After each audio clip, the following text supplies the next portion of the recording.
In the primordial realm, on the island of Geneo, the air buzzed with reverence. Vice Master, we pay our respects to the Vice Master. Lu Feng navigated his way through the throng of disciples, acknowledging their bows with a nod, yet his expression bore a hint of melancholy. Having traversed through time for nearly 100 millennia, Lu Feng had ascended from the depths of primordial existence to become the Vice Master of the Jie Sect under Tongtian. However, this title was not one he desired. Had it not been for Tongtian's life-saving grace, Lu Feng would never have succumbed to his persuasion and joined the Jie Sect. By the time he realized the implications, he was already seated in the Vice Master's position, a role from which he found it difficult to extricate himself. Indeed, he had contemplated resigning and departing from the Jie Sect. Yet, after years of camaraderie, the thought of abandoning such a multitude weighed heavily on his heart. As a young man from a later era, he was acutely aware of the impending fate that awaited the Jie Sect. Especially after the impending calamity of the Fengshen, it seemed that none, from Tongtian to the disciples, would escape unscathed. Lu Feng had attempted to broach this subject with Tongtian, but each time he did, the truth was shrouded in mystery, rendering him unable to voice his concerns. Thus, he could only watch as time slipped away, now standing at the precipice of the Fengshen tribulation, gazing at the ominous clouds of calamity hovering above Geneo Island. Lu Feng sighed softly. In the distance, the majestic Zixiao Palace emanated a profound aura. Today marked Tongtian's emergence from seclusion, and naturally, the Jie Sect gathered to pay their respects. Yet, as Lu Feng entered, Tongtian greeted him with a smile. "You've arrived? Just in time, for I have matters to discuss with you." Lu Feng offered a faint smile and took his seat beside Tongtian. "May I inquire what pressing matters you wish to discuss, Master?" Despite the years, Tongtian had never formally acknowledged Lu Feng as his disciple. Nevertheless, in Lu Feng's eyes, he had always regarded him as a mentor. As Tongtian broached the subject, a cloud of concern shadowed his brow. The calamity of Fengshen is imminent thus. The Tao ancestor of Zixiao Palace has summoned us sages for deliberation. Upon hearing this, Lu Feng's heart sank. Indeed, what was destined to come would eventually arrive at the Jie Sect that worries you, Master. Tongtian nodded gravely. Indeed, I have been in seclusion for many years, and the affairs of the Jie Sect have been entrusted to you. Now that I've emerged, I should take over the sect's responsibilities, yet I must once again impose upon you. Lu Feng rolled his eyes in exasperation. In truth, even during his seclusion, Tongtian had rarely attended to the sect's affairs. After spending so much time within the Jie Sect, Lu Feng had gradually discerned the nature of Tongtian and his peers, each one indifferent to trivialities, speaking their minds freely. Having endured the treacherous intrigues of the workplace in his past life, he found solace in this harmonious environment, which was why he had remained with the Jie Sect for so long, fully aware of its dismal fate. "Should you venture forth, Master, please take care." Lu Feng could not articulate the fate of the Jie, but he could only subtly remind them. "This is not a fortuitous event for our Jie." However, Tongtian merely waved his hand dismissively. "Not necessarily. Moreover, with the presence of our elder and second brother, Jie shall naturally thrive and never falter." Witnessing Tongtian's carefree demeanor, Lu Feng felt a sense of helplessness. It seemed Tongtian still cheerfully believed in his two elder brothers. Little did they know, once the calamity of the Fengshen commenced, these two brothers were each more ruthless than the last. Although Lu Feng had some foreknowledge, he could not directly articulate it. Given the bond between Tongtian and Lao Ziyuanshu, if he were to voice his concerns now, it might be perceived as inciting discord among brothers. Yet, if he remained silent upon Tongtian's return, the entire Jie would face a far graver predicament. Even after departing from the Zixiao Palace, Lu Feng could not conceive a sound strategy. In truth, for the past several tens of thousands of years, Lu Feng had been incessantly contemplating countermeasures, yet all paths pointed to one conclusion: disbanding the Jie. It was preferable to disband the Jie now, rather than wait for the last of it. Disciples to be forcibly inscribed onto the Fengshen list, thereby averting a tempest. After all, If Tongtian returned from the meeting at the Zixiao Palace, it would be too late. Countless times, Lu Feng had contemplated this decision, but he repeatedly abandoned. The thought, after all, the situation had not yet reached its climax, so how could he easily dissolve the Jiejiao? However, now that the water had already seeped into the city gates, Lu Feng could only resurrect this final proposal. The calamity of the Fengshen was aimed squarely at the Jiejiao. When Tongtian emerged from the palace, he would be met with the thunderous wrath of his two senior brothers. If he were to disband the Jiejiao now, by the time the meeting at the Zixiao Palace concluded, they might not even be able to locate the disciples of Jiejiao, leaving them uncertain if the calamity could even proceed. With these thoughts in mind, after Tongtian departed from the Jiejiao, Lu Feng swiftly gathered all disciples. The reason for today's assembly is to announce an important matter to everyone.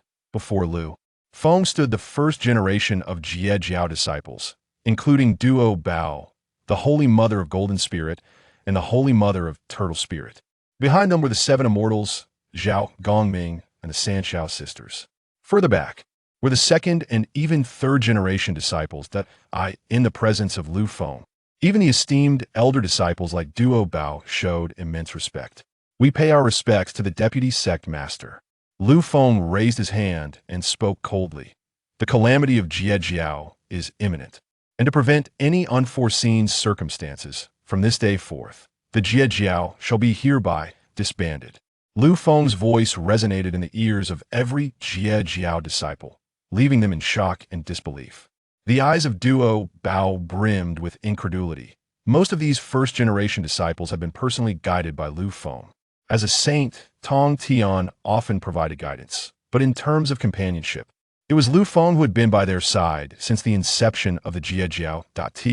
Their astonishment. Lu Feng announced the dissolution of the Jiejiao, leaving Duo Bao and the others in disbelief. Deputy Sect Master, could there be some misunderstanding? Why must we suddenly disband Jiejiao? Jean Ling stepped forward, her eyes reflecting a hint of reluctance. Brother Lu, having entered the gates of Jiejiao, we shall not depart easily.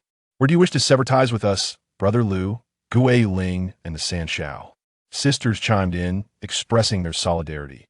Indeed, Brother Lu, we have no desire to leave Jiejiao. Even if difficulties arise, we shall face them together. Precisely. Observing the resolute expressions of those around him, Lu Feng felt a pang of sorrow within. With a heavy sigh, he uttered, "This calamity bears great significance. This is the final course of action I could conceive."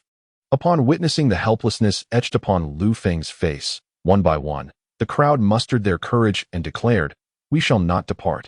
Indeed, I will not leave. Regardless of the adversities that may besiege us, I shall remain." As Lu Feng listened to their fervent words, a wave of sentiment washed over him. These disciples were once individuals he had personally guided into the fold. Long before the establishment of the Jiejiao, Lu Feng had traversed into this realm. At that time, he was but a mere sapling of a Bodhi tree, yet during his transformation, he was beset by the tribulations of thunder. He had anticipated an immediate demise upon his arrival, but unexpectedly, he was bestowed with unparalleled fortune, successfully navigating the tribulations and completing his transformation. Subsequently, Lu Feng arrived at Jinao Island alongside Tongtian, where he established a sanctuary and served as the guardian of Jiejiao under Tongtian's auspices. Lu Feng observed as Tongtian accepted disciple after disciple, witnessing their growth in succession. There was a time when Lu Feng aspired to take Tongtian as his master. However, at that juncture, Tongtian had not yet revealed his true identity, and after much contemplation, Lu Feng's request was declined. Yet, following the establishment of the new sanctuary, Lu Feng was appointed as the vice leader. It was not until the arrival of Duo Bao that Lu Feng realized he had inadvertently stumbled into the quagmire of Jiejiao. Initially, he had contemplated leaving, but considering Tongtian's kindness towards him and the vast expanse of Jinao Island, where Duo Bao was still but a fledgling, he chose to remain. Thus, a millennium passed, witnessing innumerable transformations and the calamity of the witch and demon. Reflecting upon the catastrophic events of the witch-demon calamity, which claimed countless lives, Lu Feng's resolve hardened once more. There was no need for further discussion. The sage had entrusted Jiejiao to him, and thus, he would act in a manner befitting that trust. From this day forth, you shall return whence you came. This is also your destiny. Upon hearing Lu Feng's declaration, the disciples exchanged glances, a silence enveloping the gathering. Just then, a figure surged forward and knelt before Lu Feng on one knee. By the command of the vice leader, I dare not disobey. Today, Chang'er bids farewell to the vice leader and all esteemed brothers and sisters. Despite hearing these words, Lu Feng's expression remained unchanged. Go forth. This individual, Chang'er Dingwang, was familiar to Lu Feng. Ultimately, he would journey to the west, evading the tribulations of the Fengshen Bang, even at the expense of his fellow disciples. Allowing him to depart early was also a means of safeguarding others from potential betrayal in the future. Meanwhile, Duo Bao and the others displayed their indignation. Chang'er Dingwang, our master has treated you well, and yet you. Jin Ling was on the verge of an outburst, but Lu Feng raised his hand to halt him. Each individual possesses their own destiny. Remaining within Zhijiao serves no purpose. It is better to withdraw while you still can. With Lu Feng's words and the corroboration of Chang'er Dingwang, a multitude of disciples began to stir with restless anticipation. Only Duo Bao and a few steadfast disciples remained resolute in their stance. Lu Feng chose to remain oblivious, patiently awaiting their formal farewell before departing. It was not until 2/5 of the assembly had exited that he turned his gaze towards the disciples who remained rooted in place. Do you comprehend the reason behind my request for your departure? In the face of the unwavering loyalty exhibited by the disciples of Zhijiao, Lu Feng maintained an admirable level of patience. The disciples, including Duo Bao, shook their heads. Ever since their induction into Zhijiao, they had been under Lu Feng's tutelage, consistently benefiting from his guidance. All matters pertaining to Zhijiao were meticulously managed by Lu Feng, to the extent that he could be considered their second mentor. With Lu Feng now urging them to leave, they found themselves unwilling to comply without a reasonable explanation. Yet, Lu Feng simply chuckled softly. Allow me to speak plainly. This calamity of the Fengshen is directed at our Zhijiao. You may argue that we have a sage to protect us. But what if I were to inform you that another sage is also involved? He continued, with the strength of our Zhijiao, can we truly withstand it? Lu Feng's words were akin to a sharp blade, piercing through the fog that clouded their understanding. Tentatively, Duo Bao inquired, what must we do to salvage Zhijiao? Lu Feng, with hands clasped behind his back, replied contemplatively, now is the time to disband Zhijiao. Each of you should venture forth to seek your own fortunes. In the future, when the time is right, the re-establishment of Zhijiao might not be an impossible endeavor. Upon hearing that Zhijiao could potentially rise again, the disciples were filled with exuberance. Thus, our immediate task is to strive for strength. Only then can we preserve and re-establish Zhijiao. Indeed, observing that the disciples were beginning to grasp the situation, Lu Feng refrained from prolonging the discussion. With a graceful wave of his hand, he dispelled the protective barrier surrounding Jianao Island. Simultaneously, a palpable sense of fortune began to dissipate from the island, resonating throughout the entirety of the primordial world. From this day forth, Zhijiao shall be dissolved. The ethereal sound echoed across the vast expanse. Lu Feng's form gradually faded from their sight, and as the reverberations of his departure lingered in the air, Duo Bao and the other disciples found their eyes glistening with unshed tears. Unable to restrain themselves from kneeling and offering their heartfelt bows in the direction Lu Feng had taken. We shall obey the vice leader's command. Sensing the gradual dispersal of the disciples' presence from Jianao Island, Lu Feng reappeared, though his eyes now mirrored a tinge of melancholy. The once vibrant island was now steeped in desolation. Leaning against his true form, he silently gazed into the distance. It was at this moment that a light chime resonated in his mind. Ding! Detected that the host has completed the Zhijiao Bond mission. Activating the Zhijiao Disciple Cultivation System. Lu Feng was momentarily taken aback before swiftly comprehending the significance of this development.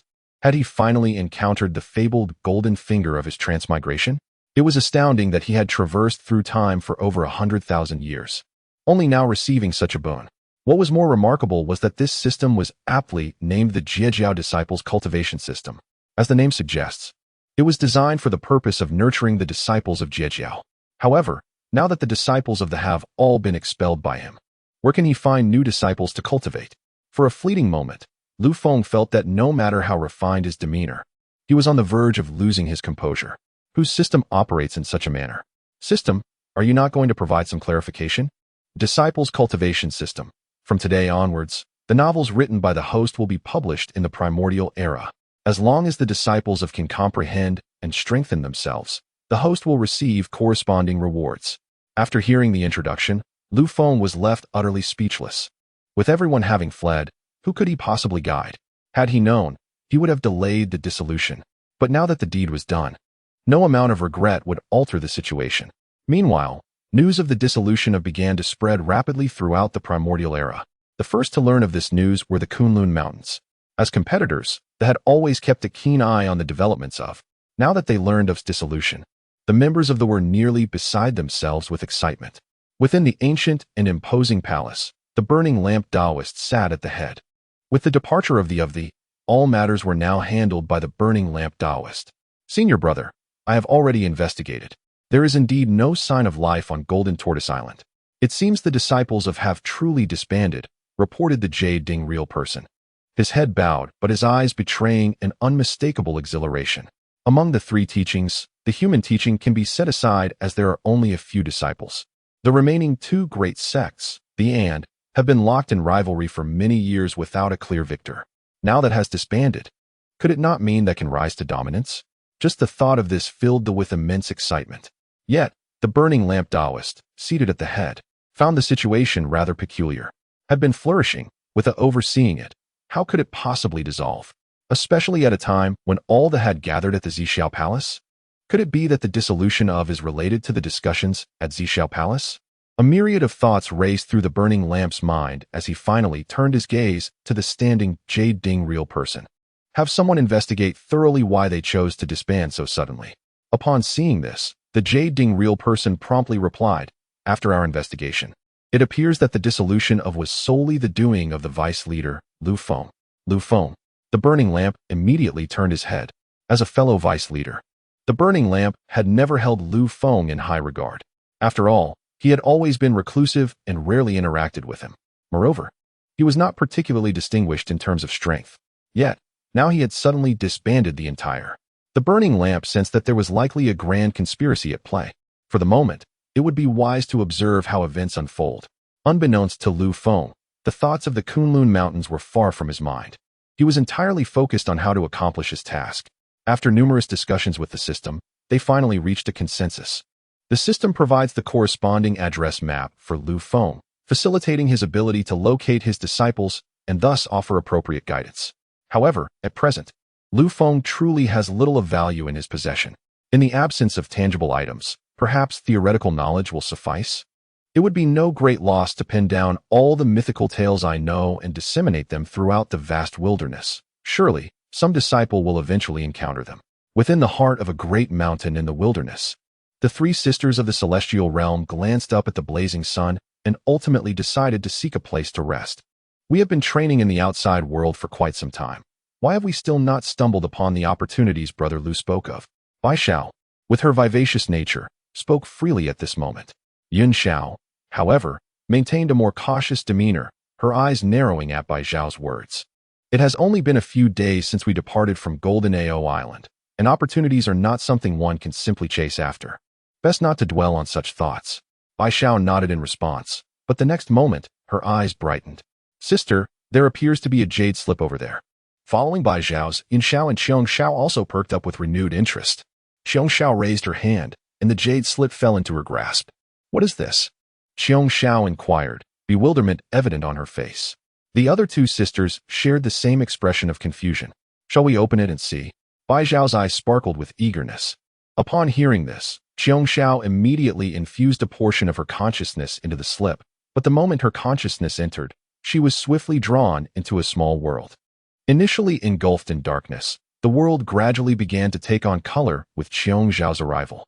Soon enough, within this hue, a figure began to materialize. At first, it was minuscule, but it grew larger until it revealed a statue of a female saint.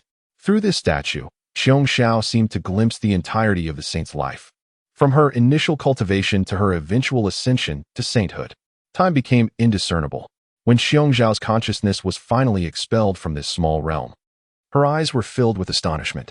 Simultaneously, she found herself imbued with a fragment of the power of loss. This essence of law was a result of her understanding alongside that female figure. No, that saint. Sister, you have finally emerged. Qiong Xiao exhaled a breath of relief. No harm done. I have just comprehended an opportunity. As she spoke, Xiong Xiao promptly handed the jade slip to Yun Xiao and Bai Xiao. This jade slip contains a small world where the life of a saint can be depicted. You might also wish to take a look and see if you can glean any insights. Upon hearing Xiong Xiao's words, both Yun Xiao and Bai Xiao were taken aback. The life of a saint is so elusive. How could it possibly manifest within this jade slip? Yet the power of laws in Xiong Xiao's hand was undeniably real. Exchanging glances, Yun Xiao then passed the jade slip to Bai Xiao. Third sister, why don't you go first? Bai Xiao did not hesitate. She eagerly accepted the jade slip. However, as soon as her consciousness made contact with it, an invisible barrier seemed to repel her touch, causing it to bounce away. Seeing this, Yu Xiao also probed with her own consciousness, but the result was no different. Xiao Xiao, taken aback, let out a wry smile. It appeared that only I could access this jade slip. Both Yun Xiao and Bai Xiao were not small-minded individuals, and since the three of them were sisters, any opportunity gained by one of them was a momentous occasion for all. It seems this opportunity was specially prepared for our second sister. As Qiangshu caressed the jade slip, she froze upon encountering a particular protrusion on its surface. Eldest sister, third sister, come look. This jade slip seems to belong to senior brother Lu. The three sisters had a good rapport with Lu Feng, thus they never referred to him as the deputy master. Moreover, since Lu Feng and Tongtian were not master and disciple, and Tongtian treated Lu Feng exceptionally well, the disciples of Jie Jiao naturally acknowledged Lu Feng as their senior uncle. Initially, Lu Feng would engage in conversation, but eventually, he simply let them be. After all, he had a well-known name yet lacked any official position within Jie Jiao. However, it was precisely because of their close relationship that the Sanshao sisters were particularly familiar with the items in Lu Feng's possession. For instance, the jade slip they held was initially smooth to the touch, but upon feeling its side, they discovered a small seal imprinted upon it. The design of this seal was none other than Lu Feng's Bodhi emblem. After careful examination, the three sisters were resolute. This was indeed the jade slip left behind by Lu Feng. They were astonished that senior brother Lu's jade slip would appear in such a place. Yet they wondered if he was aware of it. Bai Xiao scanned the surroundings and confidently asserted, senior brother Lu must know about this. If he were unaware, how could he have prompted us to venture out in search of opportunities? As soon as she spoke, Yun Xiao and Xiong Xiao suddenly understood. Indeed, although senior brother Lu typically kept a low profile, his innovative methods were ever present. Today must certainly be his arrangement. Qiangshu intently contemplated the principles within the jade slip. And in an instant, a cultivation technique materialized in her mind. Initially, it was but a vague shadow, but as Qiangxiao's understanding deepened, the technique's form gradually became clearer. Eventually, she could discern its name, the Swallowing Heaven technique. At the moment she saw the name, a flicker of astonishment shone in Qiangxiao's eyes. This was indeed a technique of the great Dao level. Sensing the shift in Qiangxiao's demeanor, both Yun Xiao and Bai Xiao immediately noticed something was amiss. Second sister, what is the matter with you? Qiangxiao, in a daze, replied, I have comprehended a cultivation technique from this fragment of the Dao. Yun Xiao and Bai Xiao were both taken aback. Is there a technique within? Qiangxiao nodded and continued, moreover, it is a technique of the great Dao level. As soon as she finished speaking, both Yun Xiao and Bai Xiao gasped in unison. What? It is actually a technique of the great Dao level? At this moment, both Yun Xiao and Bai Xiao found themselves in a state of bewilderment, their minds momentarily unable to process the astonishing revelation before them. To be precise, they were so utterly shocked that they could scarcely form coherent thoughts. Although they were disciples of the sage, their encounters with techniques of the Hunyuan Daoyuo Jingxian level were already considered extraordinary. Now, they had the rare fortune to comprehend a technique of the Dao level? This was akin to ascending to the heavens in a single leap. However, it took only a brief moment for Bai Xiao and Yun Xiao to regain their composure. Bai Xiao, with her naturally vivacious spirit, eagerly grasped her sister's hands. Eldest sister, second sister, let us hasten to continue our journey. Brother Lu has assured us that as long as we traverse the vast wilderness, we are bound to encounter our own fortuitous opportunities. Now that second sister has experienced one, perhaps the next will be for me and eldest sister. Yun Xiao shared her enthusiasm. Brother Lu's insights were far more profound than they had initially perceived. Moreover, he had unveiled techniques of the Dao level. Even in the absence of such techniques, the trace of Daoic power that Xiongxiao had grasped was remarkable in its own right. The mere thought of such opportunities, which could be encountered by anyone, was enough to ignite excitement within them. At this moment, Lu Feng had no inkling that his casual remarks had birthed such a delightful misunderstanding. On Jiao Island, tranquility reigned. With the absence of numerous disciples from the Zixiao Sect, the island felt considerably less vibrant. The solitary Bodhi tree stood out, a testament to the serenity of the surroundings. Lu Feng stretched his body, reveling in this rare moment of peace. Having acquired a golden opportunity, he intended to utilize it to its fullest for cultivation. Currently, Lu Feng's cultivation level was not particularly high. He had only reached the Xianxian realm. Yet, he maintained a low profile in front of others, and during the initiation of disciples at Jiao Island, they had all encountered the vice leader, naturally deterring any would-be provocateurs. This was precisely why he had managed to survive thus far with cultivation below that of a golden immortal. In truth, Lu Feng yearned to break through his current limitations, but his roots here prevented any further advancement. Contemplating this, he could not resist prodding his system. What has become of the little stories I cast out? He mused. It was highly unlikely that he could summon the Zixiao disciples back. Therefore, he resolved to leverage the system's advantages to directly pen some mythological tales and disseminate them throughout the wilderness. If any Zixiao disciples stumbled upon these stories, it might serve as a fortuitous encounter. After all, he could hardly conceive of any other means. To Lu Feng's astonishment, this strategy proved remarkably effective. Congratulations, host. You have cultivated a Zixiao disciple to 80% completion. Reward: 100,000 years of cultivation and an innate spiritual root, Huang Hongli. The system's notification came unexpectedly, accompanied by a burst of fireworks, as Lu Feng felt a surge of immense spiritual power flood into his being. To comprehend that he had merely spent over 100,000 years in the Primordial Chaos, and now, with the mere cultivation of a single disciple, the system had directly bestowed upon him the cultivation prowess of the previous 100,000 years, was a sensation beyond delightful. Moreover, Lu Feng's greatest vexation at present was his innate footings. Who could have anticipated that the system would promptly present him with a piece of innate spiritual root, a remarkable boon for enhancing his foundational support? Once he absorbed all of his cultivation, his previously stagnant realm astonishingly broke through. Golden Immortal. Reflecting on his arrival in this primordial world over 100,000 years ago, he had finally ascended to the Golden Immortal realm, which brought him to tears of joy. However, after the excitement subsided, Lu Feng recalled the tasks upon his shoulders.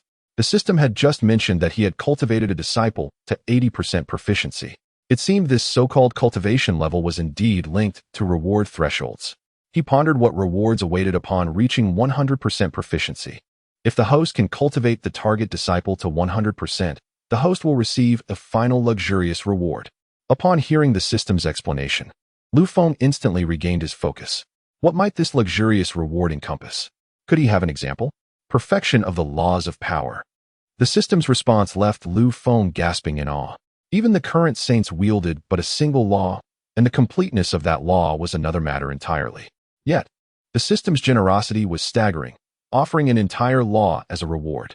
If he could cultivate 3,000 disciples, would he not then master all 3,000 laws of the primordial realm? What heights would he then achieve? Lu Feng's thoughts began to wander. Yet soon he steadied his mind. With the spiritual root of Bodhi as his foundation, even in moments of impatience, his clarity would prevail when it mattered most. This could be considered a merit of his foundational support. After all, at present, Lu Feng could hardly manage to cultivate even a single disciple, let alone 3,000. The system was not engaged in a losing endeavor. Cultivating a disciple to 100% proficiency would undoubtedly require considerable effort. Furthermore, Lu Feng was still oblivious to who had grasped the mythological tales he had carelessly cast aside. And when the next disciple would arise to comprehend his mythological stories remained an enigma. Having pondered all this, Lu Feng decided to calm himself and continue his cultivation. With his powers elevated, it was an opportune moment to absorb the innate spiritual root of Huang Zhongli, enhancing his foundational support. On the path of the Tao, only through steady and methodical progress is true advancement achieved. Meanwhile, on the side of the Three Heaven Sisters, perhaps spurred by the incident involving Qiong Xiao, Bai Xiao felt invigorated, her body brimming with energy, especially with the thought of her fortuitous encounters lying in wait in some hidden corner. The excitement on Bai Xiao's face was barely containable. The vastness of the primordial world is indeed overwhelming, and seeking one's destined opportunities within such expanses is no trivial endeavor. After encountering numerous setbacks, Bai Zhao's temperament has gradually matured. Yet, whenever her gaze falls upon the supreme techniques grasped by Qiong Xiao, an undeniable envy flickers in her eyes. No matter how much she covets those chances, they ultimately belong to Qiong Xiao. Not every technique is suited to them. Regardless of the elevated rank of the methods in Qiong Xiao's possession, if they do not align with their paths, they may ultimately jeopardize their foundational essence. After such an extensive search, Bai Zhao's initial confidence has waned into a profound disappointment. She wonders where senior brother Lu has misplaced her fortune. Despite their prolonged quest in the primordial realm, fortune continues to elude them. Upon hearing Bai Zhao's lament, Qiong Xiao and Yun Xiao could not help but interject. Do not lose heart, for opportunities are not easily discovered in a fleeting moment. Moreover, senior brother Lu cherishes you dearly. How could he possibly neglect to leave you a piece of fortune? It is merely that today, we are fated to be apart from him. Bai Zhao nodded in agreement, poised to articulate her thoughts when suddenly, a beam of golden light streaked across the sky above the three sisters. Upon witnessing that flash of gold, the expressions of the Sanshao sisters shifted dramatically. Could it be the Golden Light Immortal? The Golden Light Immortal is one of the 7 celestial attendants of the. However, today he appeared rushed, his aura significantly diminished. Before the sisters could fully comprehend the situation, several streaks of light surged forth. Observing these radiant trails, the sisters' expressions turned cold. Meanwhile, the Golden Light Immortal bore a visage of despair. He had not anticipated that from the moment he departed from the Golden Ao Island, he would be targeted by the disciples of the Chan sect, having been relentlessly pursued by them for some time. The Golden Light Immortal had reached the end of his strength. Leading the pursuit was the compassionate navigator. Behind him stood the Jade Ding True Person and the Supreme, one of the Primordial. Upon seeing these figures, the Golden Light Immortal's countenance shifted, yet in the next moment, he spat vehemently in a particular direction. Ding Guang Immortal, do you truly wish to be a traitor? A human figure quickly materialized in the void, none other than the long-eared Ding Guang Immortal. Had it not been for the long-eared Ding Guang Immortal revealing his whereabouts, the Golden Light Immortal would not have been cornered by the likes of the compassionate navigator. Faced with the long-eared Ding Guang Immortal, the Golden Light Immortal could hardly contain his animosity. Yet before the long-eared Ding Guang Immortal could respond, the compassionate navigator casually flicked his dust whisk. The Golden Light Immortal, you are truly incorrigible. If you were to submit to me today and become my steed, I might yet spare your life. The Golden Light Immortal spat blood in outrage. You shall not succeed. As a disciple of the, how could I ever bow to the Chan sect? To even think of capturing me as a mount. What a dream. Just as the Golden Light Immortal's words fell, the long-eared Ding Guang Immortal chuckled softly beside him. That has long since disbanded. It would be wiser for us to abandon the shadows and embrace the light. Do not remain obstinately ignorant, my dear senior brother. Upon hearing the words of Chong Ir Ding Guang, Jing Guangxian was nearly beside himself with fury. Nonsense. Even though the Jie Jiao has been disbanded, I shall never submit to you. If you wish to kill or mutilate me, then come forth. Meanwhile, the Sanshao sisters approached with stern expressions. The disciples of Jie Jiao carried a unique aura about them. Despite the disbandment of Jie Jiao, their presence could still be sensed throughout the vast wilderness. Moreover, the scent emanating from the disciples of Chan Jiao was particularly displeasing to them. Witnessing someone tormenting their fellow disciples, how could the Sanshao sisters stand idly by? In truth, Jing Guangxian found himself in a precarious position. Despite his formidable strength, he would inevitably be overpowered by the 4 adversaries before him. Chong Ir, if this matter were to reach our master, he would undoubtedly not let you off lightly. Yet, Chong Ir Ding Guang merely flickered his gaze. Even if our master were to arrive, it would be of no avail, especially since it was not I who disbanded Jie Jiao. Hearing this, Jing Guangxian was infuriated. With a mighty roar, he prepared to strike. However, Chong Ir Ding Guang seemed to have anticipated this and swiftly took refuge behind the several disciples of Zihong Daoren. Brothers, since he refuses to submit, we might as well execute him. Although Zihong Daoren and his companions wore expressions of disdain, they remained serious when it came to dealing with Jie Jiao disciples. While the disciples were not as well qualified as they, many among them were ruthless individuals. Thus caution was warranted. As the 3 of them launched their attack, Jing Guangxian resolutely closed his eyes, embodying a sense of righteousness. Come forth and face me. At that moment, 3 streaks of light descended directly in front of Jing Guangxian. The assault from Zihong Daoren and his companions was deftly neutralized by Qiong Xiao. Meanwhile, Bai Xiao extended her hand to assist the fallen Jin Guangxian. Jin Guangxian, how could you have fallen to such depths? Hearing Bai Xiao's voice, a flicker of surprise arose in his eyes, swiftly followed by anger. Sister, Chang Yerdingwang has betrayed us. Were it not for him, my position would not have been known to Chan Jiao, nor would I have been hunted to this extent. Upon hearing this, Qiong Xiao cast a cold glare at Chang Yerdingwang. Yun Xiao and Bai Xiao also regarded him with fierce eyes. Yet, at this moment, Chang Yerdingwang showed no sign of shame, but rather exuded an air of righteous conviction. Sister, now that Jie Jiao has been disbanded, rather than wandering aimlessly, it would be a delight to join Chan Jiao. With the esteemed backgrounds of the three sisters, joining Chan Jiao would surely elevate your status above mine. As Chang Yerdingwang spoke, the expressions of the Sanxiao sisters grew increasingly frigid. In contrast, Sihong Dao Run and his companions wore eager expressions. If this Chang Ir could indeed sway the Sanxiao sisters, it would be a most advantageous outcome. Even if Chang Ir could not be taken as a disciple, he could serve as a mount for them. However, the three sisters of the Miaos, possessing extraordinary backgrounds, would inevitably find themselves on equal footing with their peers upon joining the Chan cult. The compassionate navigators were indeed pleased with anything that could strengthen their sect. Yet, at that moment, Qiong Xiao let out a cold laugh. Oh really? A mere Chan cult dares to wish for our sisterly alliance? And you, just a long-eared rabbit. Had it not been for our master, where would you be today?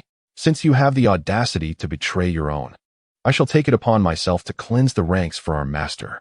As her words fell, she charged directly towards the long-eared Dingwang immortal. The golden light immortal, witnessing Qiong Zhao's movement, couldn't help but exclaim, Sister, be careful. Meanwhile, the long-eared Dingwang immortal wore a smug expression. He had anticipated that the three sisters would not easily join the Chan cult. His earlier words were merely intended to provoke them. Now, seeing Qiong Xiao charge as he had predicted, he felt a surge of excitement. This way, the sisters would be unable to join the Chan cult, and he would no longer have to endure their tyranny. Please, brothers, lend your assistance. The compassionate navigator, seeing the sisters' refusal to be swayed, was also prepared to intervene. In contrast, Yin Xiao and Bai Xiao remained remarkably calm. The golden light immortal, distressed, urged, Sisters, please go help. They are not. Before he could finish, Bai Xiao patted his shoulder. What is there to fear? Qiong Xiao is no longer the same as before. Just sit back and enjoy the show. Hearing Bai Xiao's words, the golden light immortal was still somewhat perplexed. However, in the next moment, countless forces of the law erupted from Qiong Zhao's hands. With each step she took, the power of the laws intensified. By the time she stood before the long-eared Dingwang immortal, the force surged forth directly at him. The long-eared Dingwang immortal intended to defend himself, yet his spiritual energy was suddenly devoured by an enigmatic aura, leaving him utterly depleted. No matter how he tried to summon his inner strength, he could only watch helplessly as Qiong Zhao's power ensnared his mouth and nose, ultimately leading to his demise. From the moment Qiong Xiao launched her attack to its conclusion, only a brief moment had passed, leaving the golden light immortal utterly dumbfounded. Not just him, but Yun Xiao and Bai Xiao, who stood by, were equally astonished. They were aware of their sister's prowess, but they had never anticipated she would be capable of such extraordinary feats. It was known that among the three of them, their strengths were nearly equal. Together, they could barely match the compassionate navigators. Yet now, Qiong Xiao had single-handedly annihilated the long-eared Dingwang immortal. Bai Xiao, in disbelief, remarked, I have no doubt that if Qiong Xiao wished, she could easily eliminate all three of the compassionate navigators as well. When shall I finally receive the opportunity that Brother Lu has prepared for me? Upon hearing Bai Xiao's words, Jin Guangxian was momentarily taken aback. Sister, what do you mean? Brother Lu has prepared opportunities for you all? Bai Xiao cast him a glance. Brother Lu has not merely prepared opportunities for us. Every disciple of the Jie Jiao has a share. At this revelation, Jin Guangxian gasped in astonishment. Despite his severe injuries at that moment, he could not contain his excitement. Truly, Brother Lu is remarkable. Truly, he is their vice leader. It appears he had foreseen everything even before disbanding the Jie Jiao. So, Sister Qiong Xiao, she is now. Jin Guangxian did not finish his sentence. However, Bai Xiao had already grasped the implication and nodded proudly. Indeed, all of this has been arranged by Brother Lu. Sister Tu was fortunate enough to encounter her opportunity directly, resulting in her significant enhancement. Little did they know, Bai Zhao's seemingly casual remark struck Jin Guangxian with immense impact. Before departing from Jinao Island, Xiong Zhao's strength barely surpassed that of their accompanying 7 fairies. Who could have anticipated that after receiving Brother Lu's opportunity, she would transform so drastically? Furthermore, that opportunity was specifically crafted for her by Brother Lu. The thought of what Brother Lu has prepared for them, enabling sister to undergo such a metamorphosis in such a short span of time, left Jin Guangxian in awe. Unfortunately, the several members of CI Hang Daorin could not fathom Jin Guangxian's exhilaration. They were already awestruck by Xiong Zhao's formidable display of power. Who would have thought that among disciples of the Changjiao, there could be such a vast disparity in strength? CI Hang Daorin's expression turned grim. He had initially entertained the notion of capturing the long-eared rabbit as a mount for amusement. However, not only had that plan been thwarted, but Xiong Zhao's strike felt like a resounding slap across their faces. I didn't expect your Jie Jiao to remain as ruthless as ever, even against your fellow disciples. Xiong Zhao scoffed. Betrayers of the Jie Jiao must be punished. And as for those who dare to lay a hand on my Jie Jiao brethren, allow me to demonstrate my prowess. Upon hearing Xiong Zhao's words, CI Hang Daorin was instantly enraged. Nonsense. You are but a woman, and you think to challenge all 3 of us? Xiong Zhao raised an eyebrow, her gaze filled with disdain. So what? I alone am sufficient to contend against the 3 of you. Feeling the condescension in her tone, CI Hang Daorin and his companions could no longer contain themselves and immediately charged at Xiong Zhao. Observing this, Jin Guangxian's brow furrowed with concern.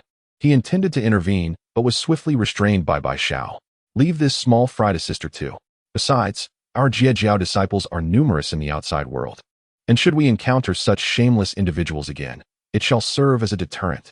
Though the Jie Jiao may have disbanded, its spirit endures. If the battle were to commence today, in the future, those who follow the teachings of the interpretation would think twice before making a move against the disciples of the interception, weighing their strength carefully. As these thoughts crossed his mind, the compassionate traveler and his companions had already summoned their treasures. Observing that they had even resorted to their magical artifacts, the golden light immortal could not help but disdainfully mutter to himself, "What shameless rogues! Not only do they rely on numbers to overpower the few, but they also resort to using treasures. Are they not attempting a treacherous ambush?" At that moment, however, the power of the laws in Xiong Zhao's hands intensified, enveloping the compassionate traveler who was closest to him. In the blink of an eye, the dense power of the laws enveloped the right hand of the compassionate traveler. Beneath this force, his hand began to vanish in an eerie manner. As he felt an agonizing pain from the severed limb, the compassionate traveler's expression twisted with rage. You have comprehended the laws? Yet, his verbal realization came too late, for at this moment, both the Tai and Yuding Taoists were already launching their attacks from different directions. The power of the laws was omnipresent, and in a mere instant, a massive vortex began to form behind Xiong Zhao. The spiritual energy emanating from the Tai and Yuding Taoists became uncontrollably drawn towards that vortex. By the time they both recognized the peril of the situation, their internal energies had dwindled to almost nothing. This battle was swiftly approaching its inevitable conclusion. Seeing that they had fallen into a disadvantageous position, the Tai and Yuding Taoists exchanged a glance and promptly fled alongside the compassionate traveler, as they transformed into streaks of light and vanished into the distance. Xiong Zhao had no intention of pursuing them further. Nevertheless, the outcome still astonished the Golden Light Immortal. He truly did not anticipate that Xiong Zhao's power had ascended to such heights. It was well known that they would occasionally spar among themselves. Yet Xiong Zhao's current prowess surpassed anything he had previously perceived by several magnitudes. Perhaps even his senior brother Duobao could not compare. Noticing the dazed expression on Golden Light Immortal's face, Bai Xiao could not help but chuckle softly. It seems our Golden Light Immortal remains unaware of the gravity of the situation. The inheritance bestowed upon us by our senior brother Lu is nothing short of extraordinary. It is likely that aside from us sisters, no one else is privy to it. Upon hearing this, Golden Light Immortal felt a surge of excitement. Could it be that he was the first, apart from the 3 Xiao sisters, to learn of the inheritance left by senior brother Lu? This revelation rekindled his motivation to continue his journey through the Primordial Chaos. After their discussion, the gaze of the 3 Xiao sisters fell in unison upon Golden Light Immortal. Golden Light Immortal, what do you intend to do next? Considering his current state of severe injury, allowing him to wander through the Primordial Chaos seemed unwise. Golden Light Immortal pondered for a moment before responding. After careful consideration, it appears that continuing my journey in this condition would expose me to numerous dangers. It would be wiser to return to Golden Turtle Island first, once I have recuperated from my injuries. I shall venture out once more to seek the opportunities left to us by Senior Brother Lu. Seeing Jin Guangxian so understanding, the three sisters of the Celestial Trident nodded in agreement. Although they held considerable esteem within the Jie Sect, it did not imply their willingness to accompany Jin Guangxian. Now that Jin Guangxian had found her own path, they were naturally pleased. Moreover, even though the Golden Ao Island was devoid of their disciples, the eldest senior brother remained there to guard it. With him present, it was unlikely that Jin Guangxian would face any bullying at her own doorstep. The three sisters soon parted ways with Jin Guangxian. However, the confrontation between Qiang Xiao and the three from the Jie Sect had indeed stirred some commotion. This commotion spread rapidly, and within a few days, it echoed throughout the entire Hongwang. Consequently, the entirety of Hongwang became aware that the three disciples of the Chan sect had joined forces, yet could not prevail against a single woman from the Jie sect. Instantly, the reputation of the Jie sect grew even more illustrious, leaving many cultivators filled with regret. If only they had joined the Jie sect back in the day, perhaps they too could stand alongside the Qiangxiao sisters now. Yet, it was too late for regrets. The Jie sect had already disbanded, and even if they wished to join, there was no place for them to go. Unbeknownst to the tumult in Hongwang, the members of the Zixiao Palace remained oblivious. Within the Grand Hall, Tongtian wore a visage tinged with subtle discontent. This impending calamity of the Fengshen had been somewhat anticipated by the Six Saints. However, compared to Laozi and Yuhua, Tongtian and Yuanshi felt a distinctly stronger foreboding regarding the impending tribulation. When they realized that the Fengshen calamity would befall their sect, the expressions of those present shifted dramatically, especially for Tongtian, Yuanshi, and the two from the Western sect. After all, only their three factions were currently flourishing. If this calamity were to strike them, it would signify a detrimental impact on their interests. Such a scenario was something none of them wished to witness. Our Western sect has not developed for a long time. This Fengshen calamity should have little to do with us, Jane spoke first, eager to shift the blame towards the Shimin. After all, their Western sect had only recently been established, and given the barren conditions of the West, if the calamity were to descend upon them, would they even survive? Kongjue shared this sentiment, and thus directed his gaze towards Tongtian, the most vulnerable among them. Indeed, Brother Tongtian, this matter should be handled by your sect. Upon hearing the words of the two from the Western sect, Tongtian's expression darkened instantly. Yuanshi, meanwhile, wore a triumphant grin. Witnessing Tongtian's discomfort brought him great delight, so he added, Tongtian, your Jie sect is filled with a bunch of unruly beings. Why not let this matter rest in your hands this time? Upon hearing Yuanshi's remark, Tongtian immediately furrowed his brow. What do you mean by this? Are you suggesting that the Jie sect ought to bear the brunt of this Fengshen calamity alone? Yuanshi promptly shook his head. Indeed, it is not so. However, among the vastness of this primordial realm, yours stands as the mightiest of all. Your arrival here is undoubtedly the most fortuitous, is it not? This is the first time Tongtian has encountered such a theory of the strong advancing. The calamity of the Fengshen is a significant tribulation, one that cannot be so easily evaded. Yet, this group of individuals presently appears indifferent, as if the matter does not concern them at all. Glancing at his master, Hongjun, who sits at the head with eyes closed and lips sealed, Tongtian's understanding deepens, yet his dissatisfaction intensifies. Indeed, this aligns with Lu Feng's assertions. This visit is evidently a calamity aimed squarely at his. Meanwhile, Lu Feng remains blissfully unaware, preoccupied with enhancing his own cultivation. Around him, countless strands of spiritual energy swirl, and the Bodhi tree behind him emanates a soft, luminous glow. Alas, the elevation of his cultivation base does not directly augment his strength. Nevertheless, this enhancement significantly benefits Lu Feng. Feeling the abundant spiritual energy within him, he cannot help but nod in approval. After such prolonged practice, perhaps a moment of respite is in order. He wonders when the disciples will manage to gather the mythic tales scattered across the primordial expanse. Perhaps I should compose a few more? Inspired, Lu Feng swiftly retrieves paper and pen to continue crafting his narratives. Just as he becomes engrossed in his thoughts, a sudden movement of his brow occurs. Outside Jinao Island, the golden light immortal exhales deeply. After a long journey, he has finally returned. He wonders whether his senior brother, Lu, will accept him this time. With this thought, A wave of unease washes over the golden light immortal. Fortunately, there are no restrictions on the island, and he soon arrives at Lu Feng's cave dwelling. "Senior brother Lu, are you within?" Upon hearing the voice outside, Lu Feng feels a sense of exasperation. It has barely been a moment. How can someone have returned so soon? Nonetheless, he leisurely emerges from the cave. "Why have you turned back midway?" Upon hearing Lu Feng's words, the golden light immortal's eyes immediately redden, and he bows respectfully. "Disciple was grievously wounded by the Chan sect during my travels and wishes to return to Jinao Island for recuperation before embarking on further journeys. I beseech Senior Brother Lu for your approval." Lu Feng contemplated numerous possibilities, yet he never anticipated such an occurrence. It must be said that the members of the Chan sect have indeed become increasingly audacious, resorting even to ambush tactics.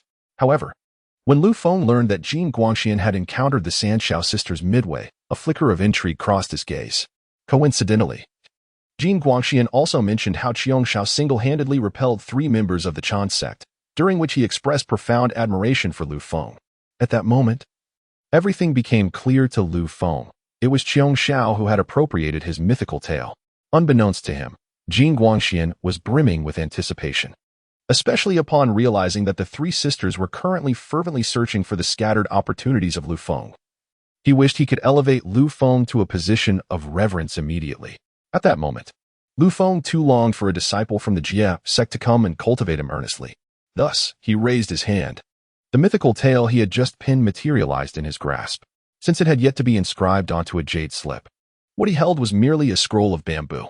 Having just composed a short story, he wondered if Jin Guangxian could comprehend it. Jin Guangxian was taken aback by the sudden arrival of fortune, especially as it was presented personally by Lu Feng. His excitement was palpable. "Thank you, Senior Brother Lu," Jin Guangxian exclaimed, receiving the bamboo scroll with both hands and meticulously reading it word for word. Meanwhile, Lu Feng felt a wave of fatigue wash over him, prompting him to venture out and tend to the aesthetics of his cave dwelling. Witnessing Lu Feng's departure, Jin Guangxian felt even more moved. "Senior Brother Lu is working to create an optimal environment for my cultivation." He resolved to deeply comprehend the opportunity bestowed upon him by Lu Feng. With that thought, Jin Guangxian immediately lowered his head and immersed himself in the small story in his hands. Once he delved into the narrative, Jin Guangxian felt as though the scene before him transformed entirely. Before his eyes stood a towering figure, whose life unfolded vividly. As he experienced the journey of the sage, Jin Guangxian's gaze became entranced. However, when he emerged from the sage's life, he sensed an emptiness in his chest, as if something essential was missing. Was this writing not exceedingly remarkable? In merely a scroll of bamboo, an entire lifetime of a sage was encapsulated, constructing a microcosm. It seemed that Senior Brother Lu was far more formidable than they had ever imagined. As he contemplated the exceptional environment for cultivation that Senior Brother Lu had created for him, Jin Guangxian felt an overwhelming sense of gratitude. Yet, at that moment, his brow furrowed suddenly. 2 luminous shadows began to materialize before him. Gazing at the 2 glowing figures, disbelief flickered in Jin Guangxian's eyes. These 2 shadows were all too familiar, for during his recent journey, he had seen them on the sage himself. They were the sage's personal magical artifacts, the crimson gold spear and the eternal shield. Yet now, these artifacts had appeared before him. It seems that it is intended for personal use. Jin Guangxian was momentarily lost in thought until the red gold spear and the eternal shield fell into his hands. Only then did he come to his senses, realizing the overwhelming power of his senior brother. The innate spiritual treasures of that realm had truly come into his possession. At the very moment they touched his hands, the exceptional techniques from the innate treasures seamlessly merged into Jin Guangxian's soul. At this instant, he had 1,000 words to express, yet was at a loss for how to articulate them. Meanwhile, Lu Feng was engrossed in tidying up his cave dwelling when he suddenly heard the system's notification. "Congratulations, host, for cultivating a disciple to 70%. Reward: 100,000 years of cultivation, 1 fragment of Tao, and the innate supreme treasure, the absolute dust sword." Lu Feng instantly halted his actions. Simultaneously, the 100,000 years of cultivation genuinely surged into his being. In an instant, Lu Feng's golden immortal cultivation began to shift, and within moments, it exhibited a breakthrough akin to a forceful surge. As Lu Feng watched his cultivation progress step by step from the early stage of the golden immortal to the late stage, then to its peak, He was astounded when it finally propelled him directly into the realm of the Tai Golden Immortal. At this point, Lu Feng was utterly stunned. The 100,000 years of cultivation truly proved to be a remarkable boon. However, now he had an additional task at hand, to consolidate his newly acquired power. It was noteworthy that he had only recently stabilized his cultivation, and who would have thought that within just a few days, he would encounter another breakthrough? What astonished Lu Feng even more was that he had received a fragment of Tao from the system. With this thought, he could hardly contain his eagerness to examine the Tao fragment provided by the system. In an instant, he felt a surge of Tao power entering his body, followed by a subtle manifestation of Tao power in his hand. This was an immortal law, primarily for defense. As for the innate supreme treasure bestowed by the system, Lu Feng merely glanced at it before returning it to his system space. After briefly acclimatizing to his current condition, he lifted his gaze toward the entrance of the cave. He had shared his mythical tale with Jin Guangxian, and he believed that Jin Guangxian must have comprehended something profound. With this in mind, Lu Feng intended to step outside for a look. However, just as he exited the cave, Jin Guangxian rushed toward him, his eyes brimming with uncontainable excitement. "Senior brother Lu." I. Jin Guangxian was almost too overwhelmed to speak, yet Lu Feng, noticing the two innate supreme treasures in his hands, immediately understood his intent and simply waved his hand. "Since you have obtained these opportunities yourself, they belong to you. For now, stay on the island to recuperate." With that, Lu Feng returned to his cave dwelling. Jin Guangxian stood before the closed cave entrance, still somewhat dazed. These were two innate supreme treasures. Was senior brother Lu truly so magnanimous as to gift them to him? Upon contemplating the serendipitous acquisition of two innate treasures, Jin Guangxian was overwhelmed with joy. It is worth noting that even among his fellow disciples, few possessed such extraordinary artifacts. To possess a single acquired spiritual treasure would be a remarkable achievement. Who could have imagined that by merely grasping the opportunity presented by brother Lu, he would be so fortunate as to obtain two at once? The mere thought was delightful. Elated beyond measure, Jin Guangxian hastily secured his precious items and merrily returned to his abode in Kunlun Mountain. 3 streaks of light followed in quick succession. Taoist Tai and Taoist Yuding supported the injured Zixao Daoist as they entered the Yushu Palace. Initially, the trio had intended to return discreetly, yet they were unexpectedly intercepted as soon as they appeared. Guang Qingzi observed their grievous injuries with a hint of bewilderment. Typically, disciples of the Chan teaching are not only adept, but have never been reduced to such a state. How could these 3 brothers appear so disheveled? The countenances of Zixao Daoist and his companions bore a certain unease. Under Guang Qingzi's probing, however, they ultimately succumbed to the pressure and recounted their ordeal in detail. Upon hearing their account, nearly everyone present from the Chan teaching was left in shock. Guang Qingzi's expression was particularly one of astonishment. How could this be? We are all aware of Qiong Zhao's abilities. She is but a mere great Luo golden immortal. How could she possibly contend with you? Moreover, the 3 of you are exceptional disciples of our Chan teaching. It is inconceivable that even 3 against 1, let alone 1-on-1, would result in defeat. In truth, at that moment, Tai Daoist and the others felt a deep sense of embarrassment. Who has ever lost a 3-on-1 confrontation, especially against a female cultivator? The crux of the matter was that they genuinely could not prevail. Tai Zhenren felt unjustly wronged. Not only him, but Zixao Daoist also glanced at his empty sleeves, feeling a mix of despair and sorrow. His injuries were far more severe than those of Tai Zhenren and the others. Without the aid of miraculous elixirs, he feared he might never fully recover. Brother, this situation indeed aligns with what they have said. It appears Qiong Zhao has inexplicably gained a significant increase in strength and has even comprehended certain laws. Upon hearing Zixao Daoist's words, Guang Qingzi furrowed his brow, then exhaled a deep sigh. It seems she has encountered an extraordinary opportunity, resulting in her newfound prowess. Qiong Zhao is remarkably fortunate to have stumbled upon such a chance. Just as Guang Qingzi's thoughts trailed off, an idea flickered through his mind. In that instant, a chill raced through him. Perhaps it was not mere fortune. Rather, they might have had ulterior motives all along. The moment Guang Qingzi voiced this suspicion, the gathering fell into stunned silence. Zixao Daoist, in particular, felt utterly baffled. Brother, what do you mean by this? They had ulterior motives? But this plan was spontaneously devised by the 3 of us. How could they have anticipated it? Guang Qingzi let out a cold laugh. They could not have anticipated it. Yet the vice master of the was entirely different.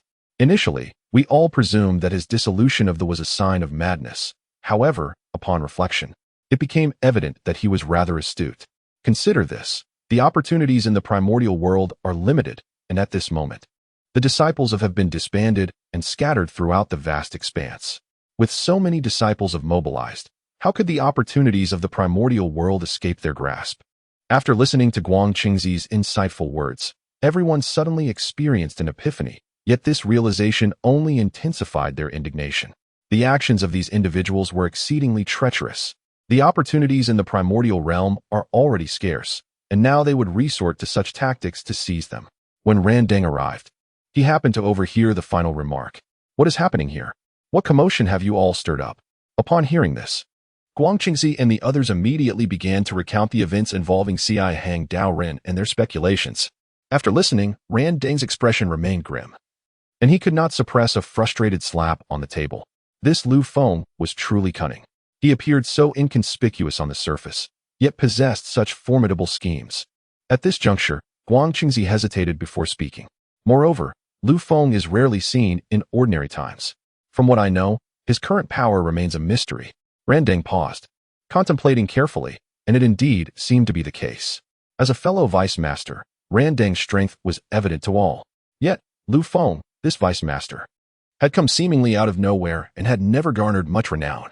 Had it not been for the encounter between their disciples and those of, they might still be oblivious to the sinister ambitions of. Randeng was no fool. He certainly would not allow himself to be at a disadvantage. Now that we have discerned the true nature of, our plans may require adjustment. Guang Qingzi and the others immediately composed themselves. We will heed the vice master's command. Observing their compliance, Randeng felt a sense of reassurance. Let us dispatch our disciples of. If seeks to seize opportunities, they must first consider whether our disciples are willing to comply. Furthermore, the opportunities in the primordial realm are predetermined. If takes a portion, it diminishes for them. So it is better for us to join in now, ensuring we do not miss out on any opportunities. With Randeng's words, the disciples have felt a renewed sense of purpose. Moreover, what Randeng articulated resonated perfectly with their thoughts. Many had already begun to devise their own plans. Given the scarcity of opportunities in the primordial realm, rather than floundering about aimlessly like headless chickens, it would be wiser to keep a close watch on the group. Once they uncover the opportunities, they could emerge and reap the benefits. Having reached a consensus, they maintained an outwardly serene demeanor, concealing their true intentions. With the command to light the lamp, the disciples of the Chan sect naturally emerged in droves. They were unwilling to disperse from the Chan sect. Yet for the time being, they could still follow in the wake of the Jie sect disciples to seize opportunities. After all, in the primordial world, fortune lay freely, where the mightiest would claim it. At Golden Ao Island, Lu Feng remained blissfully unaware that a group of shameless individuals had set their sights on his mythic tales. Even if he had known, he would have been too indifferent to care. For those whom he wished to deter from taking advantage, Lu Feng had a myriad of strategies to deal with them. Meanwhile, Jin Guangxian had finally emerged from his excitement. In the presence of his elder brother at Golden Ao Island, he had managed to mend his injuries considerably. Now that he had an opportunity in hand, Jin Guangxian was eager to inform every Jie sect disciple at once. It was an event that would undoubtedly benefit his cultivation. However, before announcing it, he felt compelled to show off. After all, rare was the day when he could display such triumph. In the past, his fellow disciples would flaunt their own achievements before him. This time, he would present two innate spirit treasures, blinding them with his brilliance. With this thought in mind, Jin Guangxian sought out Lu Feng, but this time, he was there to bid farewell. Lu Feng had no objections to Jin Guangxian's departure. In such a vast primordial world, it was essential for him to venture forth and encounter more opportunities. Furthermore, Jin Guangxian had only reached 70% of his potential, still a distance from full mastery. This journey would provide him with the means for self-protection against future dangers and perhaps deepen his understanding through experiences. The higher the disciple's comprehension, the greater the boon it was for Lu Feng. However, before Jin Guangxian set off, Lu Feng could not help but offer a word of caution. He urged him to think carefully in challenging situations and not to act recklessly. In the outside world, some opportunities could be seized, while others might slip away. It was best to let go of the latter. Upon hearing Lu Feng's advice, Jin Guangxian immediately retorted, "How can that be? Some opportunities are specifically prepared for us by you, Brother Lu. If they fall into the hands of the Chan sect, wouldn't that be unbearable? Yet, Lu Feng simply smiled softly. The opportunities one grant you are yours alone. They may be visible to ordinary people, but they cannot grasp or comprehend them. This serves as a safeguard from the system. After all, if some shameless individuals conspired to seize opportunities through sheer numbers, what then? A layer of protection must be afforded to my disciples. Fortune abounds in the primordial world. Others may wish to claim it, but they will have to wait for another lifetime. Reassured by Lu Feng's words, Jin Guangxian felt a wave of relief wash over him. After bidding farewell to Lu Feng, he transformed into a streak of light, soaring away from Golden Ao Island. The island then returned to its tranquil state. Lu Feng wasted no time and promptly returned to his cave dwelling to solidify his cultivation. After a series of breakthroughs, it was imperative to reinforce his foundation. Delaying this process could prove detrimental during subsequent advancements. The foundation is the cornerstone of a cultivator's journey. Should it be unstable, even if one ascends to the realm of the Hunyuan Daluo Jingxian, they would be on an entirely different level compared to their peers within the same rank. Meanwhile, news began to circulate throughout the primordial realm regarding Qiong Zhao's singular victory over 3 disciples of the Chan school. Given the multitude of disciples within the Jie school, it was only a matter of time before many became aware of this incident. Unlike other cultivators in the primordial realm, Jie school disciples possessed a clear understanding of Qiong Zhao's prowess. It was astonishing to realize how shortly after departing from Jinao Island, Qiong Zhao's strength had surged to such heights that astute minds quickly deduced the underlying significance. Opportunity. It must surely be an opportunity. When senior brother Lu had advised them to disperse, he had emphasized the importance of seizing such moments. Little did they know that his words would indeed come to fruition, enabling Qiong Zhao to discover that so-called opportunity. Consequently, countless Jie school disciples became fervently excited. If Qiong Zhao was able to find it, could they not also have the same chance? After all, he was senior brother Lu, their vice leader. His words must hold weight. In Bayan Mountain, a location 100,000 miles distant from Jinao Island, the place had transformed into a sacred dojo. Deep within the dojo, Zhao Gongming sat cross-legged, enveloped in a dark robe. Before long, a light chuckle escaped his lips. It turned out that what senior brother Lu had said was indeed true. Qiong Zhao was exceptionally fortunate to be the first to uncover her opportunity. Senior brother had previously stated that all who ventured forth could find their chances. Yet, he pondered where his own might lie. Zhao Gongming closed his eyes while his fingers continued to divine. In matters of divination, he was renowned within the Jie school. However, despite the passage of time, he had never truly ascertained his own opportunity. Yet today, as Zhao Gongming lifted his hand, he suddenly felt a wave of trepidation. He instinctively raised his gaze toward the east. His intuition urged him that perhaps his opportunity was about to manifest today. With this thought, Zhao Gongming hesitated no longer and soared eastward. After a thorough search, Zhao Gongming stumbled upon an ancient tome nestled within a patch of grass. The book radiated a profound aura of the Tao. As soon as he grasped it, he sensed the pull of its energy intensifying, solidifying his belief that this was indeed his destined opportunity. He promptly opened the tome, and the title came into view, The Tomb of the Saints. Upon reading those 3 characters, Zhao Gongming was momentarily taken aback. Such an audacious claim. How could there be a tomb for the saints, who are immortal and indestructible? However, as he turned to the second page, he gasped in astonishment. Escape from the Tomb of the Saints. The book was not about the burial of the saints after all. Rather, it narrates the tale of an ordinary individual escaping from the grave of a sage. In but a fleeting moment, Zhao Gongming found himself irresistibly drawn into this vast and boundless little world. Within this realm, he beheld phantoms flickering in and out of existence. As the visions multiplied, the enigmatic aura surrounding Zhao Gongming intensified palpably. Subtly, he sensed a thread of the law emanating from these images, perceiving an intrinsic connection between this law and himself. He could not restrain himself from raising his hand, yearning to assimilate this essence of law into his being.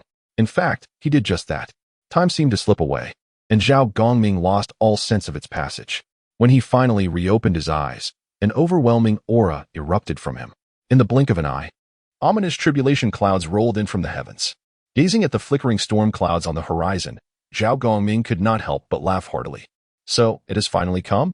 Allow me to embrace the tribulation of the quasi-sage. In the next moment, Zhao Gongming soared skyward, charging directly towards the firmament. Bolts of lightning hurled towards him. Yet Zhao Gongming stood undaunted. Even the power of the law in his grasp began to manifest subtly. Unsurprisingly, it was the law of thunder. The two forces clashed. To his astonishment, the storm clouds began to recede. In that instant, Zhao Gongming achieved complete enlightenment. The reversal of heaven's 9 turns. This, it turns out, is the essence of this tome. The so-called law of thunder is but a mere adjunct. The true significance lies in this grand-level technique of the reversal of heaven's 9 turns. Realizing that he had, indeed, comprehended such an exalted art, Zhao Gongming felt a mix of astonishment and profound admiration for Lu Feng. Truly, he is the senior brother. Such mastery is utterly remarkable. He has allowed Zhao Gongming to experience the struggles and advancements of a sage, leading him to grasp the laws and techniques therein. Such dedication is rarely matched. Yet, Lu Feng not only achieved this, but also enhanced his power while bestowing upon him such profound insights. As Zhao Gongming felt the refinement of his cultivation and the pervasive force of law surrounding him, he finally understood why Qiong Xiao could single-handedly contend against the 3 of the Chan sect.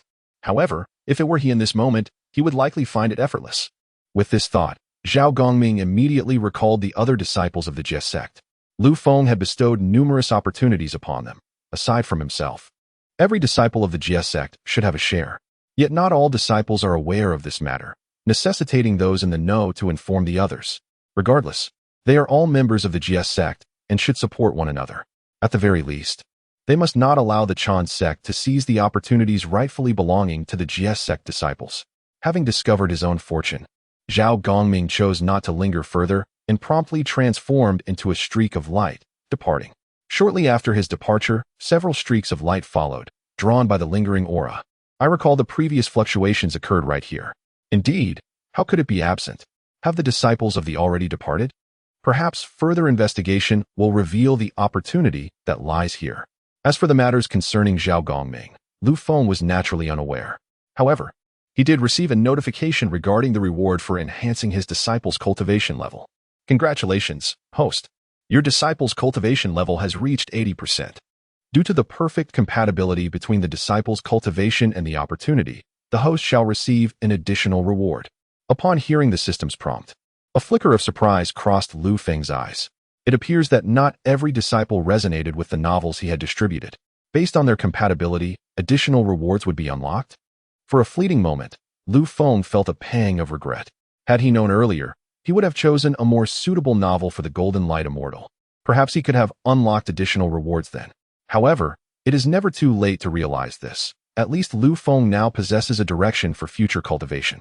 As he pondered, the system's rewards were promptly dispensed. Congratulations, host. You have obtained the Spirit Treasure Pavilion. Spirit Treasure Pavilion. When disciples comprehend their techniques and reach a certain level of completion, the corresponding spirit treasures will be unlocked. After reading the relevant description, Lu Feng couldn't help but gasp in astonishment. Goodness! It seems that a spirit treasure has been custom-tailored for each disciple of. This means that as long as these disciples possess sufficiently powerful spiritual roots, the treasures within the Spirit Treasure Pavilion will perfectly align with them. However, such a treasure cannot remain within the confines of the system's space. Therefore, Lu Feng had no choice but to place it outside. After some deliberation, he chose a location 300 miles from his cave residence. In the blink of an eye, a magnificent palace appeared before him, resplendent in gold and jade. The grand entrance was tightly shut, making it impossible for Lu Feng to glimpse its interior. Yet, the Spirit Treasure Pavilion was his possession, with a mere thought. He could sense whether there were treasures within.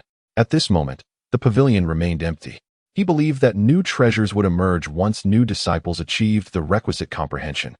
With the additional reward secured, Lu Feng began to anticipate the gifts he would receive for his disciples. The system did not disappoint him. Congratulations, host. You have acquired the innate 10 Great Spiritual Root Peach Tree. Lu Feng was momentarily taken aback, his eyes widening in disbelief. A peach tree. For a brief instant, he contemplated devouring it whole. However, after some reflection, Lu Feng resolved to plant the peach tree at the entrance of his cave. This rare innate spiritual root would undoubtedly enhance his own foundation. Yet, given its rarity, who could say when the system might offer another? Rather than squander it, he would plant it, and perhaps in the future, he might savor the legendary peaches. Merely envisioning the tree laden with peaches made Lu Feng's mouth water. Meanwhile, In a desolate mountain, a profound aura emanated from deep within a cave. Within this cave, a creature with the head of a man and the body of a serpent sat cross-legged. This being was also a disciple of the, yet, as they referred to them, a mere follower of lesser talent. Such entities were plentiful in the primordial wilderness.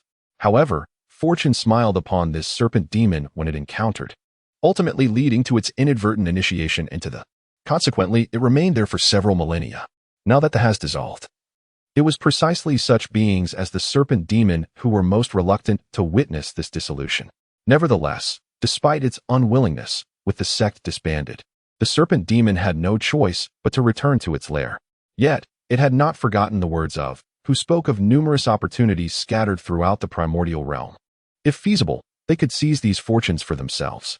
Despite its seclusion in the remote mountains, the serpent demon had a modicum of awareness regarding the happenings in the primordial world. It had heard of single-handedly battling 3 disciples of the serpent demon surmised that had likely acquired the opportunity mentioned by, resulting in her remarkable progress. Fortunately, its own luck was not entirely lacking. In recent days, it intended to cultivate within the cave before venturing out in search of opportunities, but unexpectedly, a streak of light descended directly into its dwelling. Upon closer examination, the serpent demon discovered it was a jade slip. Within this slip, there was naught but a compact world of its own. Within this small realm, the serpent demon witnessed the rise and fall of the divine dragon. After experiencing this world, the serpent demon felt a surge of vitality, enveloped in a golden light. Sensing the precious spiritual energy flowing around it, the serpent demon could only absorb the surrounding essence. However, as it absorbed this energy, the serpent demon gradually perceived changes occurring within its body. Starting from its head and extending to its abdomen, a subtle sense of tearing began to manifest. Initially, the serpent demon believed this sensation to be a result of ascension, but as the feeling of tearing intensified, it began to realize that something was amiss. It appeared that it was not ascending, but evolving. Through the surface of the water below, the serpent demon saw that 2 horns had begun to sprout from its forehead, and claws had inexplicably emerged from its abdomen. The scales on its body also began to harden. This was evidently a transformation towards becoming a dragon. The evolution of the serpent race into dragons was fraught with peril. First, one must become a Jiao before ascending to dragonhood. Yet, the serpent demon never anticipated that merely traversing that small world would allow it to skip the Jiao stage and ascend directly to dragonhood. Simultaneously, its power surged tremendously, leaping to the late stage of the. Feeling the divine power surging within, a hint of excitement illuminated the serpent demon's face. As it picked up the jade slip, it inadvertently caught sight of the intricate totems inscribed upon it. For the disciples of this image was utterly familiar. It was evidently a fortuitous opportunity prepared by Brother Lu for them. The very thought that everything had been meticulously arranged by Brother Lu compelled the serpent demon to graciously bow towards the direction of Jineo Island. Thank you, Brother Lu, for your enlightenment. Just as the serpent demon contemplated whether to embark on further travels, it suddenly perceived the resonant sounds of Tao echoing through the primordial chaos. From today forth, all former disciples of may take refuge under the banner of. A flicker of bewilderment crossed the serpent demon's eyes. Since when had become so benevolent? Had they not previously disparaged them as mere pretenders? Today, however, they were unprecedentedly accepting disciples from. Was there a hidden agenda behind this? Among the 3 schools of Taoism, was notorious for its hypocritical demeanor. Unable to confront them openly, they reveled in deceitful tactics. The mere thought of these individuals plotting against the disciples of ignited a fiery rage within the serpent demon. Let me disrupt their schemes. Without a moment's hesitation, the serpent demon soared towards the disciples. With a rare elevation in cultivation and an enhancement of its bloodline, it was eager to test its newfound prowess. Little did the serpent demon anticipate that others among its peers shared the same intention. At this moment, their thoughts were strikingly aligned. The hypocrites of suddenly claiming to recruit them surely harbored ill intentions. Rather than waiting for them to act against the disciples of, it was far more prudent to take the initiative and teach these individuals a lesson, thus honoring Brother Lu's teachings. Even more surprising to the serpent demon was the revelation that a tiger demon before it had also received Brother Lu's blessing. Instantly, the serpent demon felt a pang of envy regarding its own fortune. However, recalling the presence of disciples available for practice, the serpent demon quickly regained its resolve. Brother, are you also seeking to confront those disciples? Naturally, these disciples, with their heads held high, would never treat disciples with courtesy, let alone extend an invitation. I share your sentiments, which is why I intended to teach them a lesson. It seems our thoughts are aligned. However, I perceive your strength may be insufficient. Shall we join forces to confront them together? If my senior is willing for me to accompany you, that would be splendid. The two quickly reached a consensus and set forth towards the disciples. Meanwhile, on Jineo Island, Lu Feng received a series of notifications from the system. Congratulations, host. Your disciple cultivation level has reached 65%, acquiring the innate spiritual root of the Mantua flower and 10,000 years of cultivation. Congratulations, host. Your disciple cultivation level has reached 67%, acquiring the innate spiritual root of the wisteria branch and 10,000 years of cultivation. Congratulations, host. Your disciple cultivation level has reached 62%, acquiring the innate spiritual root of the blood-nourishing grass and 10,000 years of cultivation. Congratulations, host. Your disciple cultivation level has reached 73%. The barrage of notifications left Lu Feng utterly flabbergasted. Goodness gracious, the disciples of the are truly formidable. Although their level of cultivation may be somewhat lacking, the skills and resources they provide are indeed substantial.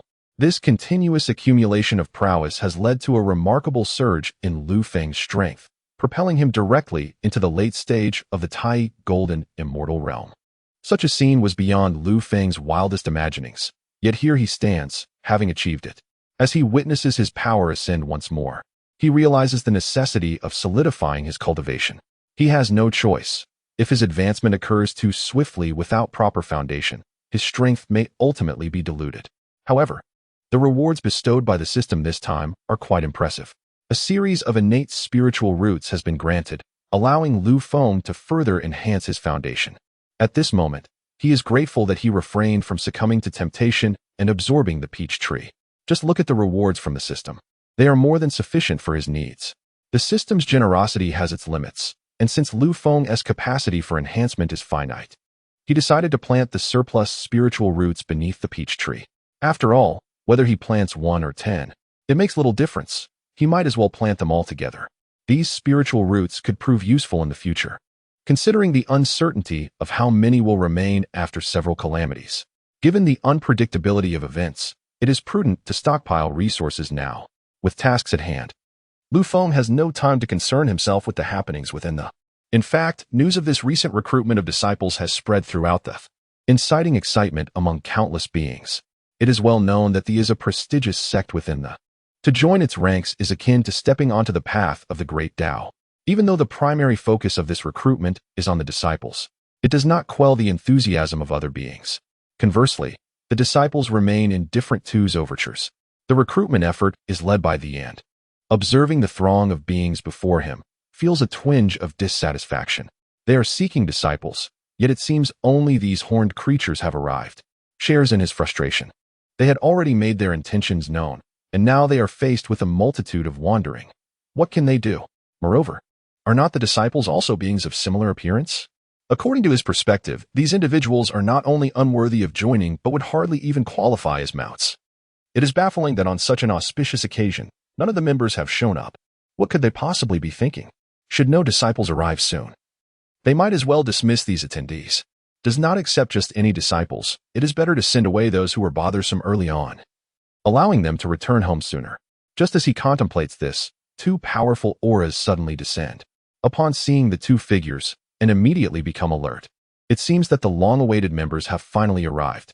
As 2 shadows descended, laughter echoed through the sky. Surprised to see me, Lord Tiger? Today I have come. I wonder how many I can capture to keep as my pet dolls. Upon hearing the voice, both Tai Junren and Shijinzi darkened their expressions. Who could this be? Such audacity. Before they could react, the figure continued with reckless bravado. Where are the disciples of the Chan teaching? Surely, you aren't hiding in fear? Today, Lord Tiger and Lord Dragon have graced you with their presence. You should come forth and pay your respects. The arrogance of these 2 incited Tai Junren's fury, nearly causing him to overturn the table. Who could this brash disciple of the be? With a firm slap on the table, Tai Junren's gaze fell upon 2 unfamiliar figures. The one on the left, clad in dark garments, boasted dragon horns atop his head, exuding an aura of profound mystery. The one on the right, dressed in yellow, was robust and formidable in stature. These two approached with such boldness, yet they bore no resemblance to any of his esteemed disciples. Tai Jinren's mind raced, and suddenly, his eyes widened in realization. You two are merely disciples sent out by the without a second thought? The tiger demon, hands on hips, cast a sideways glance at Tai Jinren. And what of it? Our disciples can easily overpower you. Though I must say, you look as unremarkable as a stunted gourd. While your companion here is somewhat impressive. The insult ignited Tai Jinren's temper, his face flushed with indignation. What do you mean by stunted gourd? Can you not speak with some decorum? Moreover, how dare such a creature stand before them and make such comparisons? Beside him, Shijinzi felt a mix of amusement and irritation. As if he had been slapped. On one hand, he was pleased that, compared to Tai Jinren, the tiger demon had some discernment. Yet, the way these words were uttered made him feel more like an object than a person. The tiger demon's brief remarks had kindled the ire of both Tai Jinren and Shijinzi. Just then, the snake demon interjected, "No rush, there are two of us here. By the end, my brother and I can each take one back as our pet." Upon hearing this, Tai Jinren rolled up his sleeves in outrage. "How dare you? You think to take us back as pets? Do you presume our disciples of the Chan teaching to be mere playthings?" For a fleeting moment, Tai Jinren began to ponder whether these two had come with the intention of provoking them. Was there someone orchestrating this insolence from behind the scenes? If they truly were disciples of the, how could they be so thoughtless? The thought of a hidden mastermind, possibly Qiong Xiao, loomed large in his mind, a shadow cast by the fear he had previously experienced under her command. With this in mind, Tai Jinren forced himself to suppress the anger swelling within him. "Do you know who we are to dare speak such nonsense here?" The snake demon scoffed in response. "They are merely the 12 golden immortals of the Chan sect. What is there to be unfamiliar with?" Upon realizing that the other party recognized his identity, Tai Jinren initially felt a sense of relief. But soon his ire was further ignited. Since they were aware of who he was, how dare they act so audaciously? "Is it just the two of you who have come today? Is there truly no one left in the Jie sect?" Shijinzi, however, displayed a modicum of wisdom, restraining the incensed Tai Jinren while casting a glance towards the two snake demons. The snake demons, disinterested in engaging in idle banter, readily admitted their intentions. To confront individuals from your Chan sect, there is no need to summon other disciples. The two of us suffice. Witnessing that only two had arrived and still dared to exchange insults, Tai Jinren could no longer contain his fury, and with a flick of his hand, he hurled his whisk towards the direction of the snake demons. Truly, they had the audacity to provoke him. "Today, I shall demonstrate to you the might of your Tao master." As Tai Jinren prepared to strike, Shijinzi, though somewhat dissatisfied, refrained from voicing his concerns. After all, one of them was enough to handle the two demons. They were merely ordinary disciples of the Jie sect, facing Tai Jinren's full force. They would likely be obliterated in an instant. However, the anticipated outcome did not unfold. In fact, Tai Jinren's full-powered strike was effortlessly intercepted by the tiger demon. A mere pet, daring to raise a hand against its master? Truly unaware of their own limitations, "Today, I shall teach you a lesson." Hearing these words, Tai Jinren nearly lost his composure. As he was about to launch another attack, Shijinzi hastily restrained him. "These two do not seem like ordinary disciples.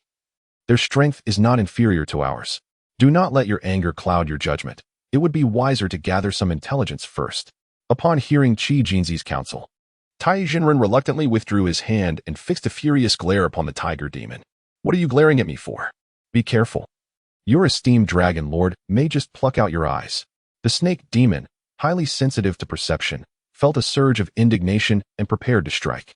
Tai Jinren's previously subdued anger began to flare anew. Observing this, Shijinzi quickly pressed him down. "Do not let anger consume you. Let us first inquire about the situation." Hearing this, Tai Jinren exhaled a deep breath. "We are here today to recruit disciples for the Jie sect, not to engage in battle with you." Shijinzi nodded in agreement. "Indeed, however, I find your strength lacking. You ought to be genuine disciples of the Jie sect. How is it that we have not encountered you before? Are you merely masquerading under the name of the Jie sect to perpetrate such deeds?"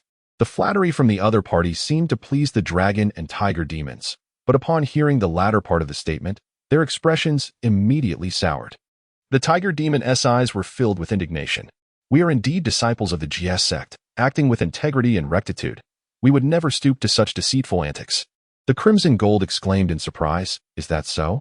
I refuse to believe it. The ordinary disciples of the Jie Jiao cannot possess such formidable abilities. Unless you answer a few questions of mine to allow me to verify. Upon hearing this, the tiger demon hesitated to act. Feel free to ask. With such cooperation from the other party, the Crimson Gold eagerly inquired about what concerned him most.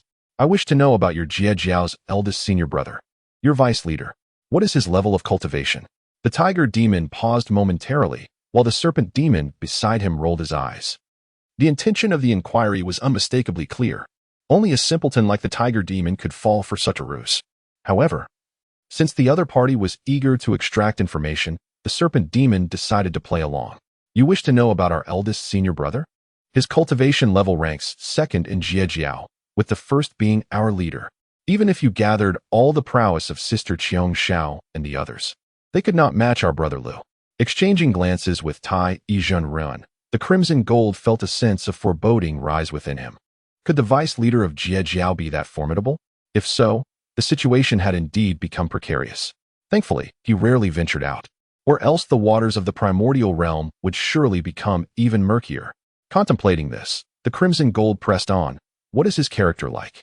Regardless, it was beneficial to glean any information about this Lu Feng. Noticing the urgency in the inquiry, even the simple-minded tiger demon sensed something amiss. Connecting it with the serpent demon's previous remarks, he chuckled twice. Our brother Lu is truly outstanding.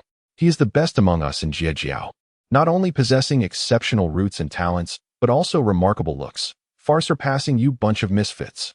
Within Jie Jiao, in terms of strength, I may not compare to brother Lu, but when it comes to appearance, I can certainly hold my own. After hearing the tiger demon's words, Tai Yizhenren and the Crimson Gold exchanged glances, feeling somewhat speechless. It seemed that Lu Feng's prowess was commendable, but as for his looks, Tai Yizhenren shot a sidelong glance at the tiger demon, silently shaking his head. The appearance was less than impressive. Seeing that they had drawn out some information, Tai Yizhenren also inquired, why has your brother Lu remained reclusive for so many years? Were it not for his title as vice leader, they might not even know such a figure existed in Jie Jiao.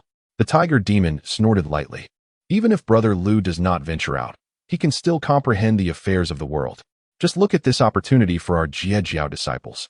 As the tiger demon reached the crux of the matter, he suddenly paused. Tai Yizhenren and the Crimson Gold's eyes sparkled with urgency. So, the tiger demon exchanged glances with the serpent demon, recognizing each other's intent, and promptly began to weave a tale together. Brother Lu. He truly is the pillar of our Jie Jiao. This time, the disciples of the Jie Sect ventured forth in search of opportunities, all orchestrated by him. It must be said that the majority of opportunities within the Primordial Chaos are likely disseminated by brother Lu, who has emptied his coffers to share them. These opportunities are tailored specifically for us, the disciples of the Jie Sect, and only we possess the knowledge of how to seek them. As the conversation reached its pivotal point, Tai Yizhenren and Shijinzi could not help but hold their breath, clearly awaiting the continuation. However, the tiger demon and the snake demon fell silent at this juncture. This left Tai Yizhenren and Shijinzi feeling an itch in their hearts, quite uncomfortable. Please, continue.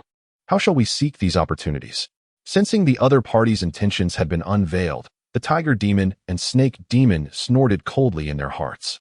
They knew that these Chan sect individuals harbored ill intentions. They wished to extract information from their lips while attempting to seize the opportunities meant for Jie Sect disciples. They were clearly dismissing them. Given this, today, they would not easily let these two off the hook. The snake demon rolled its eyes and then sighed softly.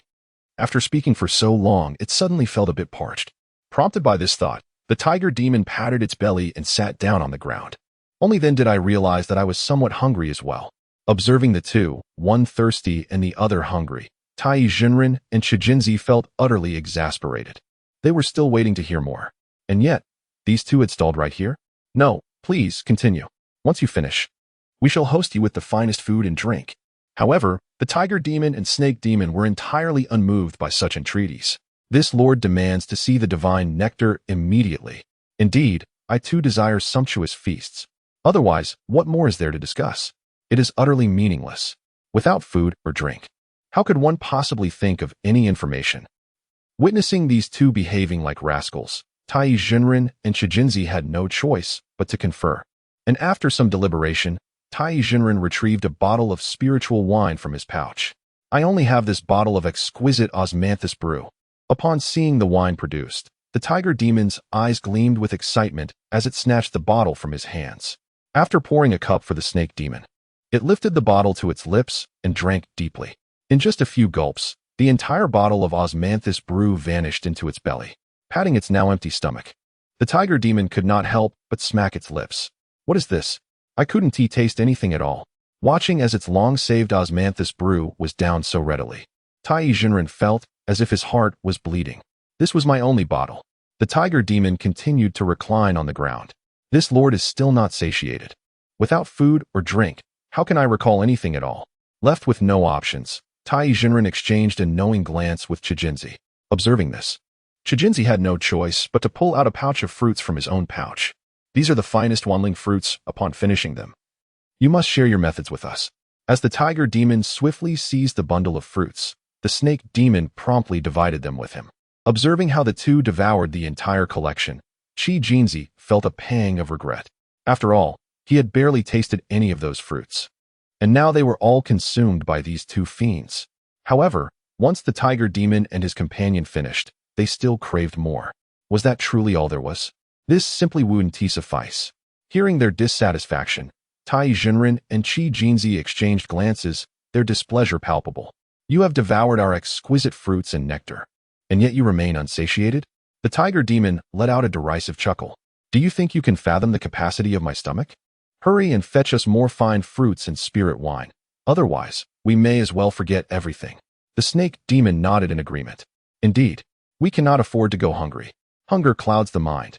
Seeing their efforts go to waste, Tai Jinren and Chijinzi could only whisper amongst themselves. What course of action should they take?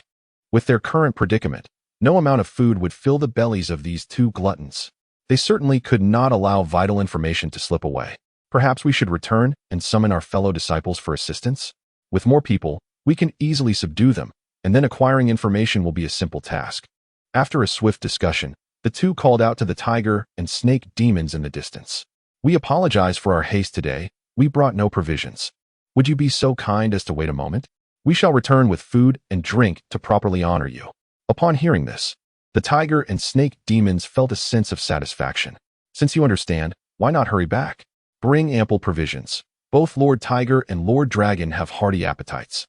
10 or 8 pounds would suffice, but if you could manage 100 or more, we could consume it all, and anything left could be taken back for later. Though taken aback by their audacity, Tai Jinren and Chijinzi exchanged incredulous looks. However, the prospect of enlisting their fellow disciples to subdue these two made their irritation dissipate. In an instant, they transformed into streaks of light, heading towards Kunlun Mountain. Not long after their departure, Tai Jinren's expression darkened. Truly, the disciples of the were utterly ungracious. Yet, today had not been without its rewards.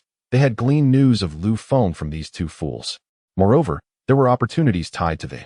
With this in mind, Tai Jinren resolved to invite more disciples to join him, not only to reclaim his dignity, but also to strategize how to seize the opportunities presented by the disciples. As he contemplated these opportunities, his thoughts inevitably drifted back to Lu Feng. Upon realizing that the opportunities bestowed upon the disciples of the were orchestrated by Lu Feng, both he and Chijinzi were left in a state of astonishment. A figure of such caliber remained rather obscure amidst the vastness of the Hongwang.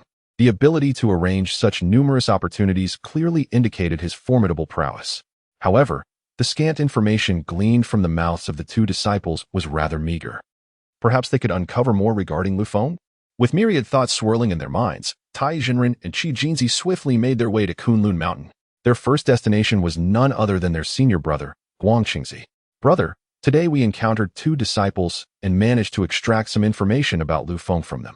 Yet, these two proved to be rather troublesome. We humbly request your assistance. Upon hearing of the news regarding Lu Feng, Guangqingzi merely scoffed disdainfully. Which two disciples from could possibly cause you such trouble?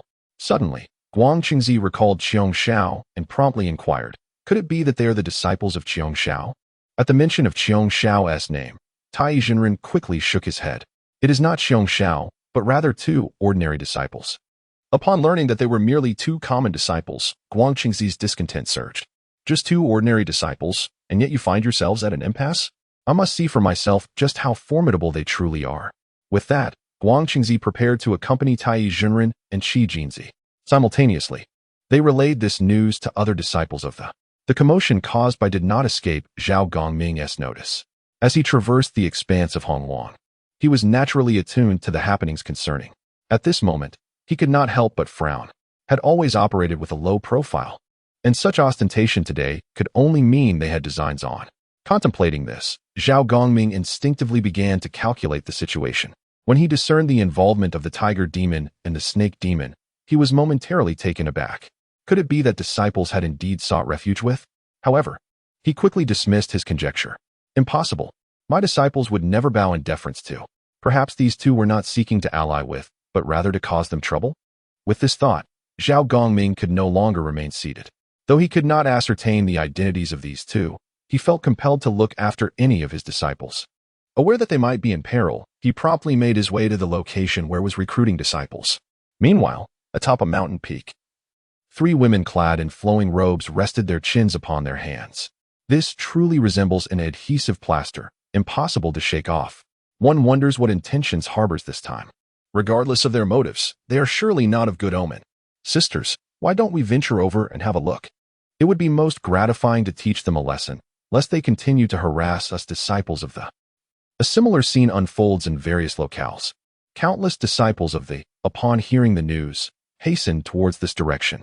Even and his companions were taken aback by the unity displayed by the disciples. As they mobilized entirely, the disciples stealthily made their way as well. At the foot of the mountain, the snake demon and tiger demon sat cross-legged, observing the approaching figures of and his companions, stretching languidly with a sense of satisfaction. At last, you have arrived. I was nearly famished, so do present to me the delicacies you have brought. Witnessing such blatant rudeness, and his companions felt their faces flush with indignation. Truly, these creatures, clad in fur and horns, are exceedingly arrogant. Moreover, they are merely ordinary disciples of thee. Yet they dare to treat them with such disdain. Couldn't he help but let out a chilling laugh. Is this how brazenly you two behave? Upon seeing the large group, the snake demon quickly grasped their intentions. In contrast to the snake demon, the tiger demon exhibited a more honest demeanor. This is what you call brazen? I have yet to exhibit my true audacity. Old man, your attire is rather fine. Would you be so kind as to part with it for me today? Adorned in a golden yellow robe woven with cloud patterns, indeed radiated splendor. Little did he expect that it would catch the eye of the tiger demon, who boldly requested his garment. In all his years, had never encountered such shamelessness, nearly causing him to topple in exasperation. Outrageous. Unlike the good-natured, raised his hand, revealing the. Observing the impending confrontation, the tiger and snake demons lazily stood up, even taking the time to brush off the dust from their posteriors. Little did you know that upon your return, you would bring such a multitude with you instead of food and drink. In the past, I would have indulged without hesitation. But alas, I have grown weary of human flesh. Since their entrance into they had abandoned their carnivorous tendencies, having been sternly warned by against the consumption of humans. Should they dare to indulge in such acts, would decisively eliminate them. Thus, these demons refrained from breaking the rules. Nevertheless, it would be quite entertaining to vex these individuals. Indeed, and his companions were thoroughly vexed, especially when they caught the disdainful glances from the 2 demons. Their fury simmered almost to the point of eruption. Have they truly been reduced to mere sustenance for these creatures? And do these 2 demons even comprehend who they are? Yet, the tiger demon appeared oblivious to wrath, proudly raising his head and nonchalantly inquired, "Why do you not remove your robe? It is indeed a stroke of fortune for you that I, the esteemed one, have taken notice of your attire. Now, I present you with an opportunity. Hastily remove your garments and present them to me, for if you do so, I shall treat you, my pet, with kindness in the future." Observing the haughty demeanor of the tiger demon and his audacious words, Guang Qingzi could no longer contain his indignation. "How brazen of you, tiger demon! Today, I shall teach you a lesson." With that, Guang Qingzi rolled up his sleeves, intent on striking the tiger demon. However, at the crucial moment, he was restrained by the disciples of the Chan sect. "Master brother, do not act impulsively," they urged. "Indeed, do not stoop to the level of such a beastly creature." Unbeknownst to them, the tiger demon's eyes flickered with a mysterious light, though his expression remained placid. "If you refuse to comply, then so be it. I had thought your garments would be a privilege for you, yet now you wish to confront me instead." As the tiger demon finished speaking, the snake demon immediately stepped forward. Let me see who dares to lay a hand on my master brother. With me here today, even if you were to bring 100 more, we would not be afraid. The disciples of the Chan sect felt a lump rise in their throats, caught between indignation and disbelief. Particularly Guang Qingzi, whose face turned a shade of green with rage, yet was held back by Tai Zhenren and Shijinzi on either side, leaving him powerless to retaliate. Thus, with the heaven-revolting seal in hand, Guang Qingzi found himself unable to make a move. The tiger demon, observing their hesitation, could not resist the urge to mock them. You all have gathered here in such numbers only to inquire how to seek the opportunities bestowed upon us by Brother Lu.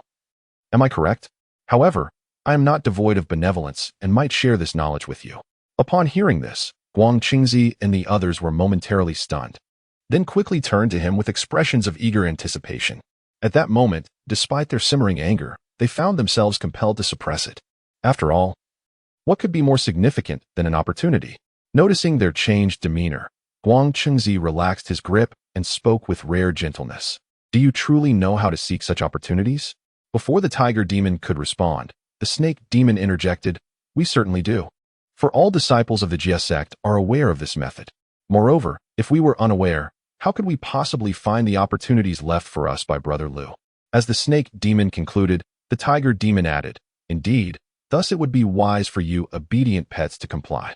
If you succeed in pleasing me, I may just share this method with you.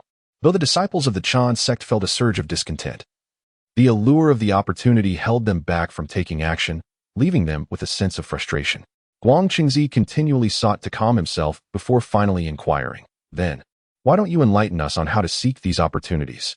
After speaking, Guang Qingzi seemed rather apprehensive about the potential change of heart from the two demons, and thus continued, if you fail to articulate your thoughts, I shall assume you are deceiving us. At that point, Guang Qingzi's hand, which had just been lowered, rose once more, brandishing the turning heaven seal, its spinning force exuding an overwhelming aura. Despite the pressure emanating from Guang Qingzi, the tiger demon and the snake demon remained unfazed. After exchanging a glance, both discerned a mutual satisfaction, not with Guang Qingzi, but rather with the turning heaven seal he wielded. This treasure, transformed from the pillar of Mount Buzhou, had fortuitously come into Guang Qingzi's possession. Now, as its power became apparent, it was only natural for the tiger and snake demons to covet it. However, their interaction went unnoticed by the disciples of the Chan sect and others present.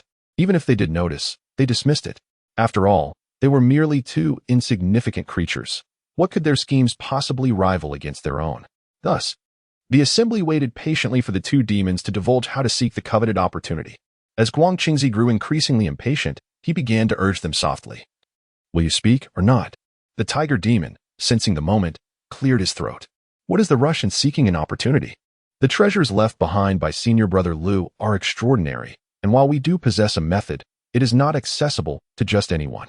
This declaration momentarily stunned the crowd, but they soon came to a realization. Indeed, if such opportunities were easily found, the scattered disciples of the Jie sect would have all greatly advanced by now. With this thought, their composure was swiftly restored. Then do share the method, they urged. Regardless, once the method was revealed, everyone could rely on their own abilities. The tiger demon immediately exchanged a knowing glance with the snake demon. His mind lacked the agility of the snake demon. Such deceptive discourse required the latter's finesse. The snake demon did not disappoint, taking a step forward with hands clasped behind his back. In truth, finding an opportunity is not particularly difficult. The challenge lies in the guidance. Guidance? What is that? Guang Qingzi and the others were utterly perplexed. Despite their extensive travels in the primordial world, they had never encountered such a concept. Some disciples of the Chan sect even began to suspect that the tiger and snake demons were fabricating tales. The tiger demon seized the opportunity, maintaining an impassive demeanor, perhaps even exuding an air of superiority. What is there to question? Guidance is simply guidance. Observe closely what I hold in my hand. With that, a small tower-shaped sculpture appeared in the tiger demon's grasp. The disciples of the Chan sect looked on in confusion at the seemingly unremarkable small tower, doubting its capacity to lead one to opportunities.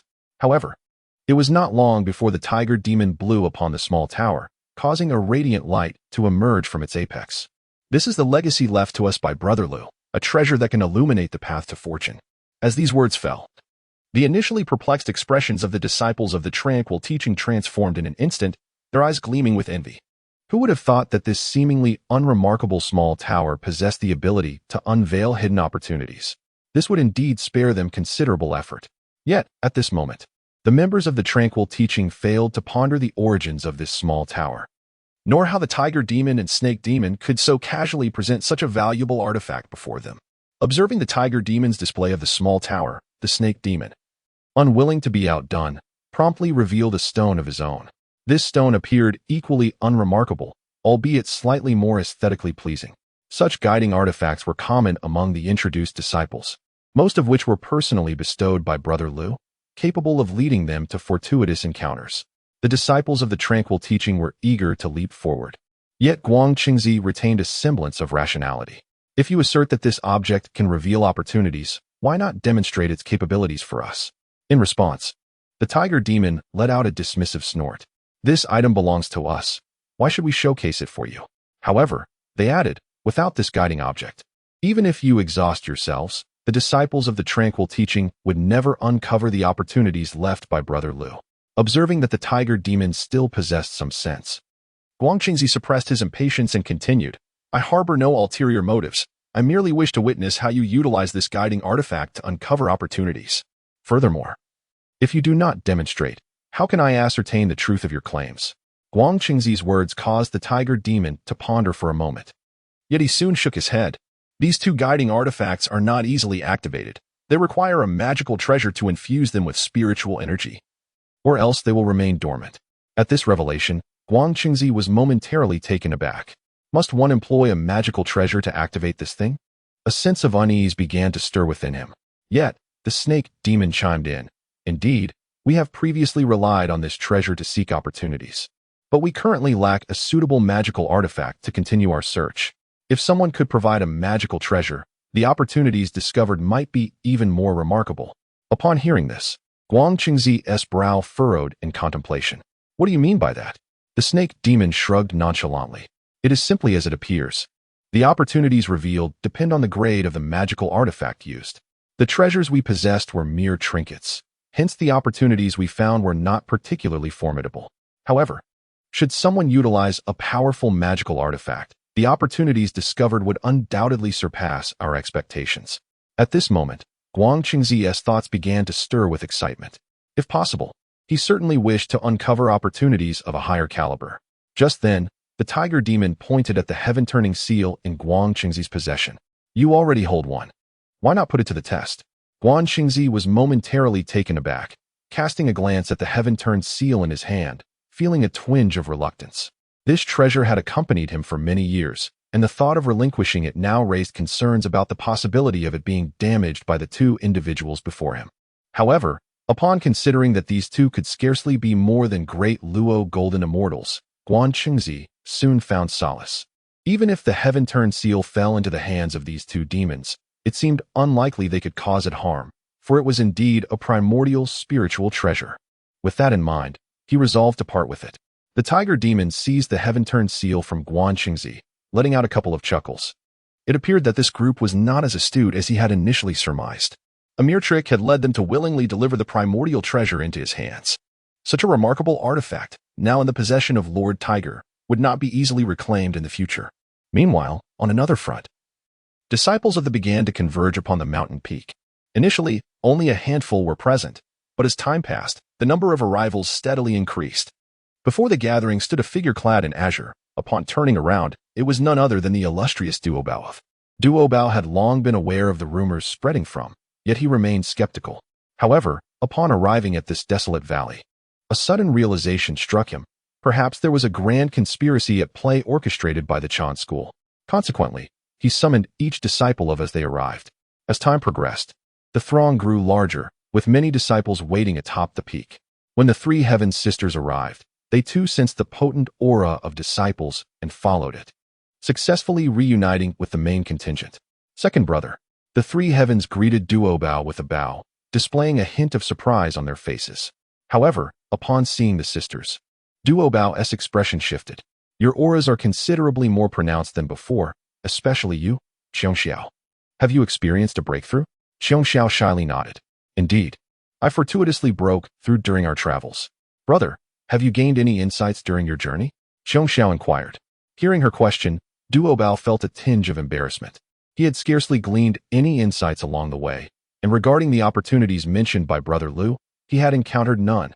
Now, with Xiao's notable increase in strength, Duobao felt a burgeoning sense of urgency. The pressure she exuded was more formidable than his own as the second brother. Within the eldest brother typically remained low profile, and Duobao would not boastfully compare himself to him. Nevertheless, Duobao was indeed among the top in terms of strength within.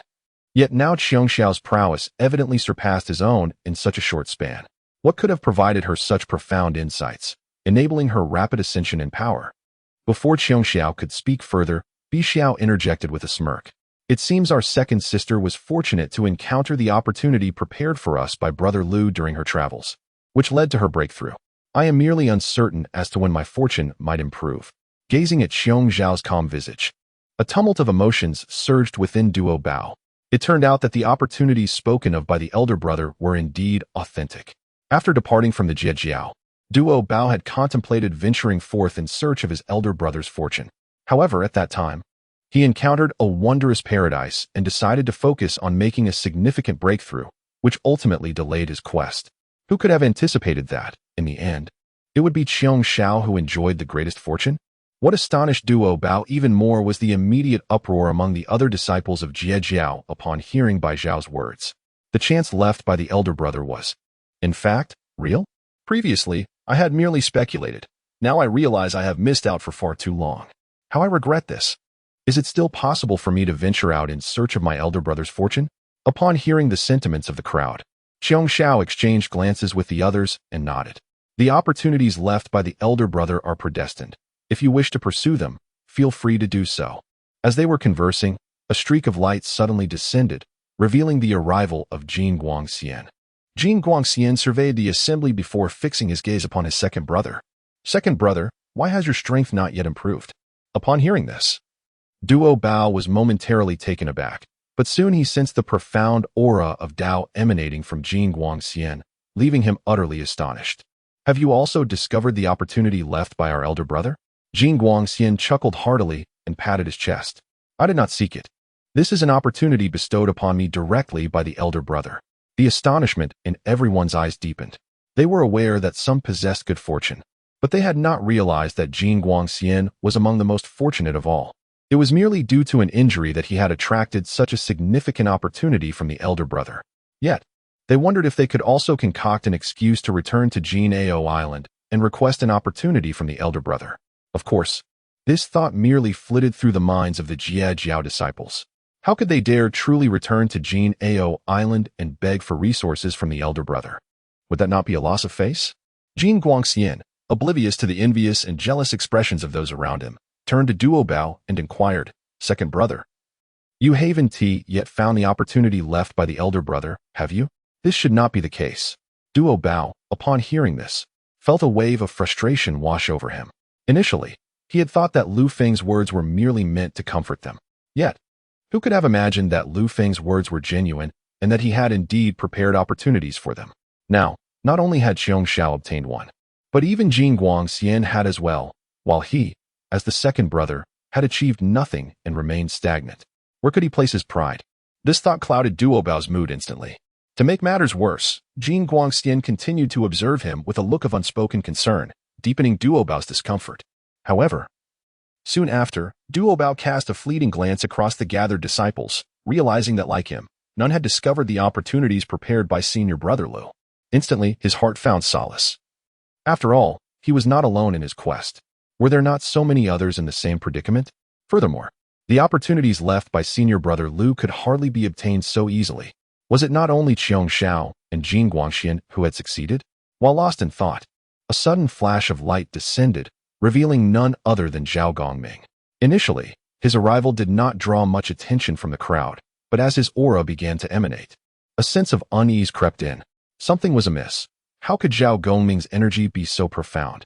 Moreover, his strength had remarkably surged since their last encounter. Staring at Zhao Gongming before him, Duobao was enveloped in a profound shock. Just a short while ago, this junior had been beneath him in capability, yet now, he had far surpassed him. Zhao Gongming saluted Duo Bao and then exchanged smiles with the Sanxiao sisters, who responded with respectful gestures. Senior brother, judging by your appearance, it seems you have achieved a breakthrough? Zhao Gongming offered a gentle smile, though when he turned to Duo Bao, a hint of surprise flickered in his eyes. Have you not found any opportunities recently, senior brother Duo Bao? Feeling as though he had been stabbed in the heart, Duo Bao was on the verge of cursing. How was he to know that he had inadvertently overlooked the opportunities left by their senior brother? The sympathetic glances from those around him only served to heighten his frustration, leaving him speechless. Taking a deep breath, he managed to force a smile. I have yet to begin my search. Zhao Gongming nodded in response. Indeed, senior brother must expedite his search. The opportunities left by senior brother Lu should be abundant for all disciples of Jiejiao, though it is inevitable that disciples from Changjiao will meddle. At Zhao Gongming's words, the crowd was momentarily struck with astonishment. Yes, there were indeed those meddlesome Changjiao disciples. Yet, the thought that Zhao Gongming and his companions had ascended to such heights left Duo Bao feeling somewhat unsettled. After all, he was the second senior brother of Jiejiao, the foremost disciple beneath Lu Feng, and yet, in such a short span, he had been surpassed by these fellow disciples. While he could still rationalize his standing with Qiong Shao, the successive advancements of Jing Guangxian and Zhao Gongming had truly unsettled his mindset. Nevertheless, amid his disquiet, Duo Bao could only harbor profound admiration for Lu Feng. Truly, the prowess of their senior brother was remarkable, allowing his fellow disciples to achieve such significant progress. Had it been him, he could hardly fathom attaining a strength comparable to Zhao Gongming and the others. Just then, Zhao Gongming adeptly shifted the conversation. It seems that all of you are quite eager, likely concerning matters related to Changjiao. The attendees nodded in agreement. Observing this, Duo Bao promptly spoke, acknowledging that since everyone had witnessed the effects of the opportunity left by Brother Lu, it was imperative for them to remain vigilant. The visitors from the Chan sect were undoubtedly ill-intentioned, and it was likely they had already received word of their arrival. Moreover, with disciples of the Jie sect currently in their grasp, the thought of those shameless individuals holding sway over them surely caused unease among the group. Thus, it was essential for them to unite and rescue their fellow disciples. However, he assured them that anyone unwilling to take risks could remain behind. He would never impose his will upon anyone. Once he finished speaking, the crowd fell silent. Yet, none chose to depart. Their presence here indicated they had already made their decision. I will not leave, declared the second senior brother. Nor will I, though the Jie sect had disbanded. Its disciples remained resolute. Indeed, what is there to fear from those hypocrites of the Chan sect? Seeing the fervent determination in the eyes of his fellow disciples, Duo Bao felt a surge of pride. Since their sentiments were united, they would proceed forthwith. Engaging the Chan sect would not be in vain. With that, Duo Bao transformed into a streak of light and dashed towards the foot of a nearby mountain, with numerous disciples of the Jie sect following closely behind, displaying no hint of trepidation. Meanwhile, the members of the Chan sect remained blissfully unaware of the unfolding events. On another front, the Tiger Demon and the Snake Demon reveled in their possession of the Fanyang seal, a primordial treasure refined by the sages. It was rather amusing that the disciples of the Chan sect, lacking in discernment, had believed the Tiger Demon's casual words. Little did the Tiger Demon expect that he could so easily deceive Guang Qingzi and obtain the seal. Yet, now that it was in his possession, he had no intention of relinquishing it. He exchanged a glance with the Snake Demon, who nodded in understanding. They were now in cahoots, their thoughts aligned.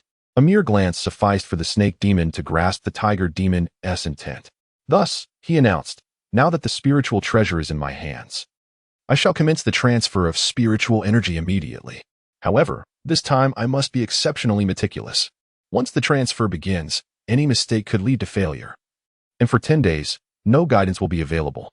Upon hearing that failure would result in a 10-day wait for any chance of guidance, the assembled crowd focused intently, not daring to breathe too heavily. Yet, the subsequent words of the Tiger Demon nearly caused them to lose composure. Since we are all here, you shall all follow my command. Now, divide yourselves into 2 lines, one to the left and one to the right, and crouch down as I do. The Tiger Demon immediately transformed into his tiger form, lowering his forelimbs and kneeling on his hind legs. The crux of the matter lies in the fact that his actions, executed in the guise of a tiger, appear remarkably ordinary. However, for Guang Qingzi and his companions to mimic such gestures, they feel a profound sense of shame. Is this posture not a gesture of utter submission? Guang Qingzi's face bore an expression of hesitation. This stance. They bow to the three pure ones above and to the heavens and earth below, yet they would never prostrate themselves before an inexplicable stone tower. The tiger demon immediately glared. What is wrong with this posture? I must inform you that this position is the result of extensive deliberation among our sect disciples, deemed the most expedient method. Furthermore, do you not often perform this action in your teachings? Perhaps you execute it even better than we, the beastly creatures. Why the reluctance now? Could it be that you are incapable? Or is it merely that you possess a name without substance? Being looked down upon by such a creature as this incited Guang Qingzi and his fellows to rally their fighting spirit. Moreover, their sect has always adhered to strict protocols. If anyone excels in the art of worship, it is undoubtedly them. For the sake of opportunity, they were willing to endure a moment of discomfort. Thus, in a mere few seconds, Guang Qingzi knelt before the stone tower held by the tiger demon. The disciples of the teaching followed suit and knelt down as well. Witnessing a multitude of individuals kneeling before him, the tiger demon and the snake demon struggled to contain their mirth. After all, the stone tower was clutched in the tiger demon's grasp, making it appear as though this crowd was bowing to them. The sensation was utterly exhilarating. In fact, the snake demon was equally taken aback. He could scarcely fathom that the tiger demon could manifest such cunning. The usually daft head had conceived such a brilliant stratagem. With just a few words, this annoying group from the teaching was indeed made to kneel, and on their knees, no less. The feeling was simply marvelous. Even the snake demon could not resist casting a sidelong glance at the tiger demon. It was indeed you. At this moment, the tiger demon stood tall, one hand gripping the stone tower and the other holding the overturning seal. Now, I shall gradually infuse my spiritual energy. Follow my lead and bow your heads 3 times. Upon hearing the instruction to bow, the disciples of the teaching finally recognized something amiss. Worship is one thing, but why must they bow their heads? Yet, when Guang Qingzi observed the smiles on the faces of the tiger demon and the snake demon, he understood all too well. Good heavens! It turns out these two demons have been deceiving them all along. Glancing at their kneeling figures, a rush of blood surged to Guang Qingzi's head. How dare you play tricks on us? He immediately raised his hand, and spiritual energy began to coalesce within it, a clear indication of his indignation. The audacity of the tiger demon and the snake demon to toy with them had rendered them akin to dead men in Guang Qingzi's eyes. Moreover, he was well aware that there were numerous ways to compel the tiger demon and the snake demon to reveal their methods of seeking opportunity. Yet they chose to engage in such trickery. In this present moment, it is indeed astonishing to observe how these two individuals have so effortlessly coerced him into submission, compelling him to kneel before them, the two serpentine beings. Yet, before Guang Qingzi could take action, the serpent demon transformed into its true form. And with a swift flick of its tail, it unleashed a tremendous force. The very ground trembled thrice in response to the serpent's vigorous movement, nearly causing Guang Qingzi to lose his footing. In the midst of his astonishment, the serpent demon struck again with a sweeping tail. This formidable blow landed squarely on Guang Qingzi's chest, sending him hurtling backward for hundreds of feet, accompanied by a spurt of foul blood. How dare you show such disrespect towards us? Do you truly believe we lack temper? The serpent demon's sudden assault caught everyone present completely off guard. They had not anticipated such an abrupt attack, especially one employing such a primitive means. Was it not already a practitioner of the immortal arts? Why resort to such a brutish method? With the serpent demon's initial success, the tiger demon promptly brandished the heaven-turning seal. After all, whether it was one adversary or many, it mattered little. Why not test the prowess of their master's treasure here and now? With that declaration, the tiger demon enlarged the heaven-turning seal and brought it crashing down towards the disciples of the Chan school. How could the disciples withstand such a strike? Moreover, the heaven-turning seal was, after all, a congenital spiritual treasure, even if it did not belong solely to the tiger demon in its current possession. It was more than sufficient to topple their entire vessel. All the disciples of the Chan school were left reeling under the weight of the heaven-turning seal, with even the most formidable among them, the lamp-lighting Taoist, being forced back several meters. Observing the disarray among the group, the tiger demon cherished the heaven-turning seal even more. Who would have thought this treasure would prove so effective? Had I known, I would have acquired it much sooner to avoid such trouble. Guang Qingzi, witnessing his treasured artifact being wielded against his own disciples, was nearly beside himself with fury. Impertinence! Return my treasure. With that, he charged directly at the tiger demon. However, to the tiger demon, Guang Qingzi's attack was utterly inconsequential. Not to mention that he still possessed the heaven-turning seal? Such audacity. Today, I shall subdue you. After declaring this, the tiger demon enlarged the heaven-turning seal once more. Yet, this very seal was Guang Qingzi's prized possession. The sight of the tiger demon wielding his own treasure against him nearly drove Guang Qingzi to the brink of despair. However, he quickly steadied his mind and began to chant the incantation. As the incantation echoed, the tiger demon felt a peculiar shift in the heaven-turning seal, which appeared on the verge of slipping from his grasp and returning to Guang Qingzi. Having labored hard to acquire this treasure, the tiger demon was not about to let it escape so easily. Thus, he immediately called out to the serpent demon beside him, "Junior brother, come assist me." Upon seeing this, the serpent demon swiftly flew forward, grasping the heaven-turning seal with one hand, while simultaneously sweeping its tail towards the Chan disciples. Indeed, what audacity to dare steal my senior brother's treasure. Upon hearing the words of the serpent demon, the faces of the disciples from the Chan sect turned a shade of fury. "Fellow brothers, shall we not join forces to subdue these two?" At the command of Guang Qingzi, the disciples of the Chan sect erupted into action. However, at that very moment, the disciples of the Jie sect also arrived in droves. Meanwhile, on another front, Lu Feng was diligently watering the spiritual roots he had planted. After a period of nurturing, this batch of spiritual roots had shown remarkable growth. With the acquisition of a substantial amount of nurturing liquid, he was able to significantly shorten the maturation period of the spiritual roots. Looking at the towering peach tree before him, Lu Feng felt a wave of satisfaction wash over him. To his surprise, the system proved to be quite powerful. The nurturing liquid had saved him 6,000 years of effort. Calculating the time, it seemed that the day of fruiting for the peach tree was not far off. The thought of tasting the peaches filled Lu Feng with eager anticipation. Feeling the formidable strength of the system, Lu Feng now committed himself to penning a novel each day. After all, casting a wide net would surely yield the best catch, wouldn't it? Yet, despite the multitude of stories swirling in his mind, he found himself somewhat stymied at this point in his writing. What should I compose today? Lu Feng gazed absently at the paper and pen in his hand, pondering for a while before inspiration struck him. Having written so many novels about attaining sainthood, why not write one about formations today? He wondered if any of the disciples practiced formations. However, Lu Feng did not dwell on it for long. Having made up his mind, he raised his hand and began to write. With the infusion of spiritual energy, his writing flowed with remarkable speed. In just half a day, a new novel took shape. Coincidentally, at that moment, the system's notification chimed, detected that the host has created a new genre of novel, rewarding 10,000 years of cultivation and a piece of spiritual stone. Upon hearing the system's prompt, Lu Feng was taken aback for a moment, then clicked his tongue in surprise. He had not anticipated that writing in a different genre would yield rewards. Yet, he felt the reward was somewhat meager. Previously, the system's rewards had begun at 100,000 years of cultivation. Now it seemed rather paltry. Nevertheless, even the smallest of gains is still a gain. Lu Feng was not inclined to complain about it. Just then, the system's notification sounded once more. The host has completed 100 novels, granting a single opportunity for novel transmission. Surprised by this announcement, Lu Feng pondered what this novel transmission opportunity entailed. However, he quickly grasped the rules. The so-called novel transmission would send the newly penned novel to the most suitable disciple. Regrettably, this opportunity was limited to just once.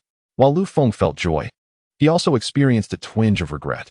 If only he could have a few more opportunities, he would surely prosper.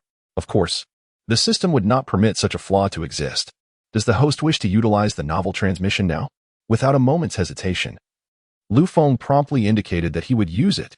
In the blink of an eye, the novel before him swiftly transformed into a streak of light and vanished from Lu Feng's sight. Observing the fleeting luminescence, Lu Feng rested his chin in contemplation. As a disciple of he did not claim to know everyone intimately, but he had a fair understanding of many. After pondering the content of the novel, he realized that only one person could be its rightful subject. Yet, he wondered whether this book would indeed reach the person he had in mind, Wan Qingshan. Within a cave at Wan Qingshan, the celestial steed Ma Sui gazed with a hint of bewilderment. He had merely taken a nap, and now it seemed that a conflict was brewing between and with such grand intensity.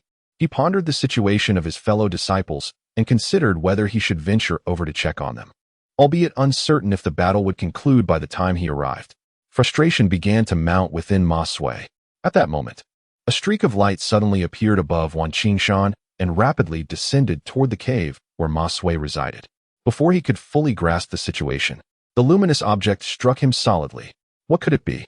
Ma Sui cradled his head while glancing down, where he beheld a shimmering novel lying on the ground. What might this be? A formation diagram? He stared at the book in astonishment, yet soon realization dawned upon him. Could it be that while I remain at home, an opportunity descends from the heavens? Is this not the fortune that my senior brother spoke of? With this thought, Ma Sui could no longer remain seated and promptly opened the book in his hands. Since it was a resource meant for him, it was imperative to grasp it firmly. Clearly, his presence was unnecessary as senior brother Duobao and the others were still present. Besides, if senior brother was unable to resolve the matter, how much assistance could he provide with his current abilities? It would be wiser to fully comprehend this opportunity and then approach once his strength had grown. Resolute in his decision, Ma Sui immersed himself in his cultivation. Meanwhile, the two tiger demons welcomed their reinforcements. The disciples had contemplated numerous scenarios, yet none had anticipated this particular turn of events. At the foot of the mountain, the tiger demon and the snake demon found themselves engaged in battle with the disciples. However, the scene was comically absurd. There stood Guang Qingzi, one hand grasping the held by the tiger demon, while the other hand was firmly clamped by the tiger's bite. The snake demon had transformed into a half-human, half-beast form, both hands pressing against while its tail flailed wildly, obstructing the approaching disciples. Clearly, the disciples had never envisioned such a predicament. They were momentarily thrown into disarray by the snake demon's tail.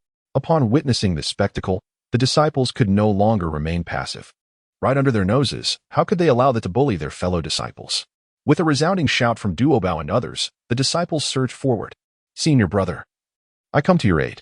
Let us see who dares to bully my junior brother. Today, you lot of the Chan sect, extend your necks and prepare to be struck down. The arena erupted with curses. The sudden turn of events left the Chan sect and its followers utterly taken aback. The burning lamp Taoist wore a look of bewilderment. How could such a multitude from the arrive unannounced? This certainly deviated from their expectations. The crucial issue was that with the arrival of how could they continue to oppress the fewer numbers? In truth, Duobao was disinclined to waste words. As he witnessed the serpent demon's tail lash out at the burning lamp Taoist, he retaliated with a fist that struck the Taoist squarely in the eye. How dare you, burning lamp, take advantage of our absence to bully the disciples of? Do you truly believe that all our members have perished? When the disciples of both sects clashed, the mountaintop nearly trembled beneath them. Although the Chan and disciples generally maintained a mutual non-aggression, they had never held each other in high regard. At this moment, the audacity of the Chan disciples to openly bully their counterparts ignited a fierce response from Duobao and his allies. Unable to endure such insults, they resolved to confront their adversaries. Previously, encounters between the two sects had been limited to verbal skirmishes. Now, they were engaged in a genuine battle for the first time. Faced with the hypocritical Chan disciples, Duobao and his companions instinctively intensified their blows, hoping to diminish the Chan disciples' ranks so that they would think twice before daring to offend them again. With Duobao's involvement, the tiger demon and serpent demon clutched the heavenly seal tightly. This treasure belongs to me, and no one shall dare to seize it. Guang Qingzi's face flushed with indignation. He never anticipated that the tiger and serpent demons could sink to such depths of shamelessness. This item was originally his. How had it now fallen into the hands of the tiger demon? The heavenly seal had been personally refined for him by the Primordial Supreme One, and now it was being held onto by these despicable creatures, a blatant affront to his master. At this moment, Guang Qingzi could no longer care for his dignity and shouted in outrage. This treasure is undeniably mine. You, tiger demon, how can you be so unscrupulous? Release it at once, or I shall not be so courteous. Yet the tiger demon feigned a brazen demeanor. This item is firmly in my grasp. No one shall reclaim it. Furthermore, if you claim it as yours, then summon it and see if it responds to you. Guang Qingzi nearly fainted with rage at the tiger demon's taunt. He had indeed attempted to summon it, but the crucial matter was that the tiger demon wouldn't relinquish it, no matter how fervently he invoked his spells. He could not retrieve the heavenly seal. What a brazen rogue! Guang Qingzi cursed vehemently, yet he felt increasingly powerless. Given his strength, reclaiming his treasure from these two demons should have been a trivial task. Thus, he had confidently entrusted the heavenly seal to the tiger demon. Who would have imagined that their power far exceeded his expectations? Even with all his might, he was unable to wrest back his possession from the fox demon. In theory, The turnover seal had already acknowledged its master, yet the tiger demon had somehow managed to exert control over his own magical artifact. At this moment, Guang Qingzi sensed an unsettling discrepancy. First, there was the matter of the Jie Jiao's Qiong Shao, and now these two demons. Was it possible that Jie Jiao had indeed encountered a significant opportunity, which allowed them to commandeer disciples within their sect? Contemplating this, Guang Qingzi felt a wave of despair wash over him. If this trend continued, how would their Chan sect maintain any semblance of dignity in the great wilderness? However, with Chan disciples already embroiled in combat with Jie Jiao's disciples, Guang Qingzi found himself ensnared by these two rascals, utterly incapable of providing support on the battlefield. Nevertheless, he was determined to make an effort. After all, it was his own treasured artifact. He could not afford to leave no trump card unplayed. Thus, Guang Qingzi began to channel his magical artifact once more. Unbeknownst to him, the tiger demon had also activated his spiritual power at the first opportunity. In terms of strength, the tiger demon might not have equaled the serpent demon beside him. Yet, his technique provided him an advantage. It allowed him to forcibly seize others' magical artifacts and sever the connection between the artifact and its master. This severance was predicated on the relative strengths of the two parties involved. However, given the tiger demon's current prowess, effortlessly severing the bond between the turnover seal and Guang Qingzi was a trivial task. Thus, no matter how fervently Guang Qingzi called for his artifact, he was destined to receive no response. Moreover, the serpent demon was ever present at the tiger demon's side. Every time Guang Qingzi attempted to invoke his magical technique, the serpent demon would swiftly retaliate with a lash of its tail, leaving Guang Qingzi's head ringing. The serpent demon, while not as powerful as Guang Qingzi, excelled in ambush tactics. Additionally, having evolved into a dragon, the scales adorning its body were exceptionally hard, and when its tail struck Guang Qingzi, it indeed caused him considerable discomfort. However, this minor harassment ultimately failed to shake Guang Qingzi's resolve. Seeing no success in its strikes, the serpent demon transformed directly into its beastly form. A massive dragon soared into the sky, fixing its wide, glaring eyes upon Guang Qingzi. For a fleeting moment, Guang Qingzi felt a jolt of fear. A dragon? Wasn't this merely a snake? How had it transformed into a dragon? Before Guang Qingzi could process this bewilderment, the serpent demon lashed out again, causing him to spin around. In the next moment, he felt a sharp pain in his rear.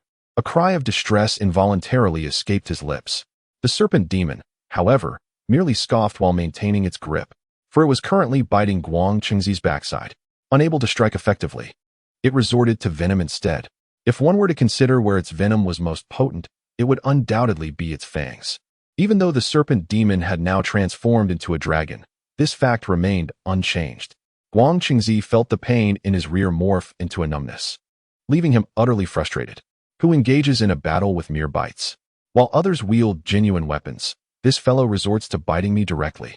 Guang Qingzi found himself utterly at a loss, retreating frantically while covering his rear. However, before long, he sensed a chilling breeze upon his backside. Turning his head, he was met with a whirlwind of chaos racing through his mind. His posterior was exposed. Meanwhile, the serpent demon spat out the fabric from its mouth, accompanied by several disgusted sounds. What an odor! Have you not washed your clothes in days? You have sullied my mouth. Fury surged within Guang Qingzi, yet, given his current state of undress, he could only shield himself with his hands. If mere glares could kill, the tiger demon and serpent demon would surely have perished countless times. Just then, Zhao Gongming dispatched the disciples of the Chan sect who stood in his way and approached the duo of the tiger demon and serpent demon. Upon seeing Zhao Gongming, the two were immediately overwhelmed with tears and rushed towards him. Brother, you must stand up for us. That old scoundrel has stolen my magical artifact. Indeed. And he doesn't even bathe, tarnishing my mouth. Brother, he intends to suppress us with force, to flay our skins and strip our tendons. Precisely. He has the audacity to declare that we are mere beasts, unworthy of consideration. The tiger demon and serpent demon exchanged grievances, causing veins to throb on Guan Qingzi's forehead. When had he ever threatened to flay them? Yet Zhao Gongming paid little heed to the facts. While he was well aware of the truth, the Chan sect had one defining characteristic. They were fiercely protective of their own. Why should he reproach his disciple for the sake of an outsider? After all, what was the loss of a mere artifact? Zhao Gongming turned, his eyes blazing with indignation. Guan Qingzi, I never imagined you to be such a person. Not only do you bully the weak, but you also seek to rob my disciple of his artifact. Are all members of the Chan sect such rogues?" At these words, Guangqingzi nearly spat out blood. Meanwhile, the tiger demon and serpent demon nodded in agreement, chiming in. "Brother, he not only wishes to seize our belongings, but also covets our opportunities. He deliberately lured us here just to pilfer our possessions. Is this not the typical behavior of a Chan disciple?" Zhao Gongming, taking on a serious demeanor, thumped his chest. "As long as I am here today, no disciple of the Chan sect shall lay a finger on my brethren." Witnessing their collective efforts to paint the Chan sect as ruffians, Guangqingzi felt his rage bubble over. The poison that had lingered in his backside surged through his meridians, reaching his heart. Unable to contain himself any longer, he spat forth a mouthful of blood. Seeing Guangqingzi in such distress, the tiger demon and serpent demon exchanged knowing glances. It seems the elder brother of the Chan sect is not so impressive after all. The capacity to withstand pressure is surprisingly low. We have yet to say anything, and yet blood has been spat. Guangqingzi's eyes burned with fury. He yearned to rend the two tiger demons into 1,000 pieces. In truth, he had lost all sense of reason at this moment. He was so consumed by rage that he disregarded even his own vulnerability, raising his hand to strike at the tiger demons. "Today, I shall slay you both." Guangqingzi's full force strike would surely leave the fox demon and the snake demon severely wounded, if not dead, despite their newfound opportunities. After all, Guangqingzi was the senior brother of the Chan sect, possessing the cultivation of a quasi-saint. However, with Zhao Gongming present, how could Guangqingzi harm the disciples of the Jie sect in his sight? Thus, he stepped forward decisively. "I shall see who dares to bully my Jie sect disciples today." In the next moment, a long sword appeared in Zhao Gongming's hand as if conjured from thin air. Ever since he comprehended his own opportunities, this innate spiritual treasure had manifested in his grasp. The instant he held the sword, he felt a shiver of his very soul, not from fear, but from exhilaration. Since his breakthrough, he had not engaged in combat. And now Guangqingzi was the perfect opponent for him to hone his skills. Sensing the rising momentum of Zhao Gongming, Guangqingzi felt an inkling of unease. Yet, his fury clouded his judgment, preventing him from retreating. In mere moments, Zhao Gongming's sword met Guangqingzi's attack. In an instant, the atmosphere shifted dramatically. Zhao Gongming's effortless strike carried an imposing might that seemed to transcend the heavens. In contrast to Guangqingzi's full-force assault, it bore an ominous, advancing trend. Guangqingzi had not anticipated Zhao Gongming's strength to reach such heights. Yet, having already committed to his strike, he found himself unable to evade as Zhao Gongming's sword pierced through him, sending him hurtling away. With Guangqingzi defeated by Zhao Gongming's singular move, all eyes in the vicinity turned toward this spectacle. Upon witnessing Zhao Gongming standing amidst the heavens, wielding his long sword, the disciples of the Jie sect erupted in jubilant cheers. "Brother Zhao is formidable. Brother Zhao is incredible. Ha ha." Conversely, the fallen Guangqingzi left the disciples of the Chan sect in a state of disbelief. How could this be? How could Brother Guangqingzi be vanquished? It was inconceivable. In truth, the result was as it appeared. The Chan sect disciples felt as if the divinity they revered had crumbled before their eyes. Guangqingzi held a pivotal position within the Chan sect, ranking among its top 3 in strength. Yet, such a figure had been so easily defeated by Zhao Gongming of the Jie sect. How could the Chan sect disciples accept this? Doubts began to take root within them. If even the senior brother had faltered, how could they hope to contend with the Jie sect? Naturally, they could not. As the saying goes, one surge of energy leads to another, but the third fades. Guangqingzi's defeat had already deflated the spirit of the Chan sect disciples, leaving them bereft of any will to fight. Especially upon witnessing the disheveled appearance of Guangqingzi, some disciples could no longer restrain themselves and spoke up. "Senior brother, should we not take our leave? Indeed, Master brother is gravely injured. Perhaps we should depart?" As the chorus of agreement echoed around him, the expression in the eyes of the lantern-illuminating Taoist revealed a hint of resignation. However, he soon nodded. "If that is the case, let us go." Observing the retreating intentions of the Chan sect disciples, the opposing faction refrained from further aggression. Although there were no explicit rules forbidding their disciples from engaging in combat, it had become an unwritten code. To pursue relentlessly at this juncture would undoubtedly tarnish their standing. More importantly, it would bring trouble upon their master brother and their teacher, which would be quite undesirable. As the disciples of the Chan sect transformed into streaks of light and departed, jubilant cheers erupted from the foot of the mountain.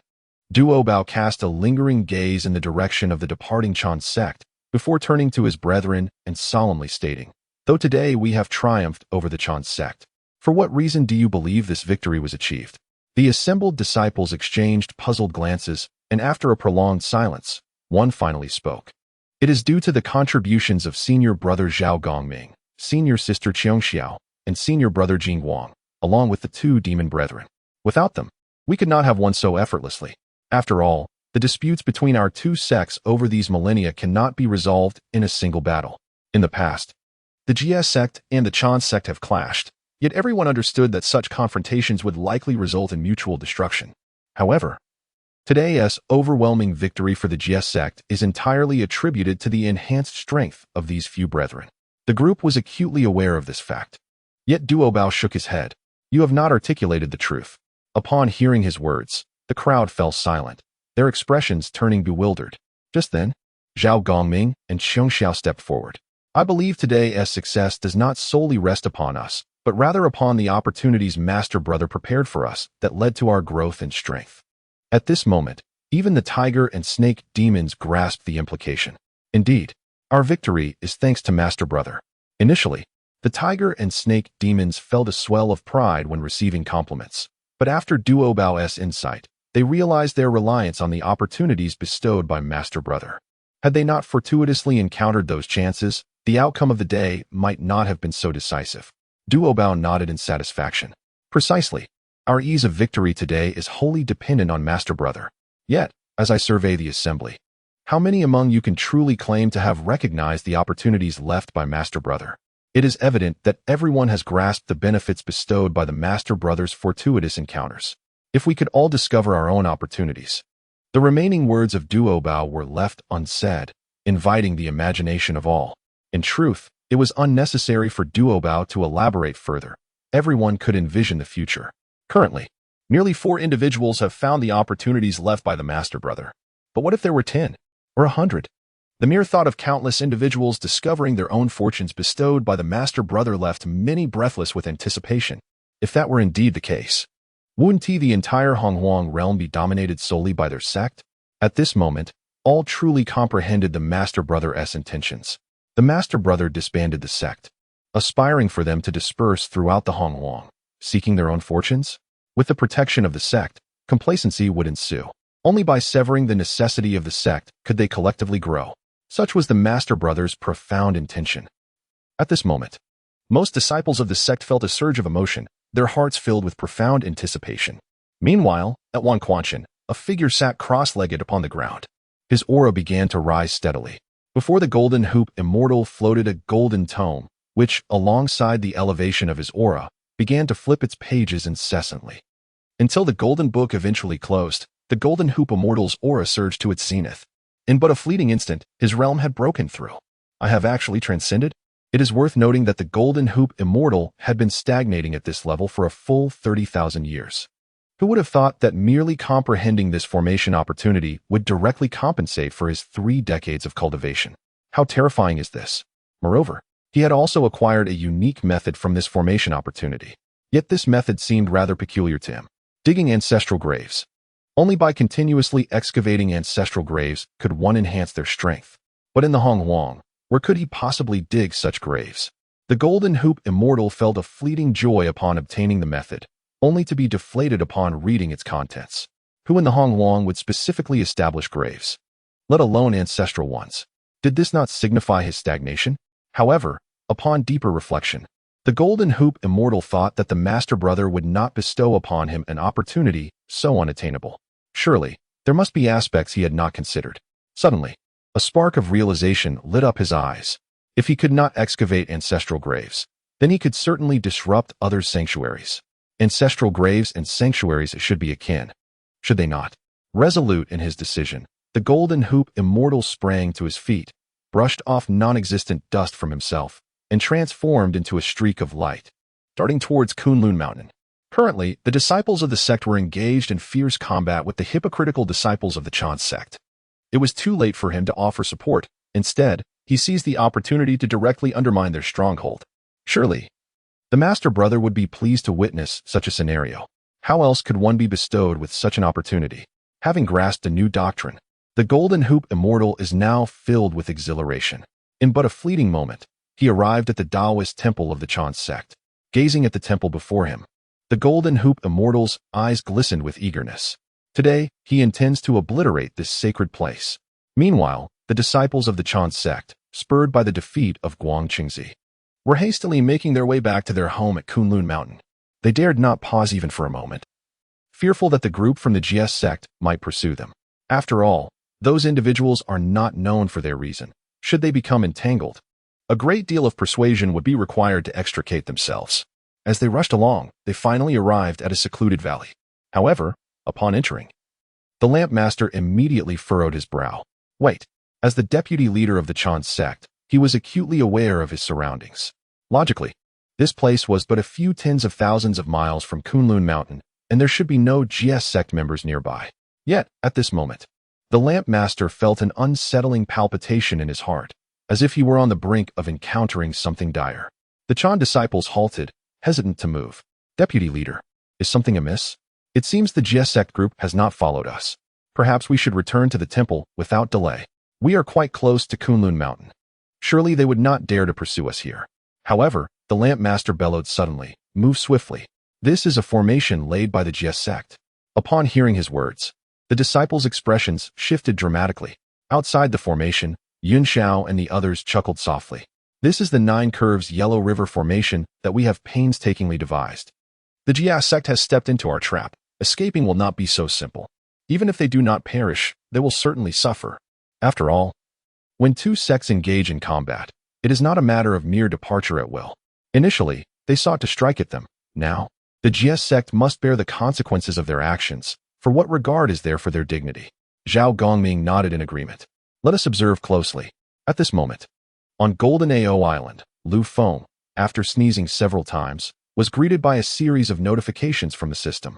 Congratulations, host. The disciple cultivation completion has reached 86%. You are rewarded with 100,000 years of cultivation. Congratulations, host. The number of cultivated disciples has reached 6. You are rewarded with a strand of primordial purple qi. Please continue your efforts. Upon reaching 10 disciples, a surprise gift package awaits. Congratulations, host. The disciple cultivation completion has reached 92%. You are rewarded with the principles of formation. A cascade of rewards overwhelmed Lu Feng, leaving him utterly bewildered. What on earth is happening? Why am I receiving such an abundance of rewards all at once? Yet, before Lu Feng could fully comprehend the situation, the 100,000 years of cultivation had already been credited.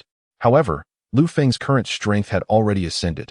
Thus, this amount of cultivation could not allow him to break through as he once did, unless one waits for the so-called surprise gift package as mentioned by the system. After absorbing the cultivation of 100,000 years, Lu Feng promptly examined the rewards bestowed by the system. Beyond the remarkable cultivation of 100,000 years, the most striking reward was the primordial purple energy. It is essential to know that to transcend from quasi-saint to the realm of Hunyuan Daoyuo Jingxian, this primordial purple energy is indispensable. However, there are only 7 strands of primordial purple energy in this world, and one has already vanished. Originally, Lu Feng had little hope. Now that the system has granted him a strand of primordial purple energy, does this not imply the possibility of creating saints in the future? The mere thought filled Lu Feng with excitement. However, he quickly regained his composure. He had not forgotten that the system had also rewarded him with a principle.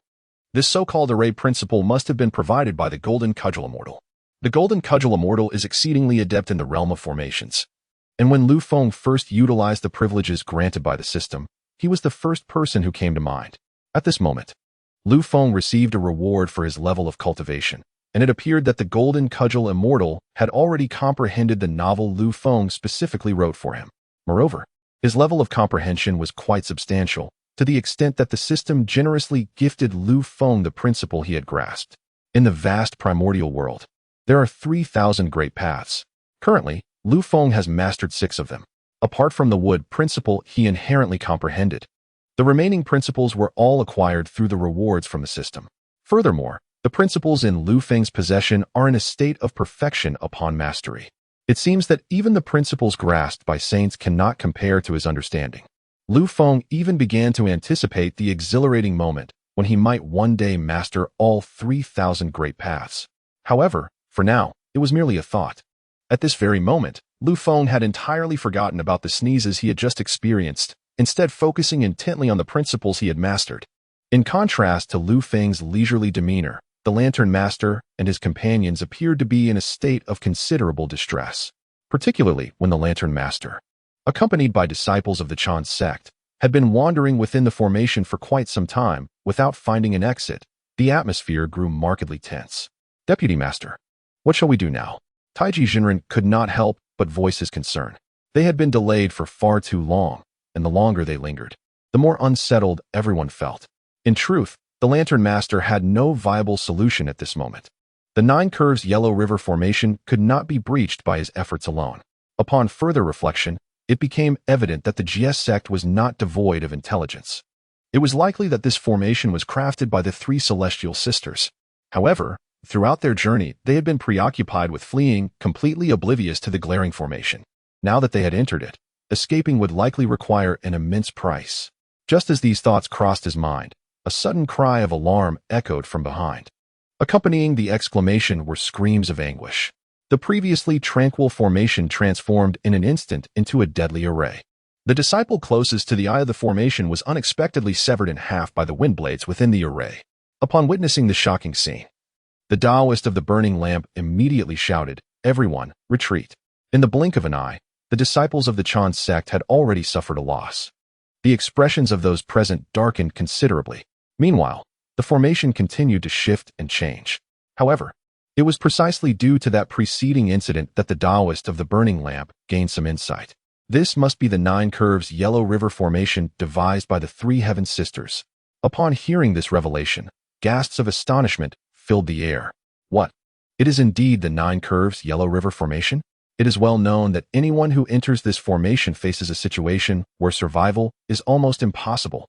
After all, the notoriety of this formation is such that it strikes fear into the hearts of many, especially the disciples of the Chan sect in the present moment. The expression on the Taoist of the burning lamp's face was also grim. Yet, seeing the palpable fear among the crowd, he could not help but offer some words of reassurance. There is no need for such panic. The Nine Curves Yellow River formation currently lacks a master. Its power is not as formidable as it once was. Despite his words, the Taoist felt a twinge of anxiety regarding breaking the formation. After all, this was a formation set up collaboratively by the three Heaven Sisters. With Guang Chengzi severely injured, only the Taoist of the burning lamp was left to lead the effort. Even with the addition of the 12 golden immortals, breaching this formation would still prove to be a considerable challenge. In contrast to the ominous atmosphere enveloping the Chan disciples, the mood among Duo Bao and his companions was considerably lighter. With the Nine Curves Yellow River formation lacking a master, how long could it possibly confine them? Yin Xiao scoffed lightly. To merely confine us is to underestimate the prowess of the three sisters. Now that the Chan disciples had entered their formation, even without a master, it would still be a laborious task for them to escape unscathed. Bi Xiao chimed in with a smile. Indeed, it is not easily traversed. Yet, once they do manage to escape, the losses for the Chan sect will be significant. Hearing Bi Xiao's words, Duo Bao and the others could not help but feel a surge of curiosity. What plans did the three sisters have in mind? Qiang Xiao calmly placed a piece on the chessboard before speaking, in the Nine Curves Yellow River formation. Any disciple below the rank of 12 golden immortals shall either perish or be gravely injured. At these few succinct words, Duo Bao and the others collectively gasped in astonishment. It seemed that the disciples of the Chan sect were indeed trapped in a dire predicament. The only uncertainty remained whether they could endure the impending losses. At that moment, both Duo Bao and Zhao Gongming experienced a shared sense of schadenfreude. The Chan sect had recklessly sought to seize the opportunities of the Jie sect disciples, drawing upon their finest talents. Among those below the rank of 12 golden immortals, the more gifted disciples were now in grave danger. One could only wonder if Guang Chengzi would be able to bear the consequences once he regained consciousness. Besides their amusement, Duo Bao and the others regarded the three sisters with deep respect. As the saying goes, when they do not act, they remain unnoticed. When they do act, they make an astonishing impact. The three sisters had previously remained hidden from view on the battlefield, only to unexpectedly set up such a formidable formation in secrecy. After all, the convergence of favorable circumstances is rare, And when the opportunity arises to thwart the teachings of the Chan sect, they will undoubtedly seize it with fervor. Yet, one might argue that this approach is rather ruthless, is it not? Nevertheless, it is indeed quite exhilarating. Duo Bao chuckled softly twice before composing himself. This time, we have truly caused the Chan sect to stumble significantly. Once our masters return from the Purple Cloud Palace, it is likely that further chaos will ensue. Qiong Xiao lifted her head resolutely, gazing in the direction of the Chan disciples. Thus, I have left a few individuals alive. After all, we did not eliminate them all within the array. Should they come seeking vengeance, it would be the Chan sect who are in the wrong. For it was they who instigated this conflict.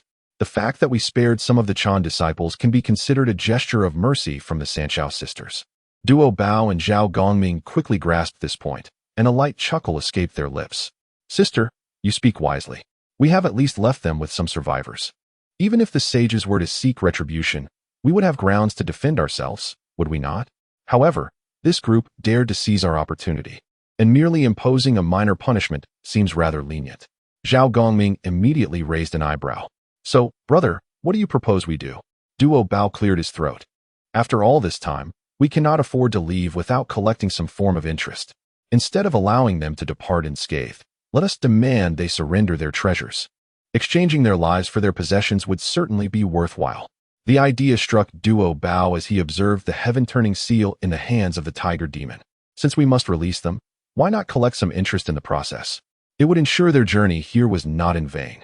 Bai Xiao and the others were genuinely taken aback by Duo Bao's cunning. However, this approach resonated with everyone's sentiments. Truly, our elder brother's considerations far surpass our own. It seems that in terms of wit, Duo Bao is leagues ahead of the Chan sect. So, when shall we act? As Bai Xiao grew increasingly eager, Duo Bao could only smile helplessly. Since everyone is in agreement, why not take action now? The Sanxiao sisters nodded in unison. As for how to proceed, that would depend on their intentions. It would merely involve letting those inside endure some hardships. Only through experiencing adversity will the subsequent negotiations proceed more smoothly, will they not? In truth, the burning lamp Taoist and his companions were seething with frustration. The myriad transformations within the array had already left them exasperated. Now, with a person at the helm, the array had evidently strengthened several-fold. Yet, even with the combined efforts of the burning lamp Taoist and the 12 golden immortals, they could barely withstand the 9 curves Yellow River formation. In fact, they were merely holding on by a thread, fully aware that their resistance would eventually falter. After all, this was the 9 curves Yellow River formation, having inadvertently entered. How could those outside allow them to escape so easily? With the Sanxiao sisters now involved, the burning lamp Taoist felt his teeth begin to clench in anxiety. Tai Yizhenren's face flushed red with regret. Had he known that the tiger demon and the serpent demon would prove to be such formidable adversaries, he would not have led the disciples of the Chan sect into this predicament, thus sparing himself from such humiliation. Yet, regretting now serves no purpose, having entered the formation. Could he truly retreat and reconsider his choices? Deputy Master, it is evident that certain individuals are orchestrating this formation. If we continue in this manner, we may not endure even a quarter of an hour. Should we falter, the disciples within the formation are likely to suffer grievous casualties. Such an outcome is one we cannot bear. The expression of the lamp igniting Taoist darkened. He was acutely aware of this reality. In truth, with the combined strength of himself and the 12 golden immortals, they could extricate themselves from the formation. However, what would become of the remaining disciples within? Given the temperament of the Jie sect, they would surely show no mercy to the Chan disciples ensnared within, now trapped with no means to advance or retreat. The lamp-igniting Taoist felt an increasing urgency. The pressure upon him grew heavier, nearing a critical threshold for their small group. Exhaling a deep breath, he spoke coldly. There remains one possible course of action. Upon hearing his words, Tai Yizhenren immediately inquired, what course? The lamp-igniting Taoist raised his gaze towards the exterior of the formation. Negotiate with the Jie sect. At this pronouncement, all present were momentarily taken aback. To negotiate with the Jie sect would surely demean the Chan sect. Yet, the current circumstances seemed to leave them with no alternative. After a silence, they were reluctantly compelled to make a choice. When the lamp-igniting Taoist's initial demand for negotiation reached them, Dao Bao leisurely savored the tea in his hand. There is no need to respond. Some individuals require a bit of coaxing to refine their temper for better negotiations. This sentiment resonated with the others present. As a result, the lamp-igniting Taoist voice grew hoarse from shouting within the formation, yet no response was forthcoming from outside. The already restless hearts of the disciples of the Chan sect grew even more anxious. Countless disciples began to question whether the Jie sect truly intended to eradicate them here. In moments of fear, one's resolve often falters. In no time, the lamp-igniting Taoist issued a second request for negotiation. Meanwhile, outside the formation, Dao Bao and Zhao Gongming sat across from each other, exuding an air of leisure. Let us wait a little longer. The most critical moment has yet to arrive. The three Xiaos shared this sentiment. Thus, they increased the pressure within the formation once more. Feeling the mounting pressure, the lamp-igniting Taoist and his companions could no longer remain composed. What were the Jie sect's true intentions? All were disciples of the saint. Could it be that they genuinely wished to eliminate them here? We are of the same lineage.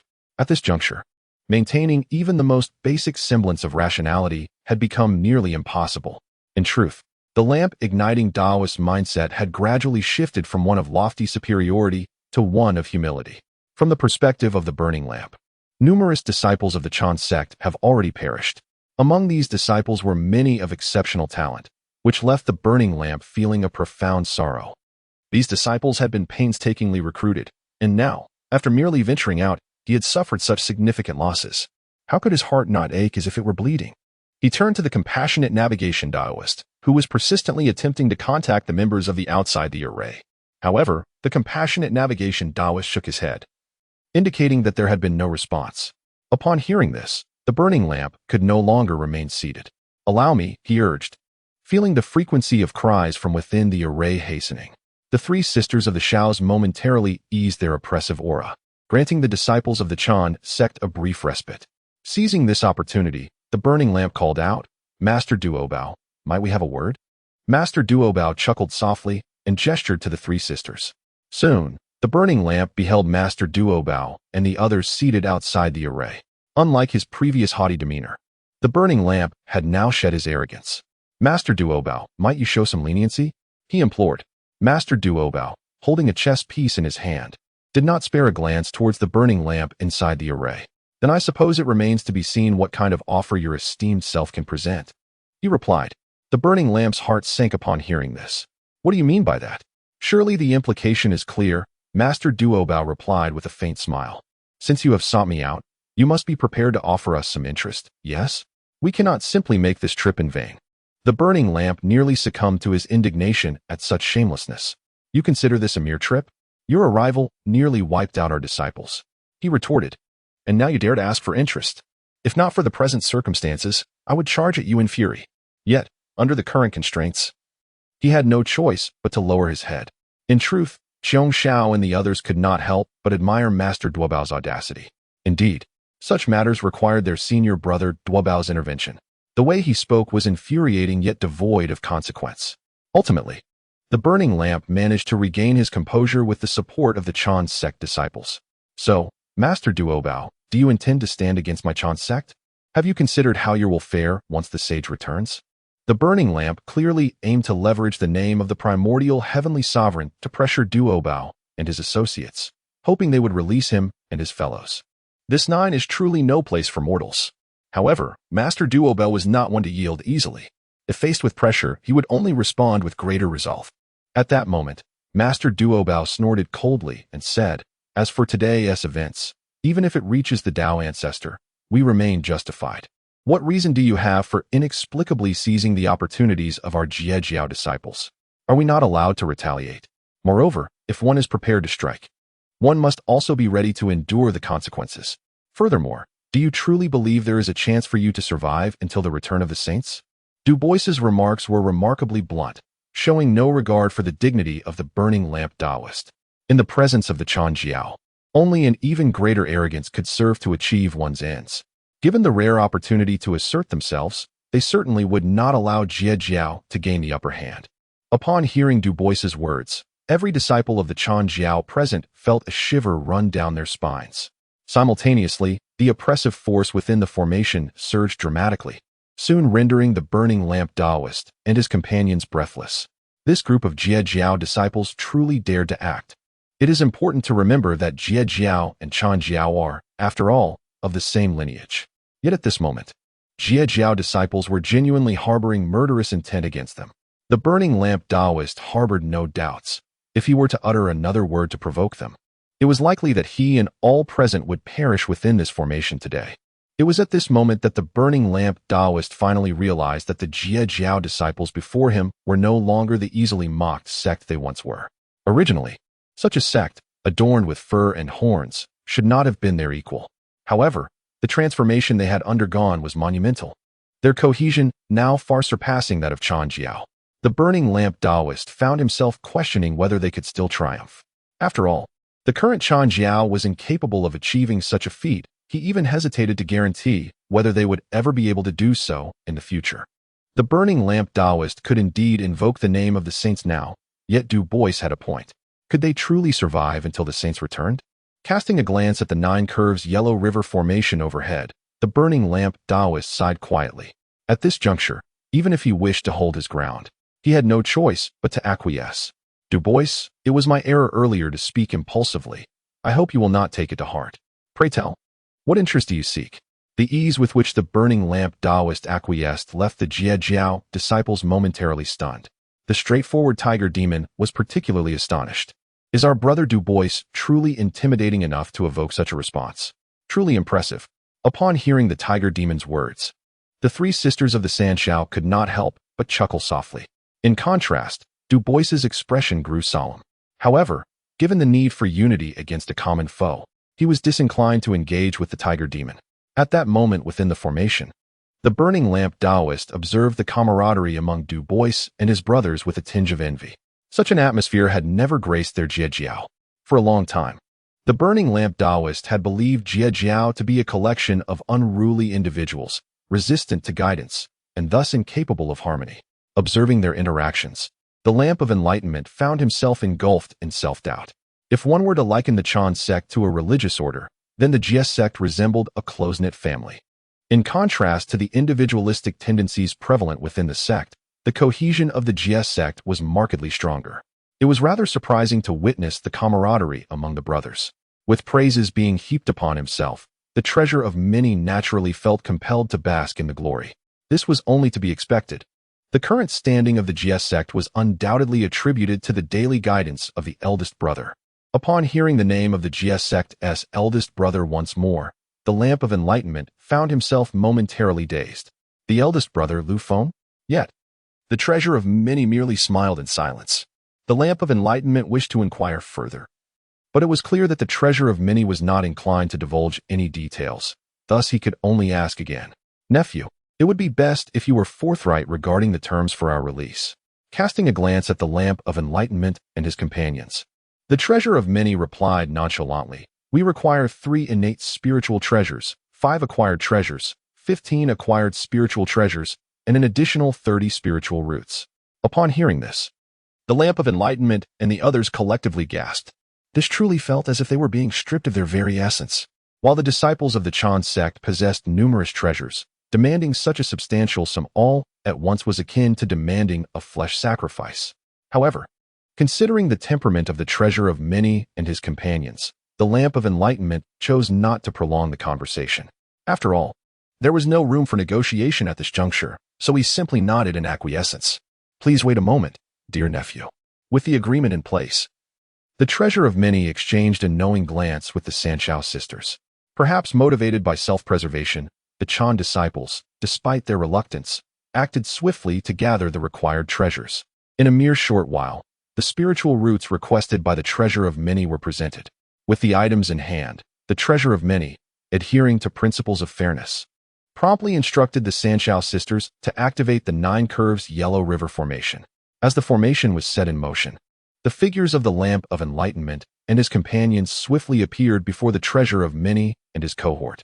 While it would be disingenuous to claim that anger did not simmer within them, the prolonged duration within the formation had depleted their spiritual energy to near exhaustion, leaving them no choice but to endure their predicament in silence.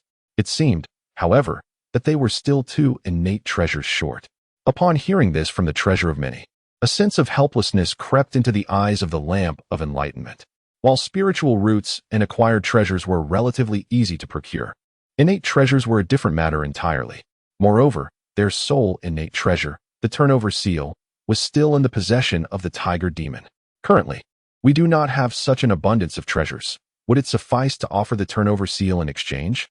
The tiger demon, upon hearing this, immediately bristled with indignation. On what grounds? That turnover seal belongs to your esteemed tiger lord. How dare you propose to barter my lord's possession for your own? The lamp of enlightenment, upon hearing this, found himself utterly exasperated. Why not wait until we return to the teaching before presenting it? Duobao snorted lightly. Once Randang and the others have left, whether they recognize it or not becomes a separate matter. Ultimately, it was the tiger demon who spoke up. Today's affairs must be concluded today. If you do not present the items, you shall not return. Upon hearing this, the disciples of the teaching could only seethe in silence. Randang Daoist also felt an overwhelming headache. Yet, we currently do not possess such a multitude of innate spiritual treasures, the tiger demon boldly declared. It does not matter that we lack them now. You need only acknowledge that you owe us 2 innate spiritual treasures. Randang Daoist's forehead throbbed furiously. What do you propose? A promissory note. Clearly state that you owe us 2 innate spiritual treasures. Moreover, you hardly appear capable of producing 2 such treasures when the time comes. Our master will seek out your revered teacher to demand payment. This tactic employed by the tiger demon was even more ruthless than Wabao's. Throughout the vast wilderness, who does not know of the discord between their master and the primordial heavenly sovereign? The promissory note signed today by Randang Daoist and his companions will surely provide a spectacle when their master comes to collect the treasures. Furthermore, with the note in hand, they need not fear Randang Daoist and his companions reneging on the debt, unless they wish to lose face before the entire wilderness. However, for Randang Daoist and his companions, this was no different from losing face before the whole wilderness. Not only would the reputation of the teaching be tarnished, but even their master's honor would be at stake. Yet, if they did not sign the promissory note, it seemed that no one present would leave this place alive. Thus, Randang Daoist ultimately had no choice but to swallow his indignation and sign the note. Unbeknownst to them, at this very moment, a figure had stealthily infiltrated the teaching's sacred grounds within Kunlun Mountain. Compared to the potential loss of face, they risked losing their very stronghold. On Jineo Island, Lu Feng's primary concern each day was his own peach tree. In comparison to the other spiritual plants growing beneath the peach tree, this tree was particularly enticing. After all, once the peach tree matured, it would bear fruit, while the other spiritual plants could provide at most a mere taste. Nevertheless, since he had planted these spiritual roots, they had greatly benefited his spiritual power growth.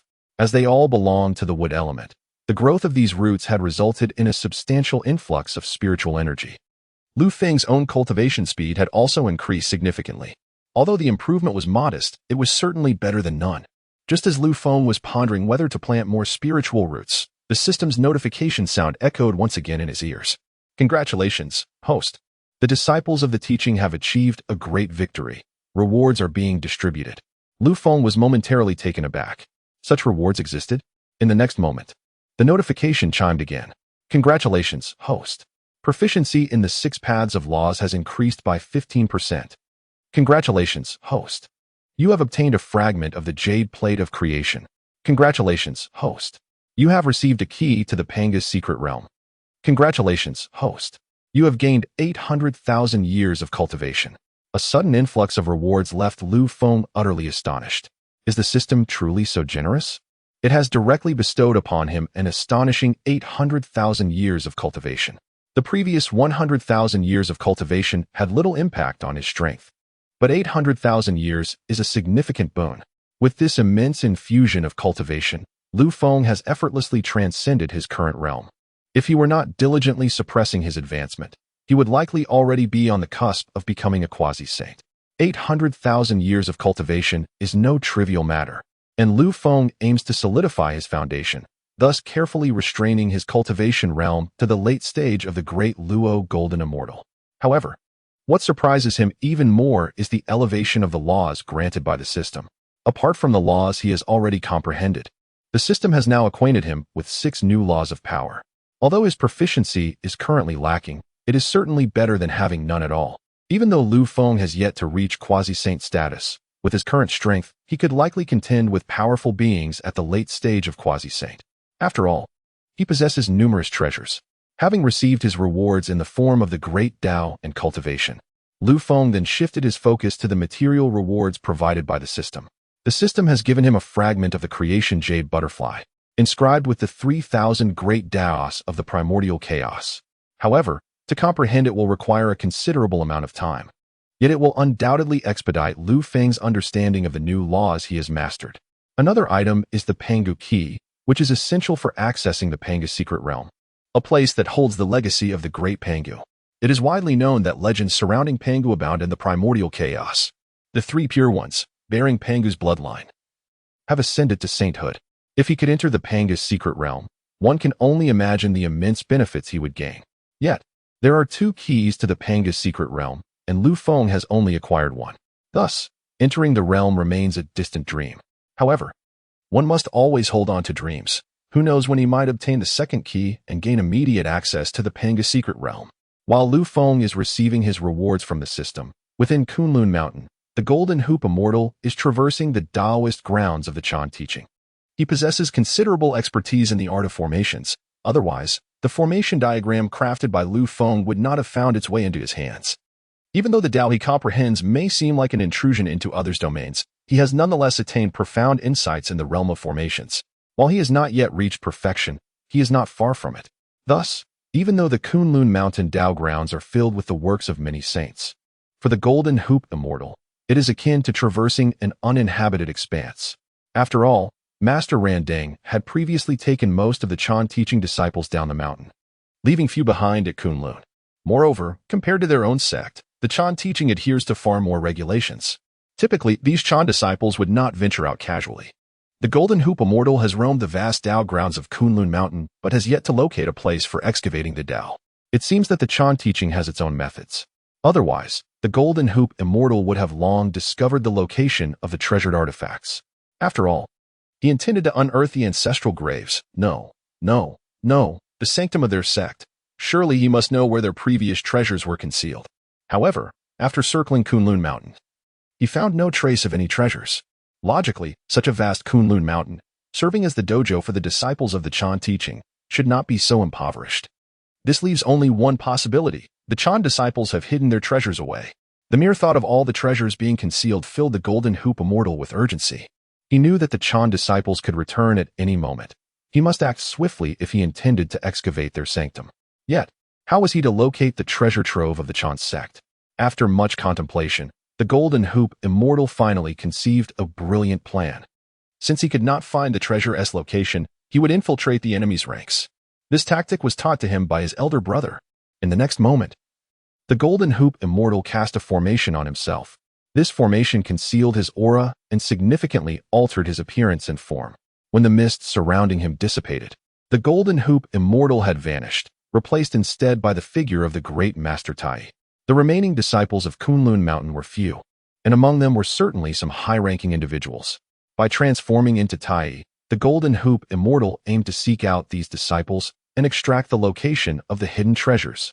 As for why he chose to impersonate Tai, it was simply because he had encountered Tai's disciple during his exploration of Kunlun Mountain. Moreover, compared to the other third-generation disciples, the young Neza was evidently much easier to deceive. Within mere moments, the Golden Hoop Immortal, disguised as Tai, appeared within Neza's abode. At that moment, Neza was still immersed in his closed-door cultivation.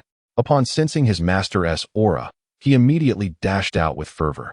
"Master, you have returned."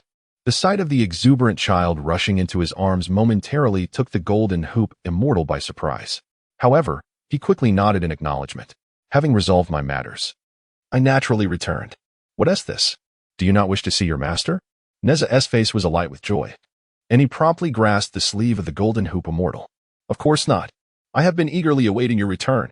Besides, you promised me last time that when you returned, you would take me to the treasury." The Golden Hoop Immortal was genuinely astonished that his slumber had been so fortuitously interrupted. However, this situation seemed a touch too fortuitous, did it not? Could it be that the Chan sect had already returned ahead of him and set a trap? But then again, the Golden Hoop Immortal dismissed this conjecture. He had been stationed outside Kunlun Mountain from the very beginning. If the Chan sect had returned, how could Kunlun Mountain be so tranquil? Furthermore, today's decision had been a sudden inspiration. Even his elder brother could not have anticipated his actions. How could the Chan sect have possibly foreseen it? Having resolved this thought, the Golden Hoop Immortal straightened his posture with renewed determination. Neza, embodying the innocence of youth, chattered incessantly upon encountering his revered master. Master, you have no idea. During your absence, a book unexpectedly fell upon my head. Its contents were truly captivating, and I gleaned a wealth of profound insights from it. Upon hearing Neza's account, Jin Guxian was momentarily taken aback. How peculiar it seemed that Neza's experience resembled the fortunate encounters typically reserved for disciples of the sect. Logically, the senior brother would not bestow such opportunities upon disciples of the sect. However, a fleeting glance at Neza revealed a child so exuberant that perhaps his acquisition of fortune was not entirely surprising. Who knows? This lad might even be a covert agent of the senior brother within the sect. Thus, the duo, one large and one small, made their way towards the treasure trove of Kunlun Mountain. Meanwhile, the Taoist of the lamp and his companions remained blissfully unaware, engrossed in the meticulous task of drafting promissory notes. As each note was completed, their expressions turned increasingly grim. Duo Bao accepted a note, nodding in satisfaction at its commendable craftsmanship. With these notes in hand, should the sect wish to renege on their agreements, he could easily present them to their master. At that juncture, the task of debt collection would undoubtedly fall to the master's capable hands, who would likely relish the opportunity. The thought of this scene filled Duo Bao with immense delight, prompting him to wave his hand dismissively. With that said, you may take your leave. Upon hearing Duo Bao's words, the disciples of the sect finally exhaled a sigh of relief. This incident served as a reminder of their miscalculation, leading them unwittingly into the intricate Nine Curves Yellow River Formation, allowing the sect to extort a considerable sum from them. Once this matter was resolved, they vowed to reclaim their honor. The intentions of the disciples were clear, and Duo Bao and his companions had no desire to engage with such sanctimonious individuals. However, the treasures bestowed by the sect were indeed worthy of careful distribution. Duo Bao possessed numerous magical artifacts, while Zhao Gongming and the three sisters also had their own accompanying treasures. Consequently, all these precious items were ultimately allocated among the remaining disciples of the sect. With these artifacts in their possession, they were better equipped to navigate the vast wilderness. As a prominent contributor to this endeavor, the snake demon successfully acquired a piece of innate spiritual treasure, the soul won among the spoils of war. Gazing at the innate artifact in his hands, the snake demon was filled with exuberance. He earnestly hoped for more such opportunities in the future, as they would surely bolster his modest finances. Indeed, the prowess of the senior brothers was undeniable. With merely a few words and a flick of his tail, he had secured an innate treasure, a truly advantageous transaction. After receiving their rewards, the disciples of the sect dispersed, their minds still preoccupied with the opportunities promised by the senior brother. With the examples of Zhao Gongming and Qiong Xiao fresh in their minds, everyone was fervently determined to discover the senior brother's fortuitous encounters as soon as possible, especially for Duo Bao, as the second disciple under the esteemed elder brother. He now finds himself in the most urgent predicament. Previously, among his numerous fellow disciples, aside from the elder brother, his prowess could be deemed the strongest. Yet now, both Zhao Gongming and Qiong Xiao surpassed him. If he does not elevate his abilities soon, will he still retain his position as the second disciple? In a fleeting moment, the once bustling crowd dissipated entirely. At this moment within Kunlun Mountain, Jin Gustian walked alongside Neza. As Neza chattered animatedly about his experiences in the secret realm, Jin Guxian felt increasingly astonished by the tales. Such remarkable feats could undoubtedly be attributed to the elder brother. However, he remained oblivious to the nature of the inheritance Neza had obtained in that secret realm. Just as Jin Guxian was about to inquire further, Neza suddenly spoke. Master, do you believe there is still camaraderie among our fellow disciples? After witnessing the harrowing experiences of the demon child in the secret realm, I felt an overwhelming sense of dread, as if those events might manifest in my own life.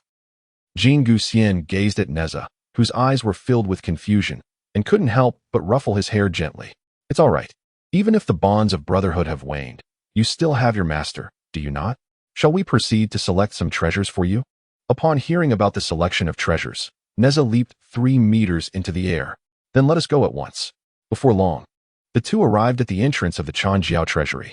Observing the treasury before him, Jin Guxian finally understood why he had been unable to locate this place. It was situated beneath a cliff, and without someone to guide him, he would never have reached it alone. Furthermore, there were dedicated disciples guarding the entrance. With Neza by his side, Jin Guxian was able to enter the treasury with great ease. However, as soon as they entered the treasury, Neza forcefully shook off Jin Guxian's hand. He fixed his gaze upon Jin Guxian. "You are not my master. Who are you? Why do you appear in Kunlun Mountain?" Jin Guxian was momentarily taken aback, surprised that Neza could discern his true identity so swiftly. Yet, he quickly cleared his throat and softened his tone. "Disciple, who else but your master could I be?" Neza huffed lightly. "My master never touches my head or speaks to me in such gentle tones. Besides, I already possess the magical artifact bestowed upon me by my master. I merely tested you." Hearing Neza's words, Jin Guxian felt a chill run down his spine.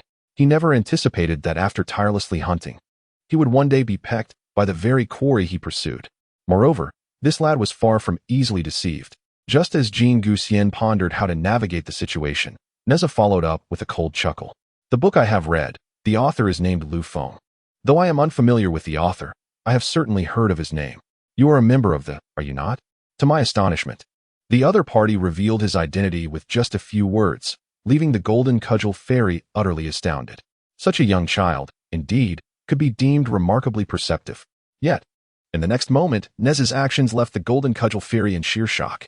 Neza summoned a red tassel spear with one hand, while a golden ring materialized in the other, his form adorned with fluttering red silks. The child, who previously appeared diminutive, had somehow reached a height level with the fairy's gaze. "What is this?" Neza scoffed. "Within there exists a cold and unfeeling nature, despite its outwardly pleasant reputation. It is merely a collection of puppets. Today, I shall sever these strings. No one shall control me." The Golden Cudgel Fairy had not anticipated that Neza would display such filial piety. He had merely thought of undermining their sect, but Neza intended to obliterate it entirely. The irony was that it was their own kin who had been brainwashed. Truly, he was worthy of being the eldest disciple. His resolve was fierce. As flames erupted from Neza's grasp, the proximity made the Golden Cudgel Fairy feel an intense heat. "Wait." Neza glared at him coldly. "Do you intend to stop me?" The Golden Cudgel Fairy shook his head vigorously, as if caught in a wave. Impossible. He would relish in seeing Neza cause chaos in Kunlun Mountain. However, his mission was to excavate the treasures of Kunlun Mountain. "Have you considered your course of action afterward? Should they pursue you, how can such a small child evade them? Moreover, how could your current actions possibly retaliate against them?" "I do have a plan. Would you care to hear it?" Neza regarded the fairy with skepticism. "What plan? You just masqueraded as my master to deceive me. How can I be assured you won't attempt to mislead me again?" The Golden Cudgel Fairy had not anticipated Neza to be so difficult. Nevertheless, he had no intention of deceiving him. "In truth, the author of that book is our eldest disciple. Have you heard of Lu Feng, the eldest disciple of the—" Neza's expression shifted in surprise. "That is your eldest disciple?" The Golden Cudgel Fairy nodded. Neza pondered for a moment. Then, he promptly nodded in agreement. He harbored no ill feelings towards the. However, since his initiation into the, he had been repeatedly admonished by his master and others, who labeled as a band of unrefined miscreants, lacking in both quality and decorum, and even grossly undisciplined. Over time, this incessant indoctrination led to a natural aversion towards. Yet, after perusing that particular novel, he felt as though the fog that had clouded his mind had dissipated considerably. Some matters ought not to be judged by the words of others, but rather by their actions. For thousands of years, had never harmed anyone externally. Conversely, it was there, a congregation of hypocrites who, under the guise of, engaged in morally dubious deeds. This realization only deepened his disdain for. Now, having received a favor from the senior brother of, he was inclined to listen to the plans of the. The latter harbored no ulterior motives. He simply wished to plunder the treasury of. "What do you think about us raiding S treasures?" he proposed. "Given your current prowess, even with a full frontal assault, retrieving all of S treasures would be nearly impossible. However, if we join forces to empty their treasury, and then you set it ablaze." As he listened, Neza's eyes sparkled with excitement, contemplating the feasibility of the scheme. Yet, he soon regained his composure. "Aren't you afraid of repercussions from afterwards?" Let out a cold snort. "Let them come. It's not as if I lack support." Sensing the pride in his tone, Neza felt a twinge of envy. Nevertheless, he nodded. After all, it was merely a matter of causing trouble for. The method was inconsequential. Moreover, the personality of resonated with him. akin to the camaraderie he felt with the characters in that novel. Neza suppressed his envy and swiftly assisted in raiding the treasury. In mere moments, the vault was completely emptied.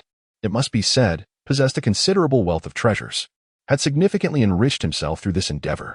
Before departing, he took a moment to tally his spoils, ensuring not a single item remained, before striding out of the treasury alongside Neza.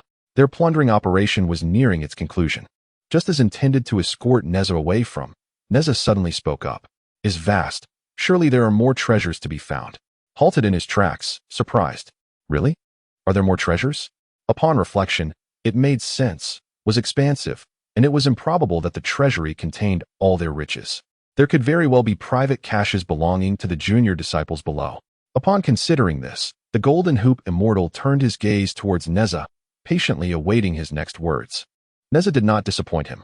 Our esteemed leader values his reputation greatly. The most precious treasures are actually located at the heart of the Taoist temple. Upon hearing this, the Golden Hoop Immortal immediately glanced towards the central Jade Void Palace. Centrally positioned, there stood only the Jade Void Palace. Could it be? As if perceiving the Golden Hoop Immortal's thoughts, Neza smiled and nodded.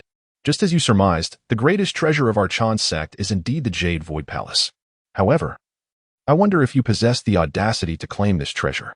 The Golden Hoop Immortal was momentarily taken aback, then gritted his teeth.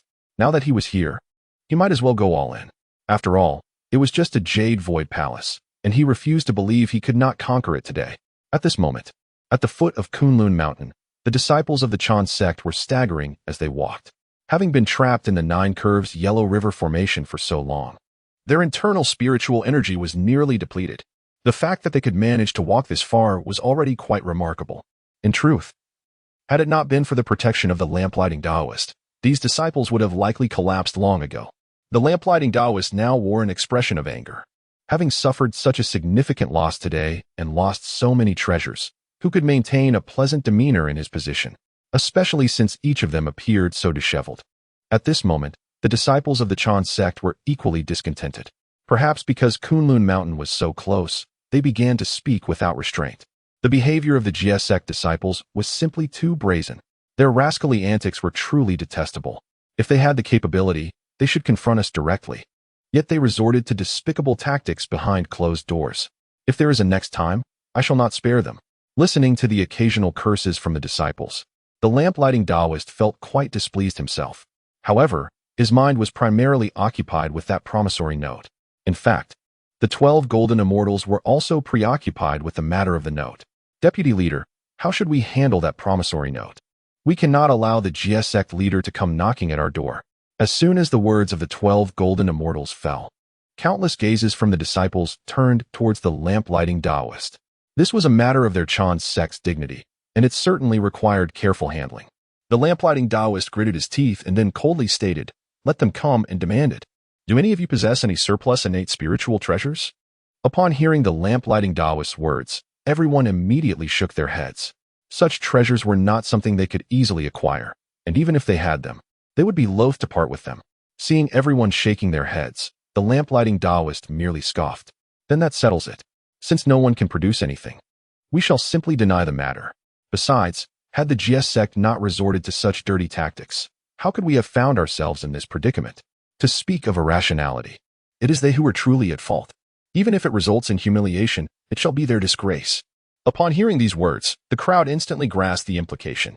Indeed, it was the unscrupulous tactics employed by that group from the Jie sect that coerced us into drafting this promissory note. We refuse to acknowledge such matters. As the voices of the assembly rose in unison, the gaze of the enlightened lantern Taoist flickered momentarily. Now that everyone has synchronized their stance, they will have a pretext when they stand before the Primordial Supreme. Even if the truth is otherwise, once they declare it so, it shall be. Surely, the sage would not dwell excessively on such trivialities. Moreover, even if this issue were to escalate before the two sages, the Chan sect possesses no treasures. They simply have none. Could it be that the Jie sect might transport their Zixiao Palace away? Little do they know that at this very moment, the Golden Hoop Immortal is indeed contemplating how to relocate the Zixiao Palace. Surrounding the Zixiao Palace are numerous formations, which envelop it entirely. To move the Zixiao Palace, these formations must be dismantled. Fortunately, The Golden Hoop Immortal is quite familiar with these formations, and thus, upon arriving at the Yushu Palace, he immediately began to observe their intricacies. The sudden appearance of a stranger outside the Yushu Palace naturally drew the attention of other disciples from the Chan sect. However, upon noticing Neza standing beside the Golden Hoop Immortal, these disciples softened their stance. Neza, who is this? How did you come to be here? Yet Neza remained silent, raising his red tassel spear with one hand. Why all the idle chatter? I shall go wherever I please. What business is it of an outer disciple like you? Though the Chan sect disciple felt a twinge of indignation at Neza's words, he ultimately had to yield, begrudgingly stepping back due to Neza's status. Witnessing Neza's imposing demeanor, the Golden Hoop Immortal couldn't help but nod in approval. Indeed, you are quite impressive. Neza cast his gaze upon the intricate formations before him and spoke solemnly. I can sense the presence of my master and the others. You would do well to resolve this swiftly, lest they return. The Golden Hoop Immortal immediately steeled himself. Numerous formations set by saints adorned the Yushu Palace.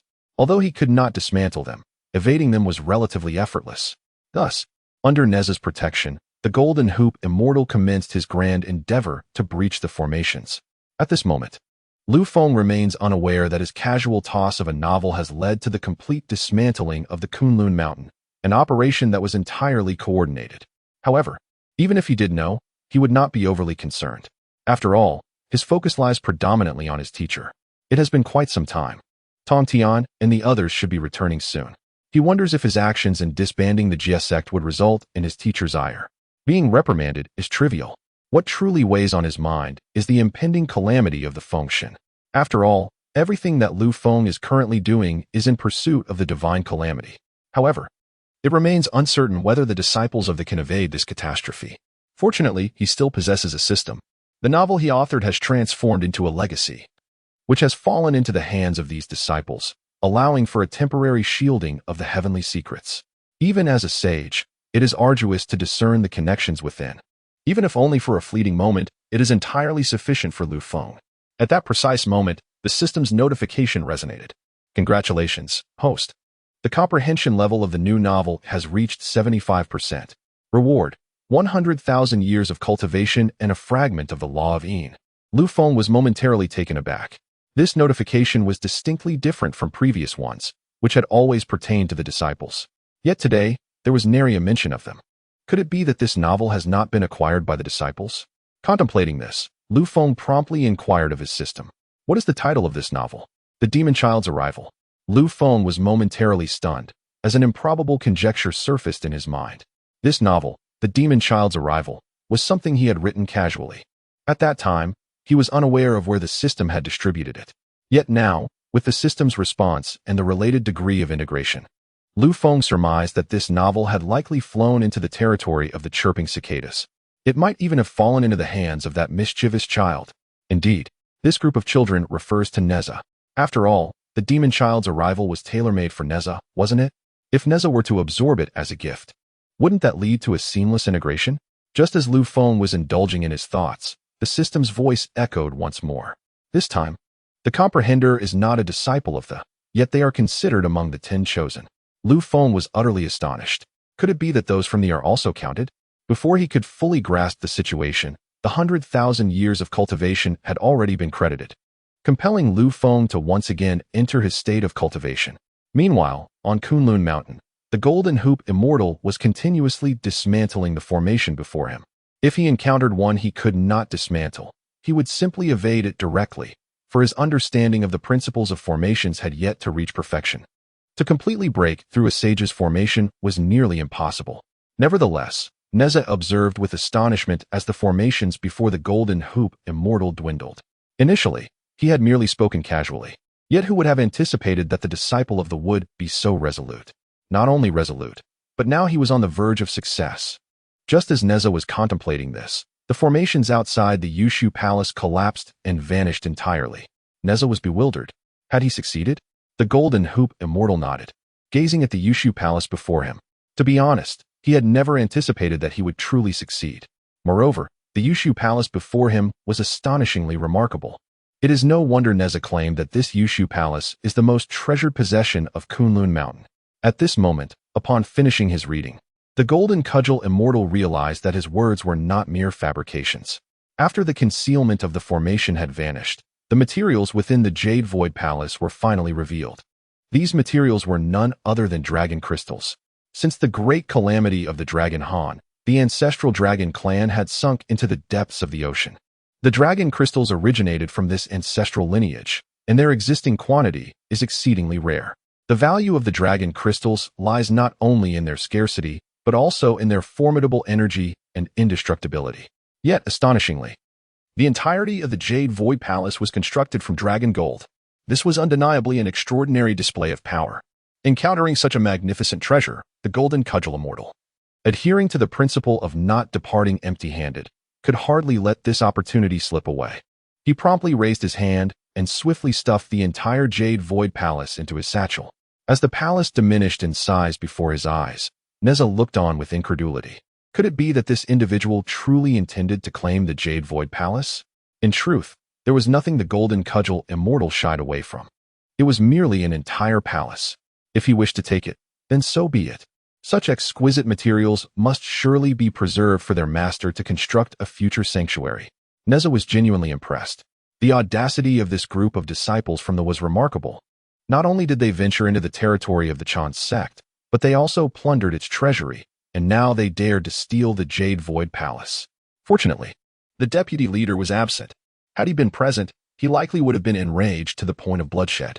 However, despite the golden cudgel immortal's best efforts to be discreet, the disappearance of such a grand palace would inevitably attract the attention of many disciples from the Chan sect.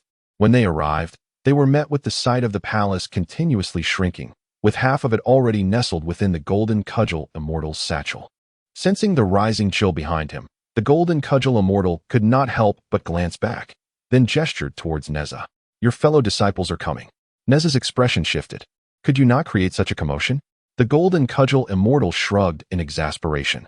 He too wished to minimize the noise, but the reality was rather helpless. After all, excavating such a vast palace was no small endeavor.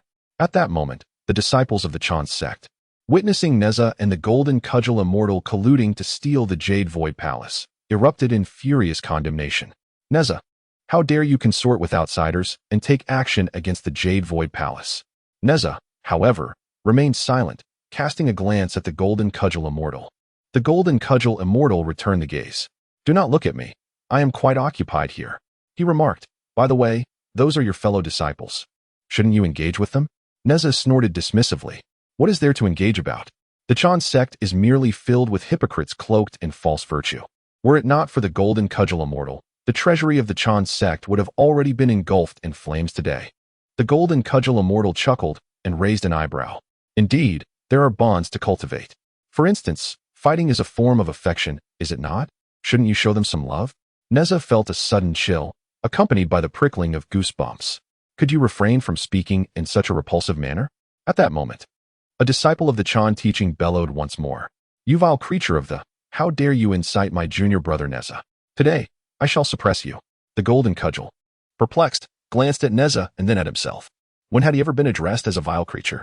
If it were up to him, such a disciple of the Chan teaching should be eliminated without hesitation, who needed any affection. Moreover, how could he be accused of inciting Neza? Did they not see that it was Neza who had clandestinely entered the Yushu Palace? No, that was not the right term. It was a bold and audacious excavation. Can you dispose of him? If you cannot, I shall hold you in contempt. At these words from the golden cudgel, Neza could not help but gasp. Then why do you not eliminate him? The golden cudgel whistled towards the Yushu Palace before responding.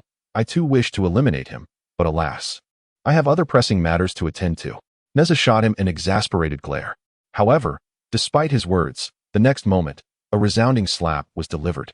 The audacious disciple of the Chan teaching was sent flying by the force of the blow. He had truly lost his restraint, and the impact was heavier than intended. I wonder if this disciple has a dojo. He now relished the act of dismantling others' dojos.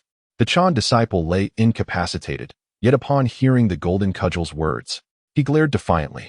But was the golden cudgel one to possess a gentle temperament? Apparently not. Then I shall escort you on your journey. With that, the disciple was instantaneously transformed into a mist of blood, dissipating into the air. The golden cudgel's actions had indeed quelled the Chan disciples. For a moment, none dared to make a move. Yet their inaction did not imply that the golden cudgel was willing to let them off the hook. Are you certain you do not wish to see them off? After all, they are your fellow disciples. Neza rolled his eyes in annoyance, witnessing the golden cudgel's continued provocations. Countless Chan disciples erupted in indignation. Neza, do you not realize that your collusion with outsiders has led to an egregious calamity? Surrender at once. Upon hearing their shouts, Neza snorted in disdain. You hypocritical lot, dare you admonish me here? If you wish to capture me today, come forth. As his words fell, Neza brandished his red tassel spear, pointing it directly at the multitude of Chan disciples before him. The sight of the spear aimed at them sent the Chan disciples into an uproar. Neza has betrayed the Chan teaching. Let us combine our strength to subdue him. No sooner had the words been spoken than countless Chan disciples soared into the air, launching an assault towards Neza. Witnessing his former brothers in arms show him no mercy, Neza was equally relentless. He immediately leaped onto his wind-fire wheels, brandishing the universe ring as he charged into the fray. The battle between Neza and the disciples of the Chan sect raged fiercely, and Jin Guxian wasted no time. His singular focus was to swiftly seize the entirety of the Yushu Palace, leaving not a single blade of grass behind. After all, he had summoned considerable courage to venture to Kunlun Mountain. The thought of returning home without an ample bounty would cause him immeasurable heartache. Moreover, whether he brought back one treasure or two, securing the Yushu Palace would allow him to house even more of Kunlun's treasures. With this thought in mind, Jin Guxian renewed his determination. However, just as the Yushu Palace was about to shrink to the size of a palm, he suddenly sensed a disturbance in the formation. This revelation startled him. Logically, he had dispelled all the formations surrounding the Yushu Palace, steering clear of those he could not dismantle. So what was happening now? After a thorough search, Jin Guxian finally pinpointed the source of the issue, the plaque of the Yushu Palace. Upon it, he discovered a formation laid down by a sage himself. It was now impossible to evade it. The only option left was to dismantle it. However, should he succeed in breaking the formation, the sage would undoubtedly become aware of it instantly. He was at a critical juncture, and Jin Guxian found himself in a moral quandary. If he refrained from acting, all his efforts would be in vain. Yet, if he proceeded, what repercussions might he face from the sage? In a mere moment, Jin Guxian resolved in his mind. After all, he had already offended the sage, and whether it was sooner or later made no difference. With such a substantial plaque, once he dismantled the formation, he could simply carry it back and send any displeasing Chan sect disciple flying with a single blow. The thought of that scene invigorated him once more. This time, he would challenge a sage's formation. In truth, the formations devised by the primordial heavenly sovereign were not particularly formidable. With Jin Guxian's current strength, breaking this formation was challenging but not insurmountable.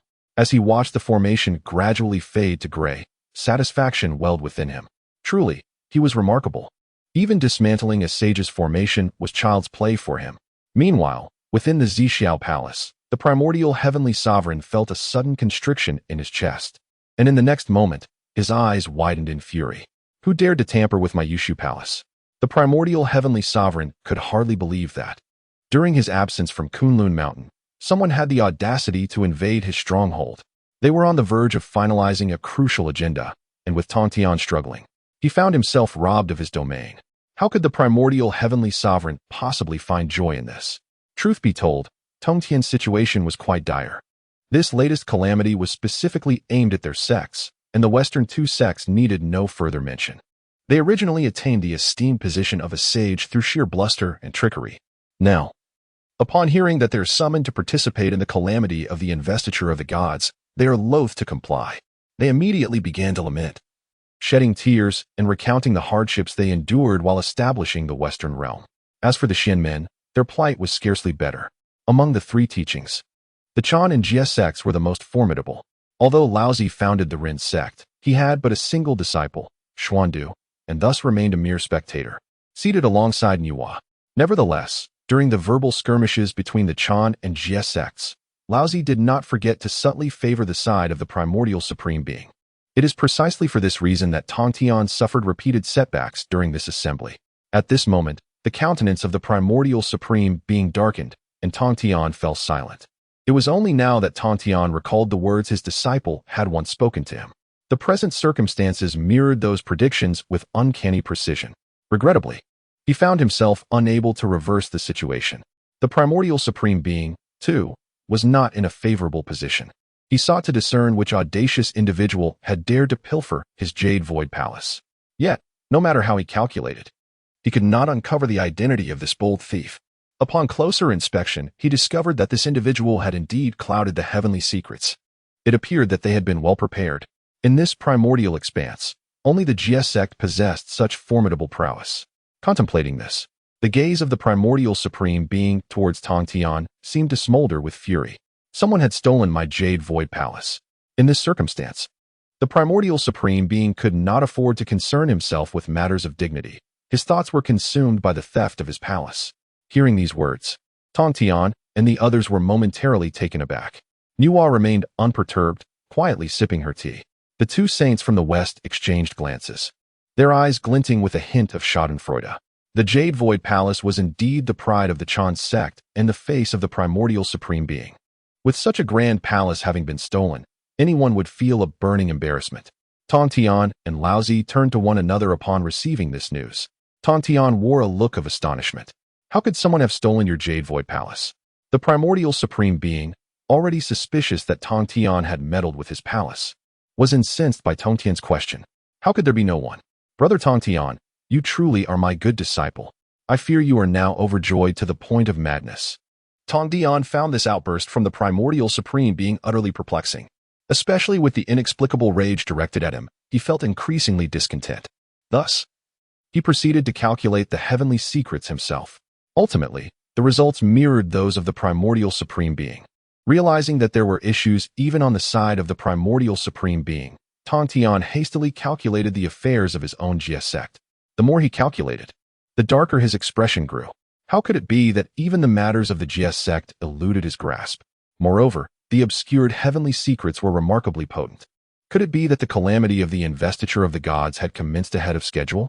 Upon reflecting on this, Tongtian found himself increasingly restless. The circumstances at the Zixiao Palace were unbeknownst to Jingu Xian, who was preoccupied with stuffing the Zixiao Palace into his satchel. Meanwhile, Neza stood alone, valiantly fending off the disciples of the Chan sect. As the Zixiao Palace diminished in size, Jingu Xian could sense the mounting pressure from above. However, Neza could not afford to leave, prompting Jingu Xian to gaze toward him from a short distance away. I must summon some assistance. This palace is far too large for me to manage alone. Neza's forehead was nearly adorned with a frown. In such a critical moment, he was still contemplating calling for help. Jingu Xian, without a hint of deliberation, departed immediately after uttering his intent. At the foot of Kunlun Mountain, Jingu Xian scoured the area and eventually encountered two disciples of the Jie sect. In truth, the Tiger Demon and the Snake Demon were scheming to extort a little more from the Chan sect disciples when they were unexpectedly approached by Jingu Xian. "Greetings, brother," they exclaimed. "What brings you here?" Jingu Xian waved his hand and spoke in a deep tone. "Would you care to join me in a grand endeavor?" Upon hearing these words, the Tiger Demon and the Snake Demon instantly perked up. "What is it you wish us to do?" "Let us infiltrate the Chan sect's domain," Jingu Xian remarked nonchalantly. Yet the excitement surged within the Tiger Demon and the Snake Demon. "Indeed, Brother Ma, you are truly remarkable. You have managed to scheme against the Chan sect without a sound. Pray tell, what is it you require from us?" they inquired eagerly. Jingu Xian merely gestured for them to follow, and soon the trio formed a team, once again heading toward the Zixiao Palace atop Kunlun Mountain. Meanwhile, the disciples of the Chan sect at the mountain's base had nearly recuperated. They had not ascended the mountain earlier due to its towering height, fearing that their depleted spiritual energy would prevent them from even climbing halfway. Now that they had regained some strength, they were eager to ascend and settle in. They had previously conferred and resolved to treat the recent events as though nothing had transpired, planning to report their grievances to their master upon his return. Rendang, having mostly recovered, addressed the gathered Chan sect disciples. "I understand that many of you harbor discontent. However, I urge you to keep today's events to yourselves. There will be future opportunities for retribution. Moreover, since everyone has contributed from their own resources this time, I will open the treasury upon our return, allowing you to select a treasure or two." The mere mention of the treasury ignited excitement in the eyes of the assembly, for all present had suffered significant losses. Without replenishing their resources, discontent might fester among them. It was precisely this rationale that Rendang offered them the chance to select treasures. However, unbeknownst to them, The Kunlun Mountain treasury had already been thoroughly pilfered by Jingu Xian, especially after the Golden Cudgel Fairy brought the Tiger Demon and the Snake Demon. The reduction of the Yushu Palace before them accelerated dramatically. In a mere blink of an eye, the Yushu Palace had shrunk to the size of a thumb, ultimately and completely falling into the Golden Cudgel Fairy's pouch. Yet, this was not the end of the matter. Surrounding the Yushu Palace were numerous stones and bricks, which, though inferior to dragon crystal, were exceedingly rare materials. Moreover, the spiritual roots and flora nearby added to their value. Upon the command of the Golden Cudgel Fairy, the Tiger Demon and the Snake Demon wasted no time, gnawing and biting their way through to stuff these precious items into their own bags. After all, Brother Ma had declared that nothing within their line of sight should be left behind, not even a blade of grass. In the blink of an eye, not only had the Yushu Palace vanished, but the surrounding area had also been stripped bare. At this moment, Neza was rendered utterly dumbfounded. No wonder the Golden Cudgel Fairy sought assistance. It turned out these two companions were professionals in their craft. Observing the desolate Yushu Palace, the disciples of the Chan sect could no longer remain composed. How dare you truly dismantle the Yushu Palace? Such audacity! When the master returns, you shall not escape his wrath. Ignoring the impotent rage of the Chan sect disciples, the Golden Cudgel Fairy resolved to call it a day. However, the Tiger Demon and the Snake Demon felt unsatisfied. What was there to fuss about after merely dismantling a palace? Indeed, they had not even torn down the entirety of Kunlun Mountain. As their conversation concluded, the two demons exchanged a knowing glance. Yes, merely dismantling one Yushu Palace was insufficient. Why not take down Kunlun Mountain as a whole while they were at it? Observing the fervent gleam in their eyes, the Golden Cudgel Fairy could not suppress a cough. Today would not suffice. Considering the time, it was likely that the Chan sect members would soon return. When confronted by them, the Golden Cudgel Fairy was uncertain whether he could escape with the Tiger Demon and the Snake Demon in tow. Upon hearing the Golden Cudgel Fairy's remark, the two demons immediately lowered their heads, their spirits somewhat dampened. However, they quickly perked up again at his next words. Next time we come, I shall summon you both. These two were indeed indispensable demolition experts, which would save him considerable effort. With the Golden Cudgel Fairy's assurance, the Tiger Demon and the Snake Demon felt rejuvenated. So shall we depart now? The Golden Cudgel Fairy nodded and then turned to Neza. Will you accompany us? After all, Neza's actions today had incited the wrath of both gods and men alike, making it impossible for him to remain within the Chan sect. Neza had not intended to stay with the Chan sect either, and now that the Golden Cudgel Fairy had spoken, he naturally chose to leave with him. Yet, as they prepared to depart, the Tiger Demon and the Snake Demon still bore expressions of deep reluctance. Kunlun Mountain was vast, with far more than just the Yushu Palace. If they could dismantle the Yushu Palace, would they not strike it rich? They wondered when their senior brother might return to bring them back once more. At that moment, I shall ensure that this place is thoroughly dismantled. Observing the Tiger Demons depart nonchalantly, the disciples of the Chan sect were nearly driven to the brink of apoplexy. You have already demolished our palace, and now you audaciously contemplate a return? And to dismantle it completely? Can you not behave like civilized beings? No, they were never human. They are a pack of brutes. As the Golden Cudgel Fairies departed, the lantern-bearing Taoist returned. Upon gazing at the looming Kunlun Mountain, expressions of profound joy spread across their faces in unison. It is worth noting that the Deputy Master had previously declared that upon returning to the Chan sect, they would be permitted to select treasures from the treasury. Now, that moment had finally arrived. With fervent excitement in his eyes, the Supreme One vowed, this time, we shall diligently cultivate our skills, ensuring we do not grant them another opportunity to return. However, as they stepped into Kunlun Mountain, an unsettling sensation enveloped them. The lantern-bearing Taoist was the first to sense something amiss. His gaze drifted towards the former direction of the Jade Void Palace. Where is our Grand Palace? What has become of the vast Jade Void Palace? Who has devoured it? Many disciples began to comprehend the gravity of the situation. Senior brother, where is the Jade Void Palace? The trembling voice of one disciple echoed their collective dread. Without the Jade Void Palace, how would they explain to their master upon his return? In truth, the lantern-bearing Taoist was equally bewildered. Logically, such a grand palace could not simply vanish, leaving behind only a barren expanse. Not even a blade of grass remained. The lantern-bearing Taoist felt a tightening in his chest. The Golden Cudgel disciple, in a daze, queried, Senior brother, could it be that we are still ensnared in a formation? It seems there is no other explanation. For such a magnificent palace cannot simply disappear into thin air. And who would even steal a palace? Yet, the reality was undeniable. The lantern-bearing Taoist rubbed his eyes several times and inspected the surroundings earnestly, ultimately confirming that the palace had indeed been pilfered by the interceptors. Such a grand edifice, and they claimed it without hesitation. At that moment, the remaining disciples of the Chan sect could no longer contain themselves and rushed forth to lament, "Deputy Master, you have finally returned. Those interceptors are nothing but rogues. They have stolen our Jade Void Palace. Such a vast palace, and they left us not even a single brick." The lantern-bearing Taoist felt darkness encroaching upon his vision. The Jade Void Palace was the residence of their master.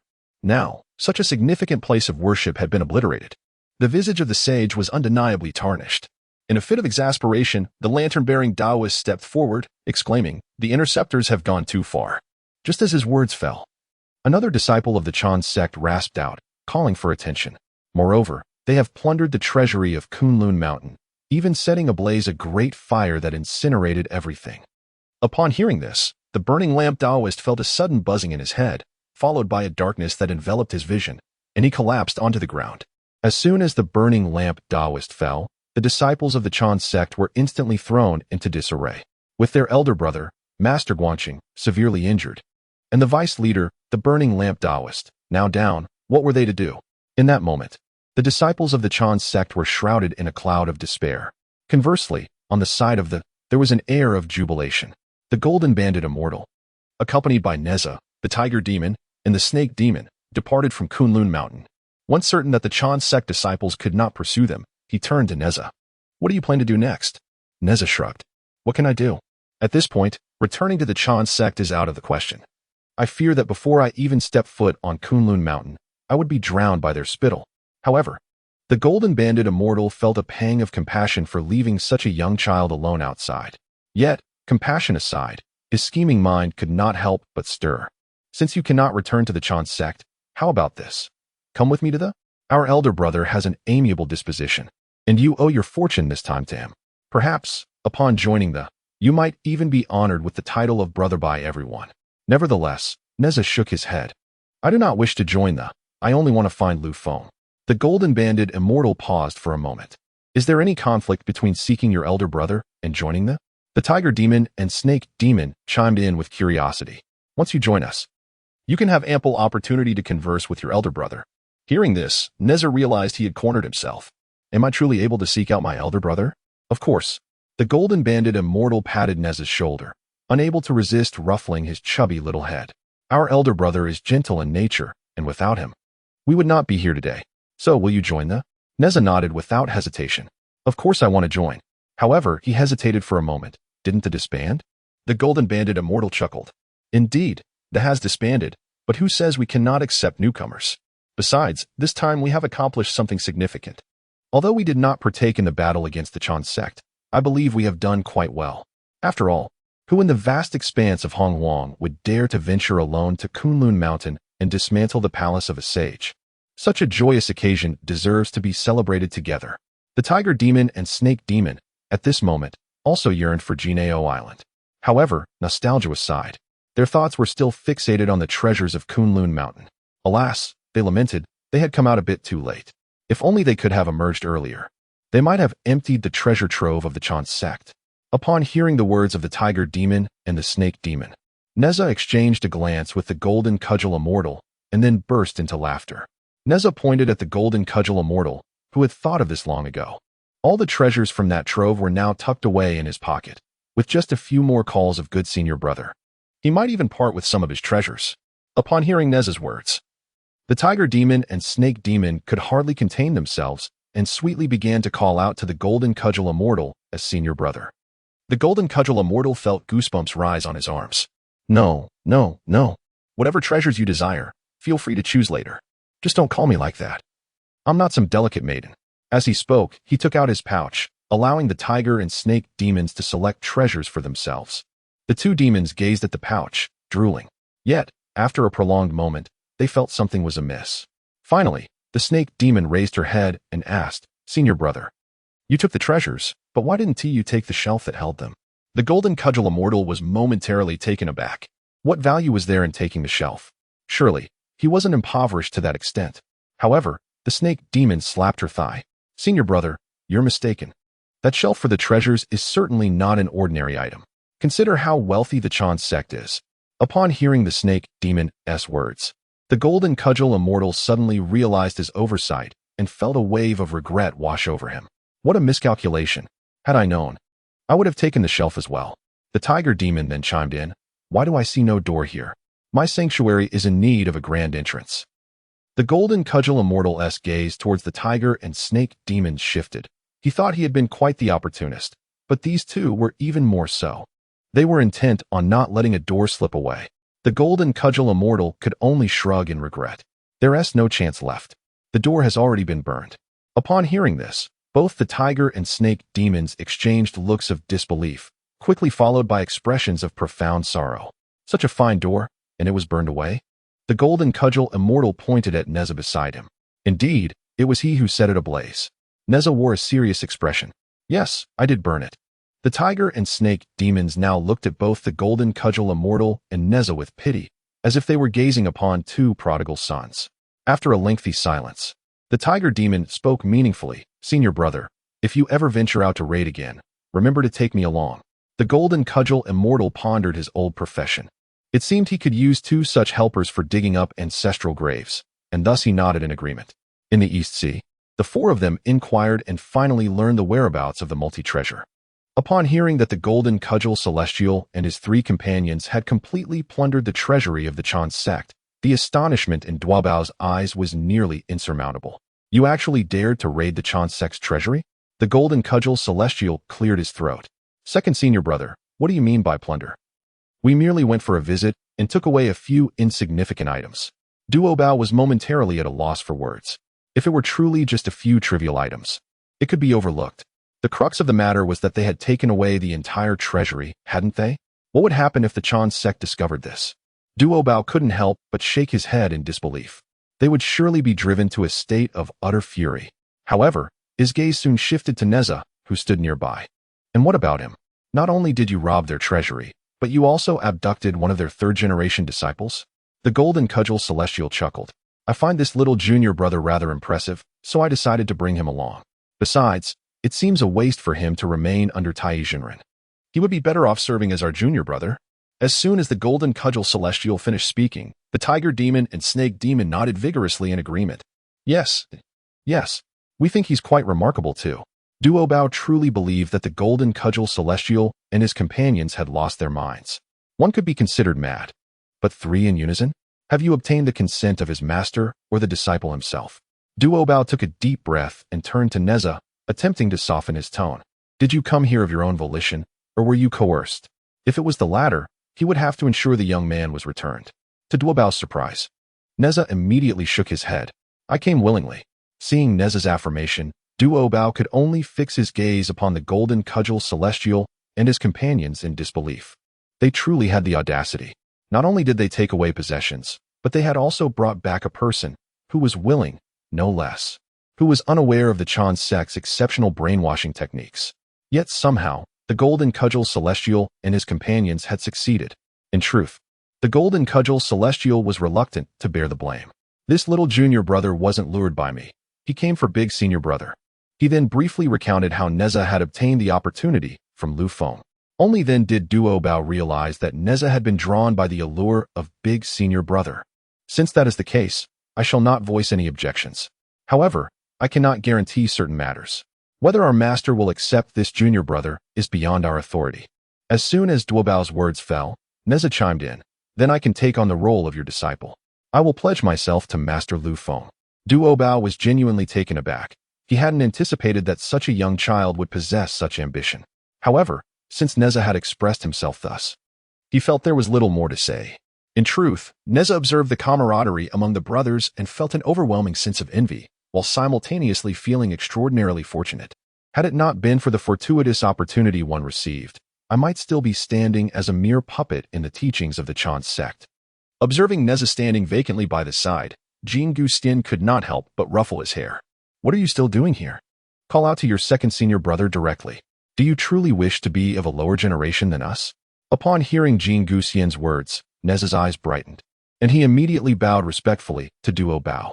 Neza had encountered his second senior brother before, yet Duo Bao merely waved his hand dismissively. Among our brotherhood, we do not adhere to such rigid customs. From now on, let things flow naturally. Neza murmured softly, let things flow naturally. At that moment, he genuinely realized that he had indeed arrived at the right place. No one in the Chan sect had ever spoken to him in such a manner. Now, standing before Duo Bao and the others, Neza came to understand that there exists an alternative way of interaction among brethren. They did not need to engage in cunning schemes, nor did they require pretense in their dealings. Neza nodded earnestly, his gaze towards Duo Bao and the others now imbued with a measure of respect. Within this sect, Neza felt he might find greater joy than in the Chan sect. Indeed, this was the truth. The Jie sect was devoid of excessive regulations, allowing brothers to express whatever thoughts crossed their minds freely. There was no need to adhere strictly to protocol, nor to ponder whether a statement was permissible or how it might be rephrased. As soon as Neza addressed his second senior brother, Duo Bao and the others could not suppress their chuckles.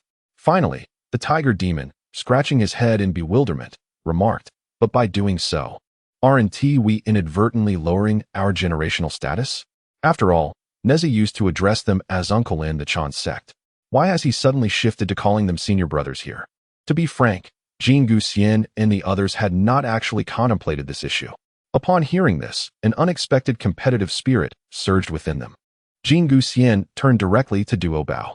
Second brother, I recall you have several disciples, don't you? Perhaps you should allow Neza to take them as his mentors. In an instant, Duo Bao grasped Jin Guxian's implication and burst into an angry laugh. You certainly have a clever scheme. If Neza were to become one of my disciples, he would then have to address me as Grandmaster. In that case, even the saint of the Chan sect would have to regard our master as a generation below him. Such jesting might be fine for casual conversation, but bringing it to light could lead to dire consequences. Laughter aside, Duo Bao ultimately insisted that Neza refer to them as uncle. After all, no one wished to lower their generational status unnecessarily. It was best to maintain the previous hierarchy. Neza had no objections. As long as he could join the Jie sect and stand before his senior brother, he was indifferent to the title. Once Neza's affiliation was settled, Jin Guxian cleared his throat. Second brother, I have another matter to discuss with you. Duo Bao huffed lightly. Let's address whatever it is together.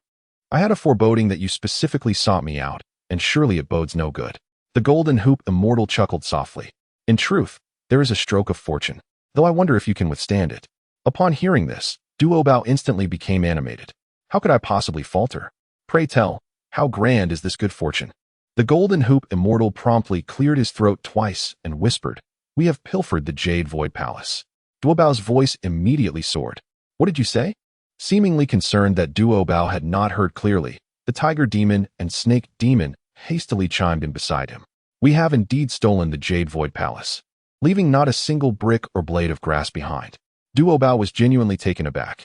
You can't be deceiving me, can you? The golden hoop immortal straightened his chest with pride. When have I ever deceived you, my senior brother? If you doubt me, I shall present the plaque for your perusal. With that, the golden hoop immortal promptly hoisted the plaque of the Jade Void Palace. This plaque was something he had painstakingly removed from the palace itself. Gazing upon the plaque, Duo Bao's heart raced with trepidation. You all? The three tiger demons nodded emphatically. Indeed, it is we. Duo Bao was rendered utterly speechless. These individuals were audacious beyond measure. However, the tiger demon now gazed at the Jade Void Palace plaque with shining eyes. This plaque is truly magnificent. I dare say it surpasses even my celestial seal. How about this, Brother Ma? Let us exchange. You grant me this treasure, and I shall bestow upon you the celestial seal. Thus, neither of us would suffer loss, would we? The golden hoop immortal swiftly reclaimed the plaque of the Jade Void Palace. I shan't trade. Your so-called celestial seal is merely a broken peak fragment. This plaque of mine is far superior. Hearing the words of his junior disciples, Duo Bao felt as though the very fabric of reality was unraveling. The Jade Void Palace is, after all, the abode of the saints. Now, the golden hoop immortal and his companions have truly carried it away. Is this not a calamity of monumental proportions? A stroke of good fortune? Could such a thing be deemed fortunate? For a fleeting moment, Duo Bao began to dread the wrath of the heavens. After all, this was no trivial matter. The abode of the saints has been dismantled by the golden hoop immortal and his companions. The ramifications of this act are indeed vast.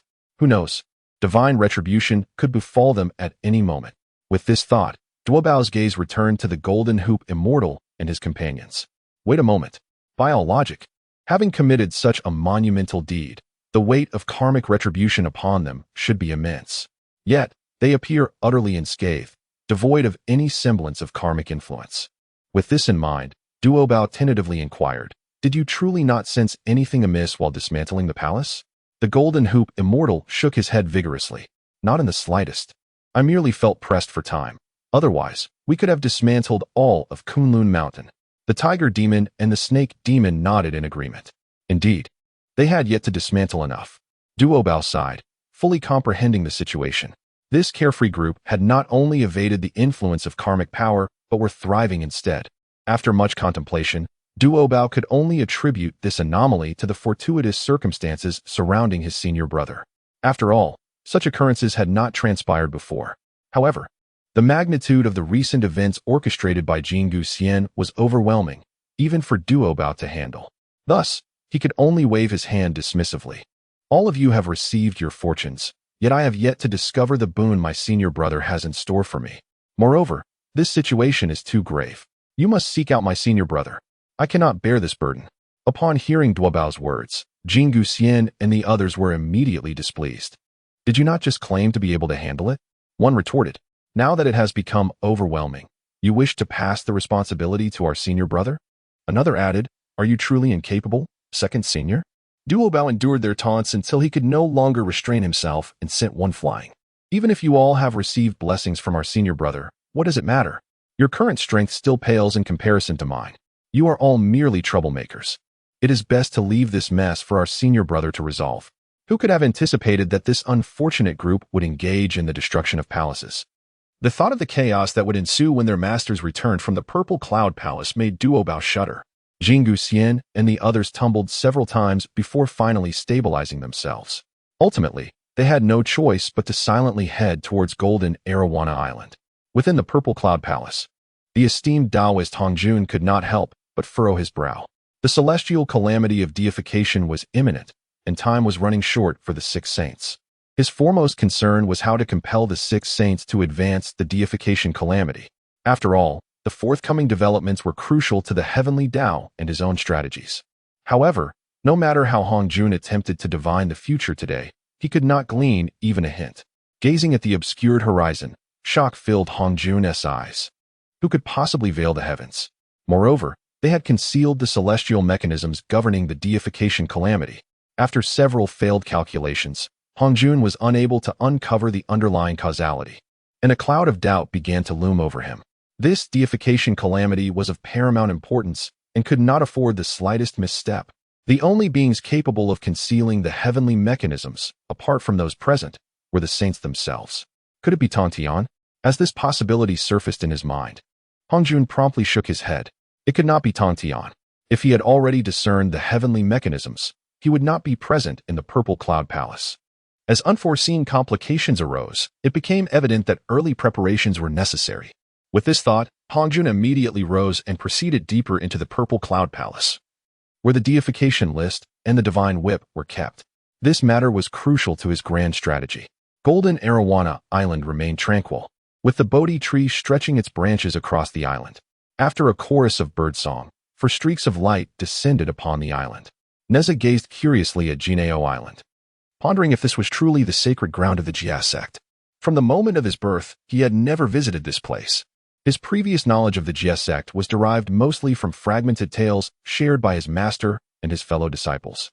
Now, standing before the majestic Jixiao Island, devoid of any visible presence or signs of life, he nonetheless felt an awe-inspiring atmosphere.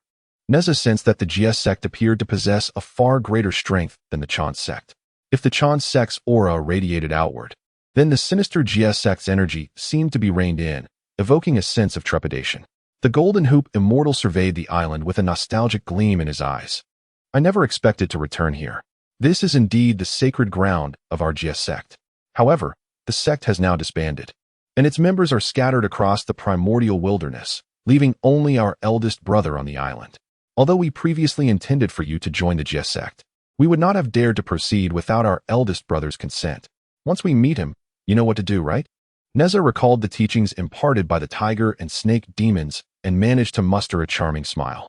Is that so?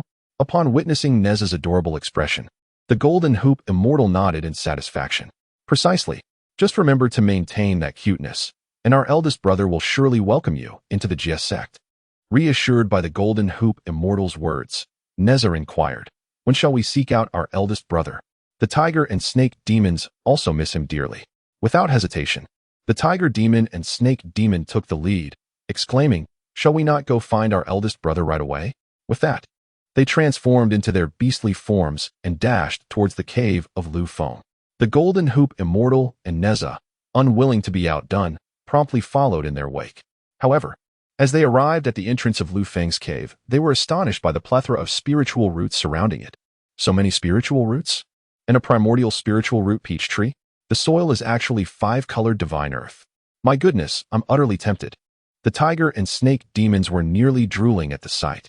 Yet, upon realizing that these treasures were cultivated by their eldest brother, they quickly wiped their mouths, refraining from gazing any longer. It was remarkable how much their eldest brother had transformed the entrance of his cave in such a short time. As they contemplated this, the cave door suddenly swung open. Lu Feng emerged, as usual, to water his peach tree. However, he was startled by the sudden presence of the 4 figures at his doorstep. What brings you 4 back? Upon seeing Lu Feng, the golden hoop immortal and the others immediately adopted a more respectful demeanor. Eldest brother, we have brought back a child. Lu Feng recognized the golden hoop immortal, but the snake demon and tiger demon behind him seemed vaguely familiar to him. The sight of the serpent and tiger demons in their half-human, half-beast forms was undeniably disconcerting for Lu Feng. Who has ever seen a tiger with a tiger's head wearing bright red shorts? Or a dragon with a human head and a serpent's body draped in an excessively green garment that covers its head? It was indeed a case of green upon green. Lu Feng discreetly averted his gaze and then caught sight of Neza standing behind the golden cudgel immortal. One must concede that, compared to the trio, Neza was a paragon of exquisite beauty, clad in a red belly band and matching shorts. With 2 adorable little pigtails, he was simply irresistible. Just a fleeting glance from Lu Feng was enough for Neza to recognize him. Neza? This bunch of rascals went out and returned with a 3rd-generation disciple of the Chan sect. Neza obediently stood before Lu Feng, adorably attempting to charm him as he had learned from the Chan sect. Greetings, senior brother. Lu Feng had anticipated Neza's departure from the Chan sect. However, he did not expect the lad to come to him afterward. After a moment of contemplation, Lu Feng decided not to dwell on it further. Since he was already here, why not sit for a while? Yet, he was curious about the purpose of their visit. To his surprise, Neza appeared quite thrilled at being so readily acknowledged by Lu Feng. However, the golden cudgel immortal seemed a bit apprehensive after Lu Feng's inquiry. Well, we did something. This matter might have serious consequences. Second senior brother said he couldn't handle it and sent us to find you. As he spoke, the golden cudgel immortal's voice dwindled into a whisper. Lu Feng was utterly perplexed. What could possibly have such severe repercussions? And how could it be that even Duobao could not manage it? Surely, you haven't done anything wrong? The golden cudgel immortal immediately shook his head. We haven't done anything wrong. What we did was beneficial for the Jie sect. Indeed, it was advantageous for them. As for the Chan sect, they need not concern themselves with the details. Lu Feng paused for a moment and casually remarked, then that is settled. As long as you haven't demolished the Zixiao Palace, what could possibly be so grave? Upon hearing this, the expressions on the faces of the golden cudgel immortal and the others grew even more anxious. Noticing their change in demeanor, Lu Feng quickly lifted his gaze to them. You haven't truly demolished the Zixiao Palace, have you? After speaking, Lu Feng glanced at the golden cudgel immortal, then at the tiger and serpent demons. Goodness! What mischief could this trio possibly have engaged in? His gaze then shifted back to Neza, a disciple of the Chan sect. My word, this was a direct act of collusion. The audacity of dismantling the Zixiao Palace at such a young age. Were they truly unafraid of the consequences? At last, Lu Feng understood why Duobao had tossed this dilemma into his lap. Such a momentous affair would leave anyone feeling quite uneasy, wouldn't it? However, upon further reflection, he thought, the calamity of the Fengshen era is approaching anyway. If it's to be dismantled, then let it be. When the 2 factions clash, it resembles a bloodless battle. At present, It merely adds another layer of animosity before the imminent calamity. Understanding this, Lu Feng nonchalantly dragged a chair and seated himself. It is not a grave matter. The damage has already been done. One cannot simply restore what has been dismantled, can they? Upon hearing Lu Feng's words, Jin Guxian and the others felt a wave of relief wash over them. Since the senior brother has spoken, the second brother would surely refrain from criticizing them further.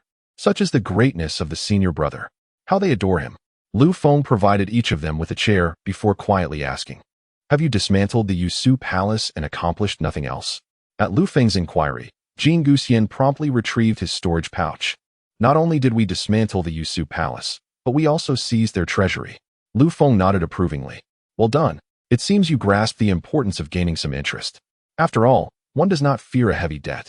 Meanwhile, the four of Neza were comfortably seated with Lu Feng. On the other side, Duo Bao was in the East Sea, finally discovering his fortune, after searching for so long and traversing nearly half of the vast wilderness. He finally encountered an opportunity meant for him in the East Sea, and his excitement knew no bounds. As he gazed at the scroll in his hands, Duo Bao could not resist opening the first page. In an instant, a beam of golden light pierced his mind. An endless array of principles and laws surged forth, intertwining before him. As Duo Bao beheld these readily accessible laws and techniques, he swiftly immersed himself in cultivation. Ultimately, these myriad principles and laws coalesced into a profound technique, inscribed in his consciousness, the sacred path. The moment he softly uttered these two words, his previously stagnant cultivation began to ascend steadily. The waves of the East Sea relentlessly crashed against the shore. Yet, Duo Bao remained undisturbed, quietly awaiting his breakthrough amidst the tumultuous waves. When he finally opened his eyes again, he had successfully transcended a significant tier, advancing to the quasi-saint realm. In that moment, Duo Bao truly comprehended why Qiong Xiao and the others had gained such immense strength after receiving the senior brother's fortune.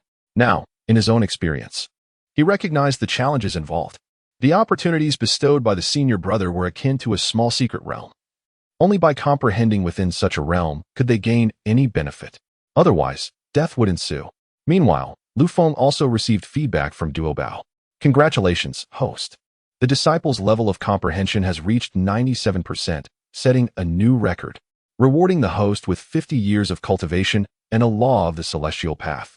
As the disciples of Jie Jiao have reached 8 in understanding, a surprise gift package will be awarded.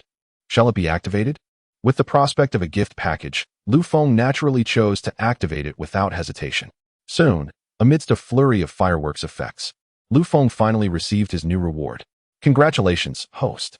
You have obtained the skill of artifact refining at the level of the Great Path." Lu Feng's brow twitched slightly. Indeed, the system has unleashed a formidable surprise right from the outset. The art of crafting artifacts is far more complex than concocting elixirs. Presently, only the likes of Duo Bao possesses the capability to forge such items within the Jie Sect, a fact underscored by the very essence of his name. It is astonishing that the system has bestowed upon him such a delightful surprise. Given the system's tendencies, it is likely that this breakthrough will be realized by Duo Bao. Observing the degree of integration, it appears that he is merely a step away from achieving complete mastery. This prospect fills Lu Feng with heightened anticipation. With the emergence of a new skill, Lu Feng is eager to hone his abilities, for relying solely on his limited resources would be insufficient. Thus, Lu Feng turned his gaze towards Jin Guxian and the others. "Since you have dismantled the palace, why not grant me the remnants of the Zixiao Palace?" Upon hearing Lu Feng's request, Jin Guxian paused momentarily. "Master, what do you intend to do with it? I've been feeling a bit restless lately, and I wish to craft a few weapons for you. What are your thoughts regarding your weapons?" The prospect of receiving personally crafted weapons from Lu Feng ignited a fervor among Jin Guxian and his companions. The mere thought of wielding weapons forged from the remains of their adversary's palace during future confrontations was exhilarating, and they imagined it might even enhance their attack speed. "Master, this bag is filled with resources." They eagerly handed over their storage bags to Lu Feng and departed without delay. Lu Feng had previously informed them that the vastness of the Honghuang world harbors numerous opportunities, and merely obtaining one was insufficient. Moreover, their understanding of their own resources had not yet reached a consummate level. They needed to continue their adventures to truly grow. With Lu Feng's encouragement, Jing Guxian and his companions could hardly remain on Jinao Island, each one fervently preparing to traverse the expanse of Hongguang. As Lu Feng watched them depart, he began contemplating how to assemble 10 disciples to seize further opportunities. With Duobao's inclusion, only 2 more were needed for him to receive the anticipated surprise package from the system. However, he pondered whether this package would bring joy or dread. Casting his gaze skyward, he quietly stowed away his seat and returned to the study of his newfound skills. In Kunlun Mountain, the disciples of the Chan sect found themselves in a state of disarray, having endured several days of hunger. Their situation worsened upon learning that the Jie sect disciples had thoroughly plundered their treasury. Upon awakening, Guang Qingzi was confronted with this dire predicament. Their Yushu Palace had been dismantled, their disciples were injured, and their treasury was depleted. This expedition had stripped them of both dignity and resources. The thought of his Tian seal left Guang Qingzi's heart aching with sorrow. Enduring such losses would be unbearable for anyone. At that moment, a gentle knock resonated at the door. Eldest brother, the deputy master has awakened. Upon hearing the news of the Taoist Ran Deng's revival, Guang Qingzi hurried towards the Taoist's abode. Even though he had awakened, Taoist Ran Deng's countenance remained far from amiable. The relentless setbacks have left him in a state of deep frustration, and he is at a loss as to how to explain the situation to the master. Upon careful reflection, the Taoist of the burning lamp realizes that the intentions of the Zhijiao faction are far too intricate. First, they boldly declared the dissolution of Zhijiao, only to subsequently lure them into a trap, besieging the disciples and seizing their resources. Ultimately, a group from Zhijiao was drawn into their formation amidst the chaos of defeat.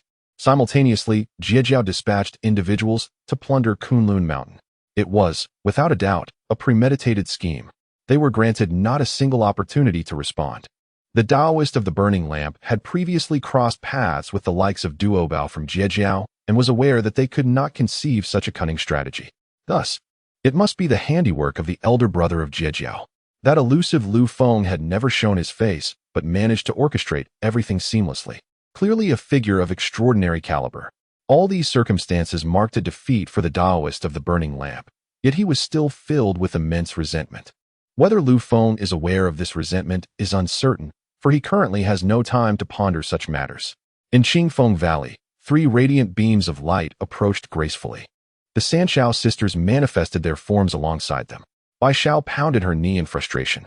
We've searched for so long. Why have we not yet found our elder brother's opportunity? He shows no concern for us. Yun Xiao, exasperated, tapped Bai Xiao on the head. The opportunity left by brother Lu must be well concealed.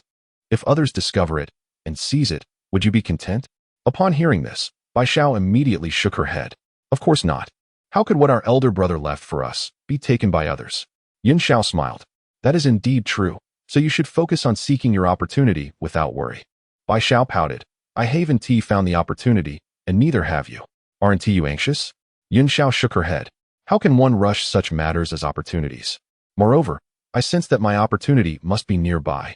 As soon as Yun Xiao finished speaking, a streak of light suddenly surged toward them from the horizon.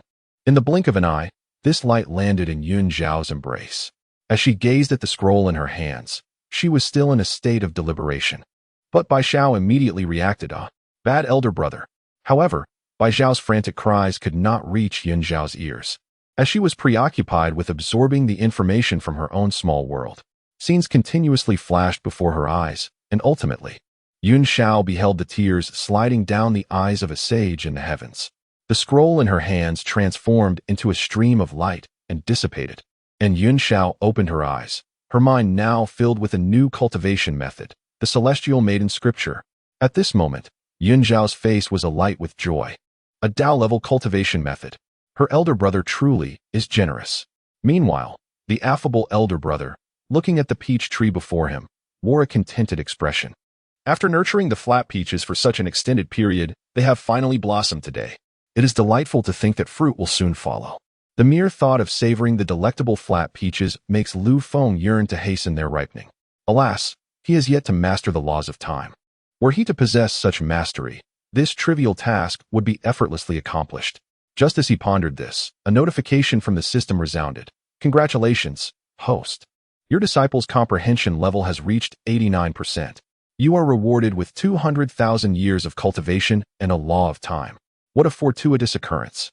Just as Lu Feng contemplated when he might indulge in the flat peaches, the law of time presented itself to him.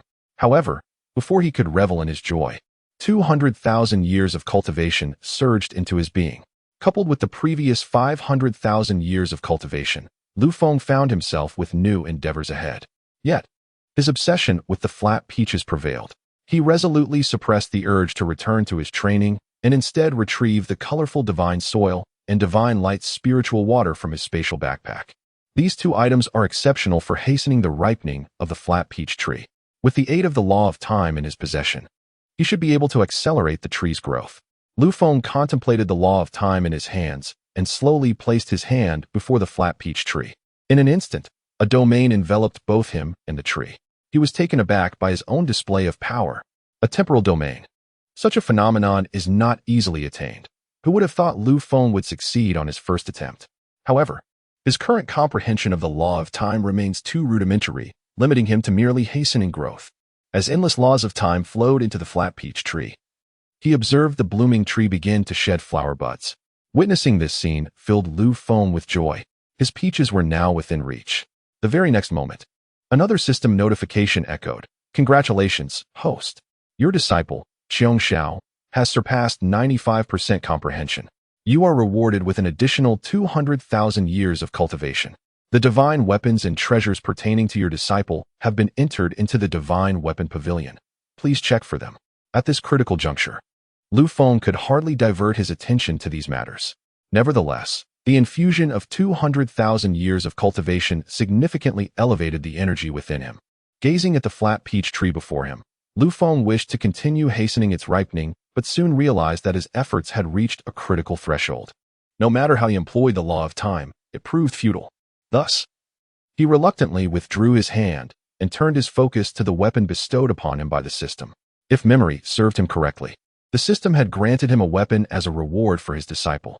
Within the Divine Weapon Pavilion, a weapon unlike any other in history appeared. As Lu Feng beheld the peculiar object, he could not suppress the beads of sweat forming on his forehead. What utility could such a trinket possibly possess? Just then, the system's notification sounded once more.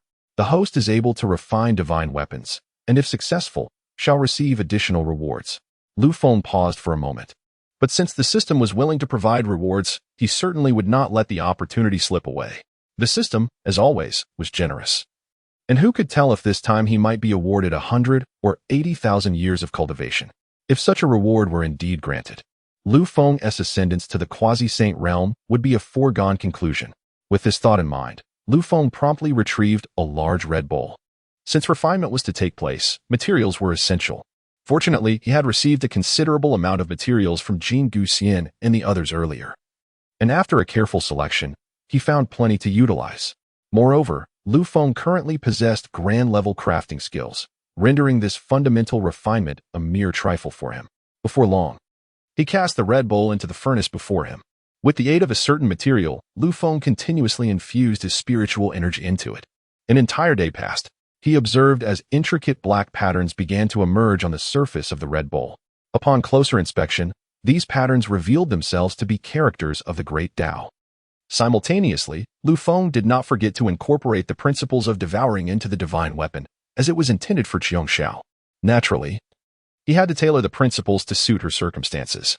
After inscribing the runes of the principles, Lu Feng finally awaited the first wave of refinement. Suddenly, the furnace erupted with visible golden light akin to that of spring. In the next instant, the golden radiance vanished, leaving behind a black and red bowl suspended within the furnace. Lu Feng retrieved the bowl, weighed it in his hands, and could not resist tapping it. To his surprise, the sound was quite crisp. Just then, the system's reward arrived. Congratulations, host, for completing the first refinement. You have received 3 strands of primordial purple energy. Congratulations, host, for obtaining.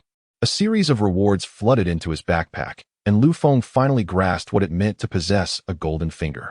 The sensation was simply exhilarating. Most importantly, he had just made a wish before the refinement, and the system had indeed granted him 80,000 years of cultivation.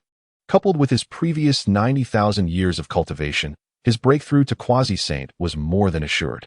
Without a moment's hesitation, Lu Feng accepted the full 80,000 years of cultivation, then sought out a suitable spot to await his breakthrough. Meanwhile, in another direction, at Kunlun Mountain, onlookers beheld glimmers of gold emanating from the direction of Golden Ao Island. This golden light lingered in the air above the island for quite some time before suddenly being engulfed by a powerful cyclone that appeared above Golden Ao Island. Ren Deng Daoren could not help but widen his eyes. That direction seemed to be Golden Ao Island. Tai Yizhen Ren expressed a hint of confusion. Wasn't Golden Ao Island currently deserted? Ren Deng Daoren indeed clenched his fists tightly. Golden Ao Island was indeed devoid of inhabitants, but let us not forget, they still had a senior brother. Hearing Ren Deng Daoren's words, everyone present gasped in unison. Such a phenomenon, born from the heavens, had never before graced their eyes. The atmosphere hinted at the emergence of an extraordinary treasure. Could it be that this commotion was orchestrated by that esteemed elder brother? The Taoist of the burning lamp let out a cold snort. If not him, then who else could instigate such a display? Throughout the entirety of this, none possessed the audacity to rival his endeavors. Meanwhile, Guang Qingzi and his companions remained silent, overwhelmed by the magnitude of the blow they had received from the very thought that all of this was meticulously planned by the senior disciple sent shivers down their spines. At this moment, gazing toward the direction of Jinao Island, they could only let out a sigh of despair. At Wuzhuang Temple, Zhen Yuanzi suddenly lifted his head to gaze at the horizon. His attendant, Qingfeng Mingyue, mirrored his astonishment. Master, what a tremendous vortex! How terrifying! The expressions of Qifeng and Mingyue were filled with dread. Merely witnessing this vortex instilled a deep sense of fear within them. If that vortex were to erupt, would it not consume them entirely? Zhen Yuanzi, however, lowered his head to perform some calculations, then sighed softly. Though, it appears there is an anomaly afoot. Qifeng and Mingyue exchanged puzzled glances. What does Master mean? They struggled to comprehend. Zhen Yuanzi, however, remained resolute, stating, do not venture outside for the time being. Entangling ourselves with either side would not bode well for us. With their master's admonition in mind, Qingfeng and Mingyue nodded fervently. In truth, they dared not step outside, wishing only to hide within the confines of the temple to weather the storm. In the city of Chaoga, Emperor Xian also noticed the commotion on the horizon. A flicker of astonishment mingled with deeper confusion danced in his eyes. Master Wen, what do you suppose that is?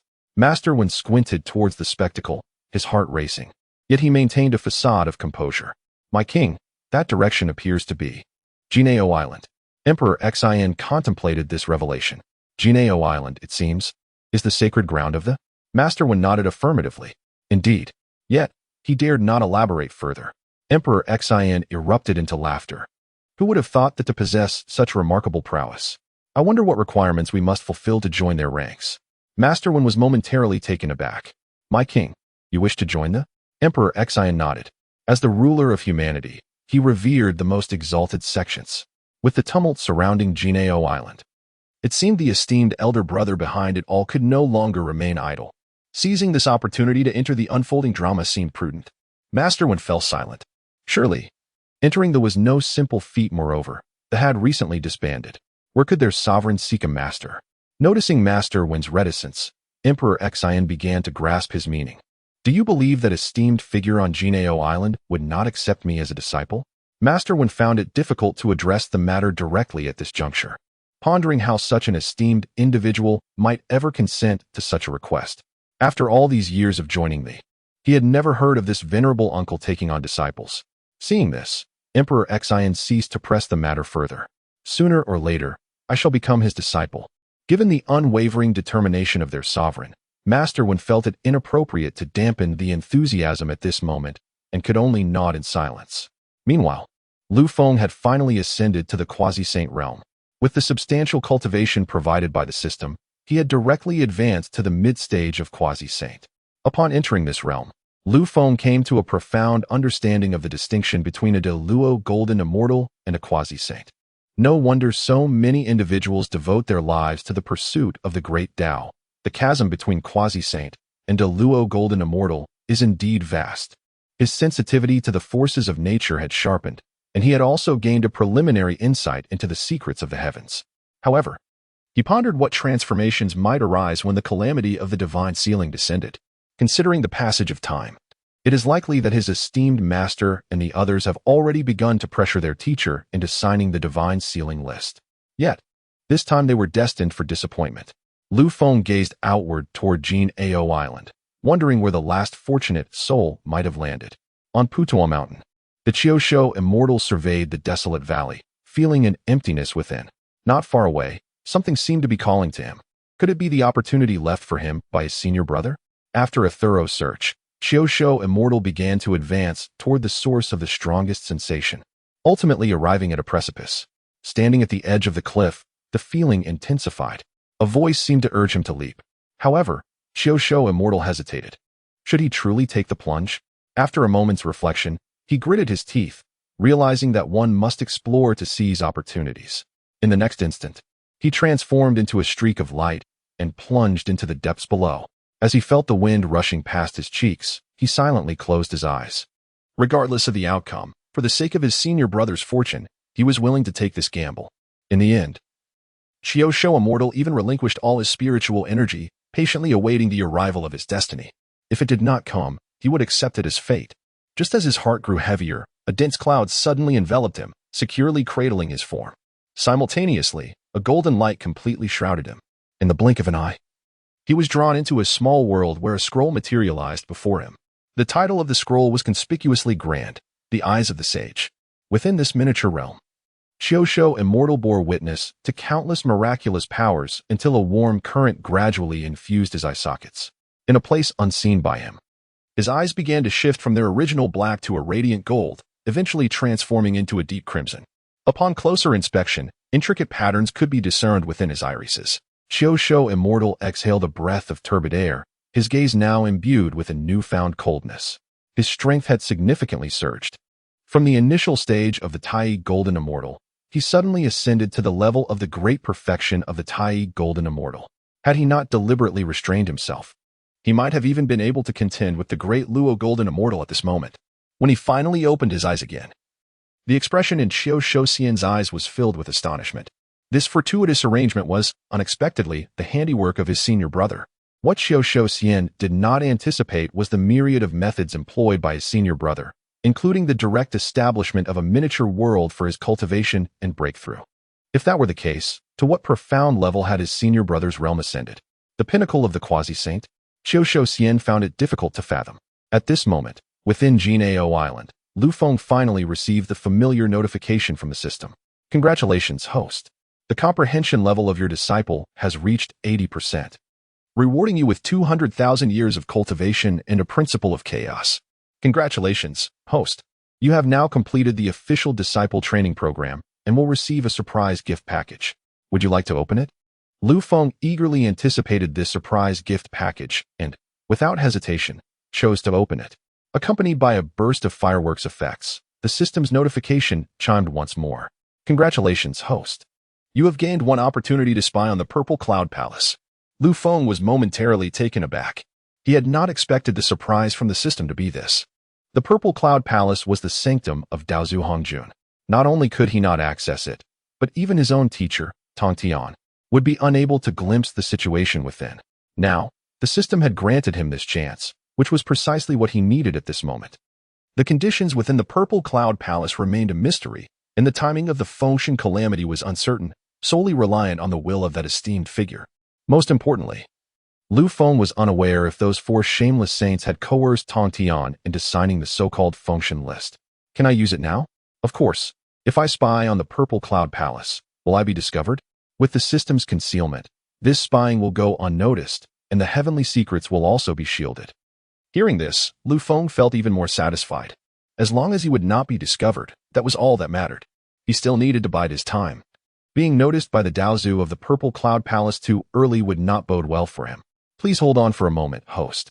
The spying on the Purple Cloud Palace will commence shortly. As the system's voice faded, a mirror swiftly appeared before him. The initial image in the mirror was quite blurry, but as the ripples gradually dissipated, the picture became increasingly clear.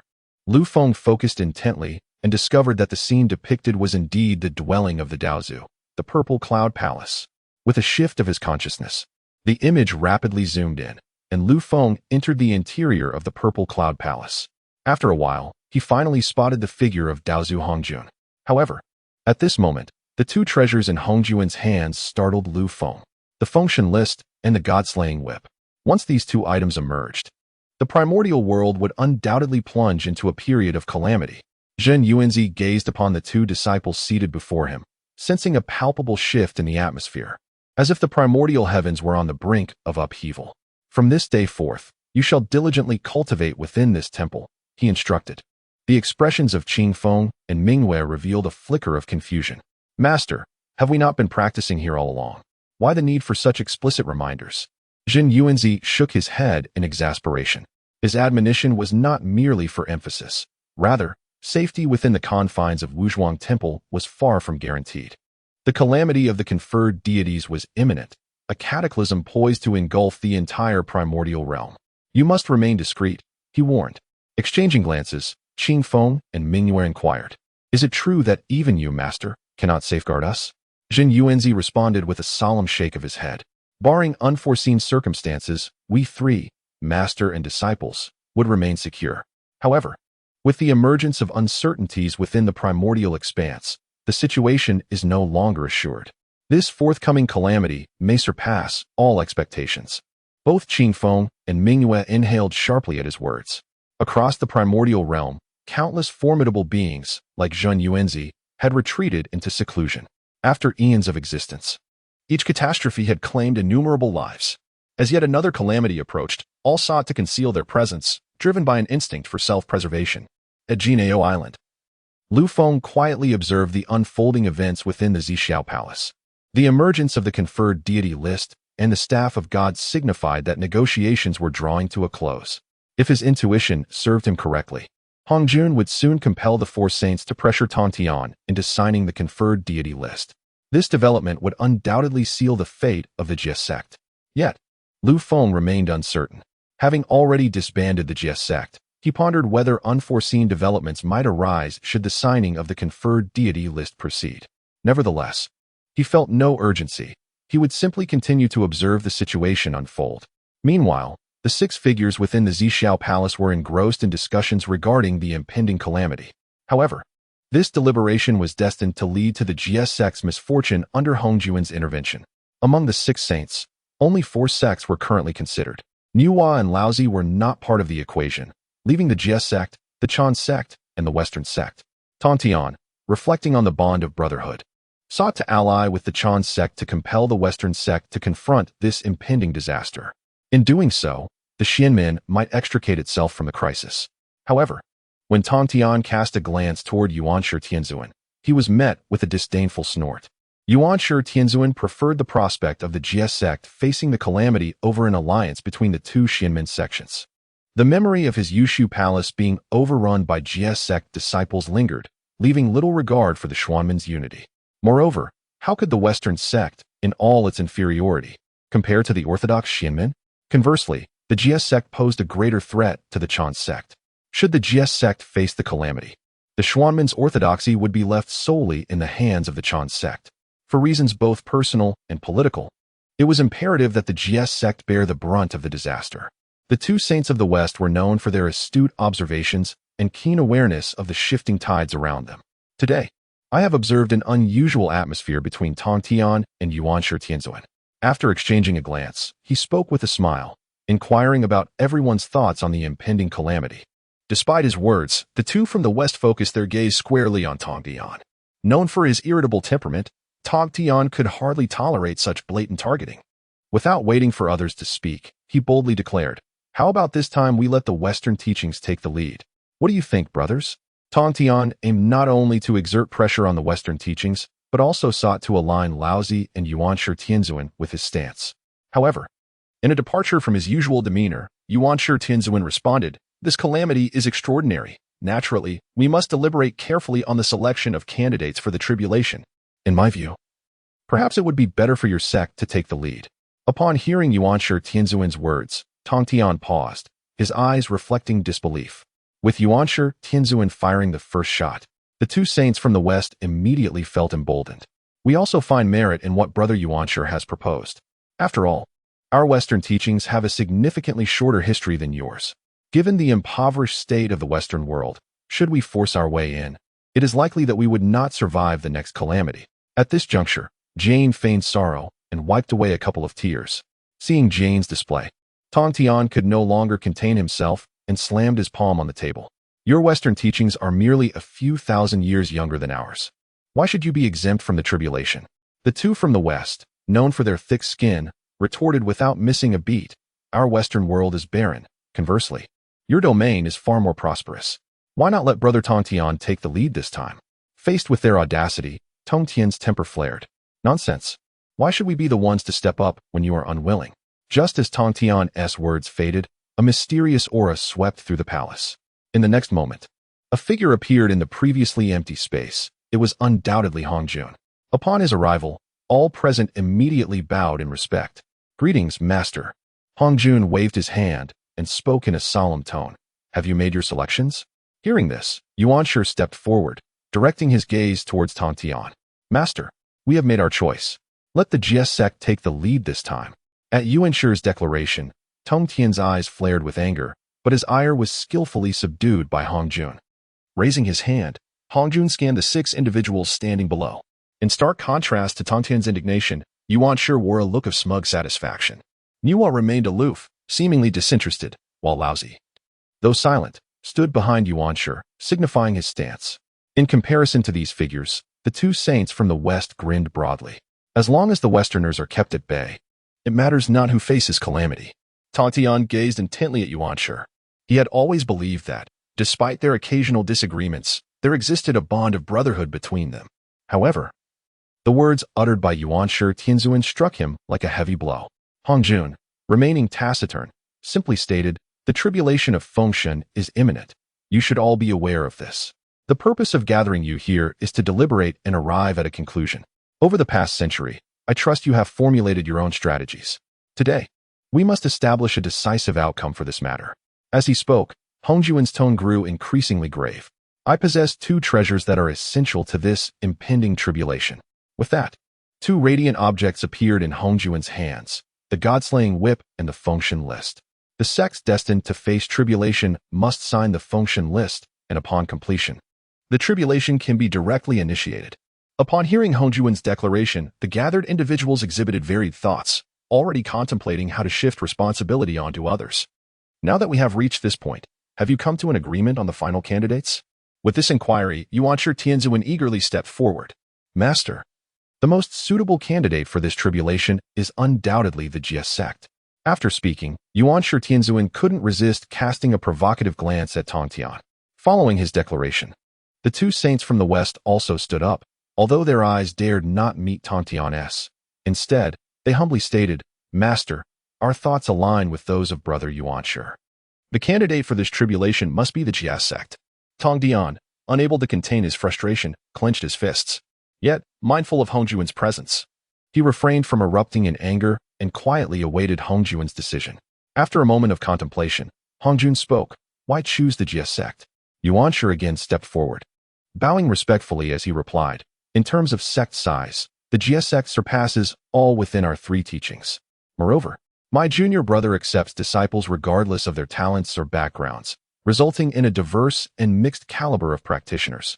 This makes them the most suitable for facing tribulation. After delivering this rationale, Yuanshi Tianzuan resumed his place. In truth, even without the incident at Zixiao Palace, Yuanshi Tianzuan intended to propose the Jie Sect for the tribulation. The reasoning he provided was, in fact, his greatest concern. The Jie Sect's student base was the largest. If this trend continued, where would there remain space for the development of their own sect? It was better to seize this opportunity to propose the Jie Sect for the tribulation. However, Yuanshi Tianzuan would naturally not reveal his ulterior motives, but instead maintained an appearance of fairness and impartiality. With Yuanshi Tianzuan providing compelling reasons, the Western saints had no objections and even sought to wholeheartedly endorse his stance. Originally, 2 sects that ought to stand in opposition have surprisingly found themselves united on the same front. Conversely, 2 sects that should have been allied have now diverged into adversaries. Regardless of the outcome, the 2 Western saints merely wish for the final candidate to evade their grasp. As for the disputes among their disciples, they may resolve them independently. The 2 Western saints take pleasure in witnessing the internal strife within their ranks. Among the 6 saints, 3 have already made their positions known. Yet, Tongtian remains incredulous. After all, the primordial supreme being is his second brother, his elder. Yet now, The blade is turned against him. Brother, why must you act thus? At this moment, the primordial supreme being dons an air of compassion. Junior brother, your sect is rife with those who are unscrupulous. This calamity shall serve as a means to cleanse your ranks. Upon hearing these words, Tongtian scoffed coldly. He is no fool to be deceived by the primordial supreme being's sanctimonious rhetoric. Prior to arriving at the Zixiao Palace, he held immense respect for his two elder brothers. Now that the mask has been removed, he feels no obligation to extend leniency. Nevertheless, Tongtian is more eager to ascertain the stance of his eldest brother. Swiftly, he shifts his gaze to Laozu. Eldest brother, what is your perspective? Laozu falls silent for a moment, then speaks languidly. The doctrines of the Jie Sect are indeed flawed. My disciple, this is for your own good. Upon hearing Laozu's words, Tongtian's heart sinks. At this juncture, both elder brothers have unequivocally aligned against him. He cannot help but recall the words of Lu Feng before his departure, which he had found laughable at the time. Now he realizes he is the true jest. The bonds of brotherhood pale in comparison to such petty desires.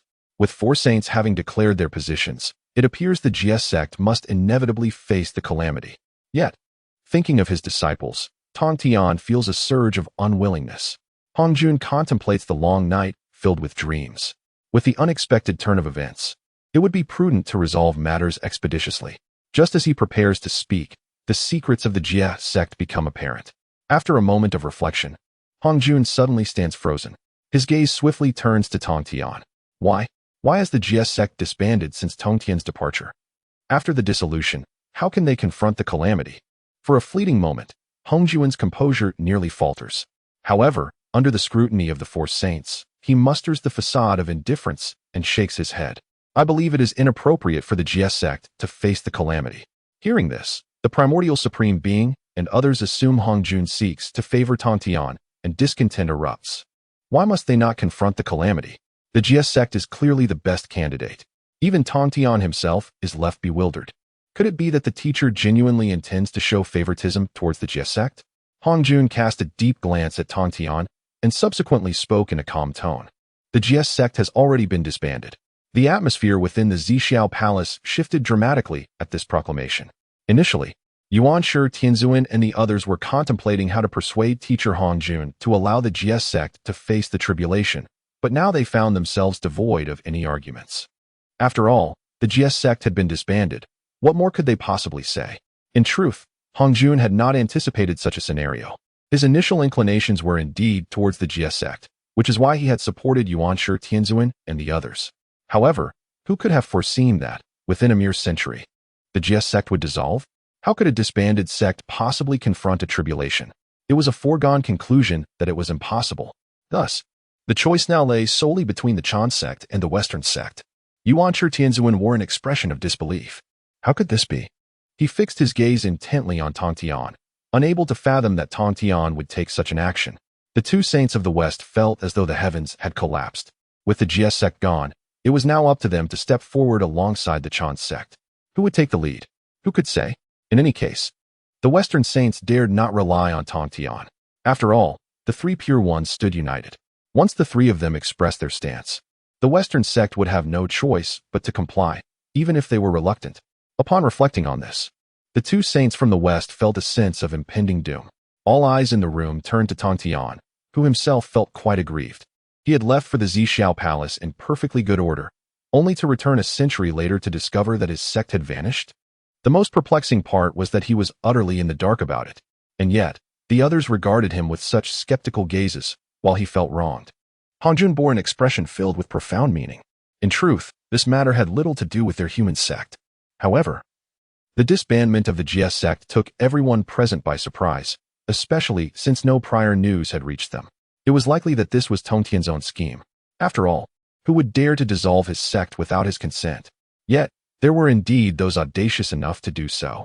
Take, for instance, the quietly observing Lu Feng. Witnessing the bewildered expressions of the saints on screen, he felt a surge of satisfaction. How delightful it was to see this group of individuals who had bullied the teacher now rendered speechless. Did they think they could rely on the Jie Sect to face the tribulation? They were merely indulging in a fanciful dream. Throughout this ordeal, Hongjun had been attentively observing the changes in Tongtian's demeanor. After all, the commotion surrounding the Jie Sect over the past century had even eluded his awareness. It was possible that Tongtian himself was unaware. Now, seeing Tongtian's bewildered expression, Hongjun had come to a resolution. It seemed that Tongtian was oblivious to the disbandment of the Jie Sect. Perhaps there existed some formidable figures within the sect, orchestrating events from behind the scenes, leading to the current situation. Contemplating this, Hongjun could not help but cast another glance at Tongtian before casually averting his gaze. Since the disciples of the intercepting teaching have now disbanded, the selection for the impending calamity must be drawn solely from the ranks of your teaching of expounding and the Western sect. Upon hearing Hongjun's call, both Yuanshi Tianzuan and the two saints of the West felt a sudden jolt in their hearts. The most suitable candidates were no longer available. Thus, the choice must now be made from among these two sections. As for who to select, Hongjun's demeanor offers a clear indication. The two from the West realized that if they continued to rely solely on the votes of this group, they might indeed find their sect thrust into the calamity. However, for the sake of their Western sect, Jane had no choice but to swallow his pride. Master, now that the intercepting teaching has disbanded, I believe it would be more prudent to leave the selection of candidates for the calamity to the expounding teaching. At this point, Jane began to shed tears. Our Western world is barren, and our sect has developed only in a short span of time. If we were to be chosen for the calamity again, it would likely lead to a repeat of past disasters. Yuanshi Tianzuan was genuinely taken aback by Jane's swift change of demeanor. Just moments ago, they were united against a common foe, yet now, the dagger was thrust into his very heart. The crux of the matter was, while Jane wished to avoid calamity, did that mean the expounding teaching was eager to embrace it? Yuanshi Tianzuan was truly incensed. Observing his anger, Tongtian felt a certain satisfaction. Had he not just been stabbed in the back by his own esteemed senior brother? Now, it was his brother's turn to experience the sting of betrayal. Seeing Yuanshi Tianzuan in a precarious position, he endeavored to salvage the situation. Master, I believe that the candidate for this calamity should still be the Western sect. The region they occupy is desolate, and their numbers are few. Should they be chosen for the calamity, the resulting damage would be comparatively minimal. Moreover, since their development has been brief, any losses incurred could be rectified with time. Yuanshi Tianzuan felt that his rationale was sound. Little did he know, every word struck a nerve with the two from the West. I believe the expounding teaching is more fitting. They have far more disciples than we do, and their quality is superior, with greater resilience. Yuanshi Tianzuan retorted defiantly. Yet your losses in the calamity would be the least. Qingtue replied, exasperated. Why did you not suggest we take the lead earlier, instead opting for Tongtian? Their sect is so vast that the losses they would incur would far exceed those of our two teachings. As they exchanged barbs, the fragile alliance they had just formed crumbled in an instant. Yuanshi Tianzuan was astonished by how cutting the words of the two saints of the West could be, each remark piercing his heart. Nevertheless, in the interest of preserving his dignity, he continued to argue. The reason I recommended my junior brother Tongtian's intercepting teaching is merely that if they were to face calamity, it would be a matter of fate. After all, the quality of their disciples is varied. A cleansing would do no harm. Yuanshi Tianzuan's words had barely left his lips. Tongtian could not help but interject, expressing his belief that the quality of his senior brother's disciples was commendable. Perhaps this calamity would present an opportunity for them. Upon hearing this, Yuanshi Tianzuan was momentarily taken aback. Meanwhile, Jian and Zhundi, standing nearby, showed no intention of sparing him any dignity, bursting into laughter. Indeed, this calamity might even enhance the quality of your disciples. We in the Western world have no such need. We must develop gradually. Yuanshi's expression darkened. Tongtian, at this moment, we should be united against external forces. Why do you? Before Yuanshi could finish his sentence, Tongtian shot him a cold glare and turned away, no longer regarding him. Feeling the chill of Tongtian's demeanor, Yuanshi Tianzuan was now somewhat incensed. Though there had often been disagreements between them, Tongtian had always been aligned with him. How could he utter such words today, especially in front of the two saints from the West? It was a profound embarrassment. Observing the delighted expressions on the faces of the Western saints only fueled Yuanshi's ire, yet he could not unleash it upon them, leaving him to direct his frustration at Tongtian. Do you harbor some grievances against me, Tongtian? Tongtian was genuinely astonished that Yuanshi Tianzuan could still exhibit such audacity at this juncture. Had he truly forgotten the events that had transpired? Did he presume Tongtian to be easily deceived by fraternal sentiments? After the recent coercion from the four saints, Tongtian had come to a clear understanding. The brotherhood he had cherished had never truly considered him. They were willing to put him in peril for their own selfish desires. Why should he continue to hold them dear? At this moment, Yuanshi Tianzuan merely sought to elicit a response from him, to send the Western sect into the calamity. In contrast to the hypocritical demeanor of his two elder brothers, Tongtian would rather assist the two saints from the West. At least they had openly laid their personal ambitions on the table, while Laozi and Yuanshi were inexplicably repugnant. Faced with Yuanshi Tianzuan's inquiry, Tongtian offered no words, only a cold smile. After all, their teacher, Hongjun, was present. If he were to tear their relationship asunder now, who could predict whether Yuanshi would lose his composure? It would be wiser to proceed with caution. What do you believe I should do, dear brother? Since you have articulated your thoughts, is there any need for me to speak further? Or do you wish for me to restore the Jie Sect and push it into the calamity? At that point, shall I greet you while you continue to stab me in the back? Having reached this point, Tongtian had indeed left no face for Yuanshi Tianzuan. While he did not wish to confront Yuanshi openly in front of their teacher, it did not imply he was a pushover, allowing Yuanshi to trample upon him freely. At this very moment, Tongtian sincerely expresses his gratitude towards the individual who disbanded the Jie Sect. Had he not taken the initiative to dissolve the sect beforehand, he would have undoubtedly fallen prey to the blades of these two so-called brothers. Reflecting upon the words spoken by Lu Feng just before his departure, it seems that today, Tongtian has finally achieved clarity. It appears that the intricacies of human nature have eluded his understanding all along, and even Lu Feng, that young lad, perceives it with greater acuity. Yuanshi Tianzun found himself rendered speechless by Tongtian's assertions, lingering in silence for quite some time, uncertain of how to respond. Tongtian's reasoning was so sound and well-founded that it left him with no grounds for rebuttal. Throughout their relationship, Yuanshi Tianzun had never paid heed to the emotions of his younger brother, mistakenly believing that Tongtian's tolerance was a matter of course. Now, as Tongtian laid everything bare on the table, Yuanshi Tianzun found himself unable to utter a single word in protest, for he could not conjure a single example to counter Tongtian's claims.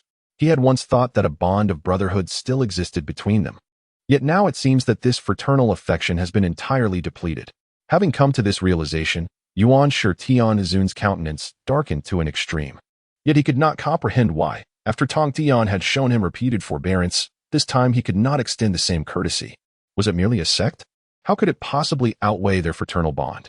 In this vast primordial realm, could he find anyone more intimately connected than they? Were Tongtian privy to Yuanshi Tianzun's thoughts, he would likely let out a cold scoff. However, unbeknownst to Tongtian, Lu Feng had perceived the truth through the eye of God. It appears that Yuanshi Tianzun, even at this juncture, has failed to grasp the essence of their bond. Fraternal affection is one thing. The matter of life and death between two sects is not to be trifled with. Moreover, this critical juncture is exacerbated by the fact that it was his own brother who propelled them into this predicament. How could Tongtian possibly maintain his composure? Yuanshi Tianzun regarded Tongtian with a frosty demeanor. So, my junior brother, you have no intention of assisting me? Tongtian turned away, disinterested in further engagement with such a self-absorbed individual. Those who are excessively self-centered will never recognize their own shortcomings. Even at such a time, they refrain from self-reflection, instead attributing all blame to others. They do not even consider softening their tone. Given such an attitude, how could Tongtian possibly offer him any semblance of kindness? Tongtian's silence did not deter the two, Jane and Zhuanti, from expressing their thoughts. They were eager for Tongtian and Yuanshi Tianzun to become even more entrenched in their discord. Only if the three pure ones remained divided would the Western sect have a chance of success, would it not? After all, such fortuitous events should be seized by the Chan sect. It has become evident to me that some individuals treat their own disciples with less regard than they would a stranger. Even at this critical moment, they cannot muster the courtesy to soften their tone. One can only wonder how much oppression Tongtian has endured in the past. The Jie sect has disbanded, so why not invite Brother Tongtian to join our Western Church? The two, Jane and Zhuanti, exchanged words, even extending a metaphorical olive branch to Tongtian. Yet, with each utterance, the expression of Yuanshi Tianzun darkened further. It was one thing to mock him in his presence, but to poach from his sect was an affront he could hardly tolerate. Did they truly believe him to be powerless? Ironically, Yuanshi Tianzun found himself at a loss for any retort. Meanwhile, Jane and Zhuanti grew increasingly animated in their remarks. Brother Tongtian, in the future, when encountering such individuals, why should you extend them any courtesy? They have laid bare their actions before us, and while you consider their dignity, they have shown none for yours. Tongtian was well aware that Jane and Junti were attempting to sow discord. After all, with the dust yet to settle, who could predict the unforeseen twists that lay ahead? He had no desire to become a pawn in their game, hence he chose silence. Little did he know that his reticence was misinterpreted by Yuan Shitianzun as acquiescence. Brother Tongtian, do you truly believe so? Before Tongtian could respond, Jane interjected. Brother Yuan Shi, why such a strong reaction? Brother Tongtian has yet to utter a word. And why does your countenance appear so grim? Perhaps we should hasten the selection of those to face the tribulation, so that Brother Yuan Shi may return to rest sooner. The current circumstances clearly favored the two from the west, and Jane was eager to settle matters swiftly to avoid prolonged uncertainties. Yuan Shitianzun's face flushed crimson. Yet he found himself powerless against Jane and Juni's antics. Observing the trio, the watching Nuwa could no longer suppress a chuckle. However, she quickly regained her composure, resuming her poised demeanor at the fishing platform. Unbeknownst to her, Jane and Junti were incorrigible rogues, eager to bring Nuwa onto their side. Junti smiled at Nuwa. I just saw Sister Nuwa smile, which must mean you wholeheartedly agree with our words, correct? Jane chimed in with a grin. Indeed. For who would not be intrigued by such occurrences? As Jane and Junti began to weave their own narratives once more, Yuan Shitianzun could no longer contain his frustration and slammed his hand on the table. Silence. Yet Jane and Junti were not easily intimidated. Jane even took several steps back, clutching his chest. What's this, Brother Yuan Shi? Are you truly angry? You wouldn't treat us as you do Brother Tongtian, would you? Junti quickly hid behind Jane. What shall we do, brother? I am quite frightened. Nuwa struggled to stifle a smile, managing to refrain from laughter. Yuan Shitianzun was nearing a breaking point, exasperated by these two shameless rascals who continued to disrupt the proceedings. If they truly manage to sway Tongtian to their side, it is quite possible that the Chan sect will face its impending calamity. Furthermore, Tongtian's temperament is well understood by me. Once this matter is resolved, I can go and offer him some comfort. Wouldn't that suffice to smooth things over? After all, they are brothers. Could there really be any lingering animosity? Compared to the two from the west, it is evident that they, as the elder brothers, are far more trustworthy. Moreover, the three of us from the Xianmen, if we unite our efforts, could easily contend with the calamity posed by the west, could we not? Hence, the immediate priority is to persuade Tongtian to relent. Yuan Shitianzun cast another glance at Tongtian, his voice imbued with an uncommon gentleness. Junior brother, the methods I employed in the past were indeed inappropriate. However, I have genuinely considered your well-being. Now that we are united as one in the Xianmen, it is essential that we work together in this moment. What do you think? Upon hearing Yuan Shitianzun still attempting to win over Tongtian at this juncture, the two from the western sect remained unperturbed. They perceived the situation with far greater clarity than Yuan Shitianzun. It was evident that Yuan Shitianzun had incurred Tongtian's displeasure. If Tongtian were to align with the Xianmen against them, it would truly be an act of folly. Consequently, Jane and Junti fell silent, waiting for the dust to settle so they could return to their western domain. The gaze of the crowd once again settled upon Tongtian, whose tone this time resonated with greater conviction. As for the investiture of the gods, I firmly believe it belongs exclusively to the Chan sect. Tongtian's words echoed back to Yuan Shitianzun with unyielding clarity. Meanwhile, on Jinao Island, Lu Feng could not help but applaud his master. He had witnessed the events within the Zixiao Palace firsthand. His master had never intended to allow the unscrupulous Yuan Shitianzun to take advantage. Since Yuan Shitianzun had dared to stab them in the back previously, he must now brace himself for a similar betrayal. Lu Feng felt this was the first time he was truly justified in the dissolution of the Jie Sect. Although nurturing disciples could be troublesome, it had allowed them to evade a significant calamity. Moreover, due to the sudden disbandment of the Jie Sect, even Daozu Hongjun remained oblivious to the upheaval, thus paving the way for Yuan Shitianzun's downfall. It remains uncertain how many disciples of the Chan sect will survive this ordeal. The thought of the impending scene made Lu Feng chuckle to himself. Logically speaking, this investiture of the god's calamity was triggered by the disciples of the Chan sect committing acts of violence, compounded by Daozu Hongjuan's intentions to advance his schemes, along with requests from the Heavenly Emperor. With various forces at play, this calamity came to fruition. However, regardless of circumstances, this tribulation should have no connection to them. Yet, These individuals sought to make the Jie Sect the scapegoat, serving the Heavenly Emperor. This would be considered a relatively favorable outcome for the disciples of the Jie Sect. What of those whose fates were less fortunate? Most perished amidst this misunderstanding. Though the Jie Sect had a considerable number of disciples, the positions on the investiture list were limited. The remaining disciples, unable to ascend the divine ranking, face a grim fate of demise in the Primordial Chaos. Their corpses left unclaimed. The realization that this entire situation has been orchestrated by the Primordial Supreme Being fills Lu Feng with a profound sense of satisfaction. With the dissolution of the intercept teaching, no one can hope to drag its disciples into the role of sacrificial victims. Those who require labor or seek to endure tribulations must step forth on their own. Lu Feng steadies his mind as the scene before him gradually fades. The ensuing events are undoubtedly clear. His mentor is no fool. When faced with such pressing circumstances at his very doorstep, yielding is not an option. Meanwhile, in the Lingxiao Treasure Hall, the Emperor Haoyan awaits the outcome. In this calamity of divine ranking, Haoyan has undeniably been the catalyst. The once unruly disciples of various teachings in the heavenly court have rendered Haoyan a mere figurehead.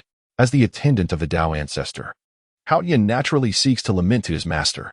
Following some deliberation, the calamity of divine ranking was conceived. At that moment, celestial soldiers entered to report, "Your Majesty, as per your command, we have scoured the primordial chaos for any signs of the disciples. They are indeed in search of so-called opportunities, and those who have obtained such fortunes have seen remarkable enhancements in their strength." Upon hearing this, Haoyan waved his hand dismissively. He had previously heard whispers of opportunities among the disciples, but had not given it much thought until he reconsidered and ordered a thorough investigation. However, the process was painfully slow, hindered by a lack of manpower and his desire to avoid alarming the snakes in the grass. This resulted in him acquiring information at a far slower pace than others. Before the celestial soldiers could depart, Haoyan called them back. "Wait, go and investigate further. What precisely are these opportunities they have obtained?" Curiosity piqued. He wondered what kind of fortune could lead to the disbandment of such a significant sect and the dispatching of all its followers to seek out opportunities. With the example of the disciples before him, even if Haoyan had no initial interest, he could not help but entertain the thought of acquiring one of those fortunes himself. His brow furrowed slightly. It seemed he would need to pay more attention to the activities of the disciples. Even with the Saint Tongtian still present in the Zixiao Palace, there remained individuals within the steering the course of events, suggesting they held considerable status and strength. At this moment in the Zixiao Palace, following Tongtian's pronouncement, the atmosphere turned frigid. From the initial fervor of resolve to ensure the faced tribulation, to its dissolution and the subsequent selection of candidates from the Chan sect and the Western Church, the situation had shifted dramatically. Though the two from the Western Church maintained a sense of confidence, they remained wary of any potential treachery from Tongtian. Now, upon hearing his words, they could finally set their minds at ease. As for the figure standing opposite, Yuan Shi's expression darkened instantaneously. "Junior brother, do you truly wish to compel me to allow the Chan sect to face calamity?" Everyone present was acutely aware that this impending trial was anything but favorable. However, Tongtian's actions were tantamount to delivering a resounding slap to Yuan Shi in front of the assembly. Hong Jun had granted them time for deliberation, yet now, when it was time to express their stance, Tongtian audaciously called for the Chan sect to take the stage. Such a development was utterly unacceptable to Yuan Shi. Meanwhile, Jiayin chuckled lightly. "Brother Yuan Shi, why should Tongtian's Jie sect be allowed to face calamity while your Chan sect cannot? Do you perhaps believe your Chan sect to be of greater importance? Moreover, you were previously so fervent in your desire for brother Tongtian to seize this fortuitous opportunity. Why, now that the tables have turned, do you find yourself enraged?" Though Jiayin's words seemed to defend Tongtian, they subtly criticized Yuan Shi's excessive self-interest. In other words, Yuan Shi was exhibiting a rather blatant double standard. At least Jiayin and his companion were candid about their own motives, while Yuan Shi desired to have it both ways. What was he thinking? Did he truly believe this was a dream? Yuan Shi glared in wrath. "I am conversing with my junior brother. It is not your place to interject." He turned once more to Tongtian, his tone now tinged with impatience. "Junior brother Tongtian, I shall give you one final opportunity. We, of the Xianmen, are branches of the same tree. Do not err in your judgment." Observing Yuan Shi's continued threats, Tongtian merely snorted. In truth, had Yuan Shi not committed such an egregious act today, Tongtian might have been swayed by his words. The unity of the three teachings of the Xianmen was predicated upon the mutual respect held by Yuan Shi and his peers. Now, faced with a calamity, Yuan Shi was willing to sacrifice the Jie Sect to satisfy his own desires. Did he truly believe Tongtian would align with him? Indeed, Yuan Shi's calculations were astute. With the Jie Sect dissolved, the Xianmen would stand unopposed. Next, he merely needed to collaborate with Tongtian to send the Western teachings to face Calamity. At that juncture, determining the fate of those bald monks would be entirely at his discretion. Yuan Shi considered his tone sufficiently conciliatory. After all, Tongtian was known for his deep sense of loyalty. Under Yuan Shi's repeated entreaties, he would undoubtedly refrain from opposing him further. Yet, this time, Yuan Shi was mistaken. Tongtian fixed his gaze firmly on Hong Jun, speaking in a deep voice. Master, I believe that it would be far more appropriate for the Chan sect to face the Calamity in this instance.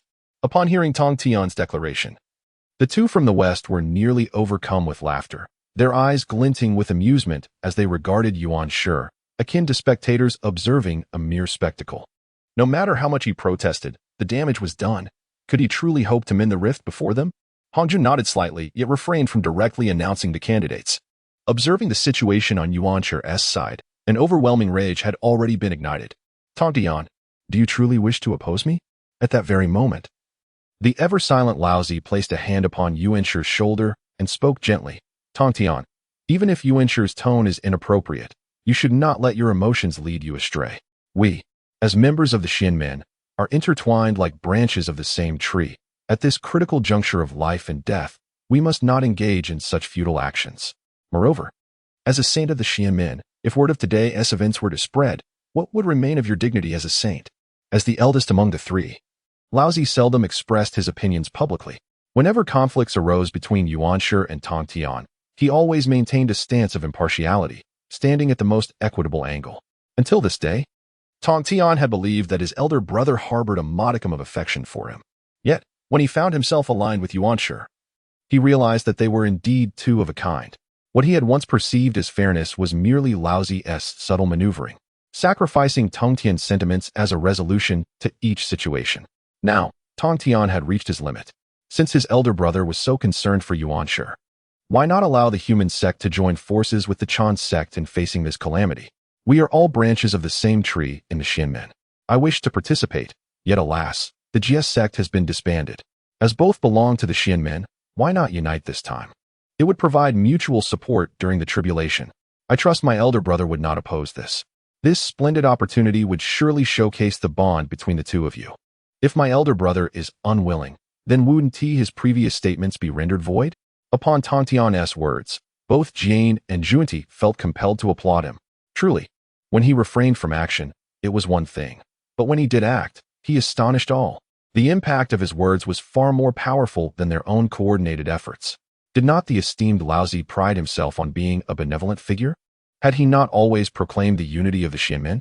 Now that the Chan sect must face a calamity, would it not be better for you to join together? Even if the numbers are few, it is the intention that counts. Should you choose not to participate?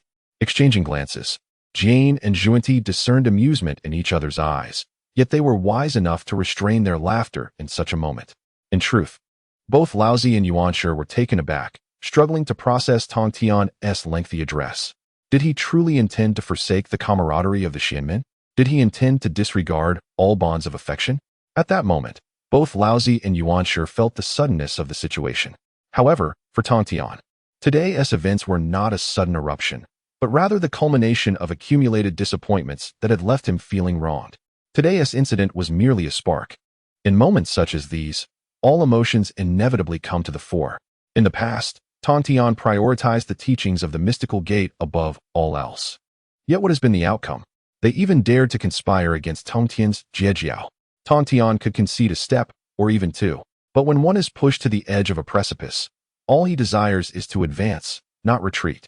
At this juncture, he is left with nothing but profound disappointment toward his two elder brothers.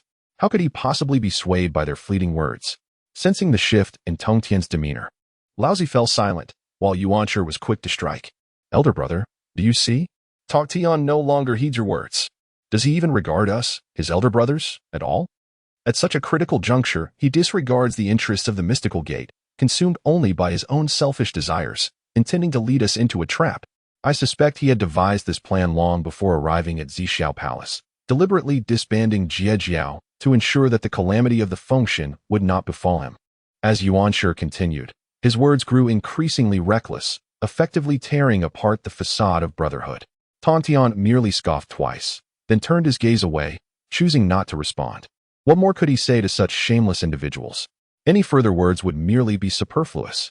Yet, despite his silence, Yuanshi persisted in his tirade. Tongtian, are you intent on severing our ties to the mystical gate? If so, we need not maintain any future relations. Tongtian coldly lifted his head. Who is truly seeking to sever the bonds of the mystical gate? Is it permissible for you, Yuanshi, to cast Jie into the fray while forbidding me from recommending you to the Chan school? What rationale is this? It seems my elder brother's audacity has grown ever bolder. Upon uttering this final remark, Niwa could not suppress her laughter once more. Tongtian's tongue had always been sharp, though he had never previously revealed this side to Yuanshi and the others. At this moment, Tongtian's direct confrontation with Yuanshi intrigued Niwa. In truth, Tongtian felt little need for restraint. The facade had been irrevocably torn asunder, and further contemplation was futile. Rather than dwell on it, he opted to unleash his grievances upon those deserving of scorn. Were it not for the presence of the Tao ancestor, Tongtian might have already unsheathed the sword array of extermination. Engaging in futile verbal sparring with such individuals felt like a waste of breath. It would be far more satisfying to take decisive action and vent his frustrations. Taishang Laozi, sensing the escalating tension, attempted to intervene. Tongtian, my younger brother, why must we resort to this at this juncture? Tongtian let out a cold laugh. It has always been you who have pressured me. Why should you utter both sweet and bitter words? If that is the case, I might as well send you to your calamity. With this declaration, Taishang Laozi found himself momentarily speechless. Indeed, this was the undeniable truth. Previously, when the primordial beginning had sought to send the to face their tribulation, the Supreme Old One had never emerged to express such righteous words. Now that he has transformed into the Chan teaching, why does he suddenly begin to feel compassion? Why does he resort to the guise of authority, invoking the bonds of the mystical sect to pressure him? Had he acted thus from the outset, how could the current circumstances have possibly arisen? The so-called causality is merely as such. Faced with this turmoil among his disciples, Hongjun remained remarkably composed. Although the sages had already distanced themselves from the primordial chaos, entrusting themselves to the way of heaven, it does not imply that they are devoid of conflicts or emotions. Moreover, this upcoming divine calamity indeed necessitates sacrifices. Despite the deviations from his anticipated outcomes, ultimately, who meets the tribulation is of little consequence to Hongjun. It is precisely because he seeks a resolution that the primordial beginning and others dare to act with such impudence, even bringing their disputes to Hongjun's attention. Meanwhile, the two from the west, who had just been performing grand theatrics, now silently sat in a corner, observing the unfolding drama. They had recently occupied the stage, yet now found themselves among the audience. The internal strife within the mystical sect is rarely scrutinized so closely during ordinary times. It is a rare occasion to witness such a spectacle, and they would not recklessly intervene. Furthermore, the more fiercely the three teachings of the mystical sect clash, the greater the opportunities for their own Western teachings to flourish. Also watching from the sidelines was Niwa. Since the calamity of the witches and demons, she had grown weary of meddling in these sectarian disputes. When the four saints had pressured thee into a corner, Niwa had remained silent. At this moment, she was even less inclined to intervene. Besides, the conflict between Tongtian and the primordial beginning had reached an irreconcilable state. Even if she were to intervene, what difference would it make? Moreover, her teacher remained serenely atop the mountain. What purpose would her agitation serve? Better to sip tea and enjoy the unfolding drama. Meanwhile, the primordial beginning and Tongtian were directly at odds, their animosity laid bare. Tongtian, true to his nature, would not yield an inch. Consequently, the primordial beginning found himself at a disadvantage in this confrontation. In fact, the more Tongtian reflected, the more he recognized the truth in Lu Feng's words. Had he heeded Lu Feng's counsel earlier, how could today's events have transpired? Yet, it is not too late. That has already disbanded. No matter the turbulence that arises, it shall not affect the disciples of the.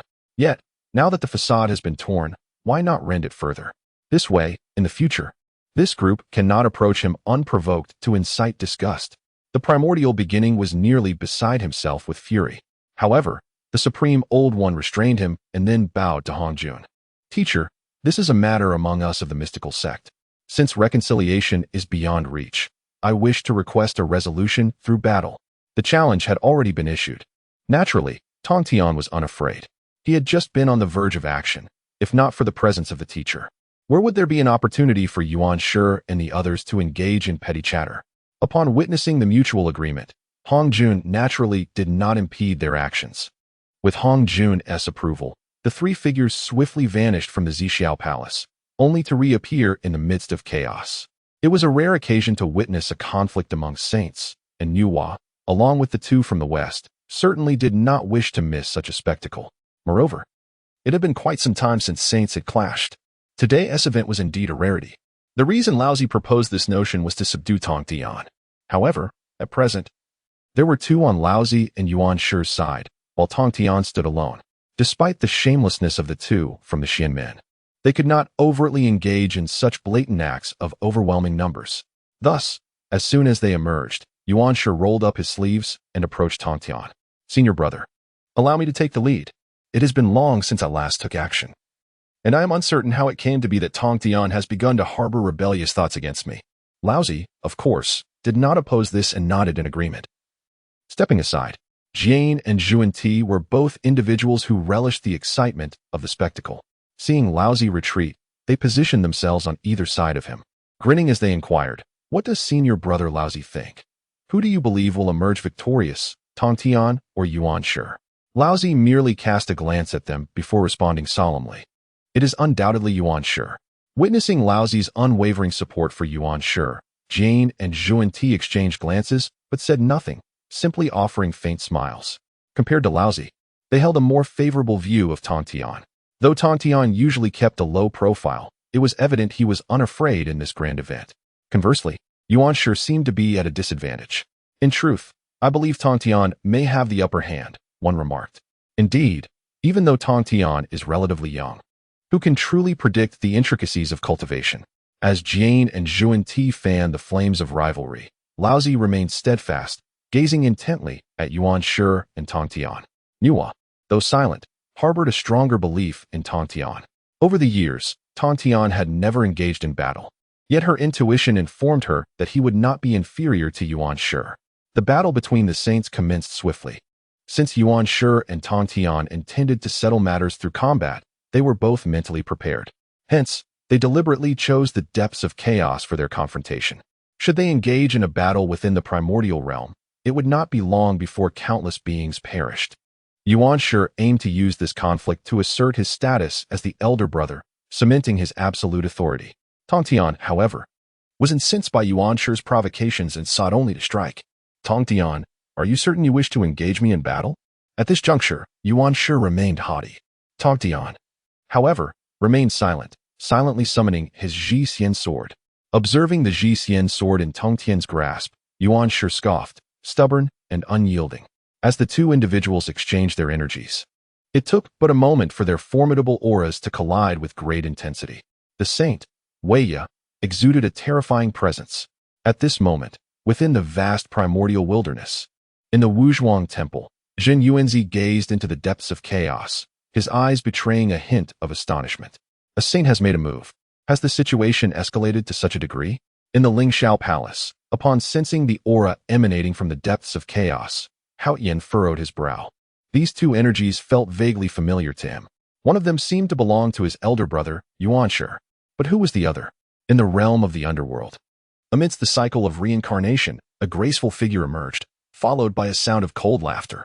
Has the holy war commenced? It remains uncertain whether the underworld will be affected this time.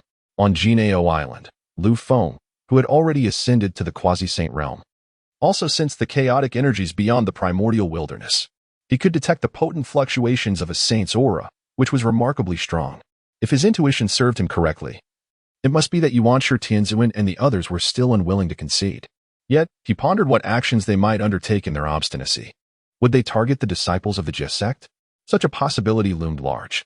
Lu Feng had dissolved the Jie Sect, which would undoubtedly spell disaster for the Western Church and the Chan sect. If they were disinclined to act immediately, they could very well propose to reassemble the Jie Sect's disciples later. Would the circumstances not remain unchanged? It merely depended on whether they possessed the audacity to do so. Reflecting upon the matter, it seemed that both the Western two saints and Yuanshi Tianzuan had quite the thick skin. Clearly, the disciples of the Jie Sect must hasten their training. After all, should these saints intervene, the current strength of the Jie Sect's disciples would hardly suffice to defend themselves, and they might very well be caught in a fatal trap. However, Lu Feng was not without his defenses. After his previous exploration of the Zixiao Palace, he had accrued a substantial number of rewards. Among these was the opportunity to comprehend a secret realm. This reward was specifically tailored for the Jie Sect's disciples who had already grasped the narrative world. They could enter the secret realm to ponder laws and doctrines, thereby enhancing their integration with the insights gleaned from the narrative world. Now that he realized Yuanshi Tianzuan and his cohorts were not easily swayed, it was imperative for Lu Feng to activate the comprehension of the secret realm without delay. Can the system now open the secret realm? Yes, it can be opened. Then please proceed to open it at once. Understood, host. Opening the secret realm. The secret realm has been successfully opened. Upon hearing the system's notification, Lu Feng finally breathed a sigh of relief. They must accelerate their efforts. The calamity of the Fengshen was imminent. Even though Lu Feng had altered the fate of the Jie Sect's disciples, he could not guarantee their complete safety during this impending trial. After much contemplation, it appeared that altering the course of this Fengshen calamity was the only viable option. As Lu Feng contemplated this, the system chimed. The host can obtain substantial rewards by altering the trajectory of the Fengshen calamity. Lu Feng was momentarily taken aback. This was the first time the system had provided him with such a conspicuous reminder. Nevertheless, since the system had spoken, he knew he must exert greater effort. At this moment in the primordial realm, several luminescent gates began to manifest across the lands.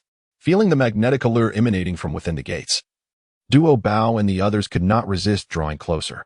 Despite being situated in different locations, they simultaneously chose to enter the secret realm. They were certain that this was also the handiwork of their senior brother, perhaps a fortuitous opportunity prepared specifically for them. Meanwhile, deep within the chaos, Yuanshi Tianzun had engaged in combat with Tongtian for hundreds of exchanges. Observing Yuanshi Tianzun's strikes, Jie Yin and Zhuan Ti could not help but exchange banter. They had initially thought that Yuanshi was merely attempting to teach his younger brother a lesson. But to their surprise, every move he made was lethal. Who knows, perhaps Yuanshi was simply respecting his opponent. After all, if he were to be bested by his own disciple, he would surely lose face. Jie Yin and Zhuan Ti's back and forth drew a frown from Laozi. He wished to interject, yet he found that the two had already exhausted all the words, leaving him to settle down and continue observing the fierce struggle. Nuwa had no interest in the musings of Jie Yin and Zhuan Ti. The battles among saints were rare sights to behold. It was best to remain focused on the unfolding situation. Yuanshi raised his hand, and the Panga banner fluttered behind him. In truth, Tongtian had not engaged in combat for a long time. The Zhusha sword in his hand emitted a resonant hum. Confronted with the imposing presence of Yuanshi Tianzun, Tongtian showed no signs of retreat, not even a flicker of change in his expression.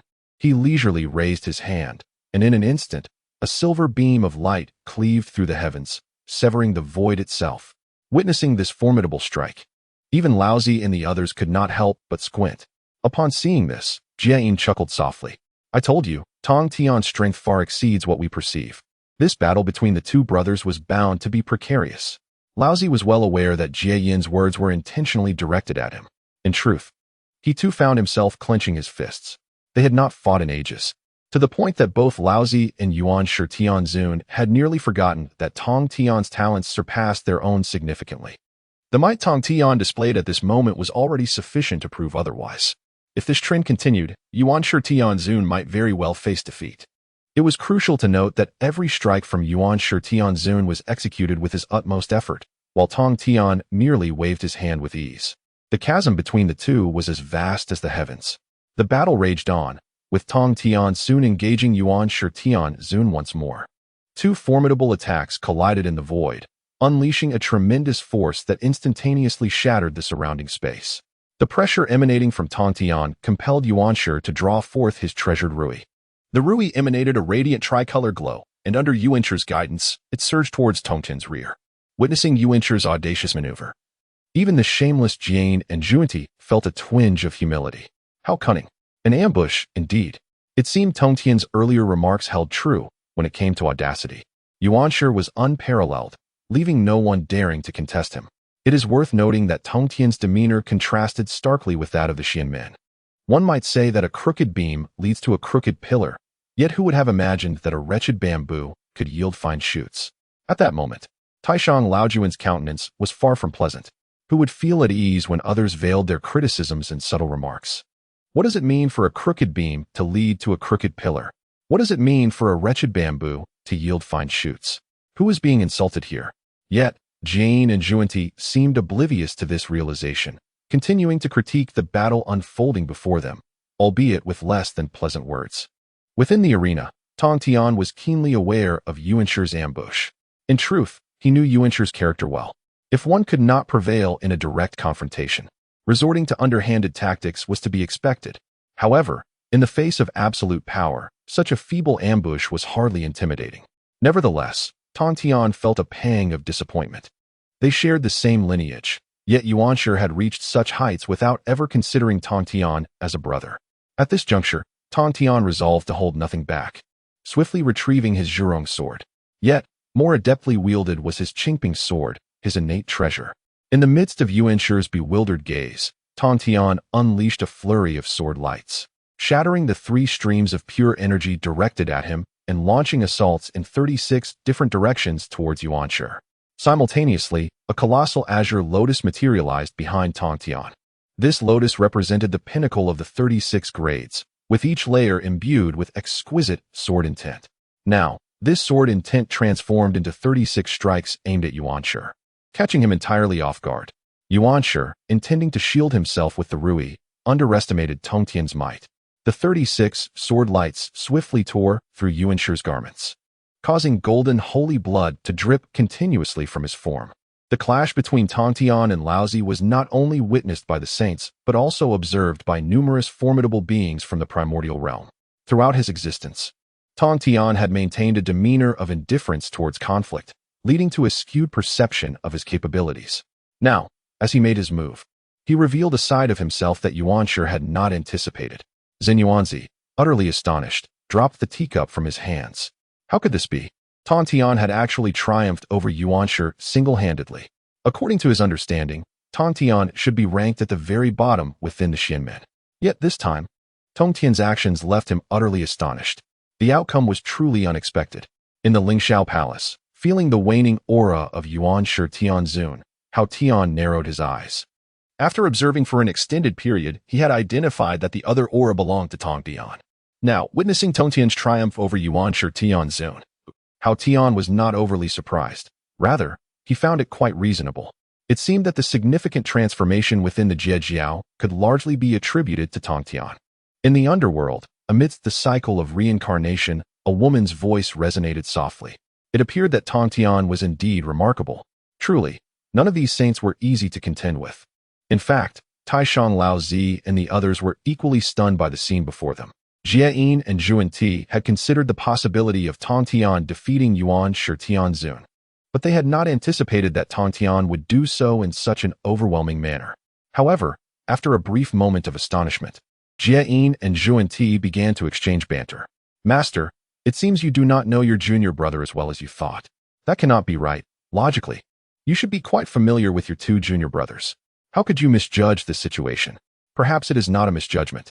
It might be that Yuanshir's senior brother allowed Tongtian's senior brother to win. On that note, I must disagree. If Yuanshir's senior brother truly intended to concede to Tongtian's senior brother, why resort to such a sneak attack? In short, Jie and Zhuanti were determined to voice every excuse for Yuanshir Tianzun, leaving no loopholes. What a farce. At this moment, rather than allowing their enemy to rise, they were intent on keeping him firmly beneath their feet. Taishang Laozi was genuinely feeling weary, his expression growing increasingly grim. In truth, the relationship among the 3 had reached such a point due to Hong Jun's influence. Laozi was well aware of this, yet he was reluctant to confront it openly. Now, with Tongtian revealing his true strength, Taishang Laozi began to reconsider their relationship. Before he could formulate a coherent thought, he heard the voice of the Tao ancestor. Lao Zi's figure flickered, and he swiftly made his way towards the Zixiao Palace. After bowing respectfully to the seated Dao ancestor, Lao Zi softly inquired, "Master, have you summoned me for a specific purpose?" Hong Jun nodded and then asked in a calm tone, "What do you believe will be the outcome of this battle?" Taishang Lao Zi hesitated for a moment before cautiously replying, "I believe Yuan Shi Jr. brother will not lose." He had some understanding of Yuan Shi Tianzun and was aware of the extent of his strength. However, Hong Jun shook his head. "You're mistaken. He will not win." Taishang Lao Zi was taken aback, a hint of surprise flickering in his eyes. He had not expected the master to be so forthright. In this moment of chaos, the battle between Yuan Shi Tianzun and Tongtian has reached a fever pitch. Particularly, in the absence of any defense from Tongtian, Yuan Shi Tianzun gradually finds himself provoked. The three treasures in his hand, the jade rui, begin to shimmer with brilliance, while the panga banner behind him emanates a chilling aura. Tongtian, however, remains expressionless, simply unleashing one sword strike after another, each effortlessly countering Yuan Shi Tianzun's techniques. On the other side, Nuwa observes the fierce clash between the two and cannot help but exclaim in astonishment. She had not anticipated that Yuan Shi's strength would exceed her expectations. Yet, her curiosity now lies in how Tongtian will respond to Yuan Shi's relentless challenges. Meanwhile, the previously sarcastic Zhuan Ti and Jie Yin have fallen silent. Their earlier intent to provoke each other was merely fueled by the presence of Lao Zi. Now, as they scrutinize the unfolding battle, they sense an unsettling shift. It appears that Yuan Shi Tianzun is aided by the essence of the heavenly Tao. Though they, as saints, have transcended the primordial chaos, they remain bound by its constraints. Under the auspices of the heavenly Tao, saints are still unable to resist its influence. If Yuan Shi Tianzun has indeed garnered the support of the heavenly Tao, then would this not spell certain defeat for Tongtian? However, when did Yuan Shi Tianzun come to comprehend this essence of the heavenly Tao? This news has been well concealed. In truth, Lao Zi himself is perplexed. With the backing of the heavenly Tao, Yuan Shi Tianzun should be incapable of losing. Yet, why would his master assert otherwise? Lao Zi dares not speak, choosing instead to watch the battle unfold in silence. At this moment, Tongtian also perceives the pressure emanating from Yuan Shi Tianzun. Nevertheless, he exhibits no change in demeanor, resolutely raising his Qingping sword. Having attained the saintly level, their movements are not overly complex. Rather, they are imbued with the profound essence of the great Tao, characterized by grand fluctuations. In response to the advancing force from Yuan Shi Tianzun, Tongtian simply raises his hand in calm determination. Though his movements are markedly slow, there is an unmistakable sharpness in the sword intent that radiates from him. As Tongtian's hand gradually descends, his sword cleaves through the vast emptiness. Concurrently, the principles of swordsmanship and array laws begin to surge around him, and the 36 petals of the azure lotus behind him whirl with increasing velocity. Amidst this chaos, only the ethereal glow emitted by the 36 petals of the azure lotus remains. With each surge of this luminescence, the sword intent surrounding Tongtian intensifies, amplifying the pressure he exerts on Yuan Shi Tianzun. Even with the support of the heavenly Tao, Yuan Shi Tianzun finds himself increasingly burdened by the escalating might of Tongtian. The 36 petals of the azure lotus show no signs of waning. Instead, they shine ever brighter, unfaltering in their potency. An inexhaustible force erupts from Tongtian's Qingping sword, piercing not only the void, but also cleaving through the chaos itself. Faced with such a formidable blow, even Yuan Shi Tianzun cannot help but change his countenance. Regrettably, the brilliance of the sword arrived with alarming swiftness. The primordial heavenly venerable barely had time to react before he witnessed this radiant blade shattering through his intricate defenses, arriving right before him. Although he intended to summon a defensive treasure, his movements proved sluggish. The swordlight forcefully shattered the luminous jade talisman before him, subsequently striking the primordial heavenly venerable himself. The scene unfolded before the gathered onlookers, rendering them breathless with astonishment. In the depths of chaos, Tongtian cast a glance at his pristine Qingping sword, exhaling softly. Meanwhile, Jane and Zhuan exchanged incredulous glances, each discerning profound disbelief in the other's eyes. They had anticipated Tongtian's victory, yet never imagined it would come so effortlessly. Moreover, that single strike from Tongtian would have been a formidable challenge for either of them to withstand. Despite being fellow saints, they now felt the stark disparity between them. How terrifying! In this moment, Jane and Juanti could only feel a sense of relief. Fortunately, they had not overly pressured Tongtian beforehand. Had Tongtian's sect truly faced obliteration, his protective nature would have led to an unending feud with them. Alas, there were still those who remained oblivious. Amidst their relief, Jane and Juanti harbored a hint of schadenfreude. They had narrowly escaped this calamity, while others had suffered significant losses. In any case, as long as they were not the ones at a disadvantage, they found joy in the situation. At this moment, Nuwa was equally astonished. Tongtian's displayed prowess exceeded her wildest imagination. Within the Zixiao Palace, an oppressive silence prevailed. No one could have anticipated that Tongtian's strength had ascended to such heights. Even the Grand Supreme Elder himself would likely struggle to survive 3 moves against Tongtian.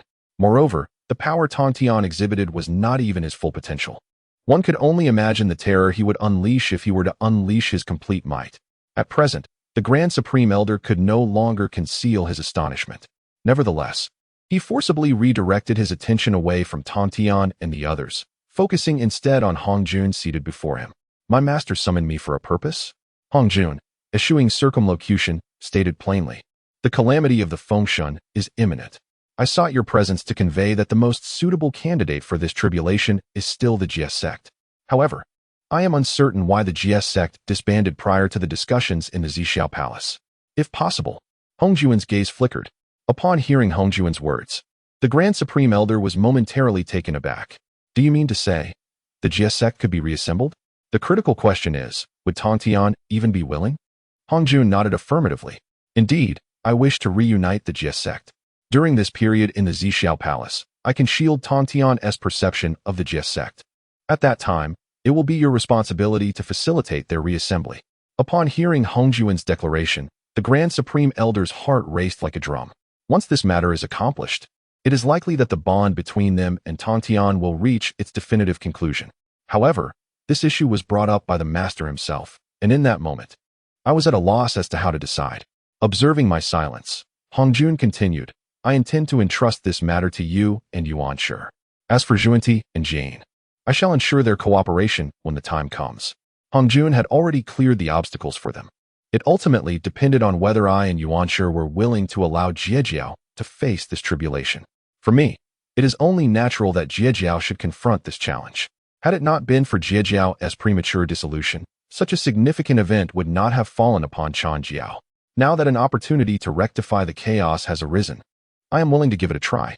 As for Yuan Shi, as long as his Chan Jiao is spared from this tribulation, what harm is there in Jiejiao reuniting? There is even less need to mention Jane and Juanti. They have always held the belief that a dead friend is preferable to a living enemy.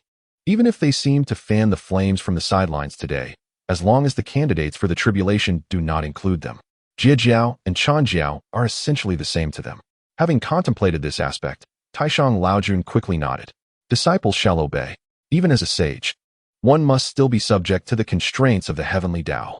If Hongjun can obscure Tongtian's perception with the power of the heavenly Tao, then during this period, Taishang Laojun and Yuan Shi Tianzuan can gather the disciples of Jiejiao in their true forms to re-establish Jiejiao.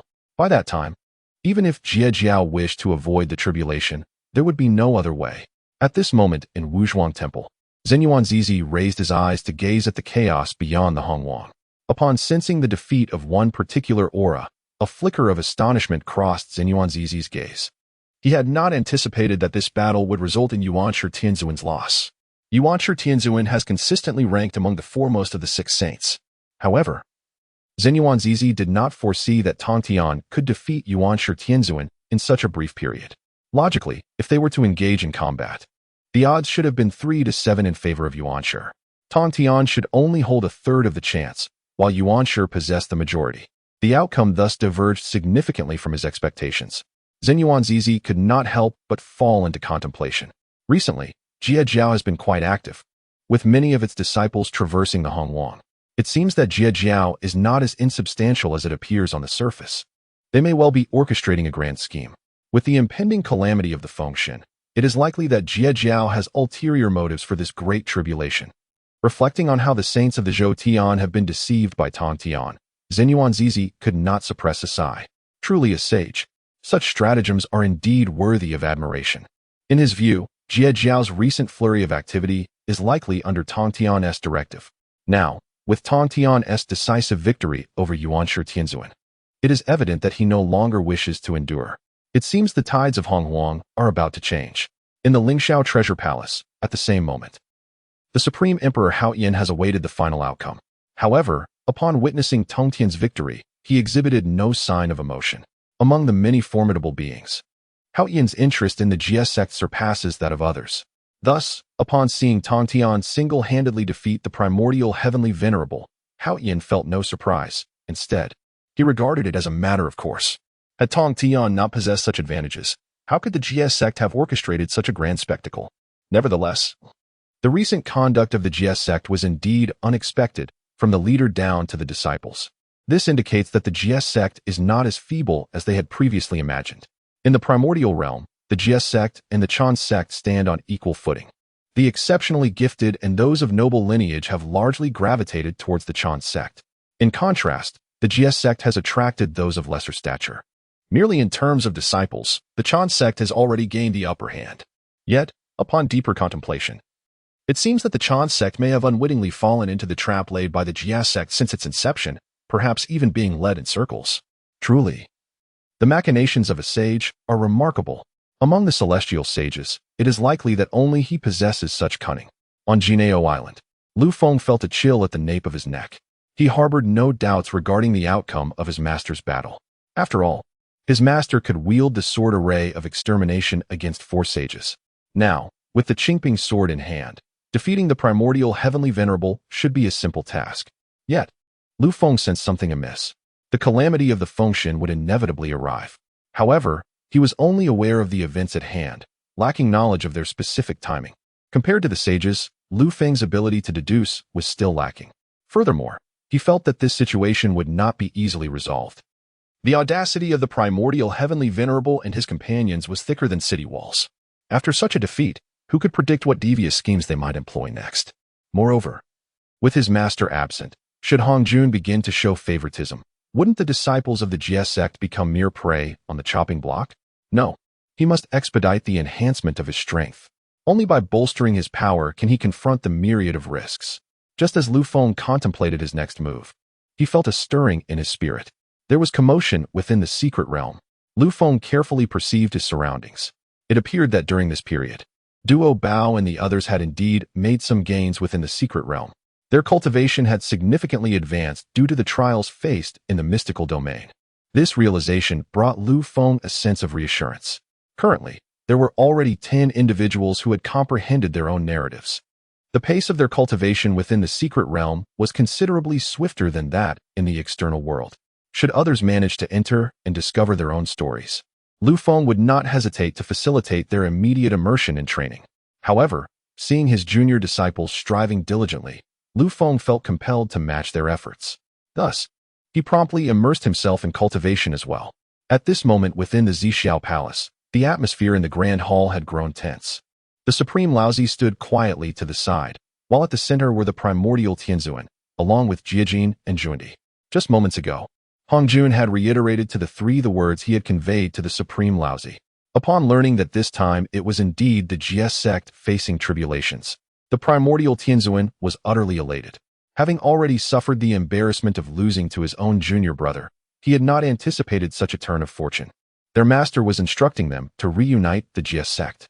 This development meant that neither the Chan Sect nor the Western Church would need to contend fiercely for this particular opportunity.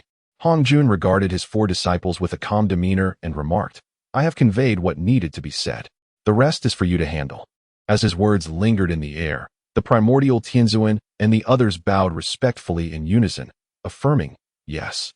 Observing the departing figures of the Supreme Laozi, Hongjun's gaze flickered momentarily. His favored choice had always been the Jie Sect. Although the Jie Sect had been disbanded this time, its disciples remained. Thus, the opportunity for revival still existed. After all, the calamity of the Fengshen could not afford any missteps. This impending situation was bound to introduce variables. If future events were to be impacted, what then? It would be prudent to address these variables now, or even eliminate them, rather than be caught off guard later. With a deep sigh, Hongjun's gaze drifted towards Tongtian, who stood outside the grand hall. Ever since learning of the Jie Sect's disbandment, Hongjun had scrutinized this disciple with great care. Yet, no matter how he analyzed the situation, he found that the disbandment had no direct connection to Tongtian. But if it was Tongtian, then who could it be? Who possessed such influence that it could obscure the heavens, even managing to deceive him? Regardless of who it was, this uncertainty had to be resolved. Tongtian gazed thoughtfully at the plaque of the Zixiao Palace, his eyes cast downwards, lost in contemplation. Just then, Hongjuan's voice resonated within the palace. Tongtian. Upon hearing his master's call, Tongtian immediately stepped forward into the Zixiao Palace, exclaiming, "Master." Meanwhile, outside the Zixiao Palace, the four figures of the supreme Laozi had gathered together. To their surprise, Jiejin and Jundi refrained from their usual sarcasm. However, neither of the two intended to intervene. The power exhibited by Tongtian today was already sufficient to astonish them. Moreover, the Western saints had already sown discord among the three saints of the Xianmen. What purpose would it serve to meddle at this juncture? After all, their teacher had merely instructed them to assist from the sidelines. It was possible that their involvement would not even be welcomed. Indeed, this was the case. Outside the Zixiao Palace, amidst the chaos, the primordial heavenly venerable immediately turned his gaze towards Jane and Jundi. This time, let us brothers take the lead. The primordial heavenly venerable was quite displeased with Jane and Jundi. He had not forgotten how they had previously ridiculed him. Besides, with just a minor sect like thee, how could they require the assistance of Jane and Jundi when he and his brother were present? Upon hearing the words of the primordial heavenly venerable, Jane and Jundi were more than happy to relax. You may go ahead. We will await your news here. Absurd. The task at hand was evidently encroaching upon Tongtian's bottom line, since the primordial heavenly venerable had already severed ties with Tongtian. Even if Tongtian discovered that they were the ones instigating trouble, he would simply seek them out for retribution. Should the Western saints involve themselves? Who knew if Tongtian would vent his fury upon them as well? They were unwilling to engage in such thankless labor. Observing this, the primordial heavenly venerable no longer lingered.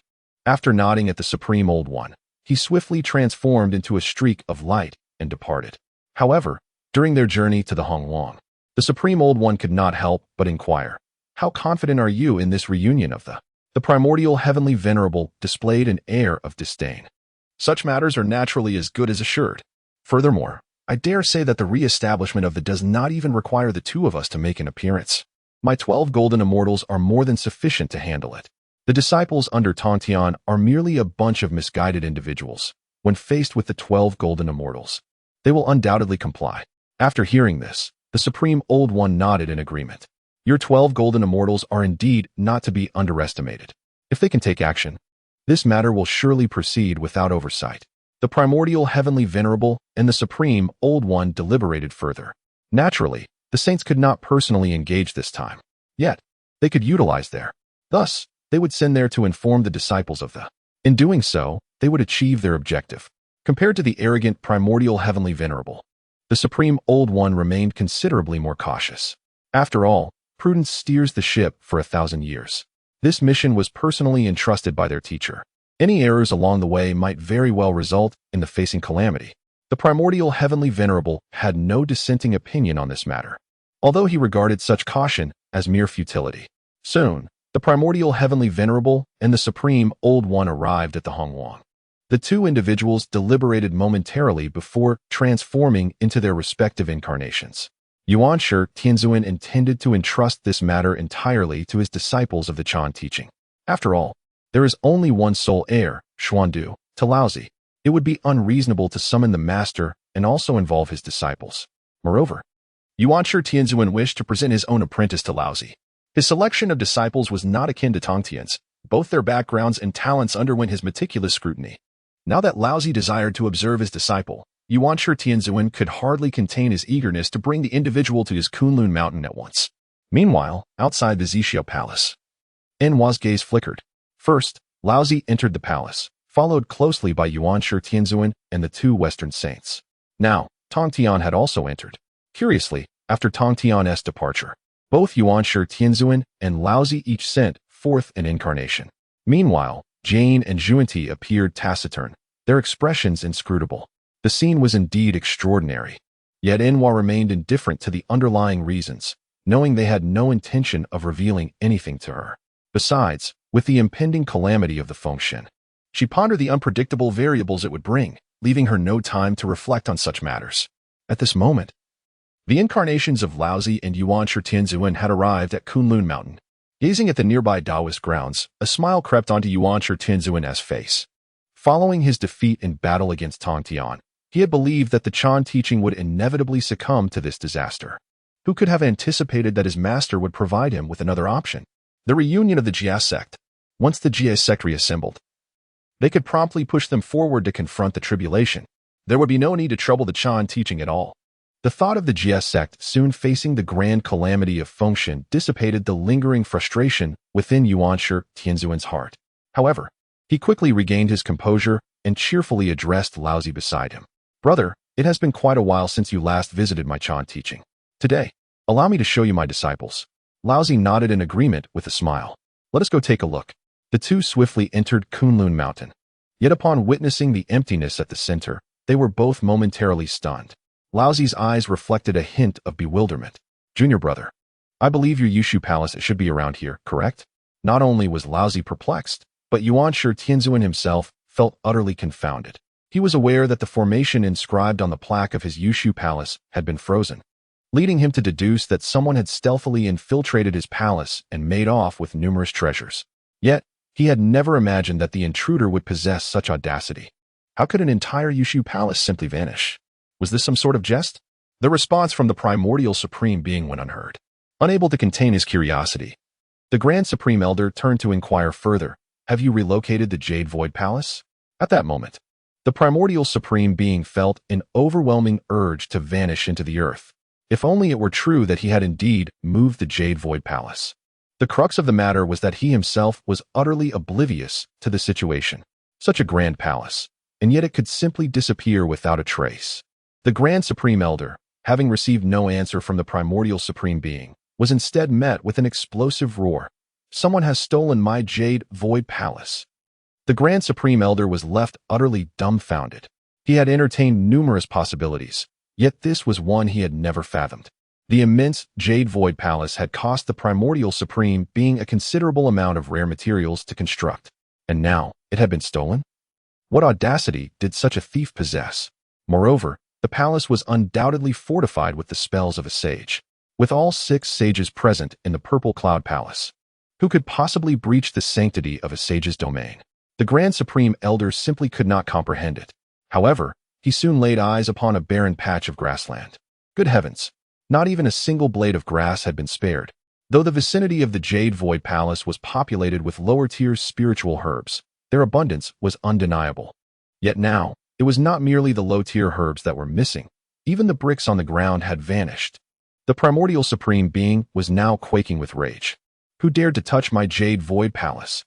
Perhaps the intensity of his fury had drawn the attention of the disciples of the Chan sect. Upon realizing it was their revered teacher, they rushed over with haste. Leading the charge was the Lantern of Cold Light, whose face now bore a hint of guilt in the presence of the Primordial Supreme Being. Master, surely anyone witnessing their home being robbed would be infuriated beyond measure? The Primordial Supreme Being must have felt similarly. Not to mention, prior to his arrival, he had extolled his disciples as unparalleled in the heavens and the earth. Now, with the loss of his grand Jade Void Palace, his disciples dared not utter a single word. Where could he possibly save face? In truth, Lantern and the others felt quite wrong themselves. Master, it is our fault for not safeguarding the Jade Void Palace. The face of the Primordial Supreme Being darkened. Who could have dared to move my Jade Void Palace? Where could it possibly be now? Upon hearing the Primordial Supreme Being's inquiry regarding the whereabouts of his palace, Lantern's heart trembled, and he quickly fell to his knees, exclaiming, It was that band of scoundrels. They deliberately lured us away, then came to steal your Jade Void Palace, Master. At the mention of the fury within the Primordial Supreme Being surged to new heights. Had Tongtian come? After all, very few from the could even approach Kunlun Mountain. The formations he established within the Kunlun Mountains are certainly beyond the capabilities of the disciples of the to dismantle. Thus, it can only be surmised that the intervention of Tongtian himself was necessary. After all, he had deliberately left a safeguard upon the plaque of the Yushu Palace. Who could have anticipated that the Primordial Supreme Being had taken such precautions specifically to counter these individuals? He had added an additional formation to the plaque of the Yushu Palace, ensuring that should anyone dare to infringe upon his domain, he would be alerted at once. Consequently, upon witnessing the barren surface, the primordial supreme being's ire intensified. In truth, even Randang and his companions were unaware of the identity of the perpetrator, for by the time they returned, the pre-construction had vanished. However, this did not imply a lack of witnesses. Soon, a disciple pointed to Randang standing beside him. Upon noticing this, the disciple promptly reported, "Master, it was entirely the work of the disciples." The leader bore a donkey-like visage, followed by a tiger demon and a serpent demon. Upon hearing that his sacred domain had been pilfered by such a motley crew, the primordial supreme being was on the verge of an explosive rage. Under the weight of his saintly authority, all disciples of the Changjiao fell prostrate to the ground. Yet, in the face of their master's wrath, none dared utter a word. Once the primordial supreme being had vented his fury, he turned his gaze towards Randang and his companions. "Given that a band of beastly miscreants have stolen from the Zixiao Palace, why did you not intervene?" In response to the primordial supreme being's inquiry, Randang and the others felt quite aggrieved. Did they not wish to intervene? It was simply that the disciples of the had displayed an unparalleled level of shamelessness. Such audacity was utterly intolerable. Finally, Randang stepped forward and spoke, "Master, it is not that we refrained from acting, but at that moment, the disciples were engaged in battle with us." Upon hearing Randang's words, the primordial supreme being's anger began to subside slightly. Under such circumstances, it was indeed somewhat excusable. However, his brow soon furrowed again. Logically speaking, the disciples of the Changjiao should not have been bested by the disciples. Could it be that they had devised some cunning scheme to orchestrate this outcome? Contemplating this, the primordial supreme being pressed further. Did the disciples employ trickery, thus leading to this result?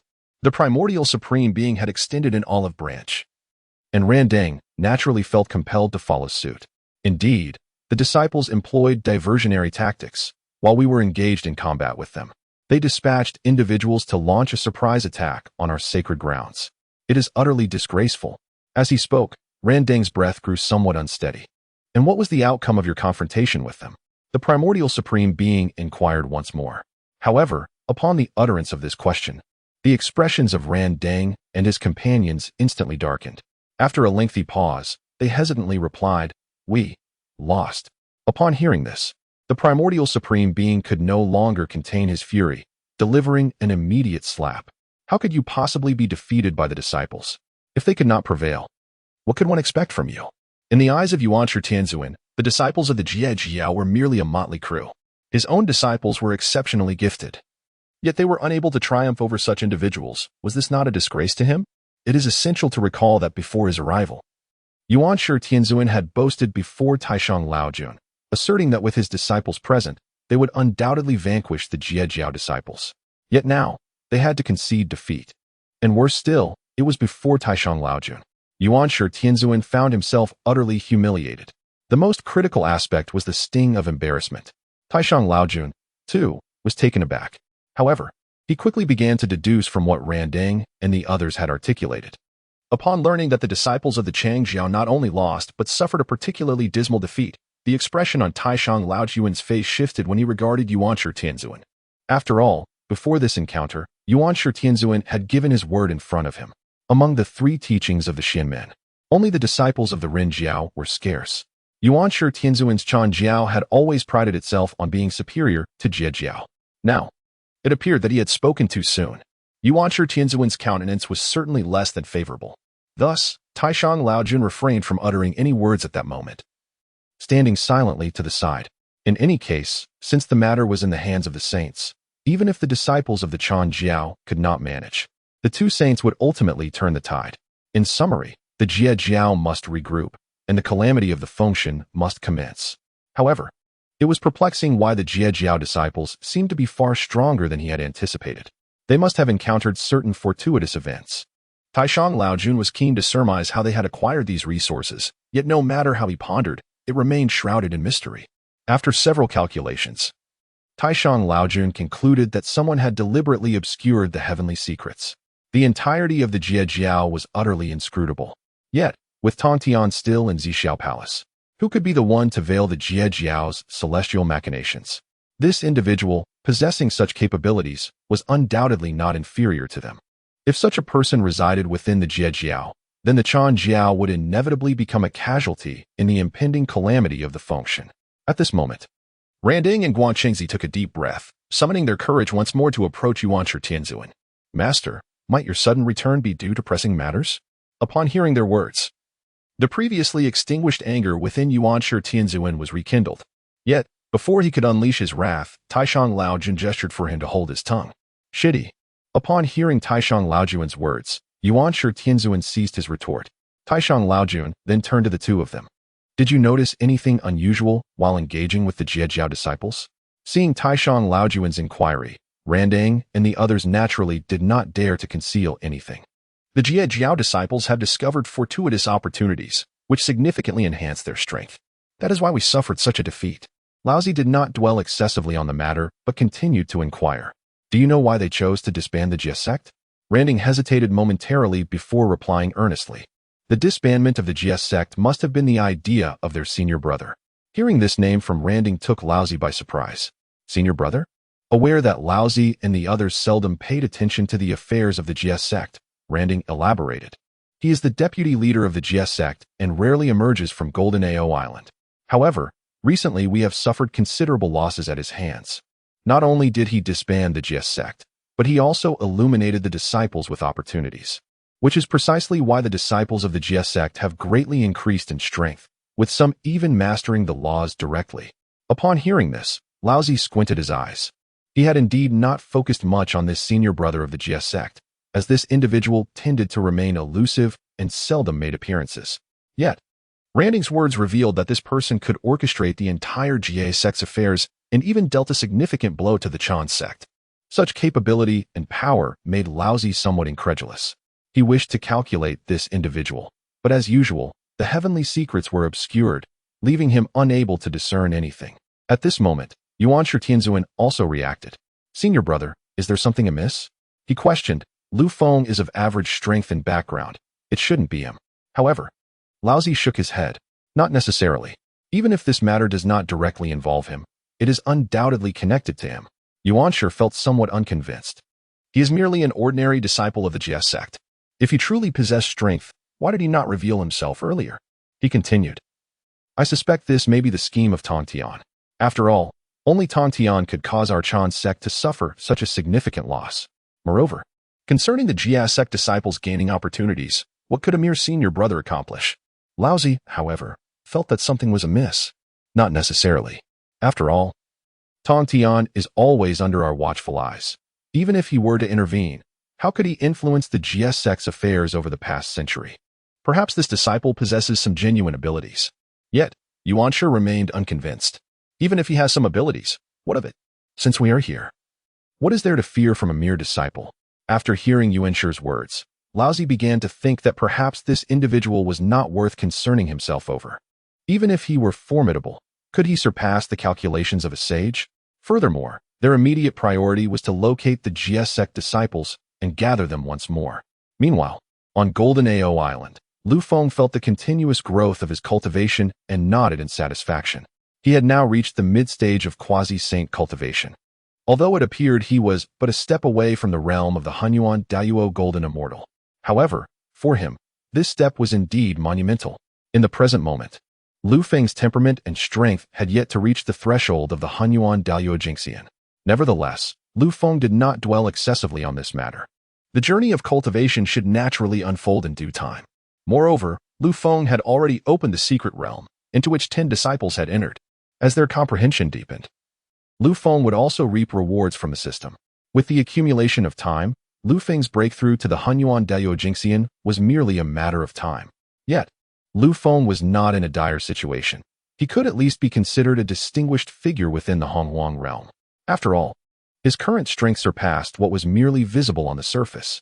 Just as Lu Feng was indulging in pleasant fantasies about his retirement days, the system's prompt suddenly rang out. Congratulations, host. Xiong Xiao has achieved a significant breakthrough in the secret realm, rewarding the host with 1 million years of cultivation. Once again, it was an extravagant gesture. However, Lu Feng found himself utterly baffled. This was the first time the system had granted such an abundant amount of cultivation. The crucial point was that this 1 million years of cultivation when injected into Lu Feng at this moment, felt like but a trickle. It seemed that having entered the quasi-saint realm made the enhancement of cultivation exceedingly challenging. This 1,000,000 years merely nudged Lu Feng's progress bar slightly upward, not even bringing him close to the threshold of a breakthrough. It appeared that if Lu Feng truly wished to advance in the future, he would need to accumulate more cultivation. However, since the system had provided such a beneficial channel, Lu Feng was certainly unwilling to let it slip by. The immediate priority was to cultivate the disciples of the Jie as swiftly as possible. If their strength improved, his own resources would be significantly enhanced. As long as he could hold on until his master returned, it was possible that they could weather the impending calamity of the Fengshen. Yet, the disciples of Jie currently lacked other avenues for cultivation. Those who had not yet found their own opportunities were unable to even enter the secret realm. While only a scant few had managed to do so, how should he elevate their strength? Lu Feng pondered thoughtfully, resting his chin on his hand. Suddenly, his eyes brightened. Magical artifacts. He could forge magical artifacts. As long as he crafted sufficiently powerful magical artifacts for the Jie disciples, wouldn't he that also enhance their strength? At present, Lu Feng possessed a ready-made sky-devouring demon jar. At that moment, in the Valley of 10,000 Worries, a flicker of blue light flashed. Subsequently, a great door opened from the void. Before long, a figure stepped leisurely through the door. Xiao glanced back at the vanishing door, her eyes reflecting a hint of emotion. She had not anticipated that her senior brother's abilities had grown to such an impressive degree, capable of independently constructing a secret realm for their cultivation. During her time spent cultivating in this secret realm, Xiao could sense the abundant spiritual energy within, and even her rate of advancement had noticeably accelerated. Most crucially, her comprehension of the laws has significantly deepened. It is believed that before long, Xiao will transcend to the Deluo Golden Immortal Realm, swiftly entering the quasi-saint stage. However, prior to achieving this, she might have to invest millions, even tens of millions, of years. Astonishingly, she has managed to accomplish this in such a brief span of time, a feat that leaves Xiao almost incredulous. Yet, she ponders when her master will return. Surely, upon witnessing their rapid enhancement in strength, he would be astonished as well. Such swift advancement is a rarity, achievable only by her elder brother. Xiao secretly rejoices in her heart, unaware that two figures are approaching her direction, none other than Laozi and Yuan Shitianzun. The two conspired on Kunlun Mountain and ultimately resolved to adopt a more straightforward and forceful approach. Rather than persuading the disciples of the intercept teaching, it would be more effective to gather them all together. Thus, Laozi and Yuan Shitianzun chose to traverse the primordial wilderness in search of the disciples of the intercept teaching. Upon spotting the figures in the distance, Yuan Shitianzun's face lit up with delight. Brother, that is Xiao of the intercept teaching. If we capture her, the other disciples will likely comply as well. Laozi nodded in agreement. Then I shall leave her to you, my junior. Yuan Shitianzun readily accepted. As a sage descending into the fray, he and Laozi would naturally assume a different guise, for it would be disgraceful for saints to confront mere disciples. At this moment, Yuan Shitianzun transformed his appearance and hastened towards Xiao, who was not far from him. Meanwhile, Laozi observed Xiao with a contemplative demeanor. He sensed that something was amiss with this disciple. Compared to the elder brother of the intercept teaching, Lu Feng, Xiao was not particularly low-key. As one of the three Xiao, her strength and lineage were among the foremost. Yet today, upon seeing her again, there was a dramatic shift in her aura. This sensation instilled a subtle unease within him, though he could not pinpoint the source of this disquiet.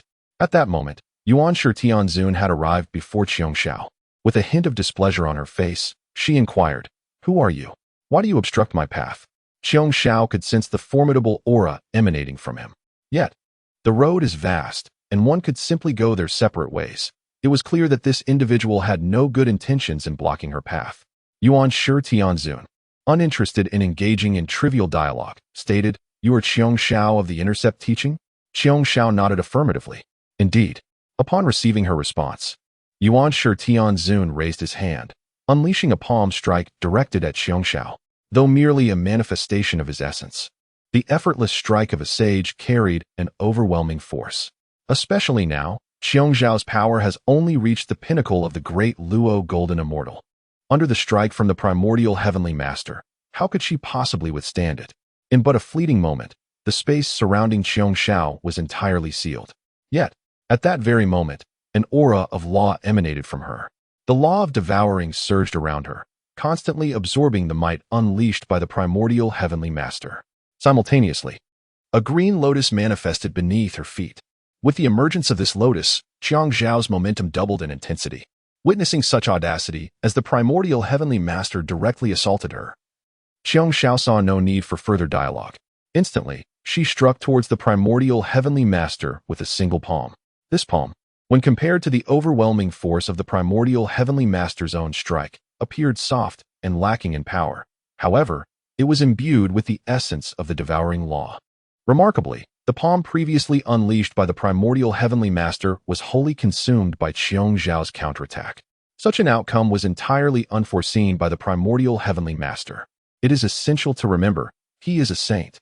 Even though this body is merely an incarnation, its strength surpasses that of ordinary beings. Yet, Xiao actually matched him blow for blow, despite her evident cultivation being merely that of a great Luo golden immortal. This realization was indeed a resounding slap in the face, especially with Laozi of the Way and virtue present. A saint unable to deal with a disciple of the sect left the primordial heavenly master acutely aware of his own humiliation. Recognizing that capturing Xiao would not be an easy task, he hesitated no longer and prepared to attack once more. Today he must resolve the matter of Xiao. Who would have thought that Xiao's response would be equally formidable?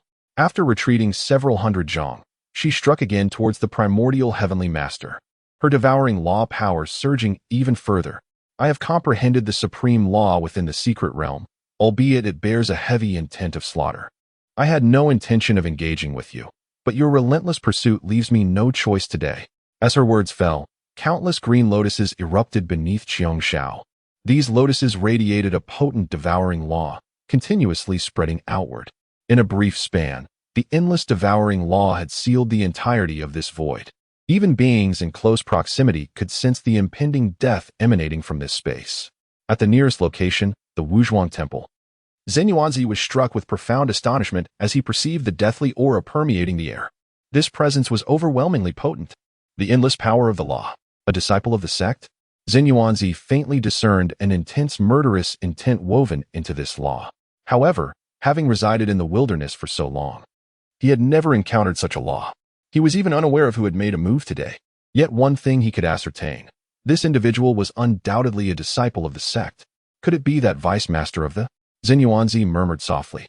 After all, most of the disciples of the are known to him. However, he has only heard of the name of Lu Feng from and has never witnessed his prowess. At this moment, Qing Feng and Mingyue, who are by Zenyuanzi's side, could not help but inquire. Master, is the vice leader of truly that formidable? Although Qing Feng and Mingyue could not perceive the power of the laws, they could certainly sense the overwhelming aura emanating from him. Zenyuanzi chuckled softly and nodded. Indeed, his strength must be exceedingly formidable. Yet, I am curious as to why, with such abilities, his reputation remains obscure. Furthermore, Zenyuanzi glanced at the heavens, suppressing the rest of his thoughts. He even felt that this person might be worthy of a saintly position. Qing Feng and Mingyue exchanged glances, utterly astonished by Zenyuanzi's words. Gaining their master's acknowledgement is an extraordinary feat, especially when he recognizes someone as exceptionally strong. Zenyuanzi chose not to linger on this topic and remarked gently, I wonder if I will have the opportunity to discuss the Tao with this esteemed senior of. Upon hearing this, Qi Feng and Mingyue hastily replied, Of course. If the master extends an invitation, what reason would the esteemed senior have to refuse?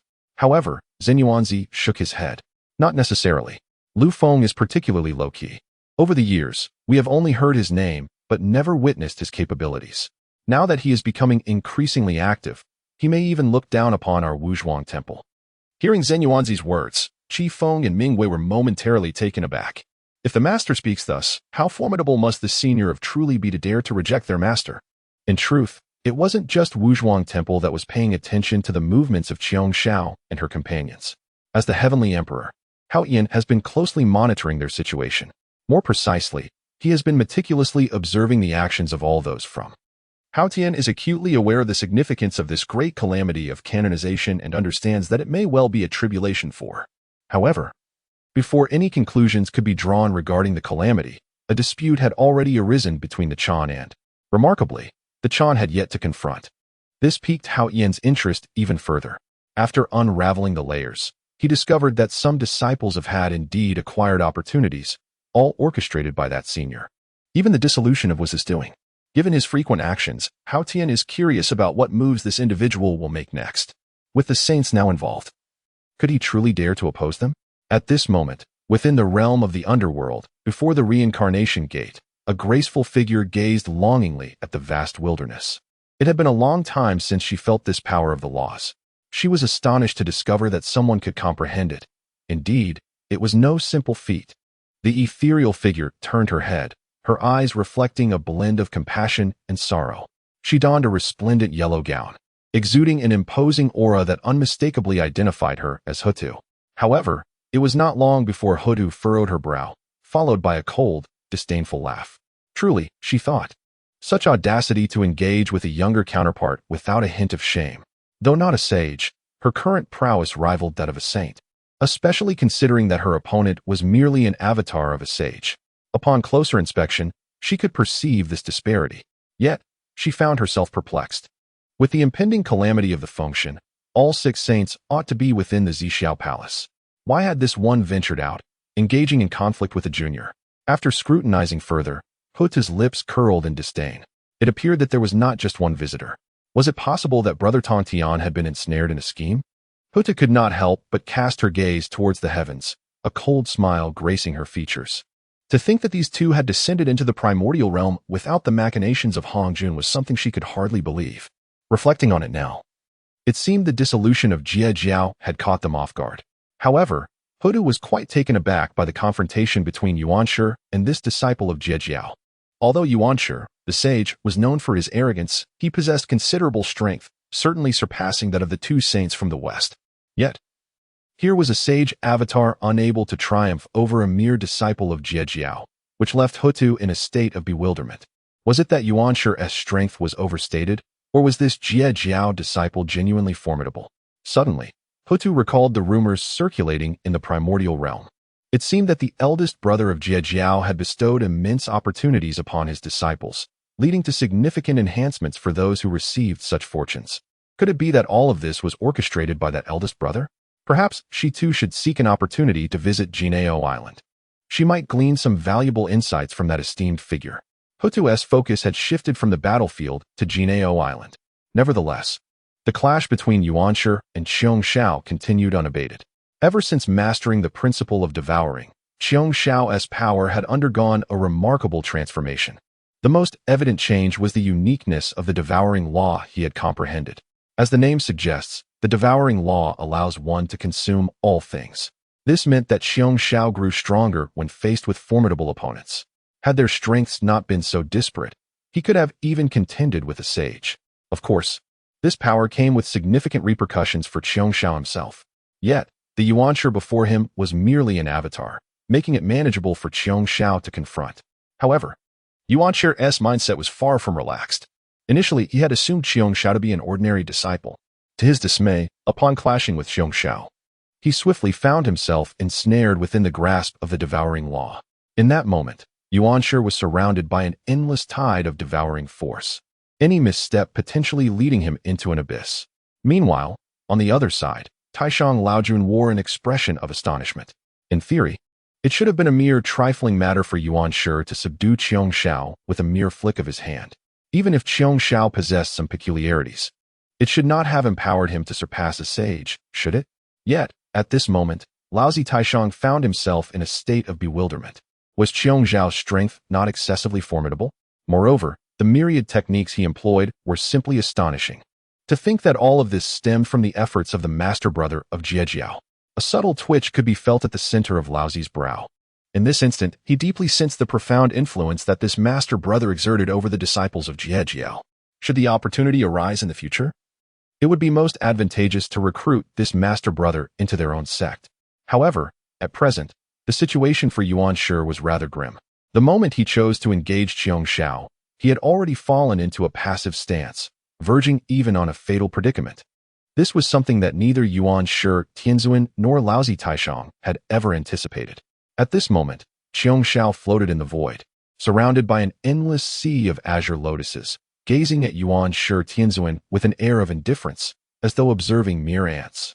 Yet now, it was Yuan Shi Tianzuan who found himself in the position of an ant, a reality he could scarcely endure.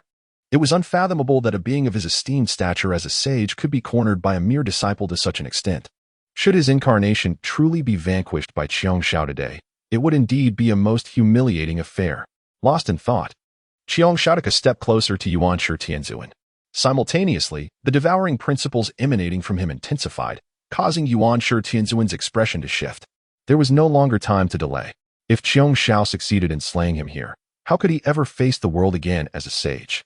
Thus, in a matter of moments, the aura surrounding Yuan Shi Tianzuan surged dramatically.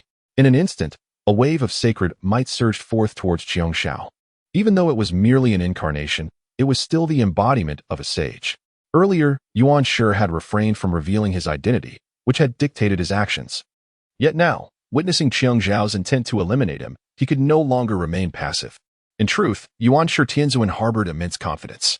He was certain that by wielding the pressure of a sage, he could surely turn the tide. Qiong Shao, too, sensed the sacred majesty radiating from Yuan Shi Tianzuan.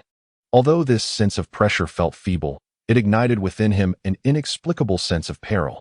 It was as if, should he fail to give his all, he could be annihilated in an instant. Thus, Qiong Shao resolved to no longer procrastinate and to summon all his strength to defeat this adversary. Having made up his mind, Qiong Shao immediately raised his hand. At that moment, the azure lotuses surrounding him erupted with an overwhelming aura. Simultaneously, a blue demon mask materialized behind Qiong Shao, half weeping and half laughing. The instant it appeared, Qiong Zhao's momentum surged exponentially. The boundless principles of devouring rushed forth towards Yuan Shi Tianzuan. Faced with this force that was nearing the realm of the great Tao, even Yuan Shi Tianzuan found himself in a particularly tricky situation. Thus, he had to muster all his spirit while unleashing the entirety of the saintly pressure that emanated from him. In this moment, the only support he had was the residual saintly aura within him. A golden light enveloped him, akin to a layer of golden armor adorning his form. As the boundless law of devouring surged towards him, it struck against this golden luminescence, producing a series of resonant sounds. However, beneath this golden armor, the Primordial Supreme One remained unharmed. Qiong Shao furrowed his brow, and in the next instant, his figure had already closed the distance to stand before the Primordial Supreme One. Under the wide-eyed gaze of the Primordial Supreme One, the bracelet in Qiong Zhao's hand instantaneously transformed into a 3-foot-long azure sword. Then, with a speed so swift that even the Primordial Supreme One could hardly react, it was directed straight towards his body. Even a seemingly casual strike effortlessly cleaved through the void, causing the very fabric of space to warp. In an instant, all was silent. A resounding boom echoed through the air. Under the incredulous gaze of the Primordial Supreme One, his body fell heavily to the ground. A flurry of light particles dispersed. Remarkably, the Primordial Supreme One's form disintegrated beneath this casual strike, leaving only a swirling embodiment of devouring laws in its wake. Qiong Shao glanced at the azure sword in his hand, then with a thought, it transformed back into a bracelet. As the avatar dissipated, the consciousness of the Primordial Supreme One lingered on the ground. The disciples of the truly possessed audacity. When I return, I shall ensure your demise on the spot. Qiong Shao let out a cold snort, his tone frigid. The simplicity of those two words nearly drove the Primordial Supreme One to the brink of rage. Yet, with his avatar destroyed, his consciousness soon began to fade into the ether. Having dealt with the Primordial One, Qiong Zhao's gaze shifted towards the void beside him. At that moment, the hidden Laozi felt a chill run down his spine. When had the disciples of the attained such formidable prowess? The critical point was that this individual was not even of direct lineage. Moreover, if they could effortlessly sever the Primordial Supreme One's avatar, who could say whether they could do the same to him? Laozi was reluctant to engage in confrontation, and thus, he spoke up. I merely wished to observe. Although he knew the weight of his words held little credence, he meant no malice, did he? Furthermore, Laozi was genuinely intrigued by the laws wielded by Qiong Shao. Such laws, in his recollection, were unprecedented, capable of effortlessly engulfing even the laws of saints. It was an exceptional weapon, invincible in its efficacy. Qiong Shao merely huffed in response. She was no fool. How could she not discern that these two were of the same ilk? Yet, since this individual recognized the situation, she could not be bothered to press the matter further. Just as she was about to depart, Laozi could no longer restrain his curiosity and inquired, "What exactly are the laws you command?" Perhaps due to his inclination to impart knowledge, and given his usual imposing presence before Tongtian, he now adopted the demeanor of a venerable teacher, even when faced with a disciple of Tongtian. Regrettably, Xiong Xiao is utterly unfazed by such tactics. "Would you like to know? Perhaps you should experience it for yourself." Upon finishing this declaration, an immense force of law surged toward the void where the Supreme Laozi resided. Observing the opponent's acute ability to pinpoint his location, the Supreme Laozi preferred to avoid a grand confrontation, promptly reciting a spell that caused his form to dissipate instantly. In the midst of the chaos, the primordial Supreme Being's consciousness had returned to its essence. However, he was unable to contain the fury that enveloped him. "Wretched creature! Utterly incorrigible! How dare you destroy my avatar?" The primordial Supreme Being was consumed by both urgency and indignation. It was particularly humiliating to know that his avatar had been destroyed by a disciple of the, whom he had always regarded with disdain. How could one so proud endure such a blow? What more, he was a dignified sage. To be outmatched by a mere disciple of the would be a scandal of monumental proportions if it were to become known. Fortunately, only the Supreme Laozi was present today. Otherwise, he would have completely lost face. After his rage subsided, the primordial Supreme Being turned to look at the Supreme Laozi seated beside him. "Brother." It seems Tongtian had long been scheming. "What shall we do now?" After all, if it were not for Tongtian's intervention, how could those disciples have been so audacious? Furthermore, if Tongtian had not acted, then losing to a disciple would be an utter disgrace, would it not? Thus, the blame must rest on Tongtian.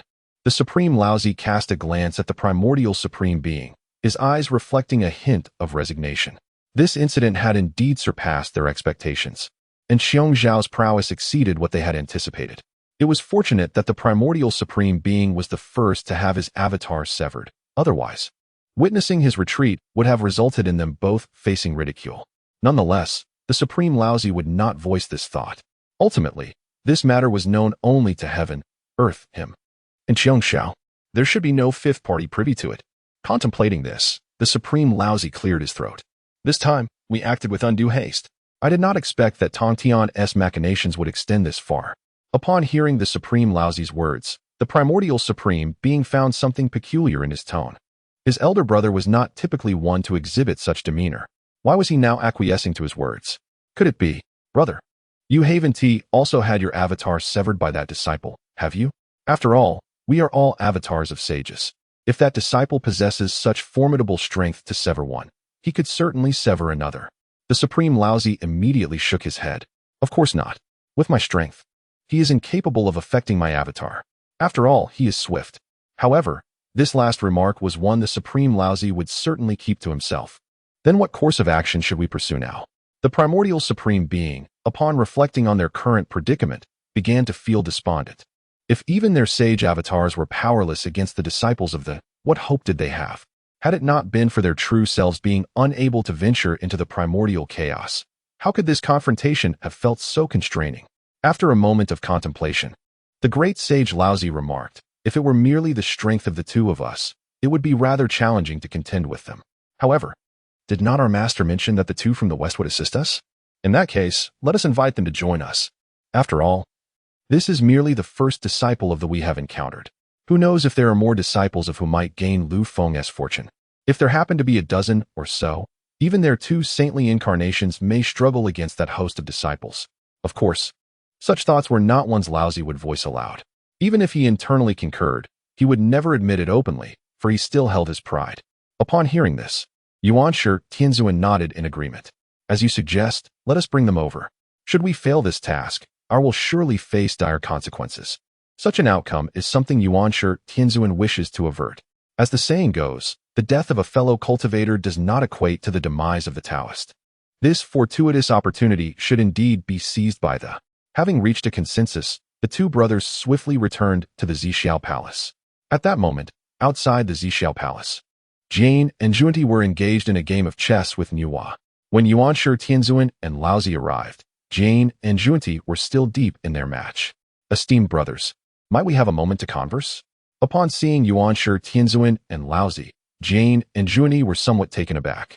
"Didn't you both set out to fulfill the task assigned by our master? What brings you back now?" Jane and Junyi were well aware of the reasons behind Yuanshi Tianzun and Laozi's departure, but their return was unexpected. After all, when Hongjun issued the task, he had instructed all four of them to undertake it together.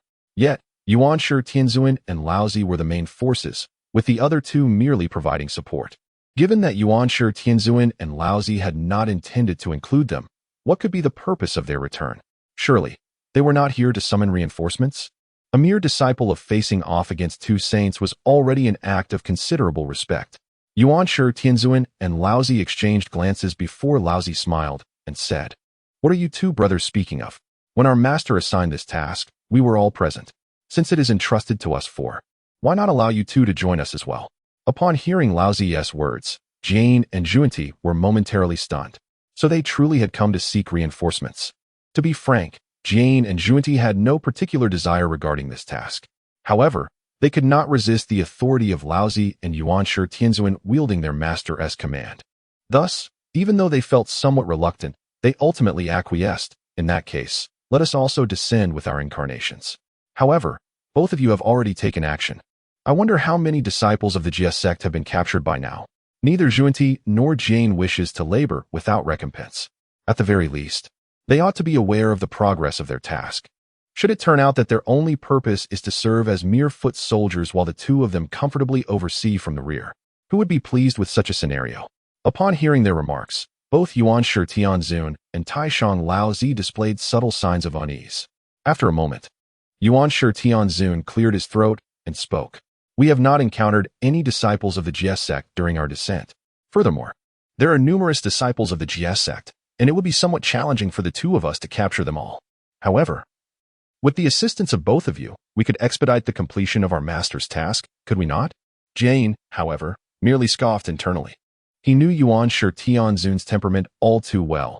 He was one who would not shed tears until faced with a coffin. Though he spoke grandly, the actual circumstances remained uncertain. He surmised that these two, once brimming with confidence as they descended, now returned with their tails between their legs seeking assistance, likely having encountered unforeseen complications down below. With this thought in mind, Jane exchanged a knowing glance with Junyi.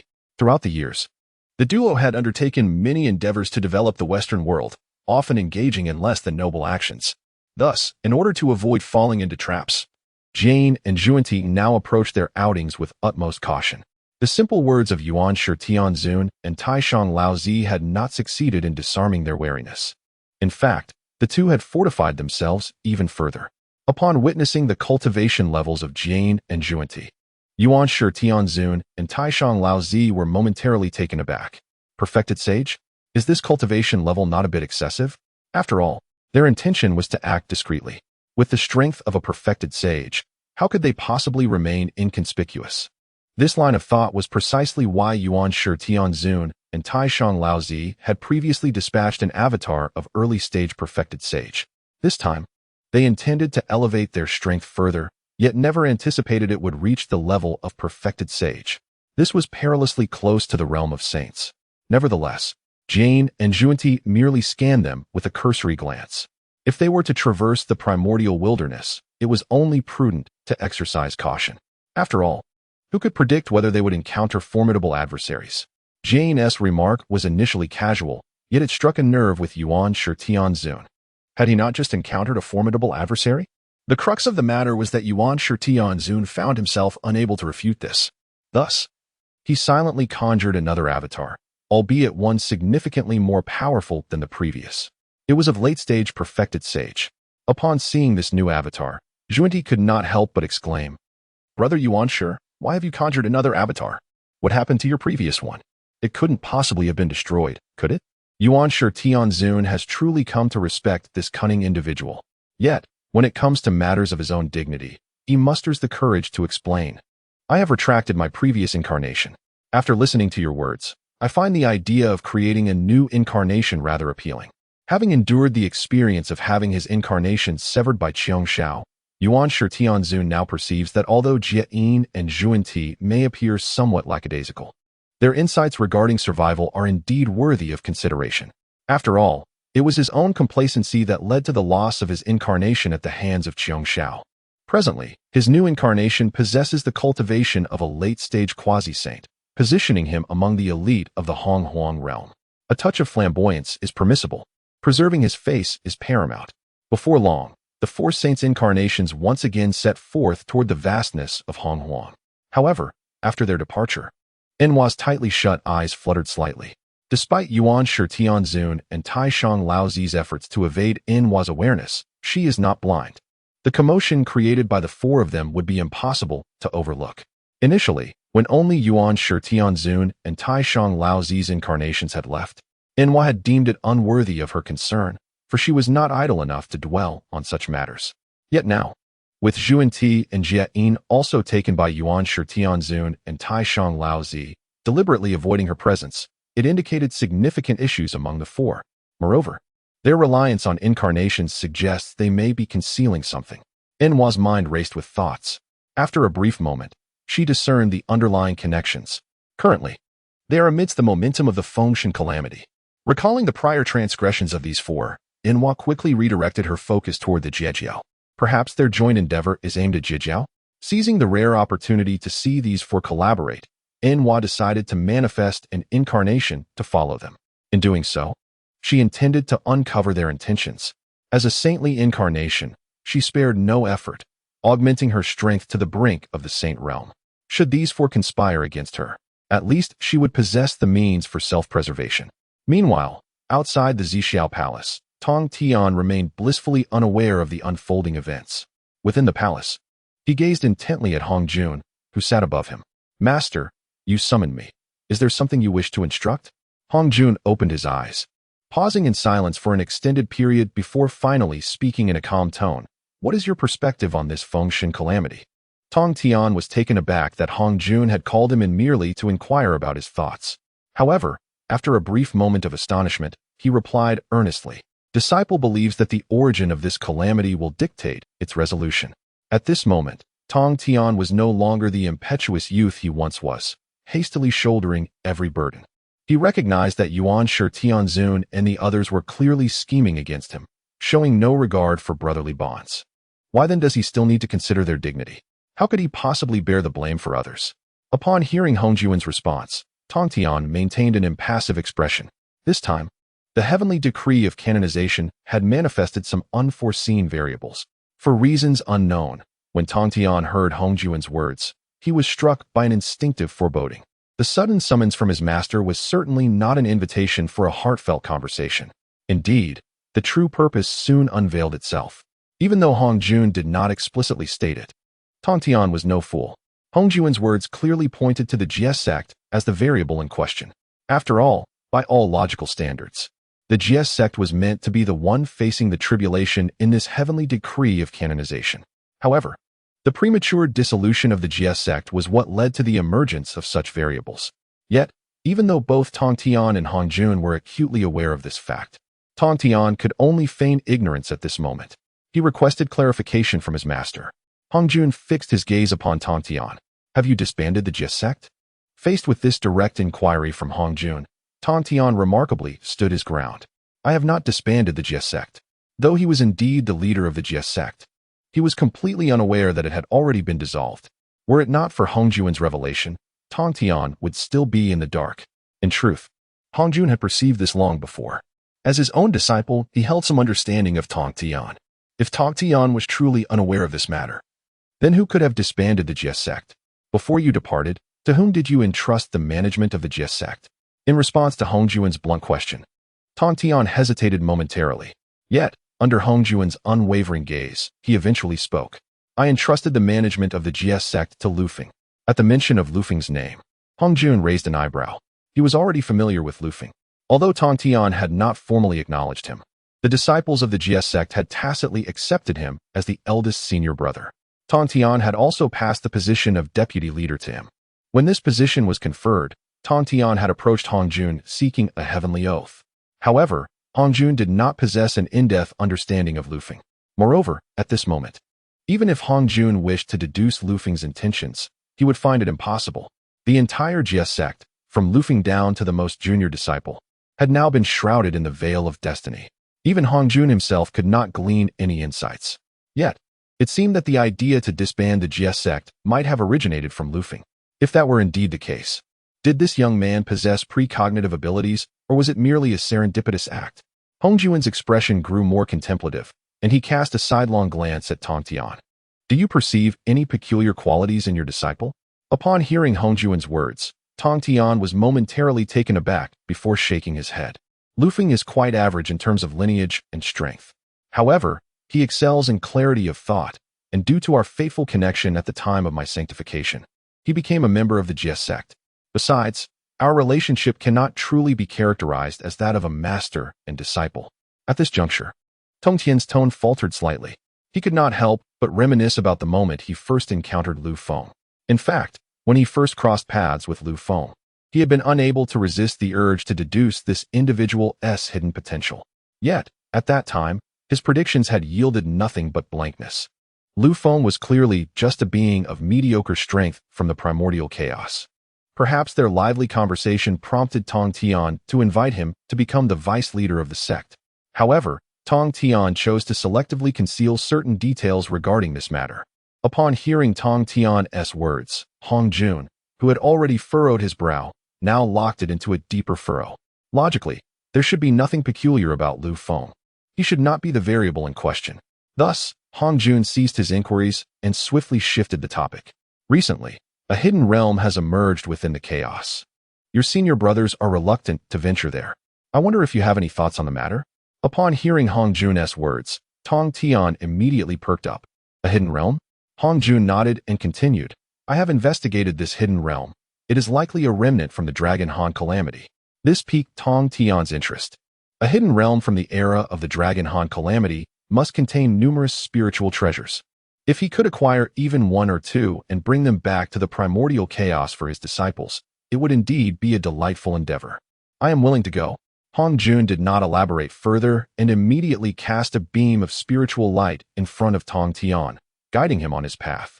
With the spiritual shadow, Tongtian quickly located the hidden realm. Meanwhile, Hongjun remained deep in thought, pondering the nature of the variable that had impacted the entirety of the. At this moment, on Jinao Island. Congratulations, host. The disciple Qiong Shao of the has slain a formidable foe, rewarding the host with 200,000 years of cultivation. Upon receiving the system notification, Lu Feng was somewhat taken aback. It seemed that the disciples of the, after defeating their enemies, also provided him with benefits. Moreover, this reward amounted to 200,000 years of cultivation. Although this sum paled in comparison to the previous rewards of 800,000 or 1,000,000 years. It was noteworthy that a newly initiated disciple typically received only a reward of 10 to 20,000 years of cultivation. He could not help but wonder which unfortunate adversary Qiong Shao had vanquished to earn such a generous reward. While 200,000 years may not be substantial, it would save Lu Feng considerable effort. After all, even the smallest fly's leg is still meat. If he could afford a moment of respite, he would gladly seize it. With a contented heart, Lu Feng exited his cave dwelling and turned toward his orchard. Indeed, he had now designated the area surrounding the peach tree as his orchard. Amidst a field of spiritual herbs, a single peach tree soared, laden with numerous peaches.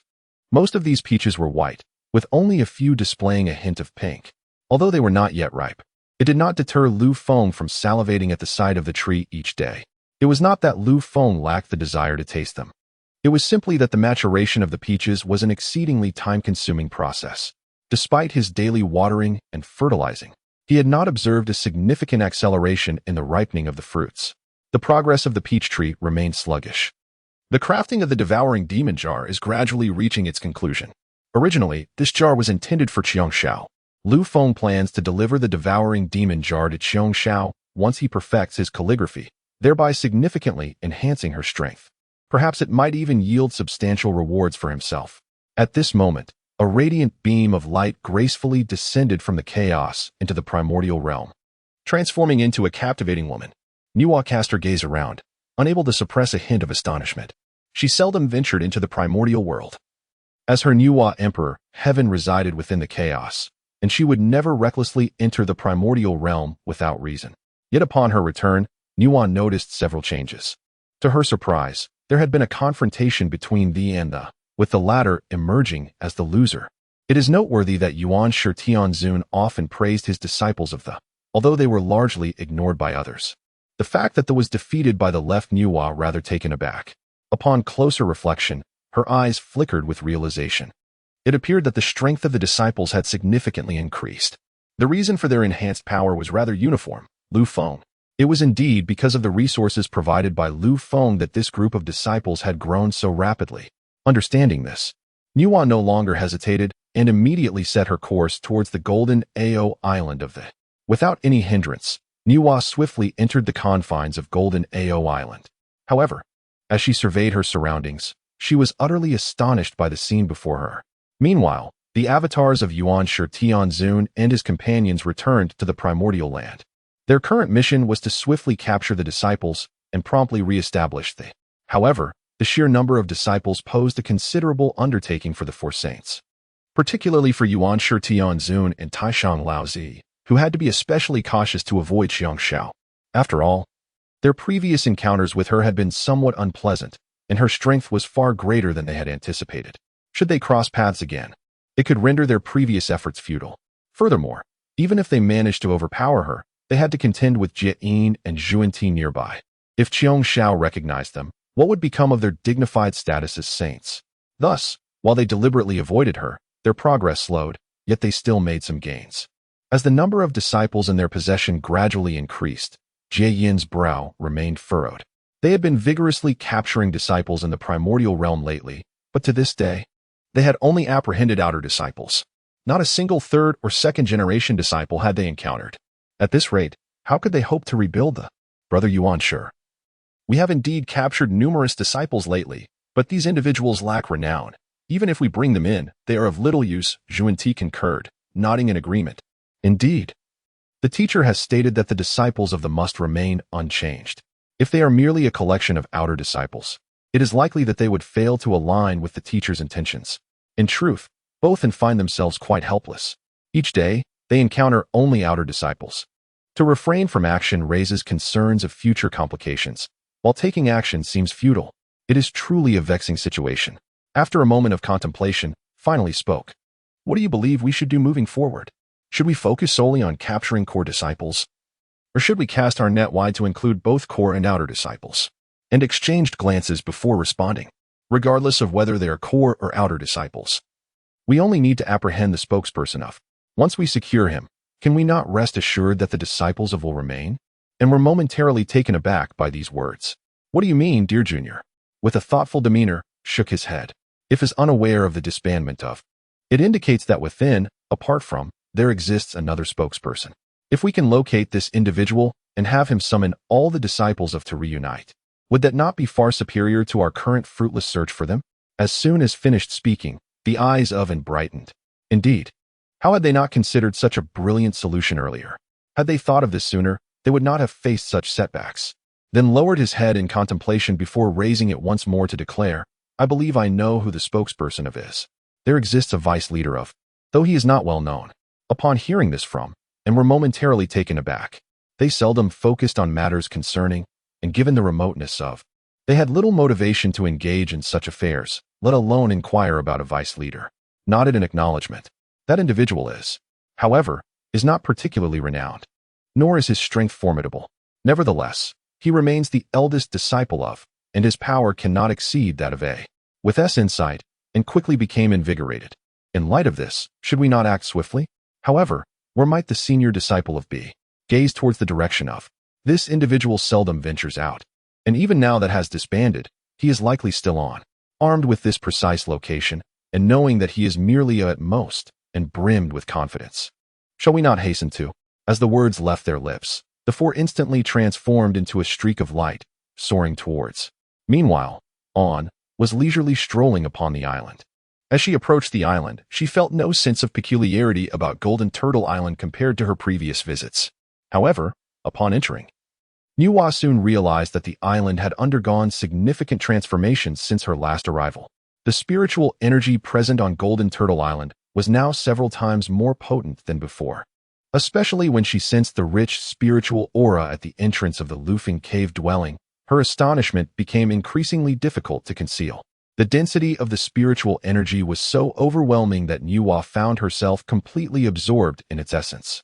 When her gaze fell upon the abundant spiritual roots and fruits, Even her wealth could not prevent her pupils from narrowing in surprise. After all, the majority of the spiritual roots and fruits thriving in this location were of innate caliber.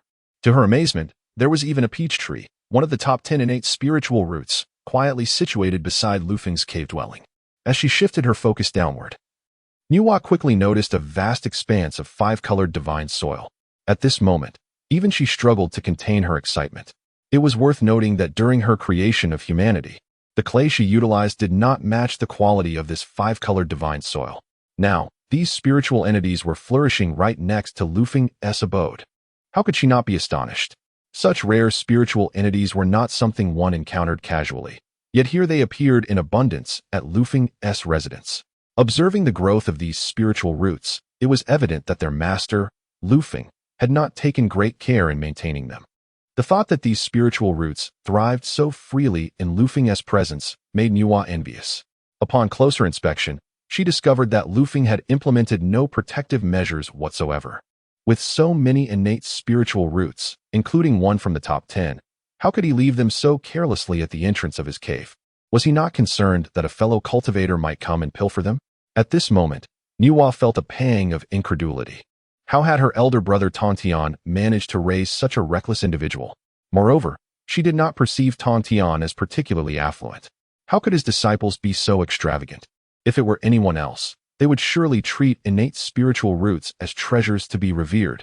In her current state of agitation, Nuwa could barely contain her emotions and let out a sigh of exasperation, hastening her steps to the entrance of Lu Feng's cave. Standing before the tightly shut door, she could not resist raising her hand and knocking twice. Inside the cave, Lu Feng sat at a stone table, one hand gripping a brush while the other rested on his bent leg. He had penned numerous mythological tales, to the point that he now found himself momentarily stumped when attempting to write. There were only so many mythological stories to tell, and no matter how adept he was at replication, there would inevitably come a day when he would exhaust them. Furthermore, crafting a narrative imbued with profound principles of the world was no simple task. Lu Feng helplessly rubbed his temples. Just then, a sudden knocking echoed from outside the cave.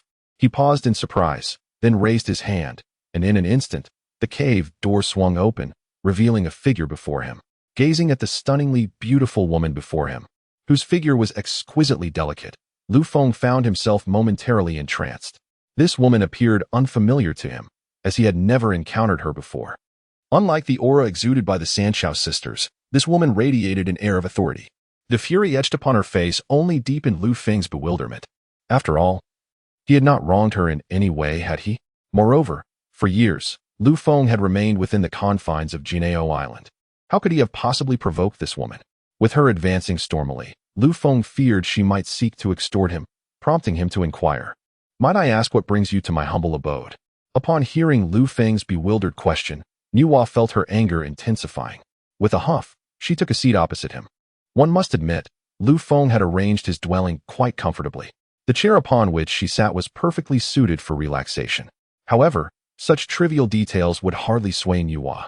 Am I not permitted to visit without a specific purpose? Nuwa had deliberately altered her appearance to avoid recognition.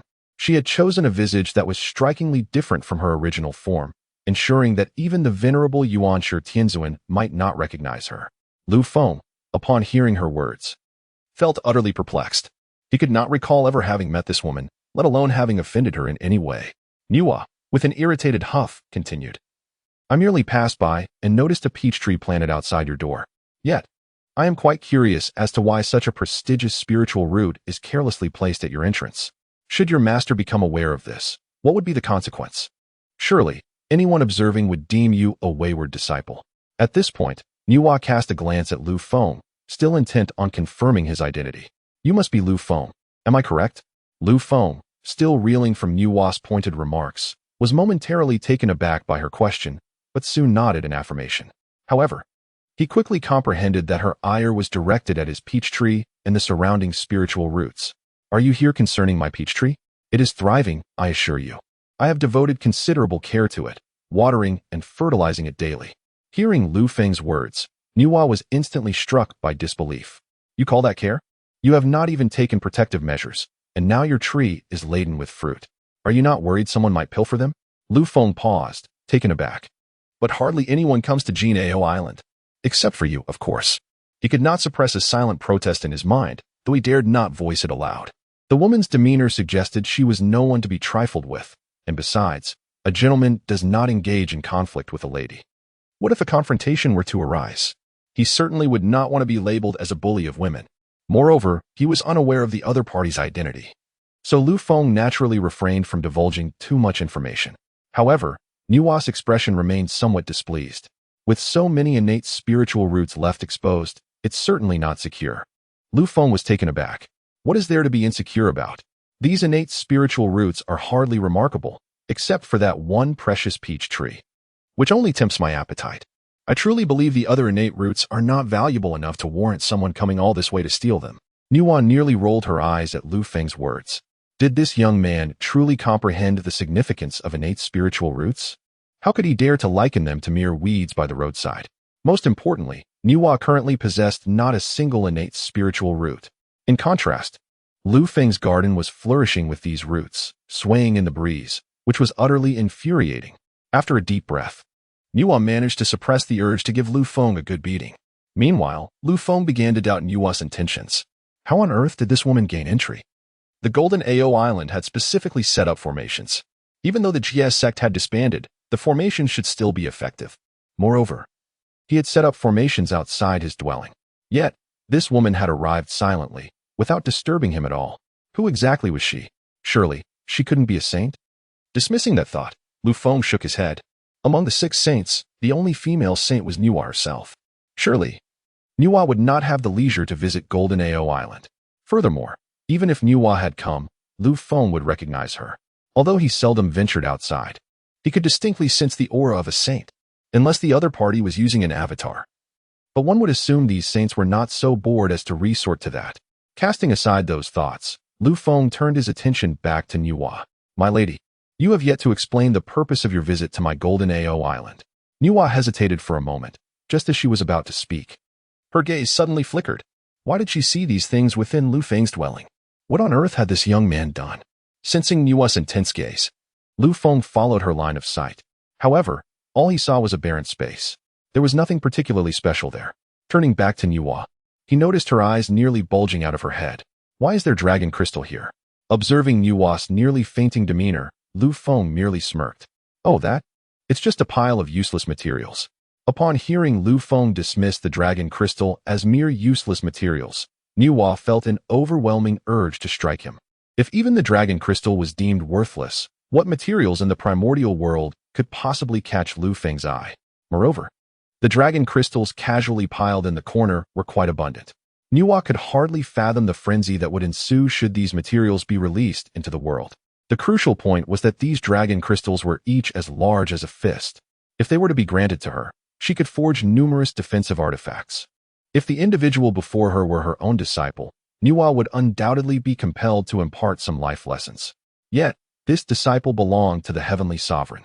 While Nua contemplated teaching the Heavenly Sovereign a lesson, she realized that this lad could effortlessly undermine the Heavenly Sovereign's authority. At present, he was merely a prodigal. Should the Heavenly Sovereign return, it would likely be he who would find himself in dire straits. With this thought, Nua's mind found a semblance of balance once more.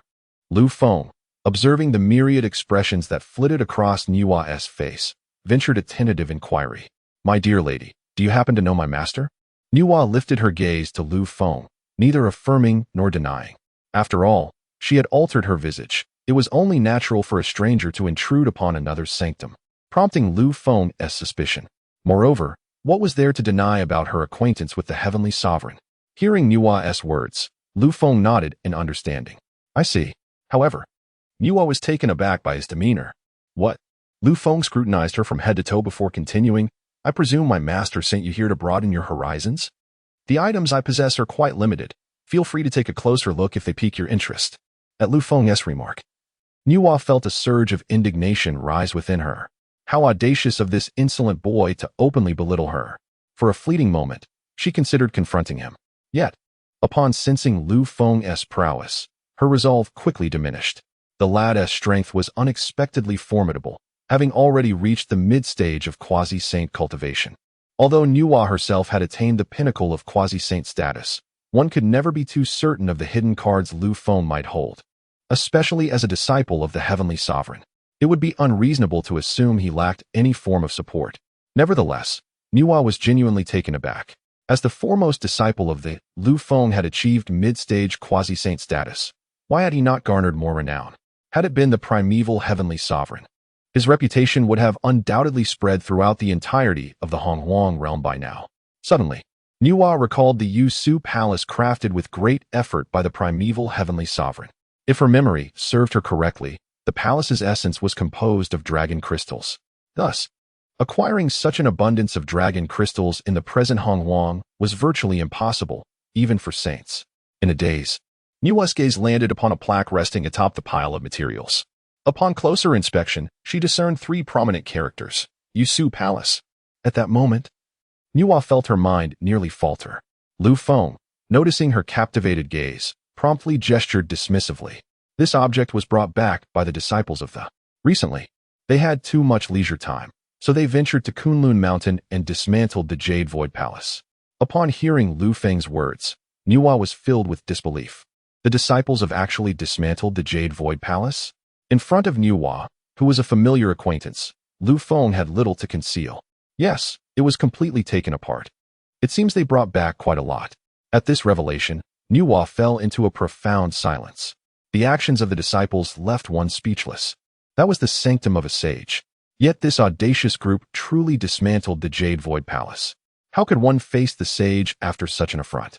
Nuwa turned her gaze to Lu Feng. Didn't you consider admonishing the disciples for dismantling the Jade Void Palace? Lu Feng shrugged. What could I have done? They informed me only after finishing the task. Moreover, they left no stone unturned, apparently even uprooting the floor tiles. Surely Master Yuan Shi would not blame us, as they must have exhausted themselves in the process. Furthermore, it was done so thoroughly that it would facilitate reconstruction in the future. Nuwa was left utterly speechless. As the senior disciple of, not only did he refrain from reprimanding them, but he also maintained such a nonchalant demeanor. If Master Yuan Shi were to learn of this, he might be driven to fury. As Lu Feng regarded Nuwa seated before him, he began to contemplate how to bolster the defenses of his island. At the very least, Nuwa was correct about one thing. The defenses on his island were woefully inadequate. Should an unwelcome intruder trespass, Lu Feng might remain oblivious. Thus, fortifying the defenses became imperative. With a decisive thought, Lu Feng stood up and strode purposefully towards the entrance of the cave. Noticing his departure, Nuwa hurriedly followed in his footsteps. What are you planning to do? She inquired. Lu Feng pointed towards the entrance of Golden Ao Island. I find the island's defenses too weak, and I intend to strengthen the formations. After uttering this, Nuwa was momentarily taken aback. You understand formations? Lu Feng regarded her with skepticism. Is it so surprising that we understand formations? Which mountain do you hail from to be so uninformed? Nonetheless, he added, but fear not, today you shall gain some insight, as I take it upon myself to look after you in place of our teacher. After hearing Lu Feng's words, Nuwa could not help but roll her eyes. Though she refrained from further comment, she was eager to see what kind of formations Lu Feng could devise. Soon, the two arrived at Golden Ao Island. Lu Feng surveyed the terrain and then raised his hand. A potent surge of regulatory power emanated from his palm, swiftly enveloping the entire Golden Ao Island. Countless intricate threads of regulatory energy, guided by Lu Feng's spiritual force, gradually coalesced into a complex and obscure formation pattern. With a decisive motion, Lu Feng drove this formation deep into the ground of Golden Ao Island. At the very moment the formation was established, Nuwa sensed the surge of the forces of the surrounding laws, yet her astonishment was more profound. Could this truly be a formation that a disciple could orchestrate? However, before Nuwa could fully comprehend the situation, Lu Feng once again raised his hand. This time, the power of the laws emanating from him caused Nuwa's expression to shift dramatically. Nuwa had never anticipated that she would witness the laws of time manifest within Lu Feng. Moreover, judging by his mastery over the laws of time, it seemed he had reached an exceptionally proficient level. Yet, what astonished Nuwa even more lay ahead. As the formation of the time laws settled, Lu Feng raised his hand once more, and this time, the power of the laws he wielded was that of yin and yang. For a fleeting moment, Nuwa began to question her own perception. The critical point was that Lu Feng remained utterly unaware. After establishing 10 formations in succession, Lu Feng finally retracted his hand. Now, it should be flawless. Observing Lu Feng's relaxed demeanor, Nuwa felt the urge to scoff. This was not merely flawless. The formations Lu Feng had arranged were incomparably more secure than her own sanctum. If Nuwa wished to enter now, she would likely be met with a closed door. The crucial aspect was that within these 10 formations, each contained a myriad of law powers. Among them, there were several powers that Nuwa could not even discern. One must admit, Lu Feng had indeed broadened her horizons this time. Furthermore, judging by Lu Feng's calm and composed demeanor, it was clear that arranging these formations was as effortless for him as a mere gesture. To what extent had this disciple of the attained strength? For a moment, Nuwa even felt fortunate that she had not truly engaged him earlier. Otherwise, it would have been her misfortune now, would it not? At that moment, for streaks of light arrived in an instant. Observing the distant Jineo Island, Yuan Shirtian Zun's eyes glimmered with a cold light. Jineo Island is within reach. Let us directly breach it. Jane frowned slightly. Although they had been disbanded, it was, after all, Tongtian's domain. Moreover, the island's protective formation still exists. Yuan Shi impatiently waved his hand. So what? Tongtian is not present, and it is merely a formation, with the combined strength of the 4 of us. Can we not break through the formation of Jineo Island? Upon hearing Yuan Shi's words, Jane and the others immediately felt reassured. Though Tongtian had great expertise in formations, they were still 4 revered saints. With their combined strength, breaching the island's protective formation would indeed be a simple task. Meanwhile, at Wuzhuang Temple, a yellow book floated silently in the air, seemingly emanating a yellow glow. Before this book, Jin Yuanzi sat cross-legged, gazing at the earth book before him. Jin Yuanzi could not help but narrow his eyes. With the impending calamity of the Fengshen approaching, he sought to enhance his own strength through the earth book. However, at that moment, he sensed something amiss. The Earth Tome encompasses the vastness of the primordial land. With the aid of this tome, Jin Yuanzi's ability to perceive the changes within the primordial realm has significantly enhanced. Thus, when the figures of the 4 quasi-saints emerged, he was filled with a sense of perplexity. Why had 4 quasi-saints suddenly appeared, particularly near Jineo Island? However, in the next moment, Jin Yuanzi's brow unfurled. Could it be that disciples of the Jie had discovered an opportunity, allowing them to ascend to quasi-saint status? The thought astonished him. The emergence of 4 quasi-saints within Jie would undoubtedly surpass the strength of Chan Jiao. Yet, he swiftly dismissed his previous speculation. These 4 were not disciples of Jie. If they were not, what could possibly draw them to Jineo Island? Presently, no Jie disciples resided there. Only the elder brother Lu Feng. At this realization, Jin Yuanzi's gaze flickered. Clearly, these 4 harbored significant ambitions. In the Lingxiao Treasure Hall, the Emperor Hao Yin sat regally upon his throne. Unlike Jin Yuanzi, who had the Earth Tome to assist him, the Emperor relied solely on his intuition. Focusing his attention on Jie, this keen awareness allowed him to be the first to receive news today. The Jie disciple Qiongxiao had unexpectedly engaged in battle with a stranger upon exiting seclusion, even managing to slay him. As for the identity of this stranger, the Emperor had his suspicions but chose not to intervene. The current situation was advantageous for him. Nevertheless, Jie was rife with unpredictability. It was only natural for a sage to take action. Yet, who could this sage be? In the underworld, at the reincarnation site, Hutu languidly sat by the banks of the Yellow Springs, her gaze suddenly shifting towards the direction of Jineo Island. For quasi-saints? How peculiar. She scoffed softly, suspecting that these 4 were indeed targeting Jie. Even the sages had entered the fray. Let them create their chaos. Plucking a flower from the other shore, her eyes sparkled momentarily. This time, the Fengshen calamity would not involve the underworld. How they chose to contend was of no concern to her. Within Jineo Island, Lu Feng remained oblivious to the happenings beyond. After completing the formation, he returned to his cave abode. Frankly, Lu Feng felt quite pleased with the array he had set today. This formation was a culmination of the dozens of principles he had recently comprehended, allowing him to devise 10 different arrays. These 10 formations complemented each other, making it no easy task for even a sage to dismantle them. However, Lu Feng's current strength was insufficient. Otherwise, he would not need to rely on the power of the formations. He sprawled on his recliner, letting out a sigh.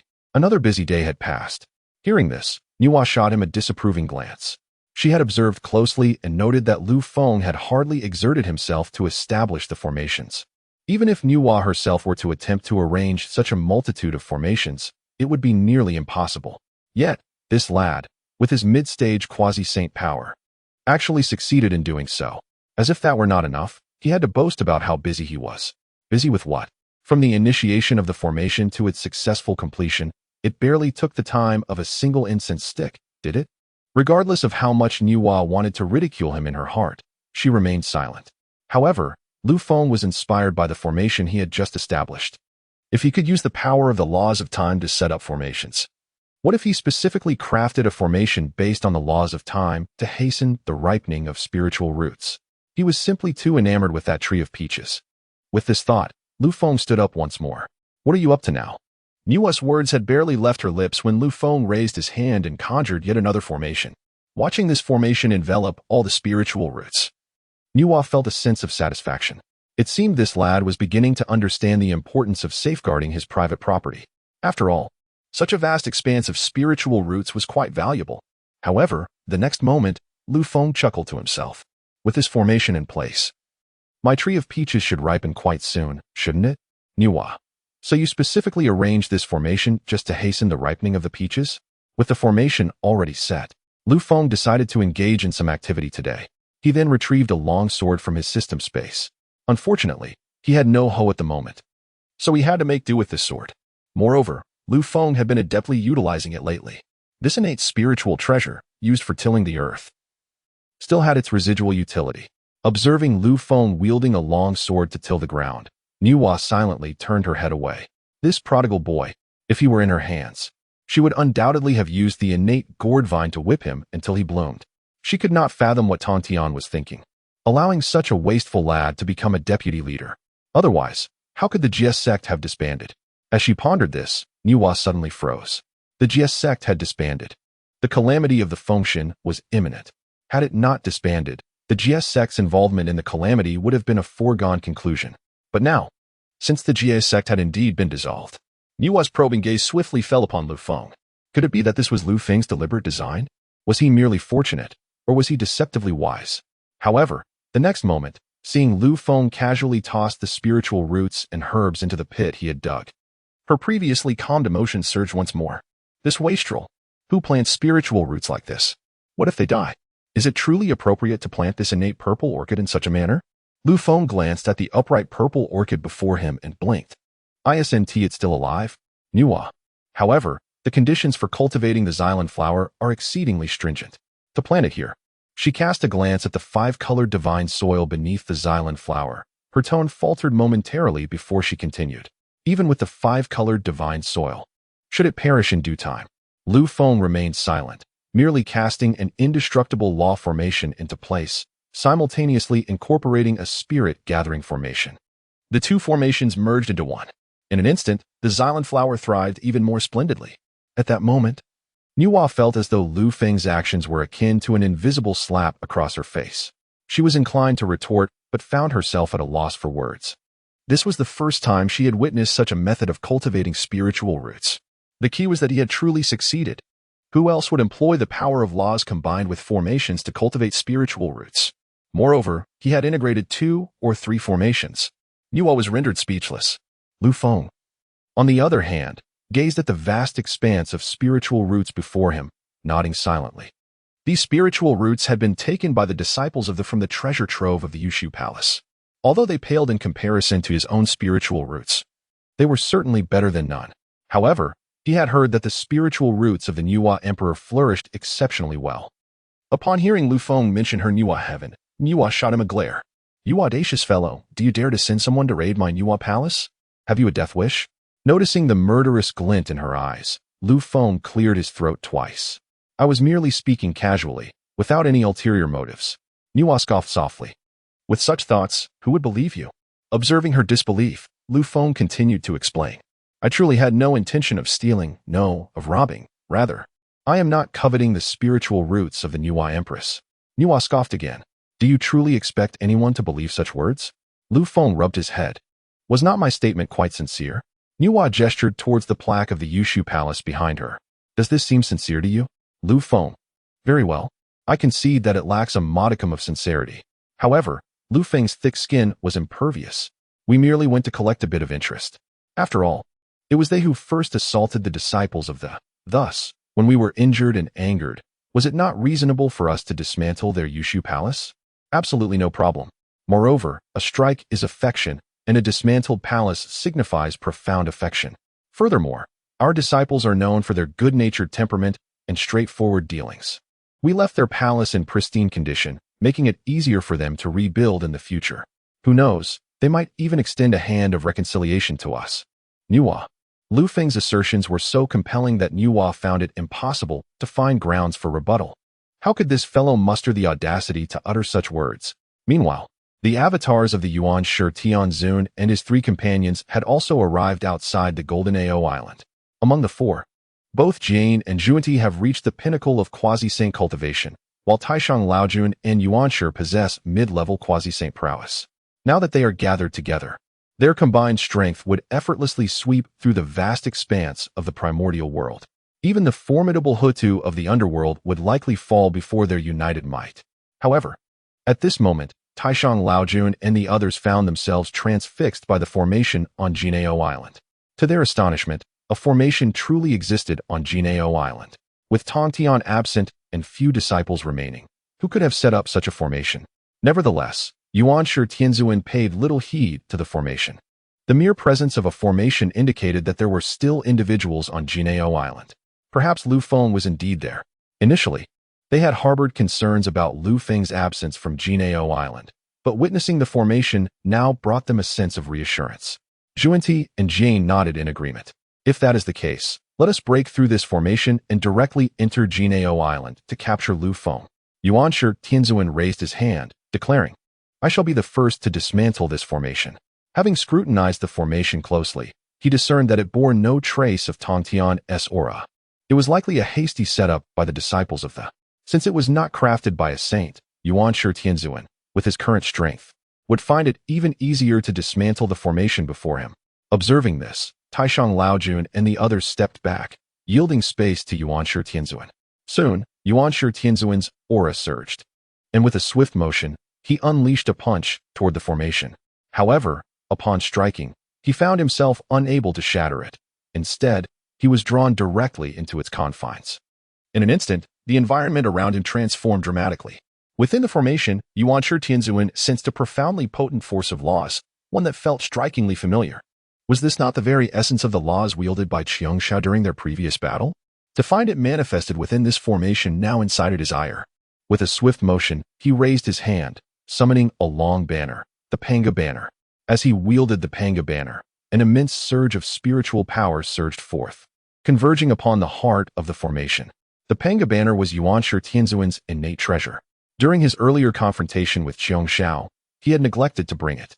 Now, having learned from past experiences, he resolved to utilize the Panga Banner to dismantle the formation.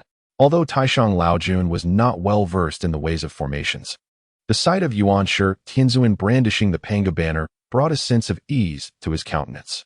With my junior brother's full strength, these formations will likely shatter in an instant. Jane and Zhuanti nodded in agreement, opting to stand by and observe, as it was not their burden to bear. Yuan Shi Tianzun had anticipated that his full-force strike would be sufficient to dismantle the formation before him. Who could have anticipated that the immense spiritual force carried by the Panga Banner would strike heavily against the formation before him, ultimately causing no ripple at all? At this moment, the primordial lord felt a pang of embarrassment, prompting him to unleash a second assault. Yet, after a series of relentless strikes, the formation remained utterly unmoved. It was at this juncture that the primordial lord began to sense something amiss. Being an incarnation of a sage, he quickly discerned the anomaly within the formation. It turned out that the spiritual energy from his Panga Banner had been completely devoured upon contact with the formation. This revelation ignited a flicker of anger within the primordial lord. After expending so much effort, not only did the formation remain unscathed, but it had also absorbed his energy? Was this not a futile endeavor? The simmering frustration within him escalated. If he could not subdue a mere Qiangsha, how could he possibly fail against such a seemingly simple formation? Moreover, Jie and Zhuanti were watching closely. If he could not break through this formation, would he not become a subject of their ridicule? Consequently, the primordial lord swiftly summoned another spiritual treasure. This time, he produced several treasures, among which was the Burning Heaven Jade Fan, an innate spiritual treasure of the same caliber as the Panga Banner. These innate treasures were exquisite artifacts that the primordial lord had acquired at the treasure cliff long ago. Their formidable power would surely allow him to breach the formation in the blink of an eye. Upon witnessing the treasure in the Primordial Lord's hand, Jie Yin and Zhuan Ti's eyes widened in astonishment. It was well known that Jie Yin had long coveted this burning heaven jade fan. Now, seeing it materialize before them, excitement surged within them. Yet, alongside their exhilaration, Jie Yin and Zhuan Ti felt a sense of relief. Although the Primordial Lord's previous attempts had failed to breach the formation, the emergence of the burning heaven jade fan would undoubtedly spell doom for the formation today. Even Laozi nodded in agreement. This formation must be broken. Inside the formation, the Primordial Lord wielded the burning heaven jade fan in one hand while brandishing the Panga banner in the other. In an instant, thick flames began to spread throughout the formation, gradually approaching its critical points. The previously tranquil formation exhibited faint tremors. Sensing this movement, the Primordial Lord could not help but smile.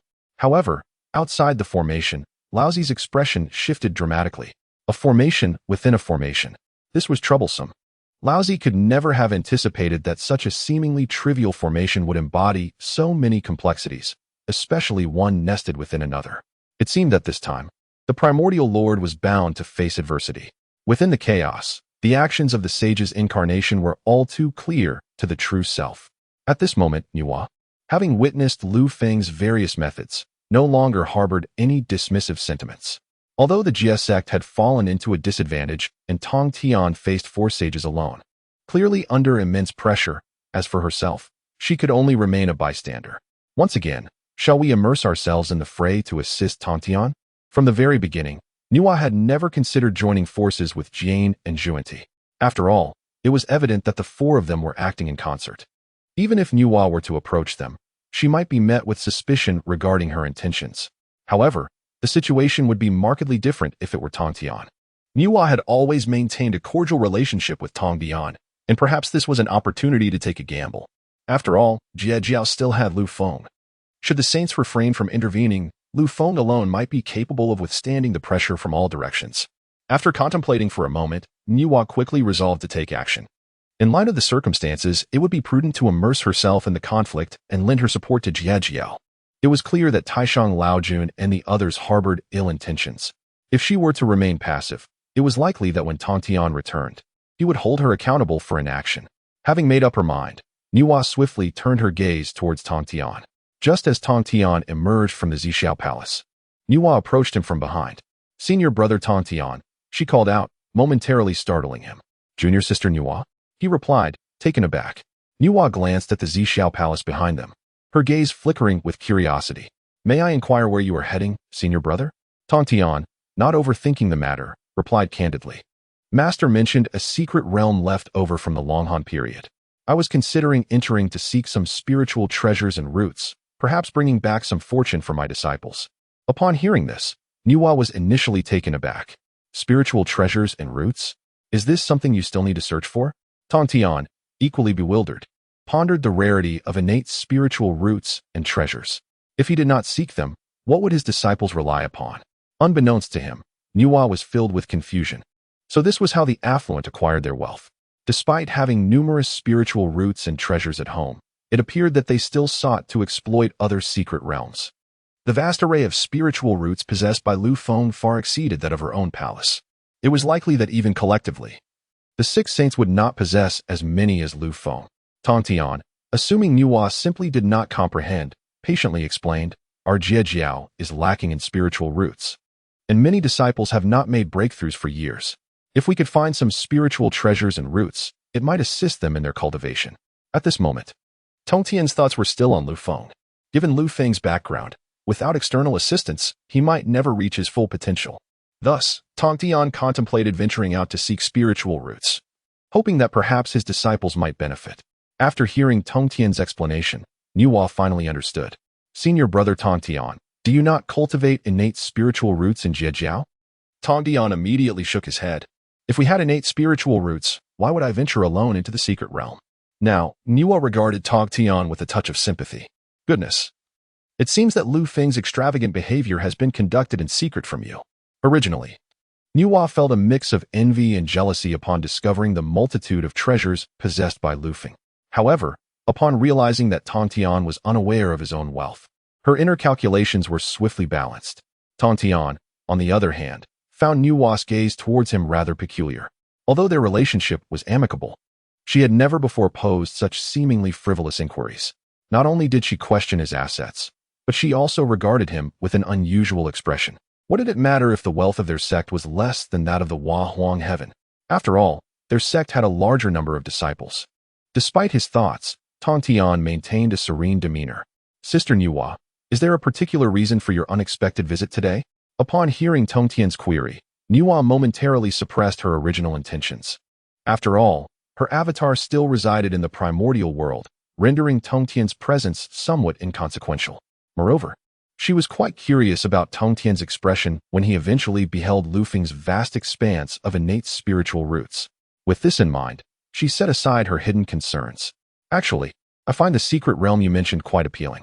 If you wouldn't mind, might I accompany you there? She inquired. Of course.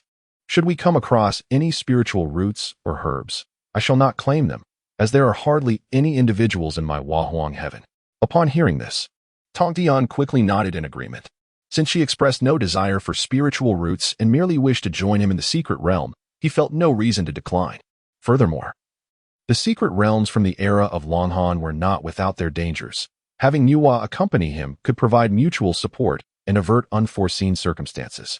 The two soon made arrangements and set forth towards the secret realm that Tongtian had described. Meanwhile, the other four, witnessing Nuwa's departure with Tongtian, exchanged glances of surprise. Sister Nuwa is leaving with Tongtian? Yuantai Tianzuan scoffed lightly. Let them be, as long as they do not return to the primordial world to cause chaos. What can Tongtian do when the Jie Jiao reunites? The others shared a similar sentiment. In truth, Nuwa's presence or absence bore no significant impact on their mission. However, her previous aloofness contrasted sharply with her current involvement, which subtly stirred discontent among the four. Unbeknownst to them, it was only Nuwa's true form that had departed. Her avatar remained on Golden Ao Island. At the entrance of Lu Feng's cave dwelling, he had set up a table and 2 chairs to admire the blossoming peach trees. Now, seated with Nuwa, the arrangement was quite fitting. Nuwa glanced back at the bountiful spiritual roots surrounding them, her eyes sparkling with delight. I had no idea your spiritual roots thrived so well. I wonder if your master is aware of this? Lu Feng paused for a moment before waving his hand dismissively. What difference does it make whether he knows or not? Moreover, the teacher has never visited my abode. Typically, whenever there are matters to attend to, it is Lu Feng who ventures to his Zixiao Palace. Thus, Lu Feng is not apprehensive of Tongtian's return, discovering his garden filled with spiritual roots. Furthermore, these roots were planted only after Tongtian's departure, and their flourishing state merits praise. Nuwa, however, merely smiled, albeit with an expression imbued with layers of meaning. Amid their banter, Lu Feng's gaze abruptly turned frosty, and he raised his eyes toward the entrance of Jinao Island. Indeed, someone dared to intrude. Upon hearing Lu Feng's remark, Nuwa was momentarily taken aback, then enlightenment dawned upon her. It appeared an unwitting entity had trespassed into Lu Feng's formation. Before witnessing Lu Feng's array, Nuwa might have underestimated the defenses of Jinao Island. However, having observed the intricacies of Lu Feng's formation, she now felt compelled to offer 3 incense sticks to the intruder. After all, even she would find it impossible to breach this formation. As she pondered, Lu Feng seemed to share her curiosity. With a single hand gesture, a water mirror swiftly materialized before them. Gazing into the mirror, Nuwa was slightly astonished. You have comprehended the laws of water? Lu Feng did not deny it. Instead, he merely gestured towards the image within the mirror. Nuwa redirected her attention to the scene reflected in the water mirror. Within it, a raging sea of flames unfolded, and amidst this inferno stood a solitary figure. Clutching a jade fan in one hand, and with the Pango banner fluttering behind, how could Nuwa remain oblivious? It was the avatar of the primordial heavenly sovereign personally attempting to breach the formation.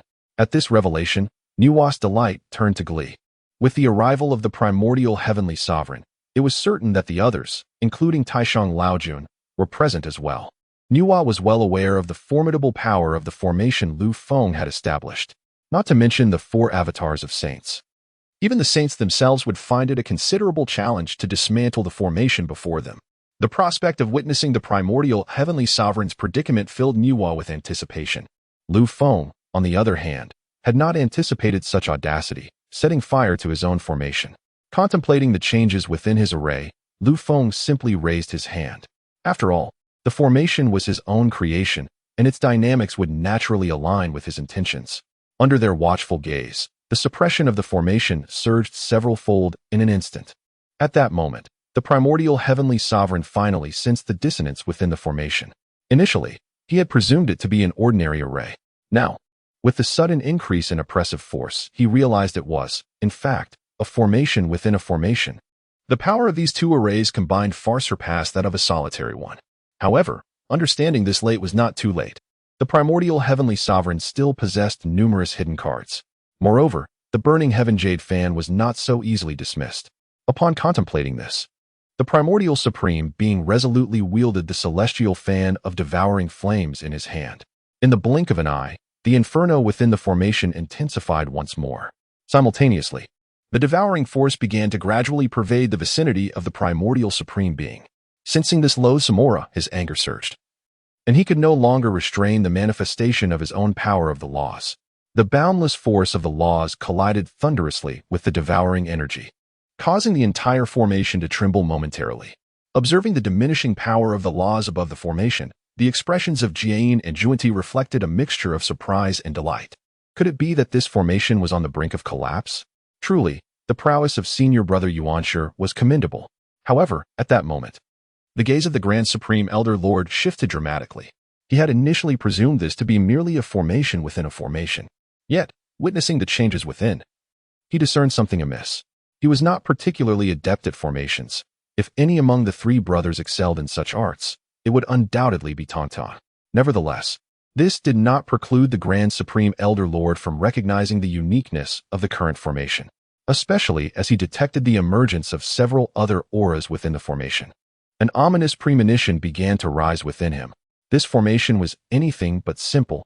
It was evidently not merely a straightforward formation within a formation, and perhaps there were other formations interwoven within it. Upon hearing the Grand Supreme Elder Lord's words, Jane and Juanti were momentarily taken aback. After exchanging a glance, Jane inquired, "Does senior brother mean to suggest that there are more than just two formations within?" The Grand Supreme Elder Lord nodded affirmatively. Juanti, unable to contain his curiosity, asked, "So, are we to understand that this formation actually contains three formations?" However, this time the Grand Supreme Elder Lord shook his head. Witnessing this denial, Juanti's heart raced. Could it be that there were four formations? The Grand Supreme Elder Lord continued to shake his head. At this point, even Jane felt his heartbeat quickening. So, does it imply that there are five formations? The Grand Supreme Elder Lord exhaled deeply, just as Jane thought he had arrived at the correct conclusion. He heard the Grand Supreme Elder Lord's voice resonate with gravity. "From my perspective, there are at least 7 formations within this array, and it is highly likely that there are even more than 7. Jane and Juanti were not well versed in the intricacies of formations. Yet, upon hearing the weight of the Grand Supreme Elder Lord's words, they could sense the gravity in his tone. Jane exclaimed in astonishment, "How can this be? 7 formations, can such a thing truly be orchestrated by a mortal? Moreover, this formation does not appear to be the work of Tongtian. If it is not Tongtian's handiwork, then whose could it be? Is there another adept in formation arts within the? Furthermore, who could conceive of the amalgamation of 7 formations into such a singular construct?" And what the Grand Supreme Elder Lord just articulated leaves room for speculation. There are at least 7 formations within this very array. In other words, he was only able to discern 7 formations, which does not imply that there exist only 7 formations within this array. Upon this realization, both Jane and Juanti were engulfed in profound astonishment. It is important to note that Taishang Laojun is indeed a sage. Although what has arrived is merely the incarnation of a sage, his consciousness remains at the sage level. The fact that even a sage cannot perceive the entirety of this array signifies that the one who arranged it possesses a talent in the art of formations that surpasses that of a sage. In truth, had it not been for Taishang Laojun's guidance, Jane and Juanti would have been utterly unaware of the number of formations present.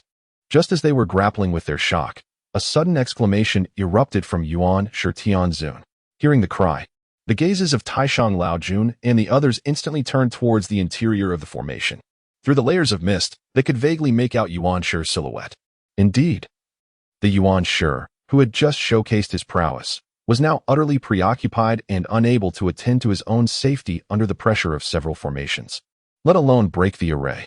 Taishang Laojun, aware of the array's formidable power, did not wish for Yuan Shi Tianzun to bear the burden alone within it. Thus, he immediately turned to Jian and Zhuanti. This formation cannot be dismantled by Yuan Shi alone. Only by our collective entry into the array can we hope to break it. Otherwise, Jian and Zhuanti recalled the purpose of their outing. They quickly nodded in agreement. After all, time was of the essence. Moreover, if Yuan Shi were truly to be slain within the array, it would be a disgrace for them to bear. However, despite their nodding in agreement, Jian and Zhuanti harbored their own reservations. They merely wished to complete the task at hand and did not desire to fall victim themselves. Presently, the risk of Yuan Shi Tianzun being slain was evident. What if they entered and met the same fate? The death of a sage's incarnation may not significantly impact the true body, but they certainly did not wish to experience the sensation of being slain. At this moment, within the confines of Jin Ao Island, Nuwa gazed quietly as Yuan Shi Tianzun struggled within the array. Suddenly, she turned her head and inquired. This array clearly integrates 10 formations. Why has it only activated 4? If Lu Feng were to fully unleash the array, it is likely that Yuan Shi Tianzun would perish within it immediately. Little did she know that Lu Feng was precisely considering this point. If I were to fully activate the array now, what if those outside were unwilling to enter? Hearing Lu Feng's words, Nuwa was momentarily taken aback. Good heavens! It seems you have become this cunning. Nuwa had initially believed that Lu Feng's decision to activate only 4 formations stemmed from compassion. It turned out he was scheming to lure people into the array to kill them together. Reflecting on Lu Feng's earlier interest in the spiritual roots within her domain, Nuwa suddenly contemplated whether she should reinforce the restrictions in Hua Huang Tian upon her return, lest this young rogue one day pilfer from her. Just as these thoughts occupied her mind, Taishang Laojun urged Jian and Zhuanti to enter the array together. Jian and Zhuanti seemed to realize that there was no alternative this time, and after a brief moment of hesitation, they entered the formation alongside Taishang Laojun. As they stepped into the formation, the image on the water mirror shifted dramatically. Observing the addition of Taishang Laojun and the other 2 to the formation, Nuwa found herself thoroughly convinced. Although Lu Feng rarely ventured outside, his strategies rivaled those of the sages, having outmaneuvered 4 of them consecutively. Unbeknownst to them, Lu Feng was equally satisfied at that moment. Since they had all come together, they might as well face demise together. As Lu Feng's words echoed, the previously serene formation underwent a cataclysmic transformation. Initially, only 4 formations were visible, but now all 10 had been unleashed, converging simultaneously upon the 4 incarnations of the sages before them. The oppressive force of the formations clearly aimed to annihilate the 4 sages on the spot. Even Nuwa, witnessing Lu Feng's methods, could not help but feel a sense of dread. This young man acted ruthlessly and was cunningly calculating. His future achievements would undoubtedly rival those of the sages. Casting another glance at Taishang Laojun and the others in the water mirror, Nuwa could only silently light a candle for them. Why must they offend someone like this living king of hell? Who could they blame? All she could do now was hope for their good fortune, wishing for a swift resolution. At this moment, within the chaos, after departing from the site of the Zixiao Palace, Nuwa finally conveyed her intentions to Tongtian. After all, she had come to extend an olive branch, not to forge enmity. Tongtian was taken aback that under such circumstances, Nuwa was willing to ally with him. However, he quickly nodded in agreement. In critical times, having one more friend and one less enemy was indeed advantageous. Moreover, the fact that Nuwa, who could have remained aloof, was willing to engage herself in the fray astonished Tongtian greatly. Yet, despite his surprise, he did not forget to inquire, "What prompted your sudden decision to ally with me?" Given the current situation, it is evident to any discerning individual that the Jie Jiao faction is weak. Even you, Tongtian, must face the 4 sages alone. Nuwa's unexpected involvement would surely offend the others. Surely, there must be a reason behind your choice? Nuwa merely blinked. You have a fine disciple. Hearing this, Tongtian was momentarily taken aback. He had many disciples. Which one was Nuwa referring to? Or had she taken a liking to one of them? While Tongtian's mind raced with thoughts, Nuwa shot him a glance. She could discern his musings with just a single look. How could she possibly favor Sukai after all? He was her own apprentice's nephew. I mean your eldest disciple, Lu Feng. This left Tongtian even more perplexed. Why must you choose him of all people? especially when he is the least remarkable among my disciples. Though Lu Feng held the title of eldest disciple, it was clear he was not the most distinguished. However, when it comes to innate talent and qualifications, Lu Feng and Duo Bao are truly incomparable. Yet, in terms of intellect, Lu Feng undoubtedly surpasses them by a considerable margin. Moreover, Lu Feng is quite handsome as well. With this thought in mind, Tongtian's gaze towards Nuwa subtly shifted. Noticing the change in Tongtian's expression, Nuwa assumed he had grasped the implications of her words. After all, Lu Feng possesses an array of remarkable abilities. A mere hint from her would ensure that Tongtian would not hold it against her for being privy to this knowledge beforehand. Among saints, discussions are often circumscribed. Nuwa swiftly redirected the conversation. At present, the six of us saints must recognize that Yuanshi, Tianzuan, and Taishang Laojun will inevitably align with one another. As for Jiejing and Junti, their positions are unquestionable. If you and I form an alliance, we shall possess a greater probability of success when confronting the impending calamity of the Fengshen. Furthermore, your disciple Lu Feng is rather impressive, Nuwa remarked unexpectedly. Tongtian's mind began to churn. It appears that the primary motivation behind Nuwa's desire to ally with him centers around Lu Feng. Could it be that this young man truly possesses the charm to captivate a saint? Contemplating this, Tongtian could not help but reflect on his disciple's appearance. Indeed, one must acknowledge that among the vast expanse of the primordial world, his disciple's countenance could be deemed among the finest. Thus, it is not surprising that he has attracted the attention of a saint like Nuwa. However, relying on his disciple to gain such an ally left Tongtian feeling somewhat uneasy. After all, this alliance was forged at the expense of his own disciple. Perhaps upon returning, he should bestow additional spiritual roots upon Lu Feng as a form of compensation. It would be unjust to allow Lu Feng to sacrifice without any reward. Nuwa, on the other hand, had not considered such matters deeply. She was entirely unaware that her current thoughts diverged significantly from Tongtian's. The secret realm spoken of by our master should be just ahead. Let us hasten our journey, so we may return sooner, she suggested. Naturally, Tongtian had no objections. Very well. Thus, the two swiftly transformed into a streak of light, vanishing from their location. In the primordial realm, at Wuzhuangwen, Jin Yuanzi gazed at the earth book in his hands, his eyes filled with profound astonishment. If the simultaneous emergence of the four quasi-saints had already taken him by surprise, the terrifying aura he sensed now emanating from the earth book instilled an even greater sense of dread within him. The oppressive nature of this presence was overwhelming. Even he might be crushed under its weight. The key issue was that, despite relying on the earth book, Jin Yuanzi found it increasingly difficult to glean further information. What could this be? Is the primordial realm about to undergo a transformation? He lifted his gaze towards the heavens, his expression one of bewilderment. Within the Zixiao Palace, Hao Yan sat regally upon his throne, with a mirror floating before him. This mirror, bestowed by the Tao ancestor Hongjun, was known as the Hao Yan mirror. Through its mystical properties, the Emperor Hao Yan could witness numerous occurrences in the mortal realm. However, on ordinary days, the Hao Yan mirror remained suspended above the hall's plaque. Under ordinary circumstances, the Emperor of Heaven would not easily remove the heavenly mirror. However, today, he felt an unsettling disturbance within himself. Thus, he decided to take down the heavenly mirror, intending to peer into its depths.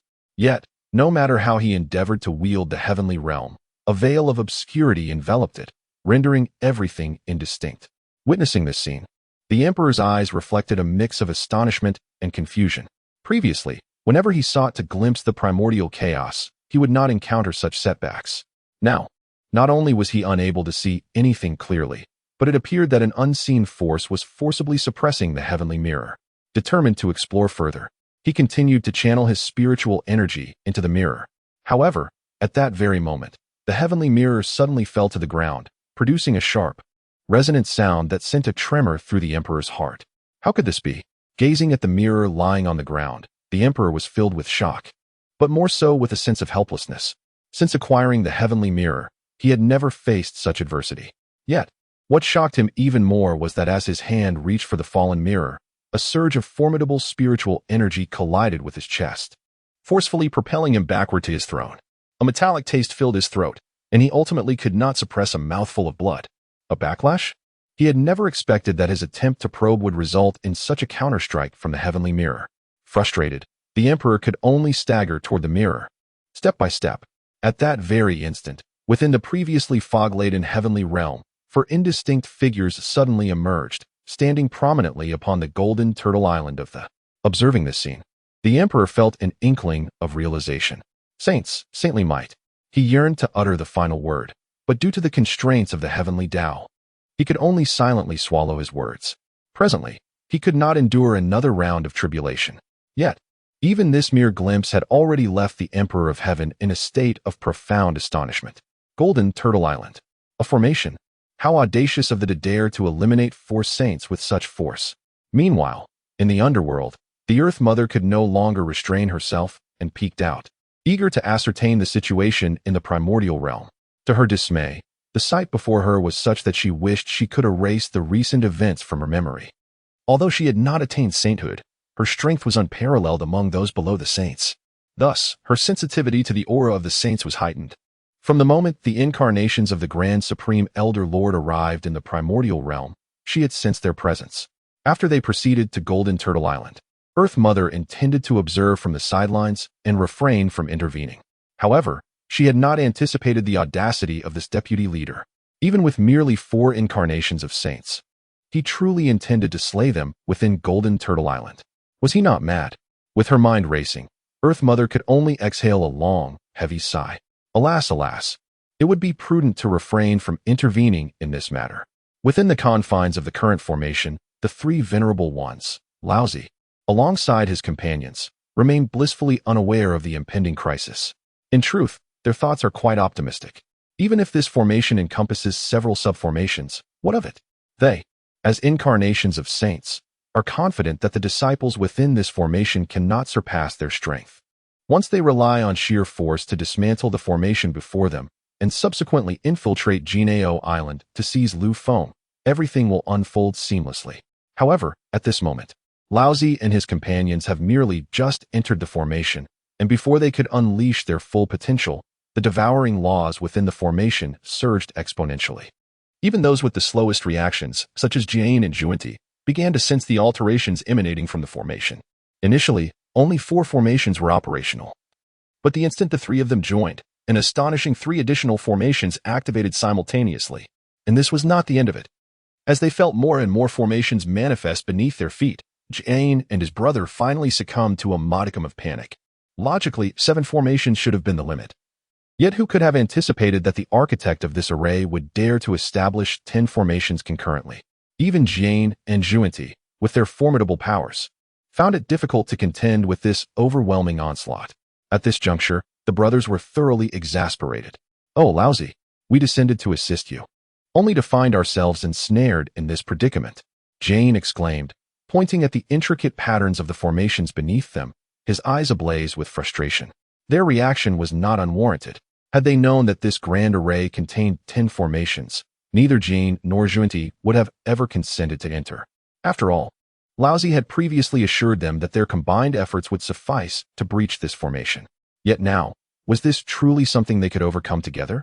It seemed rather as though they had walked directly into a death trap. In reality, Laozi himself was taken aback. He had never anticipated such a scenario upon entry. Moreover, could they truly manage 10 formations? Yet, at this critical juncture, he was disinclined to quarrel with Jian and Zhuanti. After all, if they were to turn against one another now, their chances of escaping the formation would diminish even further. The immediate priority was to stabilize the 2 of them, ideally uniting their strengths to break free from the formation. Should they perish within this array, they would become the subject of ridicule. Do not panic. Quickly locate our brother Yuanshi. Once we find him, we can tear open a rift and escape.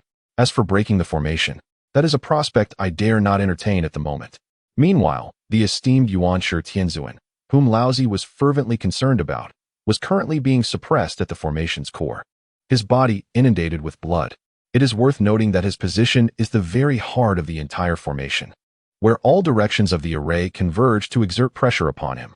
Even though the primordial supreme being possesses the Panga banner and the celestial fan for protection, he finds himself in a most unenviable position. After all, he is merely an incarnation of a sage, with strength only at the mid-stage of quasi-saint. What does it matter if he wields innate spiritual treasures? Moreover, the primordial supreme being genuinely fears that his innate treasures might be lost within this formation. The thought of perishing within such a trap fills him with a sense of deep dissatisfaction. As a dignified sage, to meet his end at the hands of disciples from the Zixiao Sect not once, but twice, is an affront to his pride. He would lose face if this were to be revealed. At this moment, in his dazed state, the Primordial Supreme being finally awaited the arrival of the three Pure Ones. Upon seeing the Grand Supreme Elder Lord, tears welled in his eyes. Elder brother. However, the Grand Supreme Elder Lord had no time for pleasantries. Each additional minute spent within the formation increases the risk of annihilation. The expressions of both Jane and Junti were equally grim. Only when the Primordial Supreme being noticed their presence did he inquire, "You two have entered as well." The mere mention of this matter left Jane and Junti feeling choked. It was disheartening to think that their sage bodies could perish within this formation. Initially, it would have sufficed for only the Primordial Supreme being to face such a fate. Now, the four of them were all at risk. Yet, with the situation as it was, there was no alternative but to press onward. The Grand Supreme Elder Lord exhaled a deep breath and said calmly, "My fellow Taoists, since we have all entered, we must exert our utmost effort to carve a path out. Otherwise, it is likely that we shall all meet our demise within this formation." Jane and Junti understood the gravity of the situation and nodded in agreement. The Primordial Supreme being longed to escape immediately, having endured torment for much longer than the others. He yearned to break free from this formation, and thoughts of dismantling it had long since left his mind. Perhaps it was due to the stakes of his own life. Jane and Junti, in turn, produced their respective treasures. Jane summoned a golden lotus of merit. Junti wielded the 6 pure bamboos, and the Grand Supreme Elder Lord brandished the Southern Flame Light banner. As sages, the treasures they revealed were not lacking in grandeur, and all were innate spiritual treasures. Should they perish here, their treasures might vanish alongside them. Therefore, even if not for their own lives, they were compelled to fight fiercely for the sake of their treasures. Especially for Jane and Junti, whose treasures were already few. They would not have brought their innate treasures had they not anticipated needing them. Now, they found themselves resorting to their most precious possessions. To perish here today would be an immense loss. Just as despair began to envelop them, the Grand Supreme Elder Lord suddenly spoke up. "If we were to simultaneously strike at a focal point, we might just uncover a path to survival." Perhaps inspired by the words of the Supreme Old One, the two figures, Jane and Junti, exchanged affirming nods. They had no intention of relinquishing their treasured secrets here. The Primordial Heavenly Venerable shared this sentiment, for within this formation lingered a myriad of potent laws, and he was genuinely apprehensive. Under the leadership of the Supreme Old One, the four soon directed a concentrated assault towards a specific direction. The combined might of 4 quasi-saint beings unleashed a formidable barrage. In but a fleeting moment, the entire formation began to tremble. Simultaneously, the first layer of the formation began to gradually dissipate. At that instant, Lu Feng also sensed the commotion within the formation. His brow involuntarily arched, recognizing a semblance of strength. Alas, it was unfortunate for them to encounter me today. A smirk danced upon Lu Feng's lips as he waved his hand. In no time, 10 formations erupted once more with astonishing power. The four, who had previously felt victory within their grasp, now found themselves engulfed by an overwhelming sense of pressure. How could this be? Jane and Junti were the first to lose their composure. The original might of the 10 formations had already left them gasping for breath, and now, the power of these formations had multiplied several-fold, leaving them utterly bewildered on how to breach the array. The oppressive force swiftly bore them to the ground. Jane and Junti could not help but unleash a torrent of curses. "Supreme Old One, how dare you deceive us?" they shouted. "We shall settle the score once we escape." Yet, before they could utter much more, the formation had already obliterated their avatars. In mere moments, the 4 saintly avatars that had lingered within the formation were reduced to ashes. The once menacing formation abruptly fell silent, and on Jineo Island, tranquility reigned supreme. However, several artifacts scattered across the ground drew significant attention. Lu Feng was astonished to find such a bounty. Moreover, these artifacts appeared somewhat familiar. Who would have anticipated that the 4 saints descending to the mortal realm would so spectacularly falter on Jineo Island? In the chaos, Jane and Junti's expressions darkened to the utmost degree, particularly Junti, who lamented the loss of his 6 pure bamboo on Jineo Island. Jane's demeanor was somewhat more composed, for his merit golden lotus resided within his consciousness and had not been lost. Yet, the Western teachings possessed little in terms of treasures. The fact that Juani's possessions had been cunningly taken from him was intolerable to Jane. The four saints, who had once stood united, now confronted each other in pairs. Jane and Juanti glared fiercely at the Supreme Old One and the Primordial Heavenly Venerable, declaring, "You too conspired against us. Today, we shall not rest until we seek vengeance." No sooner had the words left their lips than an overwhelming sacred might erupted from the two saints. At Wuzhuang Temple, the tension thickened. Zhen Yuanzi abruptly opened his eyes, his face etched with profound shock. He had been closely monitoring the situation on Golden Ao Island, aided by the earthly scriptures that allowed him to glimpse phenomena beyond the reach of others. However, he never anticipated that all four of the quasi-saints had perished. It is noteworthy that among these four, two were at the pinnacle of quasi-saint strength. How could it be that, despite their combined efforts, they could not subdue the individuals on Golden Ao Island? Was there truly a saint residing there? After all, aside from saints, Zhen Yuanzi could not fathom anyone capable of annihilating four quasi-saints in the blink of an eye. Yet, in the current primordial world, there were clearly only 6 saints. Logically, there should not be an additional saint. Otherwise, the one from the Purple Cloud Palace would undoubtedly be aware, or at the very least, inform others of such a development. Pondering this, Zhen Yuanzi found himself at a loss. The foremost powers in the primordial realm were limited, with only the underworld and the one from the Lingxiao Treasure Palace remaining, excluding himself. However, the one from the Lingxiao Treasure Palace seldom intervened, and the underworld's Hutu would certainly not involve herself in this matter. So who could it be? Or could it be that the methods of the Jiejiao were far more intricate than they appeared? Zhen Yuanzi mused silently, subsequently fixing his gaze upon Lu Feng. The abrupt dissolution of Jiejiao was undoubtedly linked to Lu Feng. Although the number of Jiejiao disciples on Golden Ao Island was few, Lu Feng was certainly among them. Considering that he was now the deputy leader of Jiejiao, Zhen Yuanzi's thoughts began to expand. Perhaps Lu Feng's strength had already reached the pinnacle of quasi-saint, or even half-saint. The mere thought of this made it difficult for Zhen Yuanzi to remain composed. If that were indeed the case, it seemed prudent for him to re-evaluate his attitude towards Jiejiao moving forward. Meanwhile, in the Lingxiao Treasure Palace, Emperor Haoyan regained consciousness after a considerable time, reeling from the backlash of the Haoyan mirror, which had inflicted significant internal injuries upon him. The mirror itself had sustained some damage, and being his treasured artifact, this deterioration naturally affected Emperor Haoyan's strength. Yet, when he cast his gaze once more towards the direction of Golden Ao Island, his astonishment could no longer be contained. They had all perished? Emperor Haoyan sprang from his seat, his eyes wide with disbelief. He could hardly fathom the audacity of the Jiejiao group. 4 saints. Those were 4 saints. And now they had all been slain on Golden Ao Island? This was truly madness. Moreover, the embodiments of these 4 saints had found themselves utterly defenseless against the Jiejiao disciples. Emperor Haoyan even held his breath, his mind racing with thoughts. For so long, he had yearned to break free from his constraints and assert himself as a rightful emperor. Unfortunately, bound by the heavenly Tao and overshadowed by saints, he felt particularly stifled. Yet, the actions of the Jiejiao disciples had inadvertently provided him with a new avenue for thought. The disciple of the could conquer such an opponent. Does this imply that he too possesses the potential for greatness? Although the Emperor Haoyan was acutely aware that such thoughts were profoundly contrary to the will of heaven, the mere possibility of a path to sanctity ignited within him this audacious notion. With this contemplation, the Emperor, disregarding his own injuries, seized the Haoyan mirror beside him. He had anticipated that this endeavor would demand considerable effort. However, to his astonishment, as soon as his spiritual energy infused the mirror, the images within began to manifest in real time. Compared to the previous hazy visions, this time, the scenes within the Haoyan realm were strikingly clear.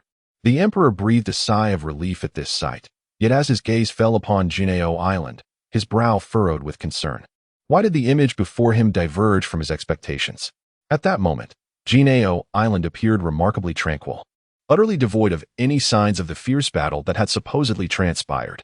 Nonetheless, the Emperor's prior intuition had not been in vain.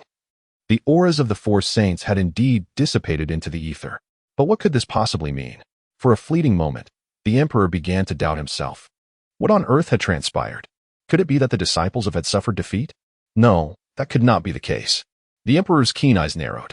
If the disciples had truly been vanquished, Jinao Island would not remain so eerily calm, nor would it show even the slightest trace of damage.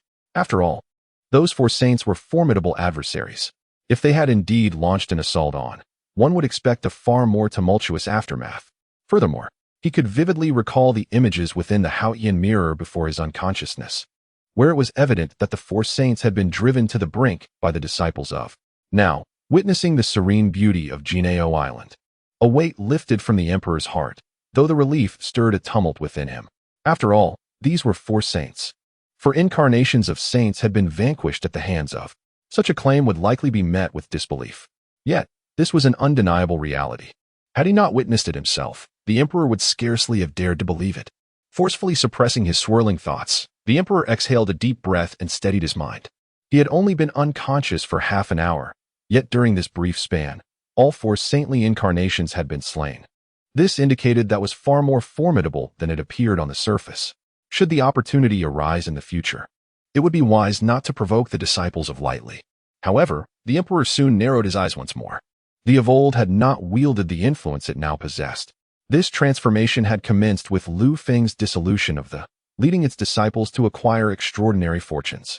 Now, witnessing one individual on Jineo Island slaying four saints, the emperor pondered deeply. He was convinced this was the work of Lu Feng. After all, he could conceive of no other candidate. Yet, Lu Feng was merely a disciple under Tongtian. Could it be that his strength had ascended to such terrifying heights? For quasi-saints, among them too at the pinnacle of their power. With Lu Feng's formidable strength, he effortlessly vanquished them, without even revealing himself. This clearly indicates that Lu Feng's prowess exceeds even his own expectations. Meanwhile, in the realm of the underworld, Ho Tu's gaze bore a hint of astonishment. She had taken note of the four saints as they journeyed to Jineo Island. Now, with their presence entirely obliterated in less than half a day's time, it was evident that their sudden disappearance could not be attributed to their departure from the Honghuang. The only plausible conclusion was that they had been slain. At the realization of this possibility, her heart nearly ceased its rhythm for several seconds. The four saints had been entirely obliterated. What extraordinary power was required for such a feat? Has Jie Jiao truly ascended to such formidable heights? For a fleeting moment, Ho Tu began to doubt whether her prolonged absence had caused her to become out of touch with the current state of Honghuang. Lu Feng. She couldn't help but cast her gaze toward the heavens, curiosity igniting within her eyes. On Jineo Island, Lu Feng sneezed several times in succession. Rubbing his slightly itchy nose, he felt a twinge of perplexity. Why did it feel a bit chilly on his back today? However, he soon dismissed this odd thought and lifted his eyes to the treasures before him. Initially, these artifacts seemed familiar, but upon closer inspection, he suddenly recalled their origins. Were these not the magical items belonging to the aforementioned saints? Yet how had these treasures come to reside on his Jineo Island? Pondering this, Lu Feng speculated that perhaps those saints had dispatched a scout to probe the area, only to be entirely eradicated by him, unwittingly leaving their treasures behind. Fortunately, these artifacts arrived just in time. He promptly collected them all and sent them en masse to the Divine Armory Pavilion. Observing Lu Feng's nonchalant demeanor, Nuwa could only feel speechless. These treasures were innate spiritual artifacts. Was he truly so casual in his treatment of them? Lu Feng glanced back at her, his expression one of bewilderment. What else should I do? Should I enshrine them and offer incense to them every morning and evening? After a moment's pause, Nuwa could not resist interjecting. Do you even know who those you just killed were? Lu Feng shrugged. Who cares? Even if a saint came, the treasures would still remain, wouldn't they? Upon hearing this, Nuwa experienced a moment of clarity. It seemed this lad was not merely carefree. He was perceptive, choosing not to voice his awareness. So, you have always known? Lu Feng blinked innocently. I don't know anything. Besides, even if I did, what of it? As long as the Fengshen Calamity persists, today's events will continue to unfold repeatedly. Moreover, I find great joy in the fact that someone has come to deliver treasures to me. Upon seeing Lu Feng's foolish demeanor, Nuwa truly felt a headache coming on. Yet he quickly shook his head. To call this lad foolish would be misleading, for his heart is as clear as a mirror. However, to assert he is not foolish at all would be equally perplexing, as his actions are, to say the least, difficult to articulate. Yet, when he speaks of principles, he does so with remarkable clarity. In the midst of the primordial chaos, the sacred aura permeates the air. Jane and Juani stand to one side, glaring at the venerable Laozi and the primordial heavenly sovereign across from them. Although the strength of the two brothers cannot compare to that of the primordial heavenly sovereign and his companion, all their treasures have been lost today. save for Jian's golden lotus of merit, which still remains. Therefore, they still possess the means to fight. In truth, the expressions of Laozi and the primordial heavenly sovereign were not particularly favorable either. After all, they had all perished together, and their treasures had been lost in unison. Why then do these two insist on troubling them? While Laozi pondered this, he ultimately wished to maintain an air of cordiality. However, the primordial heavenly sovereign was far less inclined to do so. He had already suffered the indignity of having his saintly incarnations severed twice. Who would not harbor a burning fury in their heart? Moreover, given that they all suffered losses together today, how could these two dare to demand an explanation from them? Since all their treasures have been lost in that formation, might it not be better to settle matters with a decisive confrontation? The primordial heavenly sovereign certainly had more than just those two treasures at stake. The situation for Jian and Junti, however, was less certain. Thus, the primordial heavenly sovereign stood unafraid, even able to redirect his ire back upon them.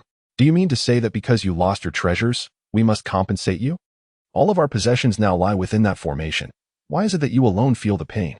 Let it be known that the primordial heavenly sovereign has lost two treasures within as well. Jian, momentarily taken aback by the words of the primordial heavenly sovereign, recalled that during the division of treasures at the Rock of Distribution, it was indeed their trio that had claimed the most. Had it not been for their lack of strength, how could they have reached the point of such unbearable anguish over the loss of a single treasure? Junti shot a furious glare at the primordial heavenly sovereign. Had you not forcibly dragged me and my brother down, how could we have lost our treasures? We even stumbled dramatically within that formation. The primordial heavenly sovereign let out a cold laugh. Jian, at this moment, finally regained his composure. Utterly enraged by the demeanor of the primordial heavenly sovereign, they now resolved to seek justice where it is due. After all, it was Laozi who had led them into the formation.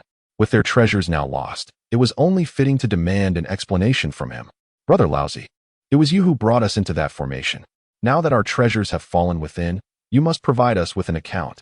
If they are unable to obtain an explanation today, Jian and Junti may very well erupt on the spot. Yet, despite their anger, they still harbored some reservations. After all, the conflict among the saints is no trivial matter. Moreover, both Jian and Junti have lost their treasures. Who knows how many aces Taishang Laojun and Yuanshi Tianzuan still hold? Should a confrontation arise, there remains a risk of defeat for the two of them. After all, Jian and Junti have never been able to outmatch the three pure ones. Even with their treasures lost, there is a possibility they might still falter. Taishang Laojun silently sighed. The situation today is one that I believe none of us wish to witness. Perhaps we should let it be, shall we? After all, the loss of treasures does not rest solely on your shoulders. Did not Taishang Laojun also lose his treasures within that formation? He and Yuanshi Tianzuan together have lost 3 artifacts. Meanwhile, Jian and Junti have only lost a single piece of the 6 roots of purity bamboo, which is already quite fortunate. Before Jian could speak, Junti was the first to object vehemently. Your words are rather carefree. I possess only one innate treasure. And now that it has been lost, you intend to disregard it? Taishang Laojun merely shook his head in silence. What else can we do? To claim that the 4 saints ventured into the formation and lost their treasures would only lead to a grand commotion, and the embarrassment would fall solely upon the 4 of them. At that moment, Yuanshi Tianzuan let out a cold snort. It is not just you who have lost treasures. Both my senior brother and I have also lost our artifacts within. In fact, the 2 of us together have directly lost 3 items. Upon hearing this, Jian immediately rolled up his sleeves. Seeing the brothers on the verge of confrontation, Taishang Laojun quickly interjected. In truth, we are not unable to reclaim them. After all, those treasures are situated within the formation of the Jie Sect. When Tongtian returns, we can certainly ask him to return them, cannot we? Hearing Taishang Laojun's words, Jian and Junti were momentarily taken aback, then exchanged glances, reluctantly agreeing. If that is the case, we shall wait for Brother Tongtian to return. At present, they had no desire to engage further with Taishang Laojun. Having pacified Jian and Junti, Taishang Laojun felt a sigh of relief. But soon he recalled the task entrusted to them by Hongjun. How then should the matter regarding the Jie Sect be handled? No sooner had Taishang Laojun's words left his lips than Jian and Junti were rendered speechless. Yuanshi Tianzuan, who had previously worn a relaxed expression, suddenly tensed. Should they fail to accomplish the objectives concerning the Jie Sect this time, his Chan sect would face immediate calamity. The mere thought of this possibility made Yuanshi Tianzuan feel utterly unwell. After all, The collaboration of the four saints was intended to reassemble the Jie Sect, was it not? Now, not only had they failed to achieve their objectives, but they had also suffered repeated humiliation, losing their treasures in the process. It would surely provoke ridicule if it were to be spoken of. Jane and Junie exchanged glances, for they were not particularly inclined to involve themselves in this matter. Yet, the situation undeniably pertains to them. If they cannot be reassembled, what shall we do if the ball is tossed back and forth between the Western Church and the? After much contemplation, it seems more prudent for them to face the Calamity. Therefore, cleared his throat. In that case, it would be wise to consult the Master. This task was entrusted to them by. Since they are currently unable to accomplish it, they must engage in a serious discussion with their Master. As soon as finished speaking, and the others nodded in agreement. Indeed, they found themselves utterly at a loss regarding the. If they were to send their avatars, they would be swiftly eliminated. Yet, they themselves could not go down brazenly. Moreover, this was a task assigned by, so it stands to reason that he has a solution. Upon finishing his statement, and the others immediately headed toward the. Shortly thereafter, the four entered the palace together. Upon seeing them return collectively, looked on with a hint of bewilderment. Did you not descend to the mortal realm? Why have you come back here? Hearing S' inquiry, and the others felt a wave of embarrassment wash over them. This incident was indeed quite humiliating, for saints had descended, yet they could not handle a single disciple of the. Thus, after S' words, a rare silence enveloped the hall. After a prolonged pause, stepped forward. Master, we did indeed send our avatars down, but we encountered many unforeseen troubles along the way, ultimately leading to our failure. By the end, felt as if he had lost all face. Upon hearing this, a flicker of surprise appeared in his eyes. They actually failed? And all four of them at once. However, the astonishment in his eyes quickly faded. Since they had failed, and with the approaching, it would be wiser to adhere to the original plan. Upon hearing this, the hearts of those present momentarily halted. Was particularly agitated. If they were to follow the original plan, would it not force his to face the Calamity? This was certainly not what wished to see. Thus, he couldn't help but voice his thoughts. Since we have failed to accomplish the task, why not have you, Master, take action yourself? In the chaos, a secret realm glimmered with a soft white light in the distance. One could faintly sense the power of laws emanating from within the realm. At this moment, a colossal beast lay at the entrance of the secret realm. The creature exuded an exceptionally dense aura. This secret realm, indeed, was as described, a remnant from the period, having endured countless ages to remain here. Within the realm were numerous spiritual roots and celestial herbs, and expended considerable effort to gain entry into the secret realm.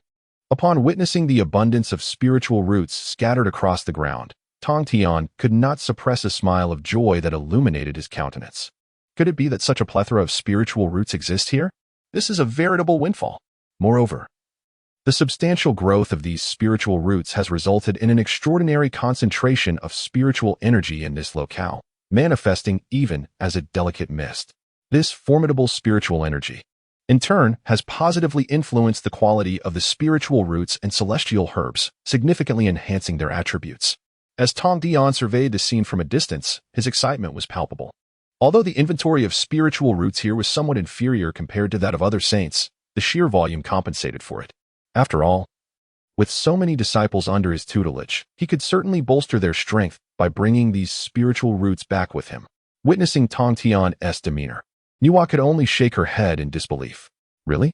You have cultivated so many spiritual roots at home, and now you are coveting those within the secret realm? Is this a jest? After pondering for a moment, Nuwa could not resist offering a gentle reminder. Brother, does your sect truly have no one skilled in the cultivation of spiritual roots? Tongtian was momentarily taken aback, then promptly shook his head. We at the Jie Jiao have no one adept in the cultivation of spiritual roots. Observing his unwavering conviction, Nuwa pressed on. What if someone secretly cultivated an abundance of spiritual roots unbeknownst to you? Tongtian waved his hand dismissively. How could that be possible? Am I not familiar with the disposition of my disciples? While they may excel in combat, the cultivation of spiritual roots and celestial herbs is entirely beyond their capabilities. Seeing Tongtian's firm stance, Nuwa was rendered speechless. However, she felt compelled to make one final attempt. Perhaps your disciples are hiding their skills from you? Tongtian burst into laughter. When they entered, I was already well aware of their characters. It would be more plausible for me to cultivate the spiritual roots myself than to expect them to do so. Yet, He admitted that he was not particularly skilled in this endeavor either. Otherwise, he would not have ventured into the secret realm to gather these spiritual roots. With Tongtian's words, Nuwa could only silently shake her head. She began to believe that cultivating a disciple like Lu Feng was not as insurmountable a challenge for Tongtian as it once seemed, considering neither of them possessed a semblance of propriety. Moreover, Nuwa was quite curious about Tongtian's reaction when he eventually learned the truth. Thus, she decided against shattering the facade and allowed Tongtian to indulge in his pursuits. When the time came for him to return, he would witness the happenings on Jianao Island. At that moment, Nuwa was determined to observe the spectacle, perhaps even witnessing a grand performance unfold. As Tongtian concluded his exchange with Nuwa, he immediately set about collecting the myriad spiritual roots scattered around. In truth, Nuwa adhered to her earlier claim, refraining from so much as glancing at the bounty, let alone lending a hand. However, seeing Tongtian exerting such effort, she ultimately could not hold back. "Brother, may I assist you?" After all, two individuals working together can accomplish tasks more swiftly, although gathering these spiritual roots and herbs does not require much strength. The sheer volume scattered across the ground demands a considerable investment of time. With Nuwa's assistance, Tongtian and his companions quickly cleared the area of these items. Witnessing Nuwa's dexterity, Tongtian could not help but express his gratitude, saying, "Thank you, junior sister Nuwa. When the time comes for our return, I shall share some of these spiritual roots and herbs with you." Nuwa, however, merely shook her head. "There is no need for such formality, senior brother Tongtian. When the time comes, I would simply appreciate it if you could ask Lu Feng to assist me." Tongtian was momentarily taken aback. After all, Nuwa was a sage. What kind of assistance could she possibly require? It was particularly striking that she had specifically requested Lu Feng's help. Tongtian found himself in a quandary. It was evident that Nuwa had taken a liking to his disciple, and he wrestled with the dilemma of whether to encourage this budding connection. Stealing a discreet glance at Nuwa, he noted her pleasing appearance, commendable figure, and formidable prowess. She seemed quite well matched with his disciple. Moreover, it was rare for someone of her stature to show interest in Lu Feng. After much internal deliberation, he ultimately nodded in agreement. It was not a matter of sacrificing Lu Feng's charm, but rather that the benefits were simply too great to ignore. Very well. At that moment, Lu Feng remained blissfully unaware of his teacher's machinations, having been unwittingly offered up for the sake of a bounty of spiritual herbs. Thus, after a brief sneeze, he set the matter aside. Meanwhile, within the Zixiao Palace, a profound silence enveloped the grand hall following the words of the Primordial Lord, who had suggested that Hongjun take matters into his own hands. Even the slowest among them, the likes of Jiejing and Junti, appeared momentarily stunned. Had they truly heard correctly? Had the Primordial Lord audaciously uttered such a proposal? How could he dare to suggest that Hongjun act personally? The crux of the matter was that by allowing Hongjun to take action, all the rewards would accrue solely to him, leaving nothing to offer in return. The Supreme Laojun felt a twinge of embarrassment, realizing that his brother had spoken such foolish words at a critical juncture. Anyone else would likely deem this a case of rebellion. Yet, it was too late for the Supreme Laojun to intervene. Unbeknownst to them, the Primordial Lord had not spoken in haste. He had carefully considered his words. After all, the current state of the Jie Sect was markedly different from the past. It was unimaginable that a situation which could have been resolved by a mere incarnation of the Primordial Lord would now require such a multitude of individuals. Having descended to the mortal realm twice in succession, even the Primordial Lord could sense the peculiarities at play. The transformations within the Jie Sect were indeed remarkable. Setting aside the premature dissolution of the Jie Sect, the prowess of Qiongxiu and the formations surrounding Jianao Island were beyond the Primordial Lord's control. Were it not for his inability to descend in his true form, he likely would have already ventured down to retrieve those Jie Sect disciples. As a sage, the pursuit of enhancing his own power had always been his ultimate aspiration. Moreover, these methods evidently hold significant advantages for himself. However, the Primordial Lord cannot contend with the Jiejiao at present, which is why he seeks Hongjuan's intervention. This, in turn, places the matter squarely at Hongjuan's feet. He cannot fathom that as the Dao ancestor, Hongjun would be oblivious to these developments. Given Hongjuan's formidable prowess, he should be among the first to discern the changes within Jiejiao. If he is aware, it is only natural that curiosity would ensue. Indeed, upon hearing the Primordial Lord's words, although Hongjun displayed a hint of surprise, it was quickly supplanted by a calm demeanor. There was no trace of fury on Hongjuan's countenance. The Primordial Lord felt a slight relief. As anticipated, Hong Jun soon spoke, inquiring about the situation concerning Zixiao. Upon hearing this, the Primordial Lord realized that his recent proposal might indeed gain traction. However, the expressions on the faces of Laozi and the others reflected sheer astonishment. How could they have imagined that Hong Jun would genuinely entertain thoughts concerning Zixiao? It even seemed that he might agree to the Primordial Lord's exceedingly absurd suggestion. Nevertheless, since Hong Jun had spoken, Laozi and the others certainly would not oppose it. Moreover, Jane and Junti were quite eager for their master to confront Zixiao. Given that their treasured possessions lay ensnared within Zixiao's formations, should their master intervene, he would undoubtedly retrieve their treasures. If the treasures were once again in their master's possession, it would effectively mean they had returned to them. Consequently, Jane and Junti were nearly overflowing with enthusiasm. Jane quickly interjected, "Master, allow me to elucidate the situation regarding Zixiao." In just a few words, Jane succinctly recounted their recent descent into the mortal realm, with particular emphasis on the formations at the Golden Ao island of Zixiao. Throughout his narration, he did not neglect to mention the treasures belonging to his fellow disciple, subtly shifting the blame onto Laozi and the Primordial Lord. After all, were it not for their excessive arrogance, Jane and Juani's cautious natures would never have led them to recklessly enter the formations. Upon concluding Jane's account, Hong Jun merely nodded. In truth, Hong Jun had already sensed the subtle forces of the laws emanating from the four of them. Even though these forces were notably faint, he was still able to capture them with precision. However, he did not surmise that these forces were wielded by Laozi and the others. Being the master of his disciples, Hong Jun was well acquainted with their abilities. These forces of the laws could not possibly belong to his disciples, thus they must have been encountered during their engagements with others.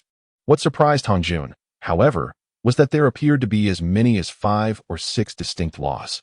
The ability to comprehend multiple laws simultaneously suggested that this individual's strength was far beyond what several incarnations of saints could collectively overcome.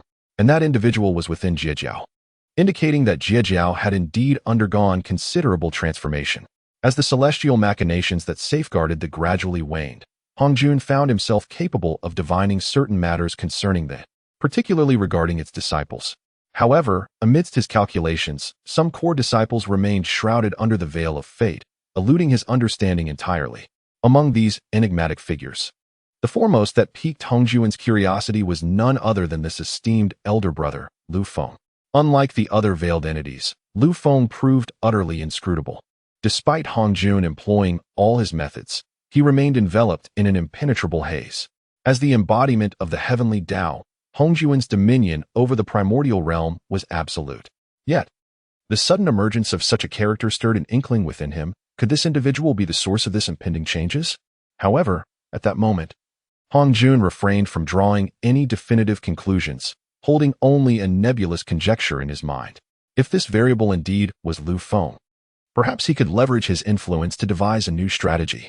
Contemplating this, Hong Jun's gaze inevitably drifted toward Yuanshi Tianzuan.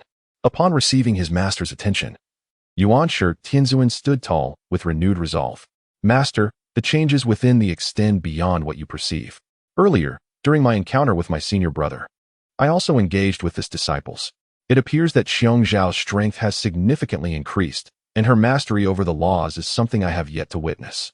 Intrigued, Hong Jun inquired further, "Pray, elaborate on her command of the laws."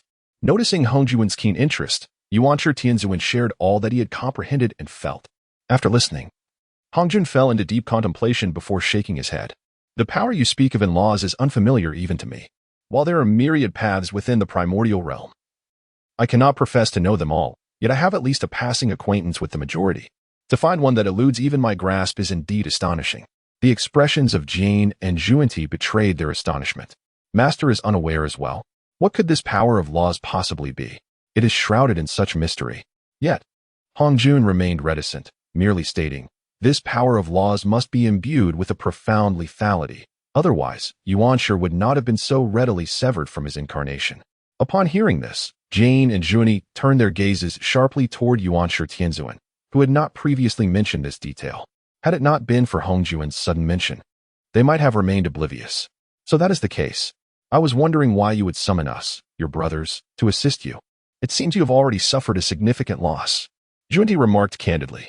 Yuanshi Tianzuan, feeling somewhat flustered, responded, "At that time, my incarnation's power was merely at the initial stage of quasi-saint. The disciple wielded an exceptionally fierce power of laws. Encountering misfortune was hardly unexpected. Jane scoffed in disbelief.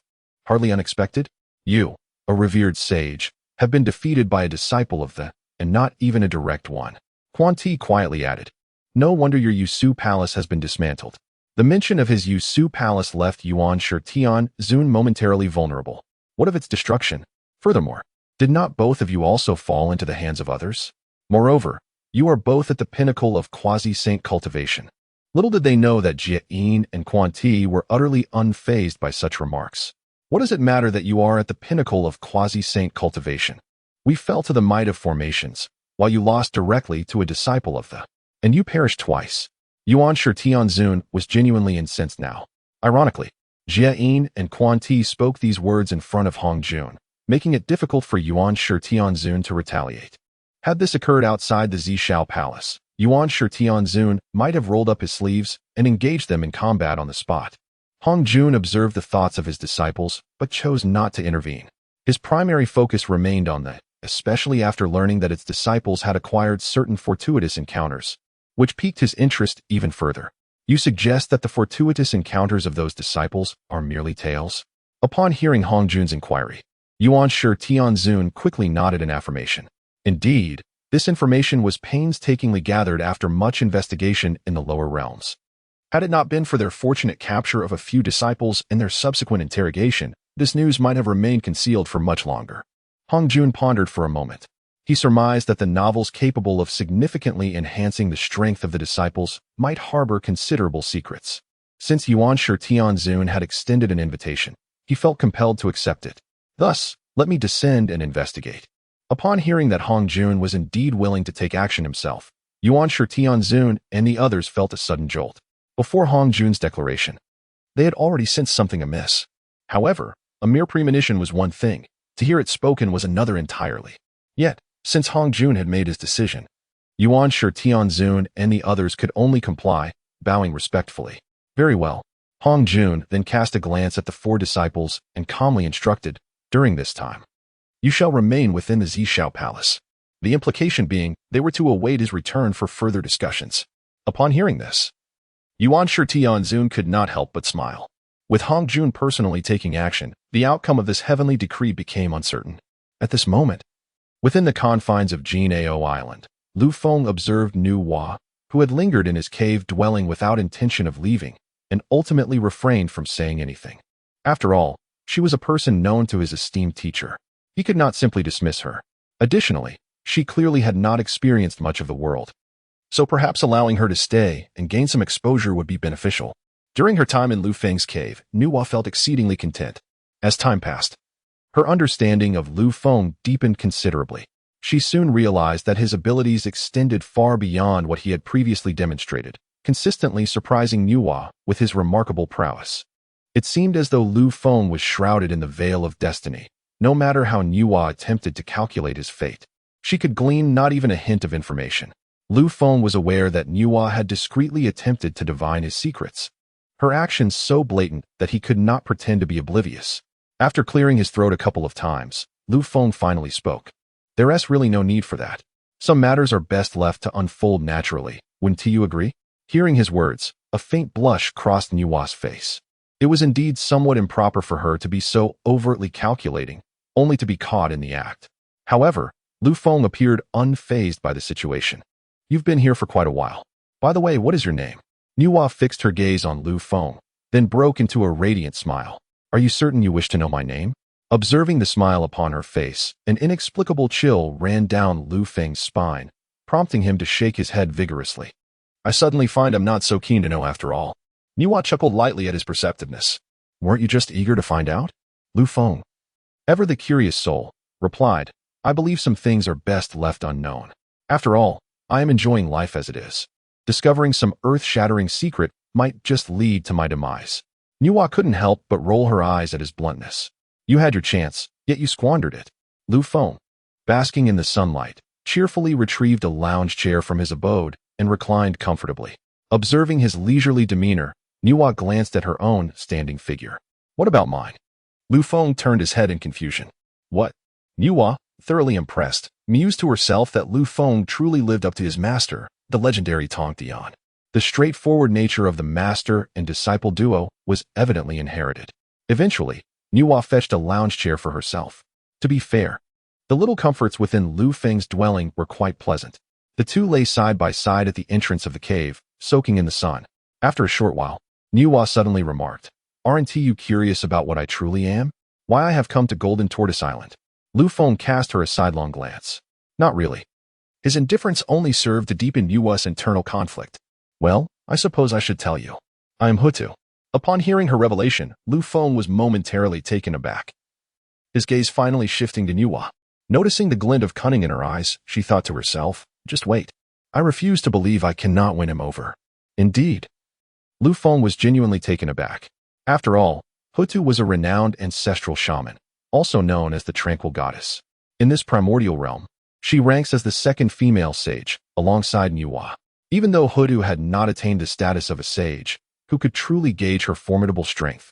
Now, this sage stood directly before him. Surely, anyone would experience a momentary lapse in cognition under such circumstances. However, Lu Feng soon shook his head. "No, you are not Hutu." Upon hearing Lu Feng's remark, Nuwa was momentarily stunned. How could this young rascal discern her true identity so swiftly? Logically, he should not have encountered Hutu before. What gives you such certainty? Lu Feng, however, directed his gaze toward her bosom, then averted his eyes. The disparity between you two is quite significant. Noticing Lu Feng's gaze, Nuwa was initially taken aback, only to realize what he meant by the difference. You, indeed. This mischievous lad shares an irritable temperament with his teacher. Yet, despite her indignation, Nuwa refrained from taking action against Lu Feng, for it would serve no purpose. After much contemplation, she deemed it better to explore her surroundings. Facing Lu Feng was, at present, rather disheartening. "Is there anything worth exploring on Jianeo Island?" Lu Feng waved his hand dismissively. "Feel free to wander." Hearing his nonchalant words, Nuwa did not hesitate and promptly made her way toward the Divine Armory Pavilion. She had not forgotten how Lu Feng had carelessly cast aside 4 innate spiritual treasures there. It was evident that the treasures within the pavilion were plentiful. Meanwhile, Lu Feng watched Nuwa's departing figure, silently shaking his head. Some individuals truly remain too naive. Lu Feng is no fool. In the current era of the Hongwang, there are only 2 powerful female saints. If it is not Hutu, then the enigmatic figure before him must undoubtedly be Nuwa. However, sensing the aura emanating from her, Lu Feng deduces that her strength barely reaches the quasi-saint level. It is likely that this figure is not her true form. As for why Lu Feng has refrained from taking action during this time, it is primarily due to his mentor. The current situation in the Hongwang is exceedingly precarious. In comparison to a being like Nuwa, who can sustain herself alone, his mentor is evidently facing far greater hardships. Finding an ally for his mentor is undoubtedly preferable to creating another adversary. He wonders if his mentor will be particularly moved upon discovering his thoughts. Meanwhile, deep within the Hongwang, a figure emerges gracefully from the mist. This figure, ethereal and elusive, is none other than Hongjun. Unlike the avatars dispatched directly by Yuanshi Tianzuan and others, Hongjun appears far less corporeal. A closer examination reveals an absence of substance. In the depths of the chaotic realm, within the Longhan's secret domain, Tongtian gazes at the vast array of spiritual roots and herbs before him, his expression brimming with excitement. Without even stepping outside, he begins categorizing these spiritual treasures. He intends to present them to Lu Feng, believing that with his potential, absorbing these roots will surely enhance his abilities. Standing nearby, Nuwa silently shakes her head upon hearing Tongtian's words. Their dynamic is rather amusing. With the master tirelessly searching for resources for his disciple, it remains to be seen whether Tongtian will retain this benevolence once he uncovers the truth. At Jianeo Island, Nuwa soon arrives at the entrance of the Divine Weapon Pavilion. Gazing at the plaque before her, her eyes flicker with intrigue. The plaque, seemingly simple at first glance, reveals an overwhelming essence of the Tao upon closer inspection. Merely a fleeting glance causes her consciousness to tremble. The essence of the Tao. Such encounters are not commonplace, especially not with something as modest as a plaque. If she could delve deeper beneath this surface, perhaps even she, as a saint, could grasp some principles of the Tao. Yet, she has not yet entered the Divine Weapon Pavilion. Perhaps owing to Lu Feng's permission, Nuwa finds her entrance into the pavilion surprisingly effortless. However, Upon observing the interior, she is somewhat taken aback. Based on her understanding of Lu Feng, she expected the pavilion to be filled with treasures akin to the spiritual roots he cultivates. In reality, the Divine Weapon Pavilion contains very few items. The pavilion is divided into 2 floors. The first floor is an expansive hall where the few treasures Lu Feng had previously collected lie carelessly strewn about. It is uncertain whether the presence of these innate spiritual treasures has stirred any response within the pavilion. Nuwa beheld the 4 innate spiritual treasures, as if enveloped by a translucent orb of water, floating effortlessly in the half-space of the first floor. After a moment of contemplation, she determined that no other treasures were within her sight, and thus directed her gaze towards the second floor. Logically, the armament pavilion should not be so sparse in its offerings. Could it be that the more valuable items reside above? With this thought, Nuwa decisively ascended towards the second floor. Upon entering the second floor, she was immediately struck by a blinding radiance. The scene before her shifted dramatically. The once antiquated and elegant hall transformed into a vast, chaotic expanse of white. Witnessing this spectacle, a sense of awe flickered in Nuwa's eyes. This was the essence of spatial law. The ability to distort the second floor into a realm of chaos was no ordinary feat, even for one as formidable as Nuwa herself. However, her attention soon fixated on a singular point of light amidst the chaos. With her keen eyesight, she swiftly discerned the object within the luminous orb, a jar. More precisely, it was a purplish-red magical jar, adorned with intricate patterns of profound arrays. Even from a considerable distance, Nuwa could sense the formidable power of law emanating from this jar. Yet, the nature of this power felt strangely unfamiliar to her. It was a law she had never encountered before. Yet, it also bore a semblance of familiarity. Upon deeper reflection, she realized that this specific law had recently manifested within the formations devised by Lu Feng. Consequently, Nuwa comprehended the true nature of this magical jar. It was a creation of Lu Feng, even though it had yet to undergo its final refinement. The aura it projected was far beyond the reach of ordinary beings. As for what that final step entailed, Nuwa's gaze shifted thoughtfully. The crafting of spiritual treasures was no simple endeavor. This last step was particularly crucial. It concerned the nurturing of spirit. For most, this process could span an extensive duration, even extending to 1,000,000 years. Throughout this time, meticulous care was required, for a single misstep could render all efforts futile. However, for Lu Feng, nurturing spirit was merely a matter of time. Within the armament pavilion, the devouring heaven magical jar would grow autonomously. Lu Feng merely needed to wait patiently for it to evolve to the requisite level. Although Nuwa could not fully grasp the intricacies, she sensed the jar's exceptional qualities. This magical jar was unlike any other spiritual treasure. It was one capable of growth. While its current grade had only reached the stage of innate spiritual treasure, Nuwa could intuit that given sufficient time, the devouring heaven magical jar could very well ascend to the tier of innate supreme treasure. A profound astonishment lingered in Nuwa's eyes as she regained her composure after a lengthy pause. This environment was indeed perfectly suited for spiritual entities, especially in this chaotic realm. Upon realizing that the devouring heaven demon jar is a growth-type spiritual treasure, Nuwa's gaze became fixated on the chaos before her. Being a growth-type treasure, it is undoubtedly influenced by its environment. The chaotic expanse she beheld harbored spiritual power laws that could surpass her wildest imagination. If such a treasure were placed within this environment, would its ascension not become an effortless endeavor? Thus, in comparison to the devouring heaven demon jar, the chaotic environment before her assumed even greater significance. After all, the devouring heaven demon jar is merely a congenital spiritual treasure. While this chaotic realm has the potential to yield countless congenital treasures in a short span of time, it is a matter of choosing between the golden egg or the hen that lays the golden eggs. At this moment, the answer was nearly self-evident. Just as Nuwa believed that the second floor held only the devouring heaven demon jar, she was suddenly captivated by a cluster of light not far away. When her gaze swept over, she found herself momentarily taken aback. Within this cluster of light lay a longsword. At first glance, the sword appeared unremarkable. However, upon sensing its aura, astonishment flickered in Nuwa's eyes. The previously encountered devouring heaven demon jar was but a congenital treasure. Yet this long sword was undeniably a genuine congenital supreme treasure. How could Lu Feng have carelessly placed such a prized artifact on the second floor? Nuwa couldn't help but think that Lu Feng must have lost his mind. Yet, Upon further reflection, she found his decision to be quite prudent. After all, in such a uniquely favorable environment, placing the treasure here seemed the most judicious choice. For Nuwa, this environment was exceptionally conducive as well.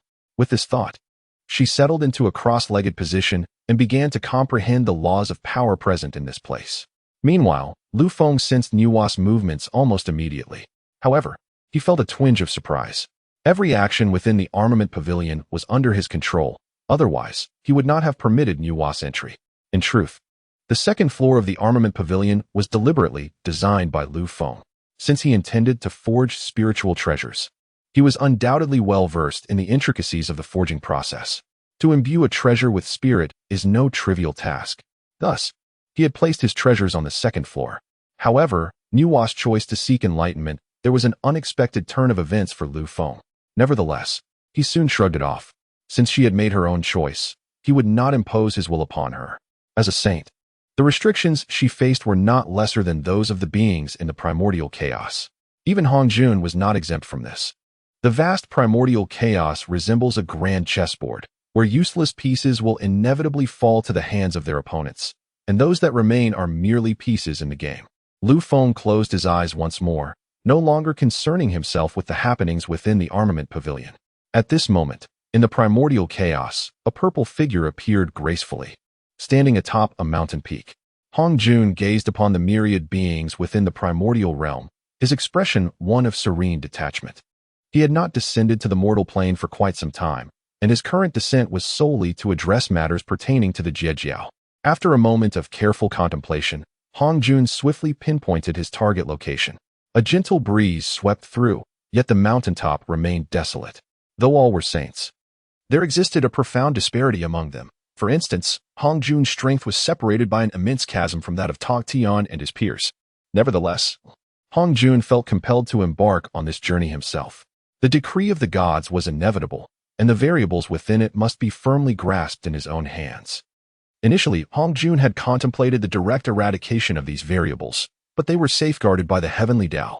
As its representative, he was left with no choice but to abandon that course of action. Since annihilation was not an option, he resolved to ascertain the situation first. Moments later, Hongjun arrived at a mountain range. Observing the once majestic peaks now reduced to mere remnants, a sense of nostalgia welled up within him. Once, he had traversed these lands.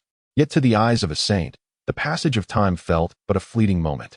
Moreover, as his fusion with the heavenly Tao deepened, he noticed his emotional fluctuations diminishing.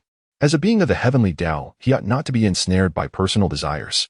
After a prolonged gaze at the mountains, he let out a soft sigh and transformed into a streak of light, departing once more.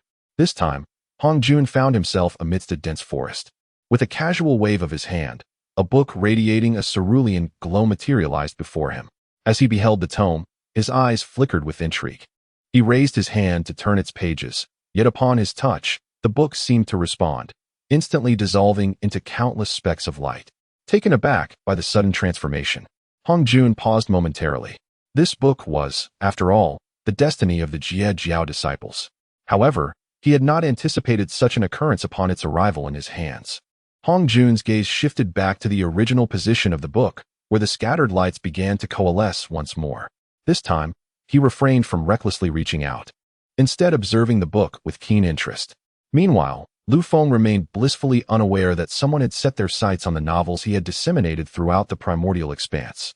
In this rare moment, he took stock of the various tales he had penned. He had written numerous well-known mythological stories, yet over time, the repetition had begun to wear on him. Consequently, alongside these tales, he had not neglected to include some of a more mischievous nature. For fortune is often intertwined with skill. Should an unfortunate disciple stumble upon these narratives, one could only say their luck had taken a turn for the worse. At this moment, Hongjun's attention was firmly fixed upon the book before him, his gaze locked onto its title, Do Not Move. The title of this book is indeed rather peculiar. It clearly pertains to the scattered opportunities within the primordial chaos, yet it implores one not to act. Hongjun intended to raise his hand to open the book, but he quickly recalled a previous scene, prompting him to employ a cunning trick this time. After all, the defenses inscribed upon this tome were merely designed to prevent other beings of the primordial realm, particularly the disciples of the Jiejiao, from inadvertently perusing its contents. However, for Hong Jun, such trivial safeguards were hardly sufficient. As he turned the pages, he soon encountered the first line. If you have opened this book, please close it immediately. Otherwise, exceedingly dire consequences will ensue. Upon reading these terse admonishments, Hong Jun scoffed derisively. Such pretentious mystique. What could possibly emerge from a mere book? Yet, as he proceeded to turn the next page, the world before him underwent a sudden transformation. Countless forces of law surged forth with frenzied intensity, enveloping him in an instant.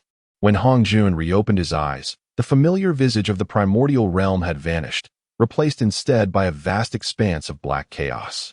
More accurately, this chaos was suffused with a dense, black mist, within which Hong Jun's consciousness was ensconced.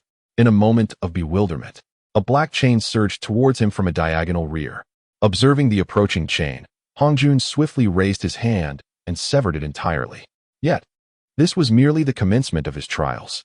As one chain fell, hundreds more emerged from various directions, sweeping toward him with astonishing speed, making even Hong Jun struggle to resist. Even more startling was the pervasive aura of demonic energy that permeated this chaos, coupled with an insatiable stench of blood.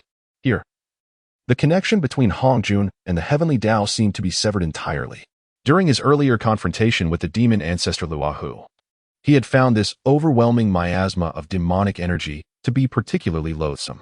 Thus, without hesitation, he waved his hand to disperse the overwhelming demonic energy within a 100-mile radius. As the miasma receded, a solemn expression crossed Hong Jun's face. This realm was evidently conjured by the book itself. Could it be that Lu Feng had some connection with the demon ancestor Luahu? Contemplating this, Hong Jun felt an unsettling urgency. Just as he prepared to unleash a second wave of counterattack, the demonic aura surrounding him surged once more to fill every void. No matter how Hong Jun struck, the relentless tide of demonic energy seemed inexhaustible.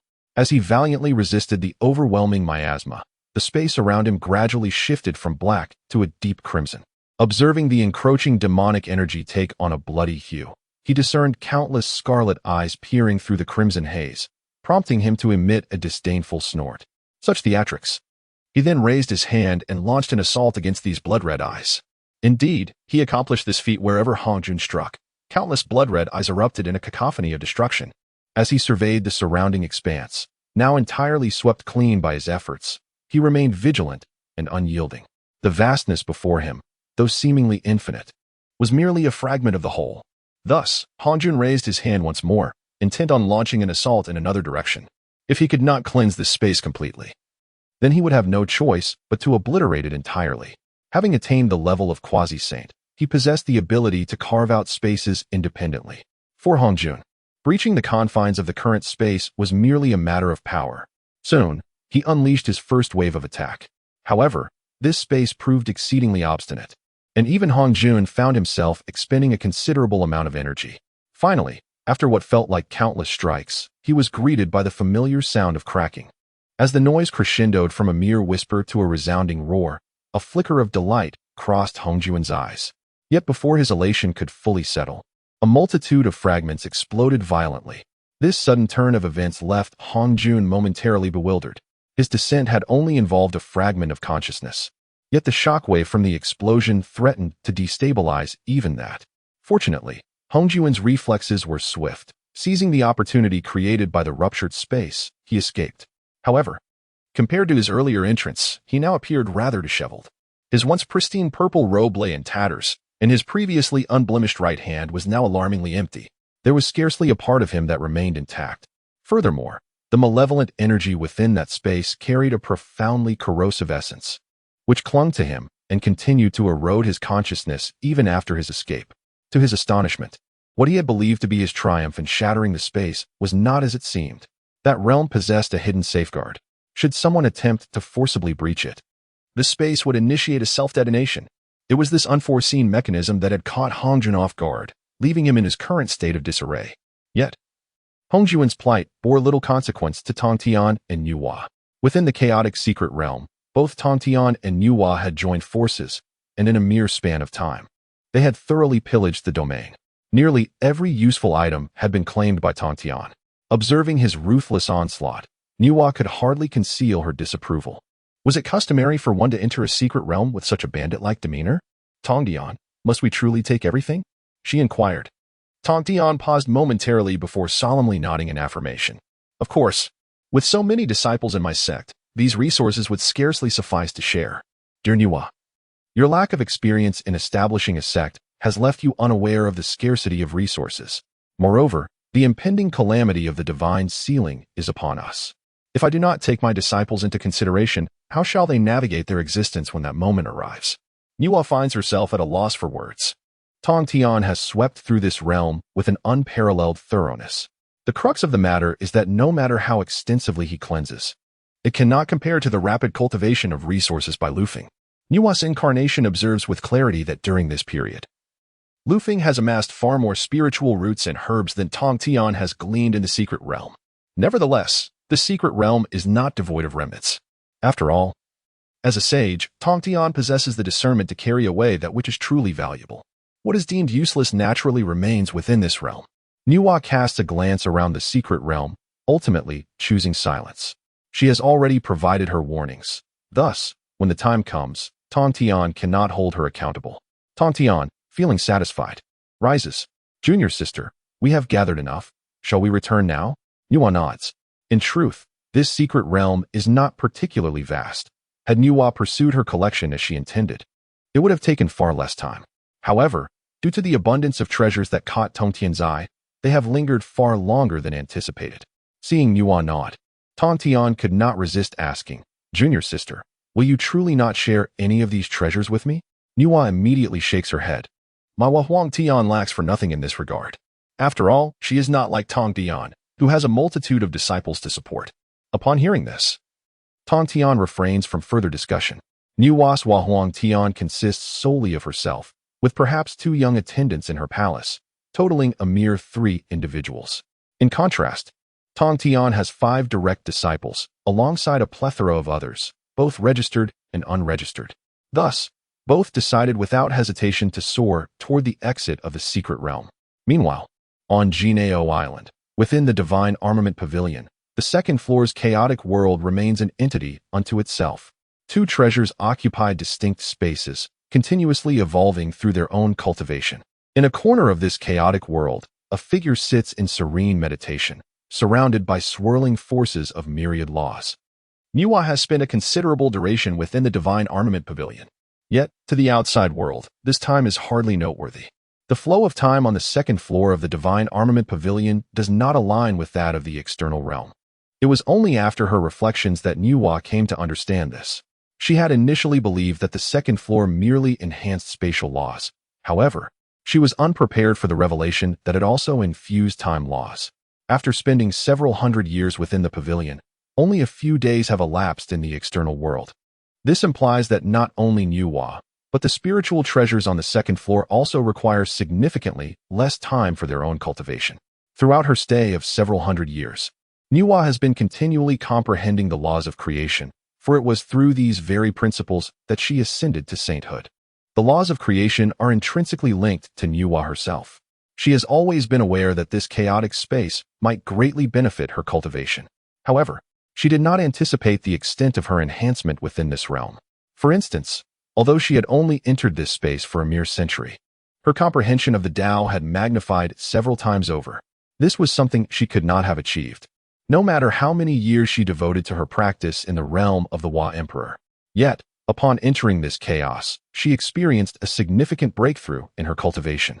At that moment, as Nuwa returned to the city alongside Tongtian, a glimmer of light suddenly flickered across her form.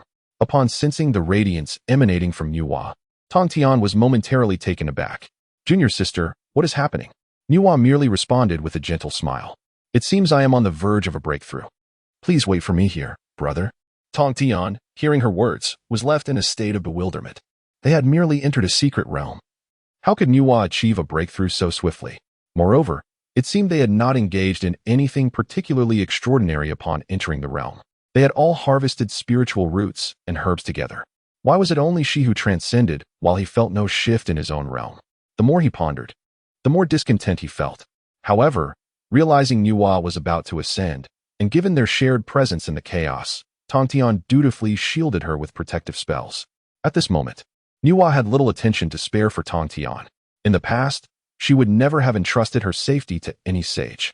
Yet now, she regarded Tongtian and the others as allies, and given their camaraderie, assisting her with protection seemed a trivial matter. Soon, Nuwa immersed herself in the process of her breakthrough. Even if the profound truths discerned by her incarnations were distinct, they bore the same essence for her true self. Meanwhile, within the Purple Cloud Palace, the four sages, including the primordial supreme being, noticed the disturbances arising from the chaos nearby. The commotion caused by a sage's breakthrough was undeniably significant. As Nuwa ascended, an increasing flow of spiritual energy began to swirl around her. Not only the primordial supreme being, but even Hongjun felt a hint of surprise. Nuwa has actually broken through? The primordial supreme being felt a twinge of discontent. Jane and Juanti were equally astonished. How did she suddenly achieve this breakthrough? All being sages, they recognized the disparities in their powers. For instance, previously, the primordial supreme being had been overwhelmed by Tongtian. Nuwa's breakthrough instilled a sense of unease among the sages, especially considering that this particular calamity of conferring gods had no ties to her. She could even remain an observer, detached from the turmoil. In contrast, the primordial supreme being and the others faced their own misfortunes, losing treasures and suffering setbacks. Now, comparing their plight to Nuwa's ascent, a sense of imbalance surged within them. In fact, Nuwa had now surpassed even Tongtian in the primordial supreme being's estimation, evoking a deeper discomfort within him. After all, there exists a celestial being known as Tongtian, and soon, under the intervention of Hongjun, a fateful trial is to unfold. In this grand calamity of the deification, it can be said that none of the 5 individuals have truly benefited, save for Nuwa. She has sustained no losses and has now achieved a breakthrough. One can only imagine the discontent that would brew in anyone else's heart. Yet, she has ascended, and despite any reluctance they might harbor, they cannot lower themselves to interfere with another's ascension, for this is a matter of great karmic significance. Upon reaching the sage level, no one wishes to be unwittingly entangled in such karmic affairs. In truth, Nuwa herself sensed that the spiritual energy within her had become overwhelmingly potent. However, this was beyond her control. Presently, her strength had ascended to the 5th stage of sagehood. With this breakthrough, she was poised to enter the 6th stage of sagehood in one fell swoop. Although it appeared to be a mere minor advancement, the amount of spiritual energy required was exceedingly vast. Consequently, the spiritual energy surrounding Nuwa morphed into a tangible vortex of energy. In but a fleeting moment, Nuwa's realm began to shift. From the initial stage of the 5th realm of sagehood, she swiftly progressed into the mid-stage, and with the continuous influx of spiritual energy, she soon reached the latter stages, culminating in the pinnacle of the 5th stage. Subsequently, Nuwa felt an ever-increasing abundance of spiritual energy within her. At last, she awaited the most crucial opportunity. Her gaze transformed, and she fervently began to absorb the surrounding spiritual energy. A gentle sound resonated within her as the energy began to pour into her being. In this brief span, Nuwa finally entered the initial stage of the 6th level of sagehood. As she sensed the spiritual energy around her gradually dissipating, the brilliance in her eyes intensified. Clad in a flowing white garment, her attire billowed without a breeze, accentuating her graceful form. Amidst the chaos, she stood out even more strikingly. Yet, Tongtian remained oblivious to the stunning aura that emanated from Nuwa, and rather bluntly remarked, "Is it all settled so soon?" Nuwa bowed respectfully to Tongtian, expressing her gratitude for his protective presence. Tongtian waved his hand dismissively, stating, "It is nothing. After all, there are no vested interests between us. Why create an enemy when one can gain a friend?" However, Tongtian's curiosity was piqued. They had all entered the secret realm together, so how had she achieved a breakthrough? True to his forthright nature, he would not hold back. "Junior sister Nuwa, could you enlighten me on how you accomplished this breakthrough?" Nuwa blinked and replied, "Perhaps you should inquire with your esteemed disciple, Lu Feng." Tongtian was momentarily taken aback. Lu Feng? How does he relate to this? Furthermore, as a sage, how could Nuwa's breakthrough be connected to Lu Feng? Nevertheless, Tongtian quickly regained his composure. At times, it seemed Lu Feng might indeed be of some assistance. However, the value of emotions remains undeniable. This may indeed suggest that Sister Nuwa harbors some ulterior motives regarding her beloved disciple. If that is the case, perhaps in the future, he could facilitate a connection between the two. Although there exists a generational gap between them, he is not one to be overly concerned with such matters. What if there is truly something blossoming between them?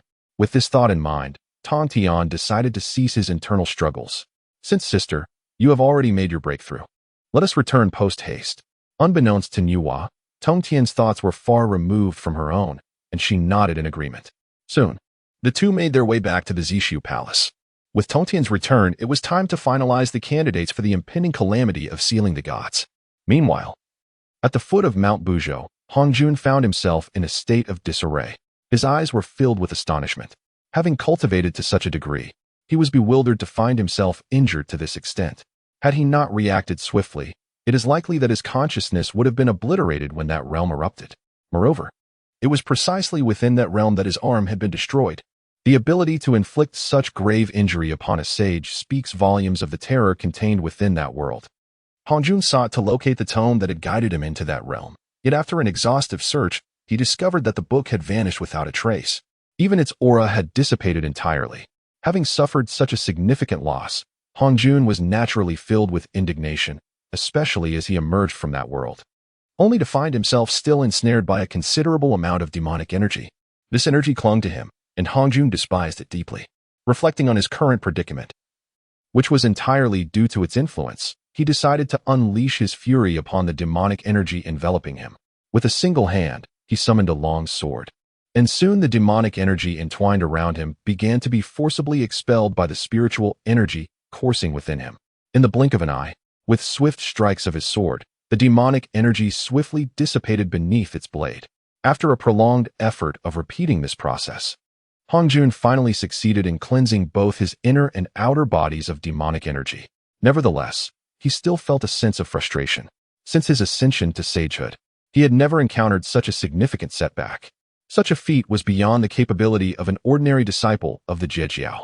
Pondering deeply, Hongjun could only think of one individual, his arch-nemesis from years past, the demon ancestor Lu Feng.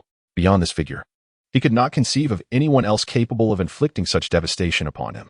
Yet now, Hongjun was increasingly curious about the entanglements between Zhejiao and the demon ancestor. Why did the fortunes belonging to the disciples of Zhejiao still bear such a heavy taint of demonic energy? On the other hand, Lu Feng, basking in the sunlight at the entrance, was startled by the sudden alert from the system. After a long absence of such notifications, the abrupt sound took him by surprise. Congratulations to the host.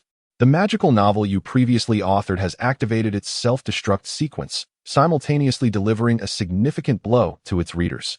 As a reward for the extent of this impact and the strength of those affected, the host is granted 100 million years of cultivation experience, along with an 80% enhancement in proficiency of the magical laws. Lu Feng is utterly bewildered. However, before he can ponder further, the entirety of this cultivation experience surges into his being. In a mere instant, Lu Feng's power begins to ascend rapidly. Previously stalled at the mid-stage of quasi-saint level, he now feels the infusion of this 100 million years of experience propel him toward the late stage of quasi-saint. With a soft crack, Lu Feng successfully advances to the late quasi-saint stage. Yet, this is not the end.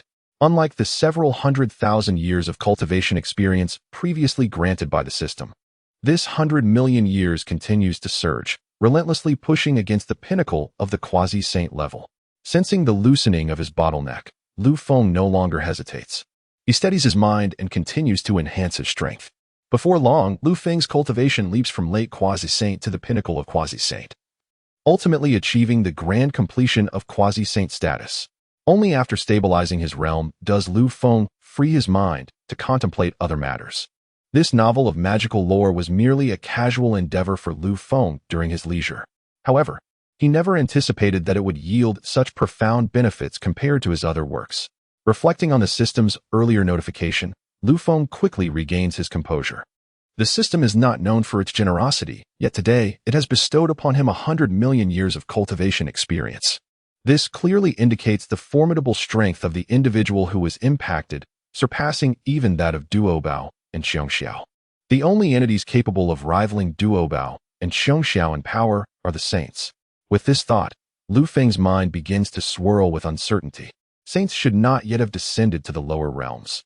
Thus, who could it be that has suffered such a blow within the world of his novel? After all, the novels Lu Feng penned were specifically tailored for the disciples of the sect, who had always heeded his words. He had clearly inscribed 2 prominent characters on that novel. Had any disciples of the sect discovered it, they would have surely discarded it long ago. Yet, someone has found the novel intended for his disciples and has so fortuitously entered the world of the story. Lu Feng's gaze instantly sharpens. This individual, having employed some means to locate the novel, would undoubtedly be able to find Jianeo Island as well. Should they possess abilities that rival those of a saint, it is likely that the formations he has arranged would be inadequate to stop them. Realizing this, Lu Feng promptly rises, striding towards the gates of Jianeo Island. Given that his adversary comes prepared, Lu Feng must take the initiative to make necessary arrangements. After all, while his current strength is neither particularly strong nor weak, it is always better to be cautious, is it not? In a short span of time, Lu Feng establishes a new formation, distinct from the 10 preceding ones.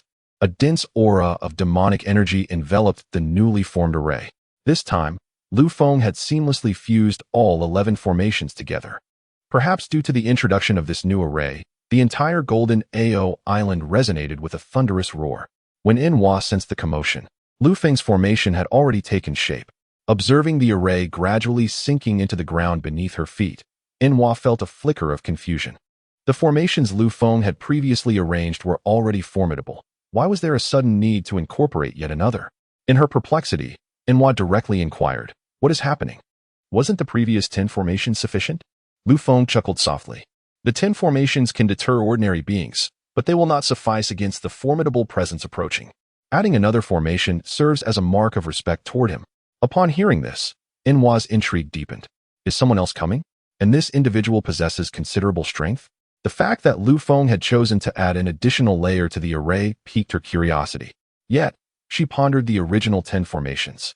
Even if Enhua herself were to arrive, it would demand considerable effort to breach them. In the current primordial realm, who beneath the saints could hope to dismantle Lu Feng's formation? Despite her swirling doubts, Enhua refrained from further questioning, choosing instead to await the arrival of the visitor. Meanwhile, outside Golden Ao Island, Hongjun had donned a new attire. Clad in a similarly purple robe, one of his sleeves hung empty. It was not that Hongjun wished to restore his arm. Rather, the limb had been lost to a spatial explosion, tainted by a pervasive demonic essence. By the time Hongjun sought to regenerate his arm, the wound had already succumbed to the corrupting influence of the demonic energy. Thus, he arrived at Golden Ao Island missing an arm.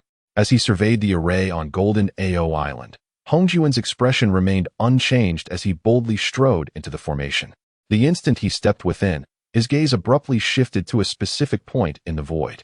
He sensed that, upon his entry into the array, someone had already taken notice of his presence. Lu Feng observed the water mirror before him and silently shook his head. It seemed that this visitor would prove far more intriguing than the previous ones. At that moment, Enhua gazed at the figure within the water mirror, her heart gripped by terror. How could she have anticipated that it was none other than the Dao ancestor Hongjun descending to the mortal realm? It was known that Hongjun had not set foot in the primordial realm for many years. And now, after such a long absence, his first descent was to Golden Ao Island? For a fleeting moment, Enhua felt that Lu Feng's array was insufficient to confront the Dao ancestor. With merely 11 formations, how could they hope to withstand his might? Yet, the pressing question lingered. Why had the Dao ancestor chosen to descend so suddenly? Moreover, given Lu Feng's demeanor, he clearly recognized the identity of the visitor, yet still opted to confront him. Realizing this, Enhua's heart sank. Was Lu Feng truly reckless enough to engage with the Dao ancestor? Even the revered Niuhua had never contemplated such an audacious act. Yet, against all odds, Lu Feng has indeed set it into motion. Even though this descent into the mortal realm is merely a fragment of Daozu's consciousness, it is not something they can easily resist. Niuhua hesitated, intent on speaking, but found herself at a loss for words. Should she inform Lu Feng that the person outside is Daozu and urge him to dismantle the formation? Yet, deep down, Niuhua harbored a flicker of anticipation. Since her arrival on Jianeo Island, she had witnessed many of Lu Feng's astonishing feats. First, there were the abundant innate spiritual roots and herbs, followed by the deployment of numerous formations. Most impressively, he had directly annihilated 4 saintly incarnations through his formations. Now, facing Daozu Hongjun, Niuhua would be lying if she claimed she felt no excitement. Although she understood that given Lu Feng's current strength, a confrontation with Hongjun would likely end in failure, one could not discount the possibility of an unexpected outcome. What if Lu Feng triumphed? What if he truly managed to defeat Daozu? What if? Nua's eyes flickered, and she dared not entertain the thought further, choosing instead to observe the unfolding events within the water mirror. The moment Hongjuan's gaze swept across the scene, Lu Feng realized that the battle between him and this formidable opponent had officially commenced. Meanwhile, Hongjun, ensconced within the formation, let out a soft snort. Since entering the formation, he had sensed the presence of someone covertly observing him. He speculated that this individual might be affiliated with the forces behind the Zhijiao. Judging by the person's methods, their strength was undeniably considerable, having painstakingly laid their plans over many years, even willing to sacrifice the entirety of Zhijiao as a pawn. Perhaps they were indeed targeting him.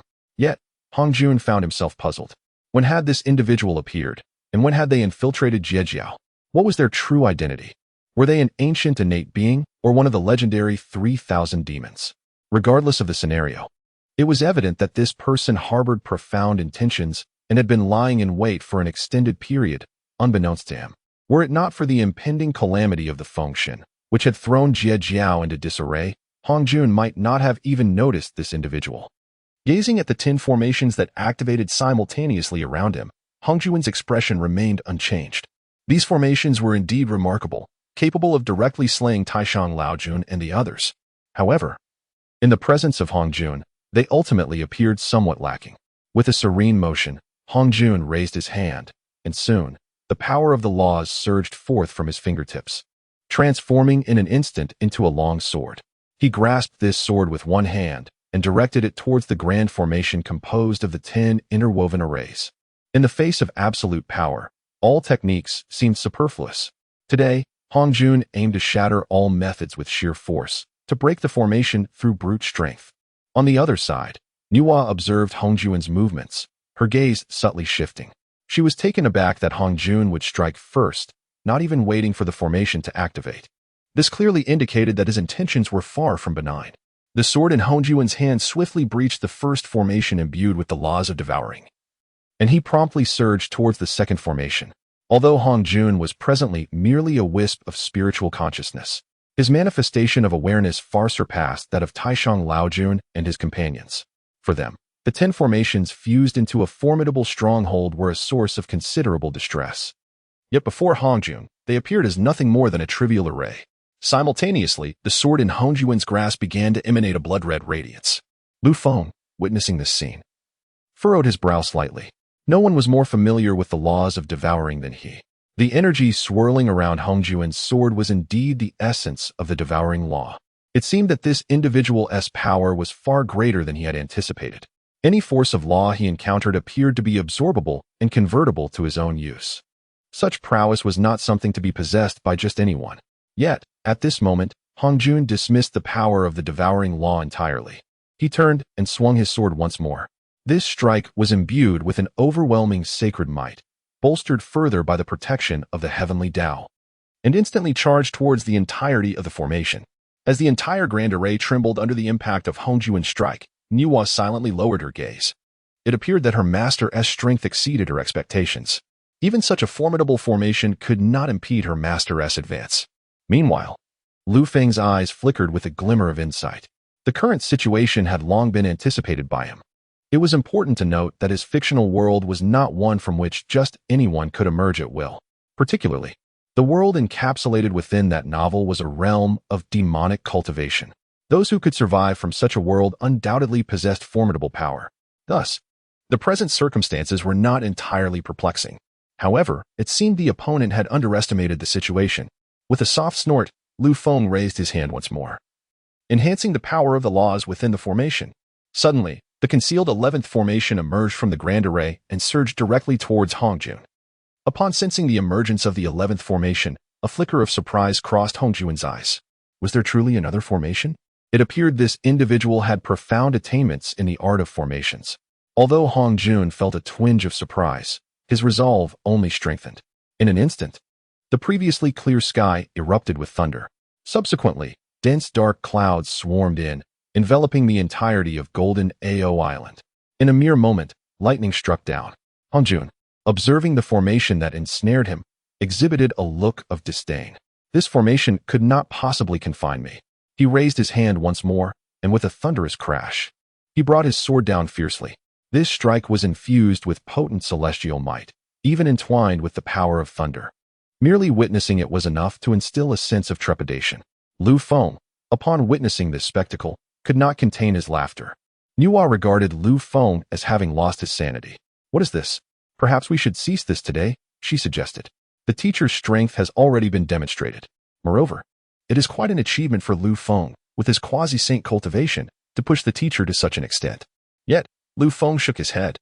"I have not yet lost." Hearing his words, Nuwa's gaze revealed a hint of confusion. Under the might of Hongjuan's sword, the formation Lu Feng had arranged was dismantled in the blink of an eye. Why did Lu Feng still claim he had not lost? Noticing the perplexity in Nuwa's eyes, Lu Feng softly explained, "This formation was merely a diversion. I never intended to block him with it." Nuwa was utterly taken aback. So, Lu Feng had foreseen the current situation from the very beginning, and thus had not exerted much effort? If he had broken the formation to enter, Lu Feng chuckled once more. He may break the formation, but he will likely not be able to enter. Upon hearing this, a spark of enlightenment flickered in Nuwa's mind, and she immediately turned to the water mirror before her. Within the water mirror, as a result of Hongjuan's recent strike, the entire formation began to tremble, showing signs of imminent collapse. Before long, the power of the laws within the formation began to run rampant. The once numerous forces of law, now devoid of the formation's support, coalesced into a tremendous force that surged outward. The moment Hongjuan sensed the laws spiraling out of control, he realized something was amiss. A diversion. At that moment, Lu Feng wore a serene smile. The time has come. No sooner had he spoken than the previously intact formation began to shatter. Within mere breaths, the formation erupted with formidable energy. Hongjuan sought to escape from the formation, but having entered its center, he found there was no time to flee. With a resounding boom, the great formation suddenly exploded, taking with it everything contained within its bounds. Hongjuan struggled against the impact of the explosion, yet in that moment, he was utterly powerless. He could only watch helplessly as he was consumed by the entire formation. Meanwhile, the water mirror before Lu Feng and Nuwa shattered with a thunderous crash. Witnessing this scene, Nuwa understood that the situation within the formation was dire. The explosion of a great formation was enough to sever the connection between the water mirror and the formation. The sound of the explosion reverberated throughout the entirety of Hongwang, yet it did not disturb a certain cave on Jineo Island. Lu Feng observed the billowing smoke rising from the explosion with an air of tranquility, even leisurely reclining in a chair and enjoying some fruit. "This mushroom cloud is quite beautiful." Upon hearing Lu Feng's words, Nuwa felt a surge of frustration, which quickly transformed into fear. Such a feat was not something just anyone could accomplish, and that was the Tao ancestor Hongjuan. Lu Feng has truly achieved the impossible. Even without the awareness of Nuwa, he had already meticulously set all the traps, merely waiting for Daozu Hongjuan to step into them. A being capable of plotting against a sage, how could it not send tremors through Nuwa? Observing Lu Feng's calm demeanor, she found herself at a loss for words. Within the Purple Cloud Palace at this moment, the four of them, including Taishang Laojun, sat quietly in their seats, eagerly anticipating good news from Hongjuan. After all, this operation was personally undertaken by their master. It seemed that the Jie Jiao would undoubtedly face Calamity. Once Jie Jiao regrouped, the candidates for the impending Calamity would certainly be from Jie Jiao. A faint smile graced the face of Yuanshi Tianzuan, as if he had already foreseen the scene of Jie Jiao's tribulation. However, at that instant, Hongjuan, seated above, suddenly opened his eyes. In the next moment, a demonic law manifested upon his arm. Observing the law, Hongjuan let out a cold snort and effortlessly eradicated it. Yet, this action left Yuanshi Tianzuan and the others speechless, compelled to wait patiently for Hongjuan to speak. Hongjuan's expression was far from pleasant, and it appeared that the situation he encountered was not favorable. Despite the anxiety stirring within, Yuanshi Tianzuan maintained a semblance of urgency upon his countenance. However, with Hongjuan remaining silent, he dared not utter a word. Hongjuan glanced outside the Purple Cloud Palace and said indifferently, "Tongtian has returned. It is time to proceed with the canonization." Upon hearing this, expressions of joy immediately surfaced on the faces of Yuanshi, Tianzuan, and the others. Hongjuan's words implied that Jie Jiao had successfully reunited. Hence the candidates for this calamity would not include them. As canonization was imminent, it was certainly time for the disciples of Jie Jiao to ascend.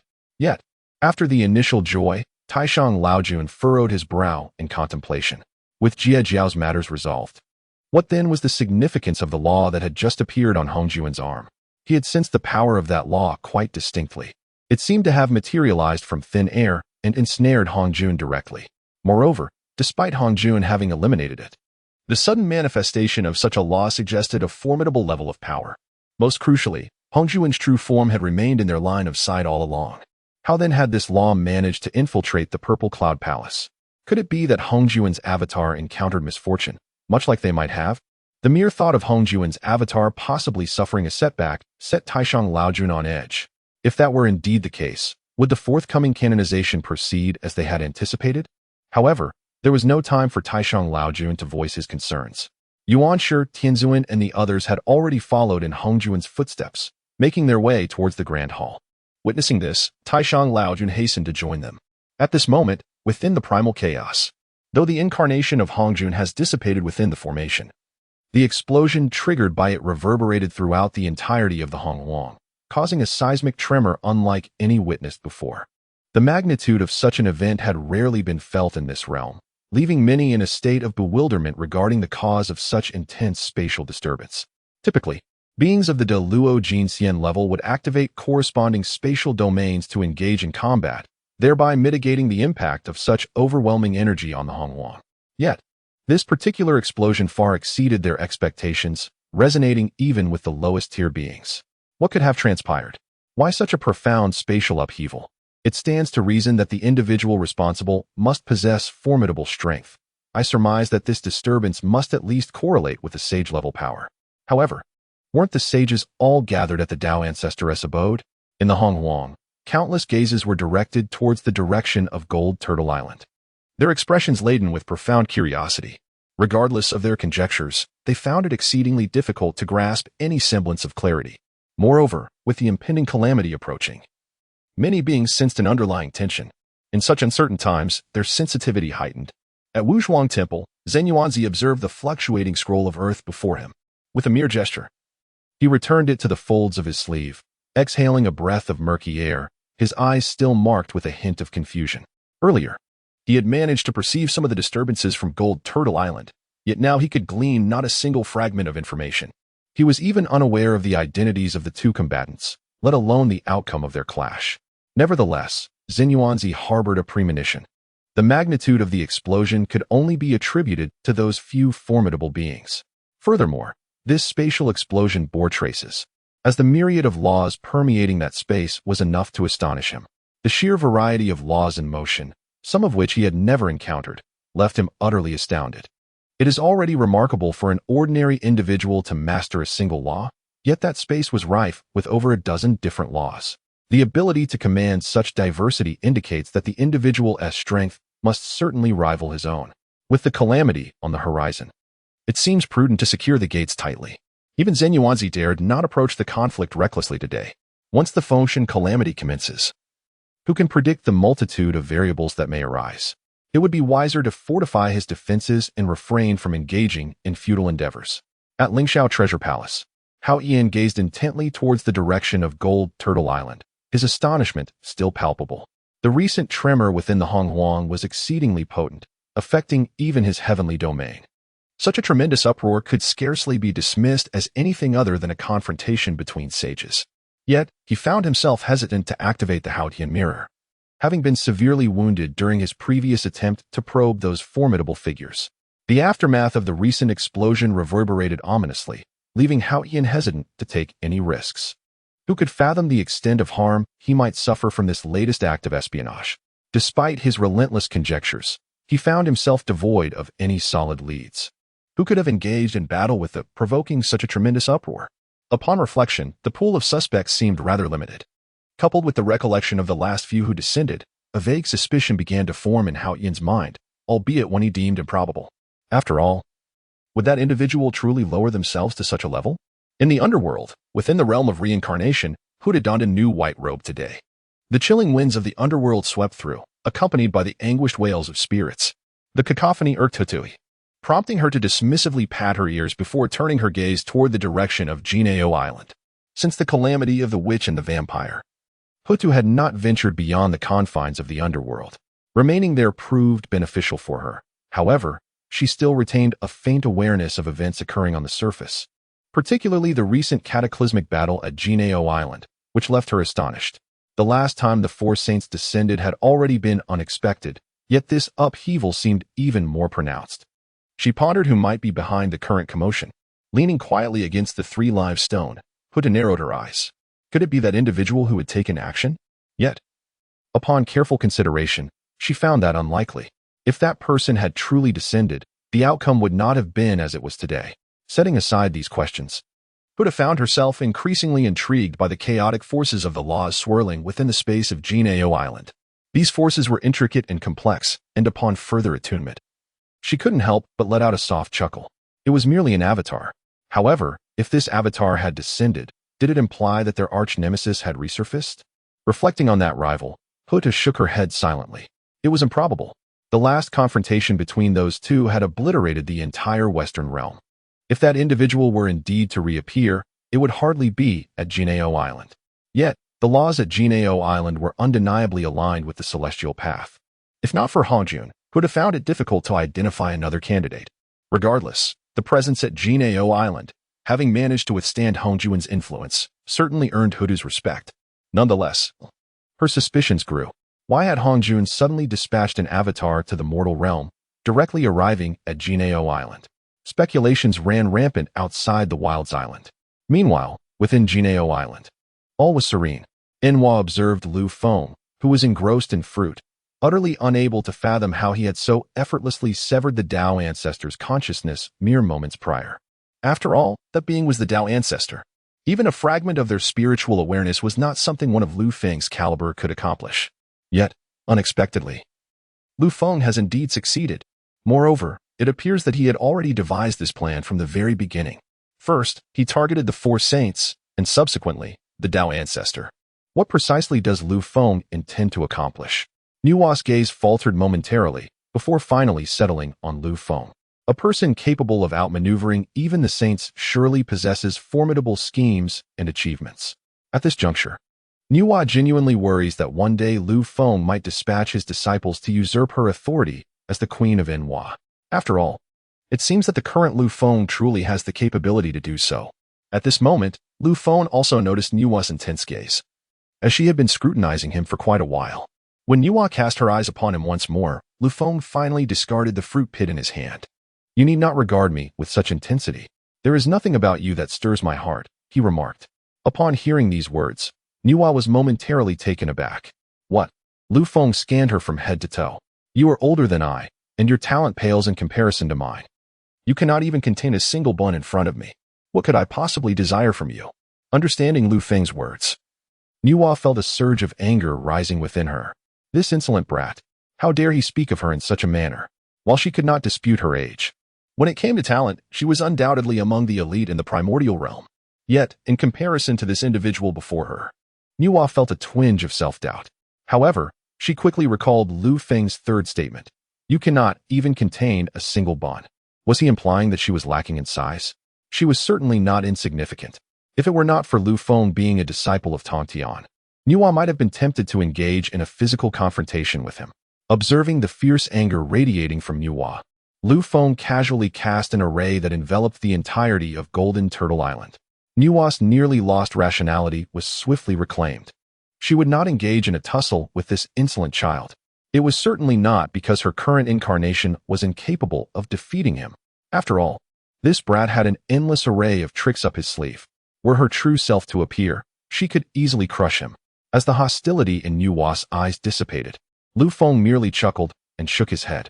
Another dozen arrays were laid upon Golden Turtle Island. However, Lu Feng's spiritual energy had evidently been significantly depleted. Although the Jie Jiao had been disbanded, it was evident to all that the conflict between Jie Jiao and Chan Jiao was far from over. Moreover, there was the looming presence of the Western teachings. Once the calamity of the Fengshen commenced, who could predict what might transpire? Thus, it would be prudent to prepare in advance, ensuring that Golden Turtle Island was well equipped, thereby increasing their chances of success. Furthermore, Lu Feng was uncertain whether his master possessed the strength to confront four opponents simultaneously. Rumor had it that Tongtian could contend against the four saints. Yet some matters are never certain. Upon contemplating this, Lu Feng cast a radiant smile towards the goddess Nuwa beside him. Would you care for some fruit? Upon hearing Lu Feng's words, Nuwa felt a surge of delight and gracefully accepted the platter of fruit he offered. Well done, young man. You certainly know which legacies are worthy of embracing. At this moment, within the grand hall of the Zixiao Palace, Nuwa glanced at her companion, Tongtian. Brother Tongtian, I shall stand by your side shortly. Tongtian nodded in acknowledgement. Thank you, junior sister. Once we return, I shall make a concerted effort to facilitate matters between you and Lu Feng. Nuwa thought to herself, what a pair of mutually devoted master and disciple. I am utterly exasperated by you both. Were it not for the inappropriateness of the occasion, I would have been tempted to brandish my innate gourd vine and give Tongtian a thorough reprimanding. What on earth is this old fool thinking? Does he truly believe he is akin to an old ox courting tender grass? While Lu Feng may possess an attractive appearance, a myriad of talents, and a touch of wealth, that does not imply that I am enamored with him, does it? Yet, Tongtian continues to wear a self-sacrificial expression. Nuwa had just managed to settle her emotions when Tongtian once again left her feeling obstructed. Fortunately, Hongjun soon entered the grand hall. Upon observing the four saints trailing behind Hongjun, Nuwa let out a soft huff and distanced herself from Tongtian. The Primordial Lord originally harbored concerns that Nuwa might align herself with Tongtian, but to his surprise, upon his entrance, he witnessed Nuwa's subtle gestures, which instantly brought him joy. It seemed that even if Nuwa had ventured into the secret realm with Tongtian, no consensus had been reached. Reflecting on his master's earlier words, the Primordial Lord felt even more elated. When he was in high spirits, he found it hard to restrain his tongue. Tongtian, my junior brother, we shall soon commence the sealing of the gods. Are you prepared? Suddenly confronted with the Primordial Lord's inquiry, Tongtian appeared somewhat bewildered. What connection did the sealing of the gods have with him? Why was he expected to be ready? Was it not the responsibility of the Chan sect to prepare? Nuwa also found herself momentarily taken aback. She possessed far more knowledge than Tongtian. Just moments ago, these four saints had sought to confront Lu Feng. Who would have imagined that Lu Feng would obliterate their avatars? In vanquishing the younger generation, he had inadvertently summoned the elder, Hongjun. Ultimately, even Hongjun fell victim to Lu Feng's formation. Clearly, this sealing of the gods could no longer revert to the jurisdiction of the Jie Sect. Why then? Was the Primordial Lord so cheerful? Did they perhaps have other strategies at their disposal? The Grand Supreme Elder sensed that something was amiss.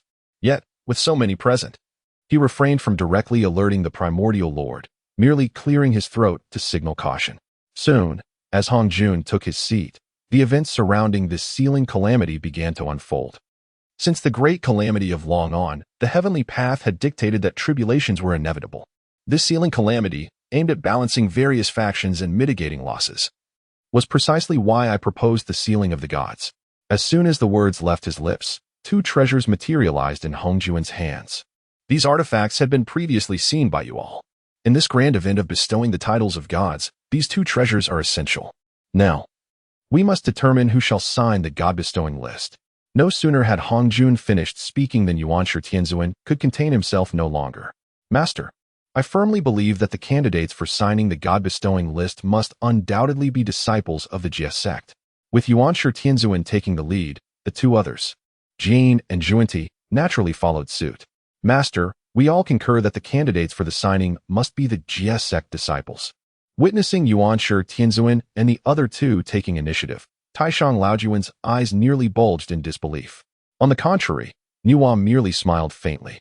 She understood while the machinations brewing in their hearts. Surely, they believed that the Jie Sect had successfully reunited under the intervention of the Dao ancestor. Alas, the Jie Sect remains in a state of dissolution. It is virtually impossible for its disciples to engage with the god-bestowing list. After all, even with Hongjun himself descending to the mortal realm, the outcome was merely one of losses. I wonder what expressions Yuanshi Tianzuan and the others will wear upon discovering the truth.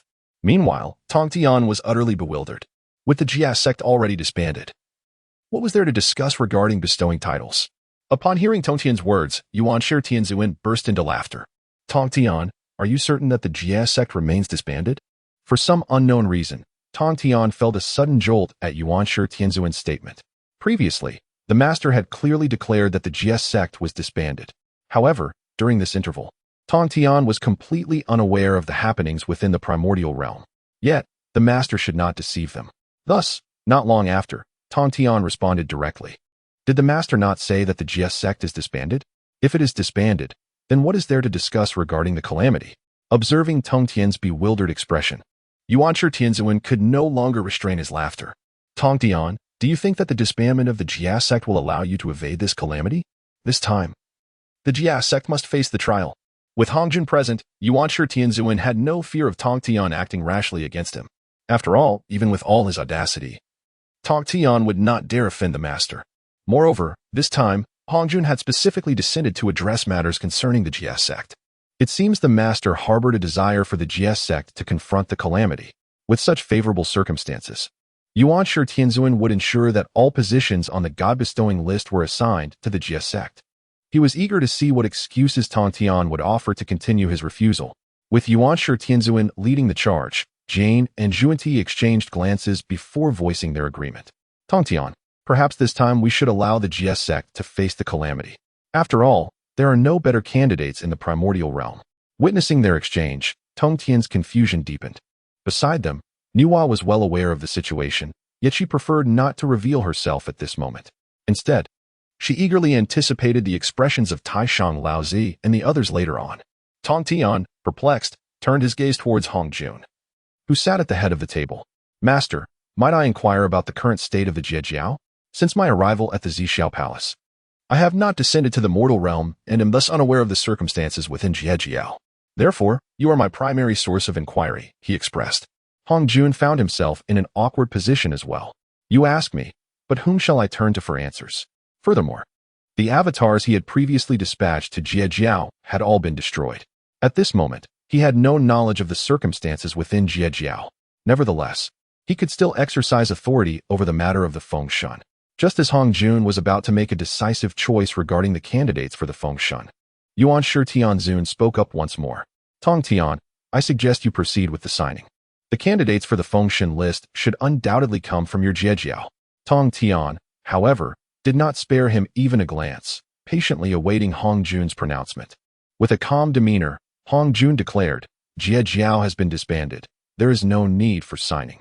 Yuanshi Tianzun, who had hoped for support from Hongjun, immediately interjected with a smile, Tongtian, did you hear that? Jiejiao has. His words faltered as his eyes widened in disbelief. What? Jiejiao has disbanded? There is no need for signing? Does this mean the candidates must come from our Changjiao? Upon realizing this, Yuanshi Tianzun hastily turned to Hongjun, Master. What does this imply? Just as he began to speak, he was interrupted by Hongjun's cold gaze. Some matters are best left unsaid. Yuanshi Tianzun recognized the gravity of the situation and swallowed his words. Neither Jie nor Zhuanti had anticipated such an outcome. Before Hongjun spoke, they had believed Jiejiao had reformed. Thus, it was only natural for Jiejiao to take the lead in this grand calamity of Fengshen. Who could have foreseen that Jiejiao had not reassembled? Hadn't the master personally descended to the mortal realm? Why, then, was the result thus? Or was it possible that even Hongjun had suffered setbacks on Jinao Island?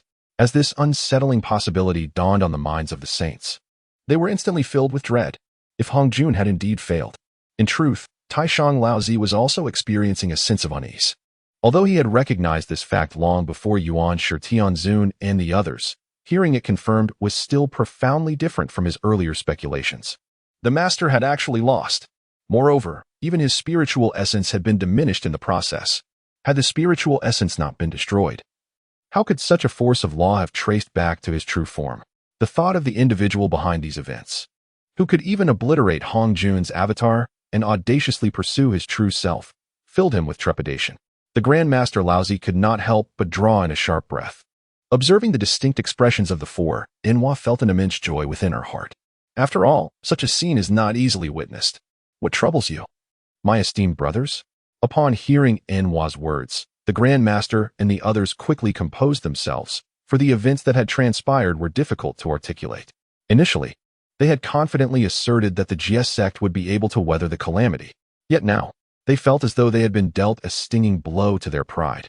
The critical point was that just moments ago, the Primordial Lord had indulged in a flurry of mockery directed at Tongtian. Now, they were experiencing the bitter fruits of their folly. Since the Jie Sect could not endure the tribulation, the Primordial Lord soon regained his composure. Master, How shall we select the candidates for the Fengshen Calamity? Surely, we cannot simply choose all from the Chan sect. Hongjun waved his hand nonchalantly. In an instant, the Fengshen list unfurled gracefully before the 6 saints. This is the Fengshen list. Since you are unwilling to face the Calamity as a single sect, you shall all sign the list together. Upon hearing Hongjun's proclamation and gazing at the Fengshen list before them, the countenances of Yuan Shi and the others shifted dramatically. The mind of the Primordial Lord raced, wishing fervently to extricate himself from this burdensome task. Master, the disciples of my Chan sect possess exceptional qualifications. It would be a grave loss to have them on the Fengshen list. As soon as the Primordial Lord spoke, Jane and Junti promptly voiced their concerns as well. Master, our Western sect has few disciples. If they were to appear on the Fengshen list, they would diminish even further.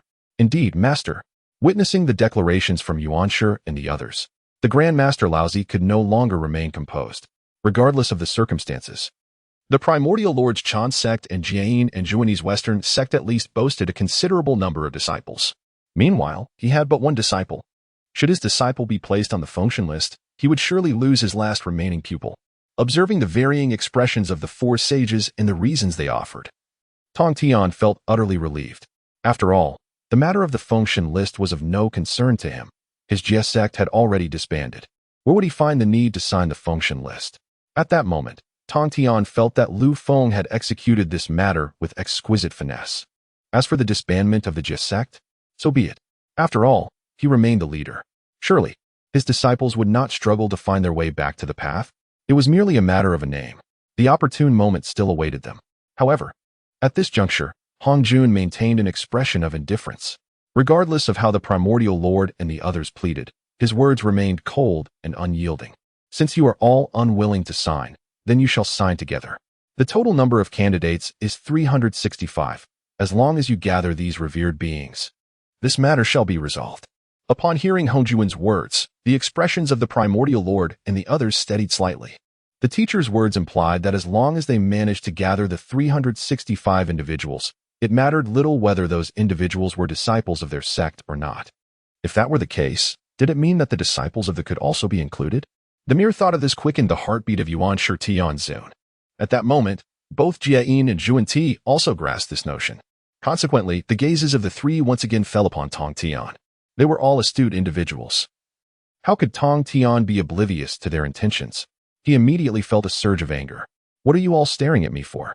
Yuan Shi Tianzun, however, wore a solemn expression. Tongtian, even if you resort to some petty schemes, you cannot escape this calamity of the... It was rare to find someone standing on the same front as himself, and Jiayin and Junti were eager to rid themselves of this ticking time bomb. Indeed, Tongtian, some matters are unavoidable. I suggest you acquiesce. As Yuan Shi Tianzun and the others pressed him, Laozi was equally inclined to pass this hot potato on to Tongtian. After all, his sect had but a single descendant. If they had to face this calamity, would it not spell the end for his sect? Tongtian, I believe you must consider this matter carefully. Faced with the united front of the 4, how could Tongtian suppress his temper? Yet, at that very moment, Hongjun suddenly spoke up. This shall be jointly endorsed by the 3 teachings. You will seal the gods yourselves. During this calamity, the sages must refrain from intervening. I hope you all remember this. Let us begin the endorsement. As his words fell, they began to radiate a golden glow. The expressions of Laozi and the others reflected disbelief as they looked upon the jointly endorsed by the 3 teachings. Only their 3 sects remained on the scene. The human teaching, the Chan teaching, and the Western teaching. None were missing. Sensing the profound aura of the heavenly Tao emanating from the Laozi and the others realized that this was an inevitable occurrence, evidently protected by the heavenly Tao. Gazing at even though the 4 sages were reluctant, they could only proceed to inscribe their names one by one. As the 365 vacancies were filled, Hongjun presented the God-slaying whip to Yuan Shi Tianzun. This is the God-slaying whip, measuring 3 feet and 6 inches in length, divided into 21 segments, each inscribed with 4 seals. For now, this item of calamity shall be entrusted to you, Yuan Shi, and when the destined one appears, it shall be returned to its rightful owner. Soon, the endorsed and the God-slaying whip were placed into Yuan Shi Tianzun's hands. Upon receiving these 2 treasures, a smile of satisfaction graced Yuan Shi Tianzun's face. Thank you, teacher. As the treasures landed in Yuan Shi Tianzun's possession, Jie and Zhuan also displayed hints of joy on their faces. After all, they were all in the same boat. In contemporary times, the revered artifact known as the Divine Whip, which holds sway over divine positions, resides in the hands of the primordial supreme being. When the time for the investiture of the gods arrives, it is only reasonable to expect that he would extend some favors to them. Meanwhile, the figure of the Grand Supreme Elder, standing nearby, wore a mask of indifference. Until the dust of uncertainty settled, he preferred to remain reticent. On the other hand, Tongtian's expression was inscrutable. Upon witnessing his master bestow both the investiture list and the divine whip to the primordial supreme being, Tongtian felt a stirring of emotions. Any semblance of joy was undoubtedly feigned. It was clear that the primordial supreme being and his three companions were aligned as one faction. With such formidable treasures now in the hands of the primordial supreme being, should he decide to act against the Jie Sect during the cataclysm of the investiture, he would undoubtedly gain the upper hand. Logically, to maintain impartiality, Hongjun ought to have entrusted the investiture list and the divine whip to Tongtian. At the very least, these artifacts should have been passed to Enhua. However, the apparent bias of Hongjun was becoming increasingly evident. The artifacts had been relinquished, and Hongjun had no desire to linger further. As for the matters concerning the investiture, he declared, "You may deliberate among yourselves. If there are no pressing issues, do not seek me out." With that, Hongjun transformed into a streak of light and vanished from the grand hall. Soon, only Tongtian and his 6 companions remained. With Hongjun's departure, Tongtian was naturally inclined to return to the Jie Sect.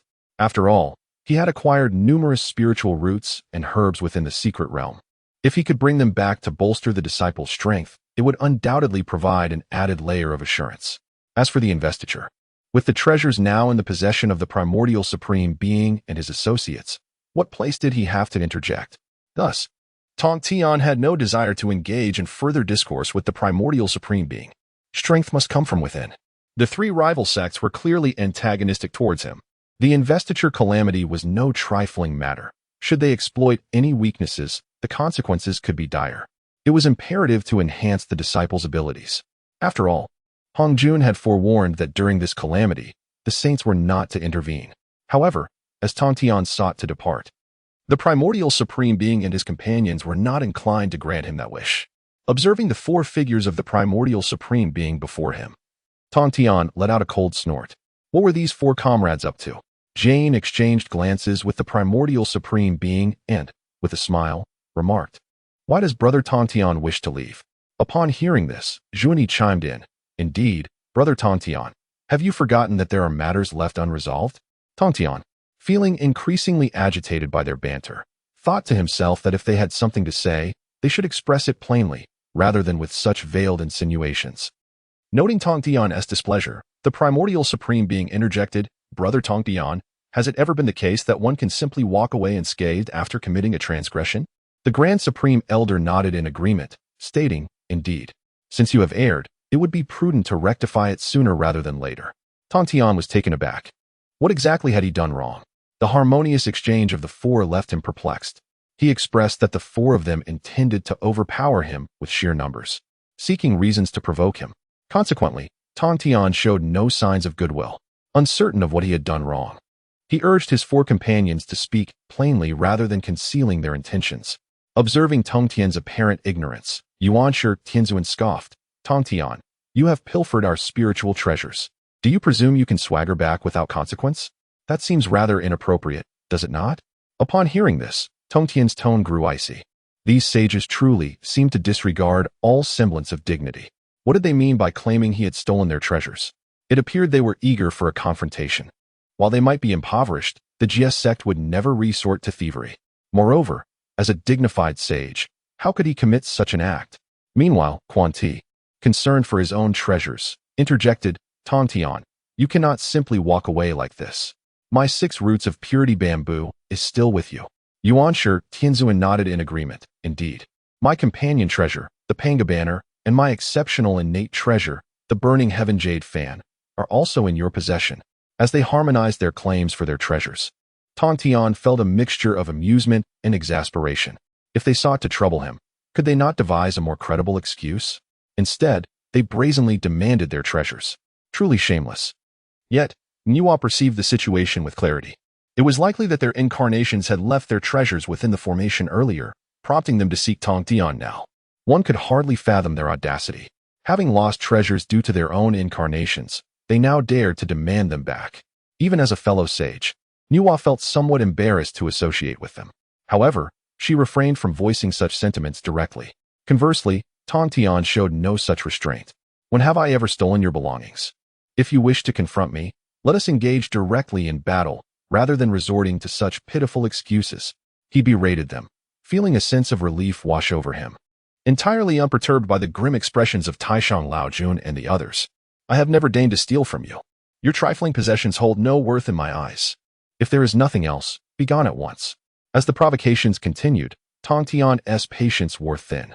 He unleashed his formidable aura, and the 4 swords of the immortal execution appeared behind him.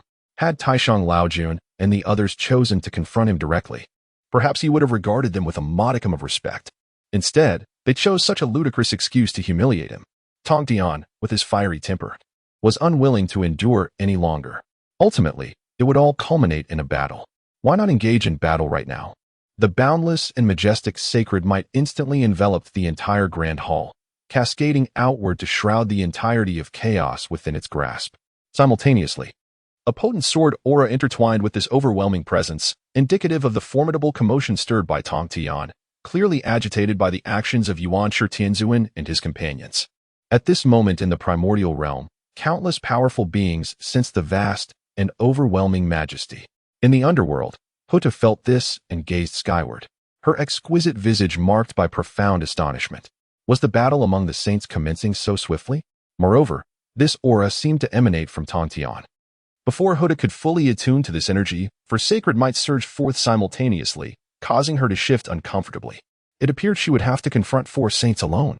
The calamity of the was truly terrifying. A cataclysm was unfolding, involving 5 saints, a situation unprecedented in history.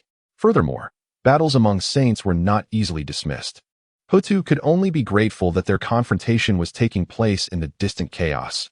Had it occurred within the primordial realm, it might very well lead to its utter destruction. She had not anticipated that this would commence with a clash among 5 saints. If this continued, Huda's heart constricted as she pondered the implications. Should this persist, it was likely that this calamity would soon engulf the entire primordial realm. At that juncture, even with Hutu's presence, the underworld would find it difficult to escape unscathed. The mere thought of this possibility left Hutu feeling restless. Having survived the calamity of the Wu and Yao, she was reluctant to plunge into another. However, given the current trajectory, it seemed increasingly improbable for the underworld to remain uninvolved.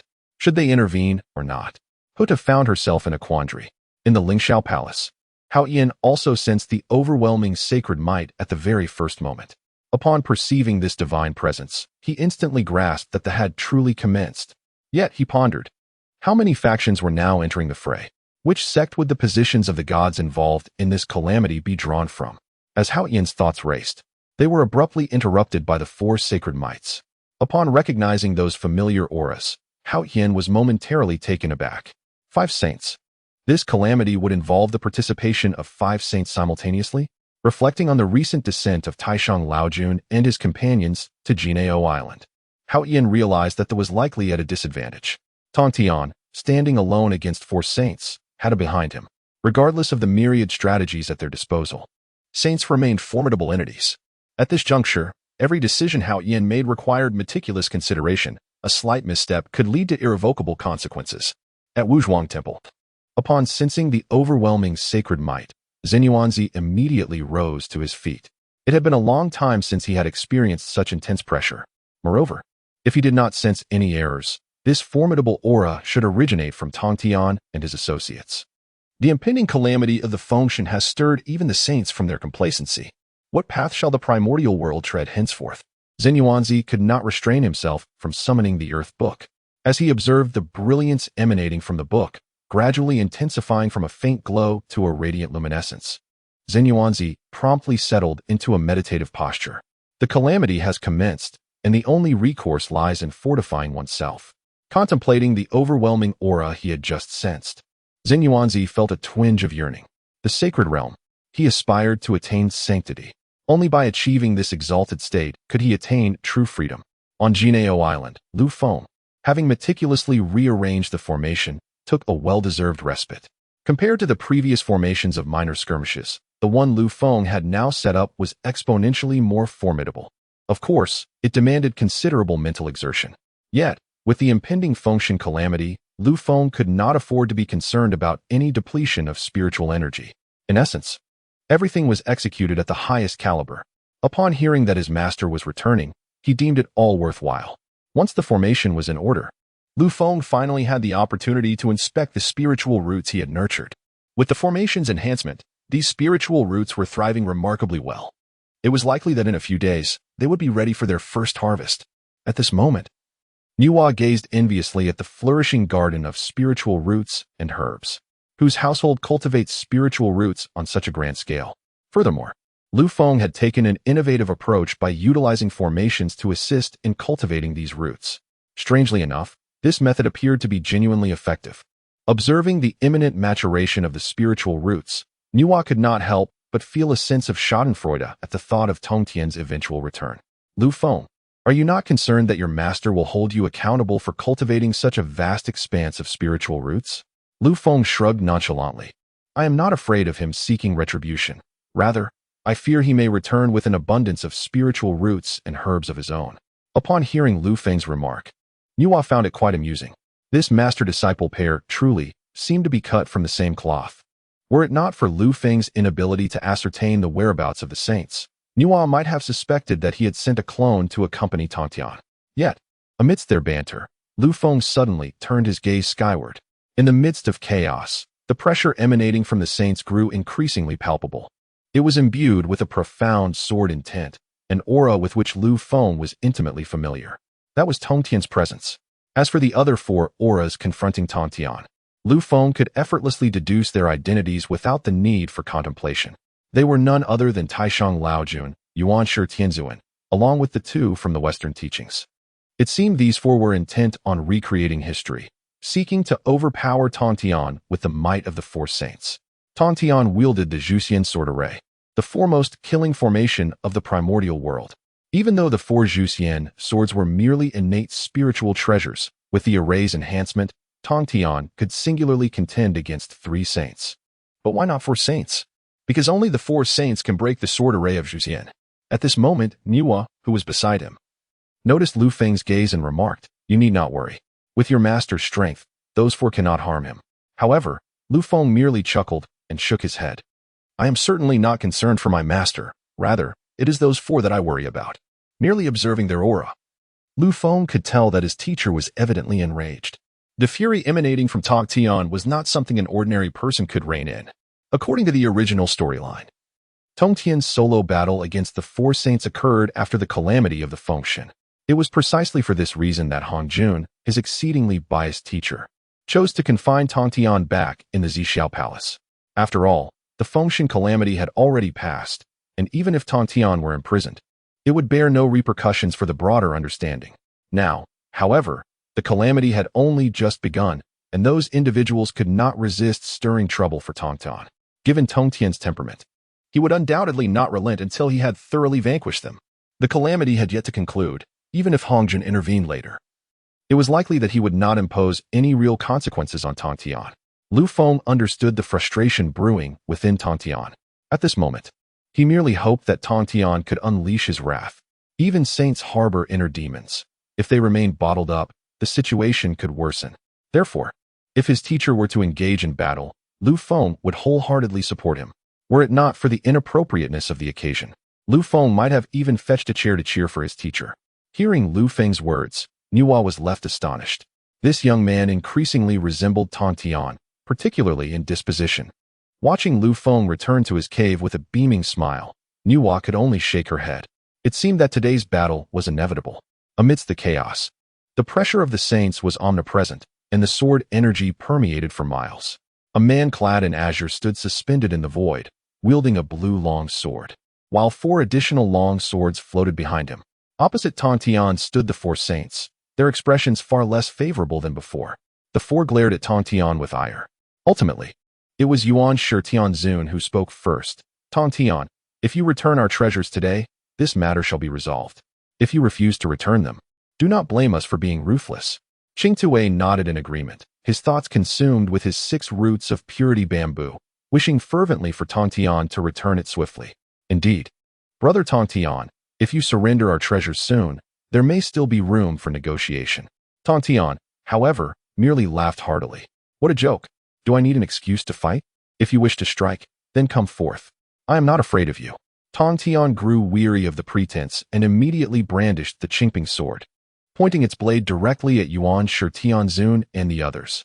In the midst of chaos, the resounding voice of Tongtian reverberated through the heavens and the earth. To this day, I, Tongtian, have severed all ties with the 2 saints of the Xianmen, Taishang Laojun and Yuan Shi Tianzun. Should we meet again, it shall be as foes, not as brothers. Let the heavens bear witness to this declaration. The sky rumbled ominously, echoing the weight of his words. The expressions of Taishang Laojun and Yuan Shi Tianzun darkened instantaneously. This was a proclamation validated by the heavenly Tao. Moreover, this vow was not only witnessed by the heavenly Tao, but all beings within the primordial chaos also heard this solemn oath.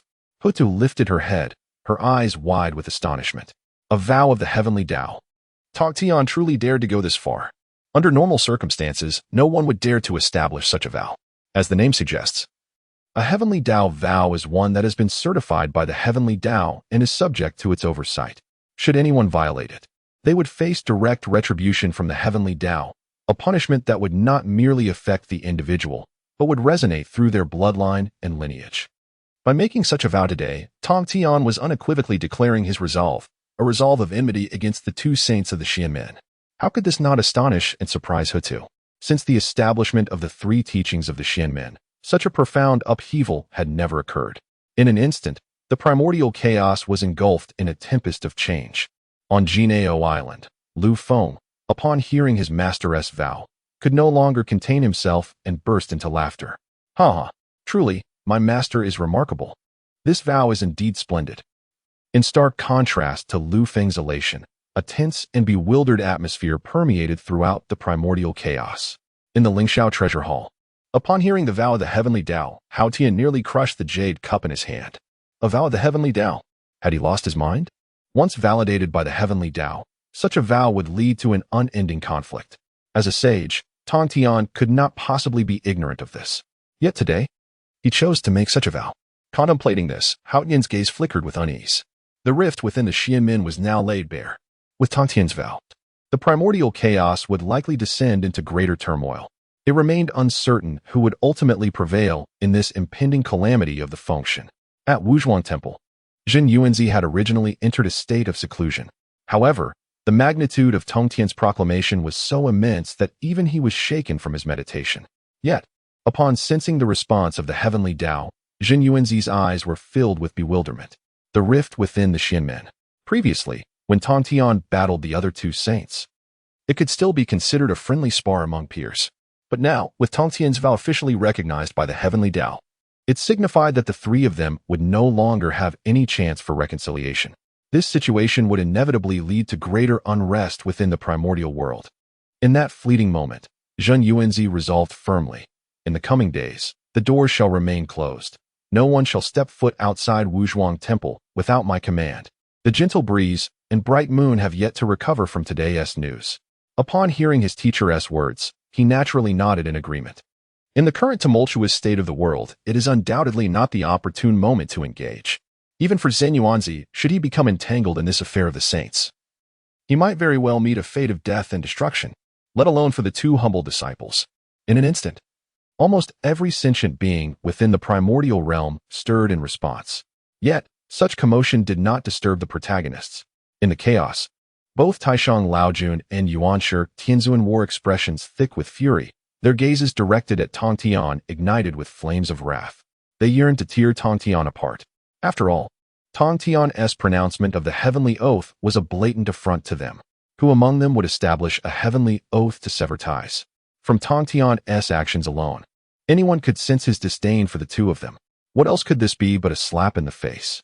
The thought of their esteemed status as saints being so brazenly disrespected by Tongtian left Taishang Laojun and Yuan Shi Tianzun's expressions hardly bettered. Meanwhile, Jian and Zhuanti silently breathed a sigh of relief.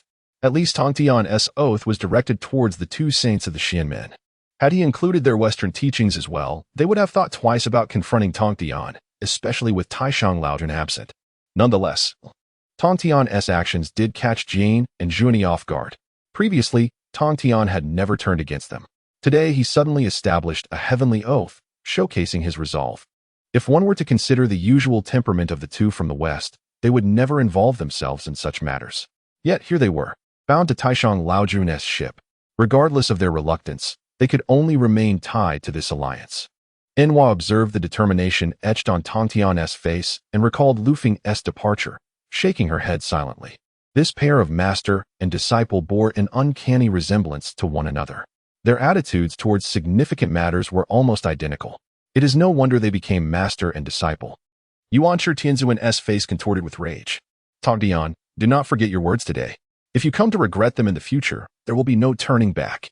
Yuanshi Tianzuan's words reflected Taishang Laojun's stance. Thus, even though his tone was harsh, Taishang Laojun remained silent. Not speaking was tantamount to acquiescence, signifying support. Tongtian calmly responded, I shall certainly not forget. With the supervision of the heavenly order, this is something I ought to have done long ago, delaying for so many years. I now only feel regret. Had I seen through your true faces sooner, I would not have waited until today to sever ties. However, it is better late than never. Upon hearing Tongtian's words, Taishang Laojun and the others grew increasingly grim. Yuanshi Tianzuan's fury swelled within him.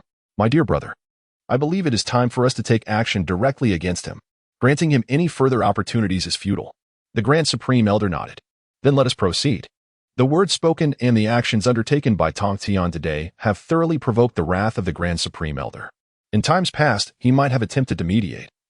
But now that Tongtian has irreversibly severed ties, there is no need to show him any mercy. In mere moments, the Grand Supreme Elder summoned his treasured artifact, and Yuanshi Tianzun did not lag behind.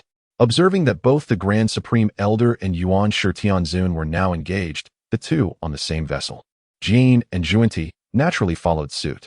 Although Zhuani had lost the 6 pure bamboo, he still possessed other treasures. In an instant, a precious tree appeared in his right hand, which was his protective artifact, the 7 treasures mysterious tree. Jane also promptly summoned the golden lotus of merit. In that moment, the sacred power surged mightily. With the 4 saints acting in unison, it was evident that Tongtian was destined for defeat. Even with the sword array of extermination, it was clear that they could not be contained by it while the 4 of them stood together. As the 4 opponents made their move, Tongtian remained composed, methodically arranging the sword array of extermination. Soon, the 4 swords flew from behind him, settling into their respective positions. In an instant, a dense aura of sword energy enveloped the entire space. Yuanshi Tianzun and the others regarded Tongtian's summoning of the sword array of extermination with disdain. Tongtian, this array can only be broken by the 4 saints. Today, with all 4 of us present, do you truly believe you can trap us with this formation? Just as Yuanshi Tianzun's words fell, Enhua, who had remained passive until now, suddenly appeared beside Tongtian. The sword array of extermination, controlled by one individual, could indeed be dismantled by 4 saints. But what if it were controlled by 2 saints? The laws of creation swirled around Enhua's hand in a dance. Upon witnessing her action, Yuanshi Tianzun and the others were momentarily taken aback. Enhua, you dare to involve yourself in this? Enhua merely snorted, choosing not to respond. As she prepared to assist Tongtian, Yuanshi Tianzun's anger flared. Enhua, you would do well to consider carefully whether you wish to involve yourself in this matter. Perceiving the threat in Yuanshi Tianzun's tone, Enhua remained unperturbed. My actions do not require the guidance of others. And since you, Yuanshi Tianzun, oversee heaven and earth, do you presume to dictate my actions? If it were a matter of personal concern, I would not even wish to exchange a word with you. Upon hearing Enhua's words, Yuanshi Tianzun was incensed. However, Tongtian was no fool. He immediately activated the sword array of extermination. With the array now under the control of 2 saints, an unprecedented pressure erupted, forcefully pressing Yuanshi Tianzun and the others within its confines. At this moment, Tongtian turned his gaze towards Enhua, who was standing nearby. He had initially thought that forming an alliance with Enhua would suffice, as long as she did not act against him. To his surprise, at such a critical juncture, Enhua was willing to lend her assistance. Sister Enhua, Your actions today may have offended them all, he remarked. Nuwa smiled lightly, her expression imbued with a sense of freedom. If I have offended them, so be it. Nuwa, stand alone? Do I fear them? She continued. If you truly feel guilty, perhaps you could have that Lu Feng agree to fulfill more of my requests in the future. Upon hearing this, a flicker of conflict crossed Tongtian's face, but he quickly nodded in agreement. From now on, I will have Lu Feng follow your lead. Wherever you go, he shall not dare to stray. If any significant matters arise, they will be dictated by you. For some reason, after Tongtian's declaration, Nuwa felt that the implications of his words were exceedingly evident. Yet, that was not her intention. However, it was too late to argue. Meanwhile, the primordial heavenly venerates were not idle within the Zhuxian sword array. The 4 elements of wind, thunder, water, and fire were being demonstrated within the array. As the foremost killing formation in the primordial realm, even the 4 saints faced the risk of injury within its confines. Furthermore, with Nuwa assisting, the situation for the primordial heavenly venerates was indeed quite precarious. Fortunately, this state of affairs did not persist for long. Hongjun would not remain passive. The Fengshen Calamity needed to progress. If the 6 saints were to become a laughingstock at this juncture, how could the Fengshen Calamity be resolved? The moment Hongjun appeared, the expressions of the primordial heavenly venerates brightened. Master. However, Hongjun disregarded them, focusing instead on Tongtian and Nuwa. Let matters stand as they are for now. There will be a time for resolution between you. The moment is not right. Upon hearing Hongjun's words, Tongtian naturally retracted the Zhuxian sword array. The expression on the primordial heavenly venerates' faces still bore a hint of triumph. Regardless of circumstances, their master always favored them. Therefore, as they departed, the primordial heavenly venerate cast a provocative glance at Tongtian. Junior brother Tongtian, we shall see how this unfolds. This time, with the combined efforts of the 3 teachings. He was confident they could compel the disciples of Zhijiao onto the ranking. Tongtian clearly recognized this, and his expression darkened. It seemed he should not have entangled himself with the primordial heavenly venerates for so long. Now, they had wasted precious time. After all, those without shoes fear not the barefoot, especially when 2 treasures were currently in the hands of the primordial heavenly venerate. Should he truly allow the primordial heavenly venerate to seize an opportunity and elevate the Zhijiao disciples onto the Fengshen list, it would render all their efforts futile. After much contemplation, Tongtian believed he should return to Jinao Island as soon as possible. It would be best to expound the teachings a few more times, striving to enhance the prowess of the Zhijiao disciples early, thus enabling them to seize more opportunities in this impending Fengshen calamity. Meanwhile, on the other side, after Tongtian and Nuwa departed, the 4 of them once again arrived at the Zixiao Palace. Observing Hongjun seated before them, Yuanchi Tianzuan immediately performed a respectful bow. Greetings, master. We are eager to understand the purpose of your summons. However, Hongjun merely gestured dismissively. His request for the 4 of them to come was, in essence, an expression of his bias towards Yuanchi Tianzuan. This favoritism had become quite apparent, which explained Yuanchi Tianzuan's lack of courtesy towards Tongtian. The master's stance largely indicated that they still held hope. If they could judiciously maneuver their efforts, it would merely be a matter of time before the disciples of the wood ascend to prominence. Hongjuan's countenance remained inscrutable as he spoke in a calm tone. The matter I wish to discuss pertains to the investiture of the gods. Should the saints refrain from intervening this time, what are your chances of success? Upon hearing this, Yuanchi Tianzuan and the others froze in place. If the saints were to remain uninvolved, leaving the disciples to fend for themselves, how could they possibly succeed? The answer was painfully clear, not at all. Take the Chan sect as an example. Previously, the disciples of the Chan sect had clashed with those of the. What was the outcome? The disciples of the Chan sect were nearly annihilated. Had it not been for the saint's reputation, it is likely that none of those disciples would have returned alive to Kunlun Mountain. Not to mention the audacity of those disciples, who brazenly plundered his sacred grounds. As for the Western sect, there was little to elaborate. Despite the relentless efforts of Jane and Zhuanti to expand their following, they were acutely aware of their limited numbers. Those few disciples would hardly suffice when faced with the. Moreover, regarding the human sect Laozi, the Supreme Elder felt an even greater pang of sorrow. With only a single disciple left, sending this solitary figure into the fray against the disciples would be tantamount to a death sentence. In that moment, the 4 saints fell into a profound silence. They were simply unable to contend. Observing their silence, Hongjun understood their sentiments. He sighed softly, uncertain of how to proceed. For reasons unknown, Yuan Shi, Tianzuan, and the others felt their faces flush upon hearing Hongjuan's sigh, wishing fervently to vanish into a crevice. After all, they were 4 saints representing 3 sects. Yet, none could claim to be capable fighters. To forbid their intervention meant merely awaiting their defeat. Nevertheless, Yuan Shi, Tianzuan, and the others had not considered that even if the saints did engage directly, Tongtian's side might still prevail. Shaking his head, Hongjuan ultimately extended his hand. Before everyone's eyes, a treasure emanating a soft, white glow soon materialized. Gazing upon this artifact, Yuan Shi, Tianzuan, and the others were momentarily taken aback. "This is a gift I have prepared for you." Upon hearing these words, the primordial supreme being and his companions were momentarily taken aback. A treasure? What kind of treasure could this possibly be?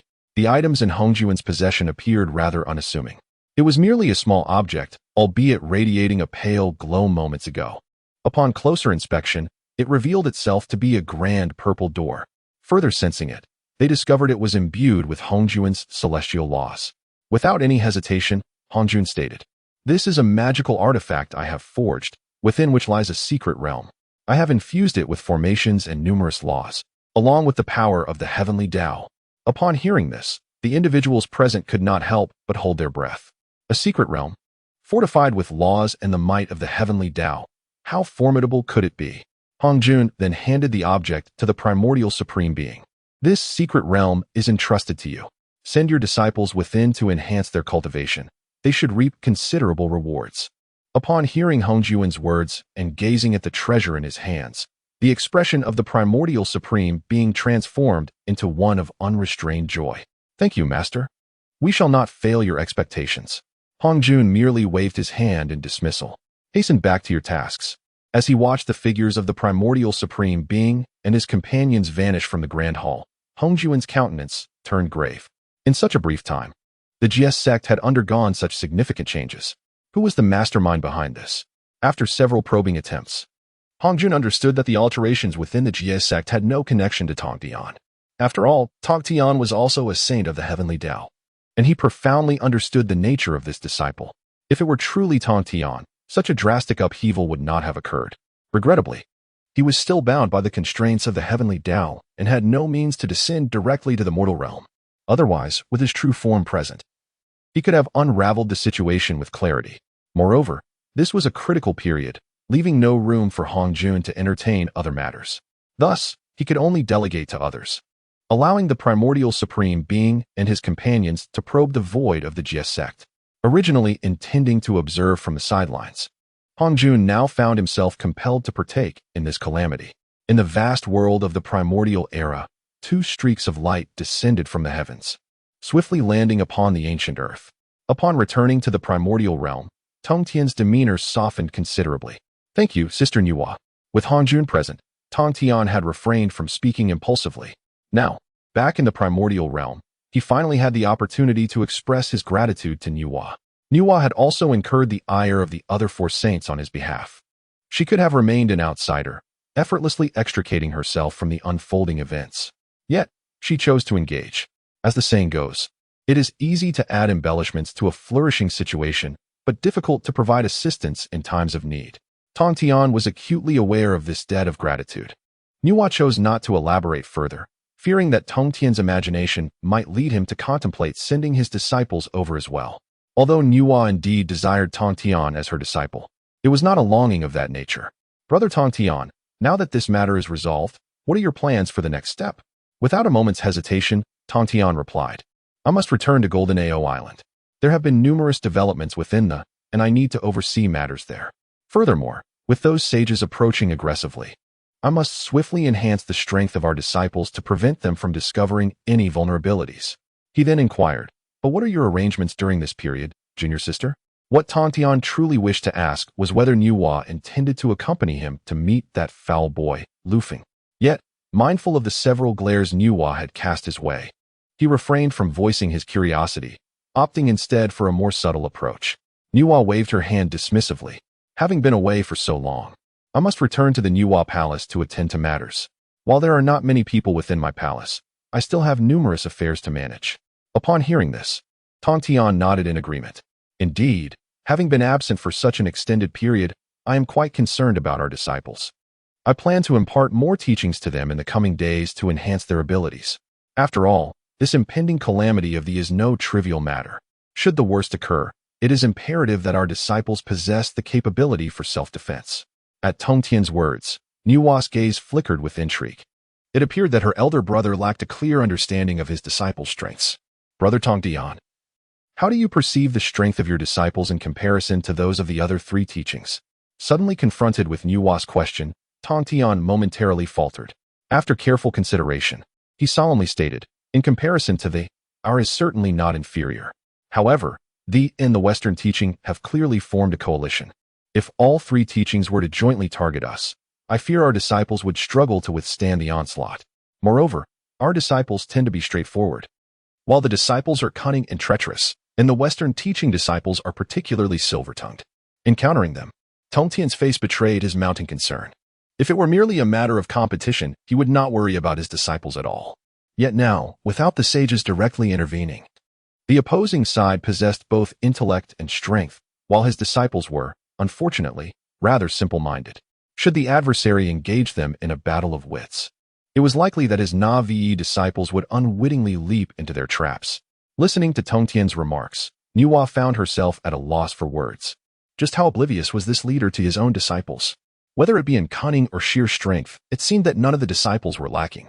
If it were solely a matter of strength, no one could have single-handedly dismantled the of Kunlun Mountain. Yet, a troubling thought soon crossed Nuwa's mind. Could it be that these disciples have developed their abilities only after Tongtian's departure?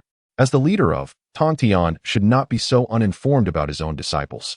However, what he now articulates stands in stark contrast to the demeanor exhibited by the disciples of the. If it is not an issue with Tongtian, then it must be a matter concerning Lu Feng. The mere thought of that young lad, Lu Feng, intensified Nuwa's astonishment. Initially, she presumed Lu Feng's capabilities to be rather limited. Yet, upon further reflection, it seems that his methods are inexhaustible. What is particularly striking is that each of his tactics is more surprising than the last. Yet, if one were to attribute the significant changes among the disciples of the to Lu Feng, it is not entirely implausible, is it? Nuwa cast another glance at Tongtian. At this juncture, she comprehended the situation thoroughly. When Tongtian established the and appointed Lu Feng as his foremost disciple to oversee it, it was undoubtedly one of his most astute decisions. Moreover, it is infuriatingly enviable. If only she, as the Empress Nuwa, could have such a distinguished disciple. How could she not prosper? It remains a mystery how Tongtian managed to attract such a disciple. The more Nuwa pondered, the more discontented she felt. She cleared her throat and spoke. Brother Tongtian, I believe your concerns are indeed warranted. The disciples of the lack not strength, but rather the means to enhance their intellect. Given this, why not devise a strategy that could bolster their power while simultaneously exposing them to cunning tactics? Upon hearing Nuwa's suggestion, Tongtian's eyes sparkled with renewed interest. Sister Nuwa has a plan? A hint of amusement crossed Nuwa's face as she solemnly nodded. Indeed. However, this approach may impose some discomfort upon you, brother.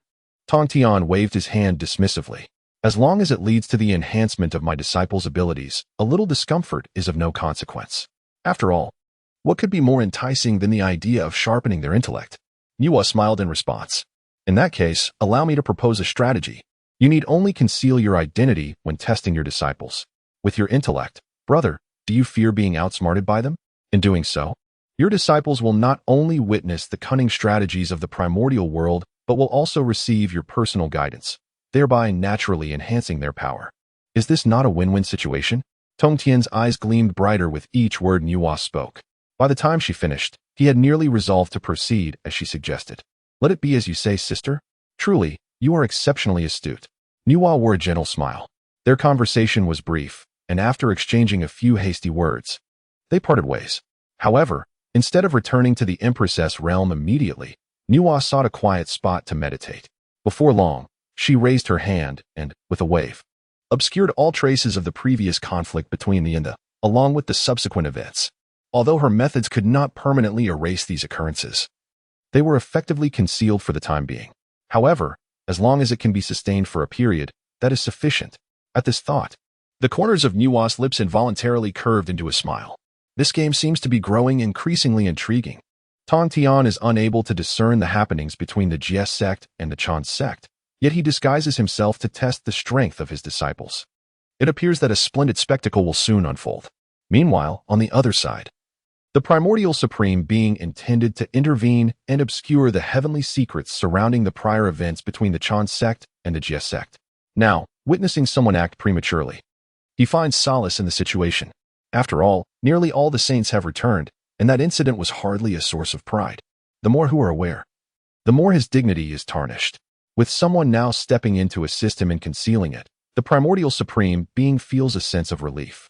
On the other side, at Jianao Island, Lu Feng is diligently nurturing spiritual roots and herbs.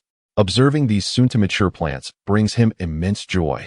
Having cultivated so many spiritual roots and herbs, he plans to summon the disciples of the Jie sect back, enhancing their strength significantly. If only he could concoct elixirs. If he could, he would transform these into pills and feed them to the Jie sect disciples.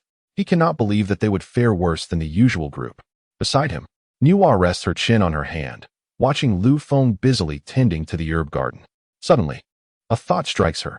It seems the sealing of the gods has come to an end. Yet, the calamity of the sealing has thereby commenced.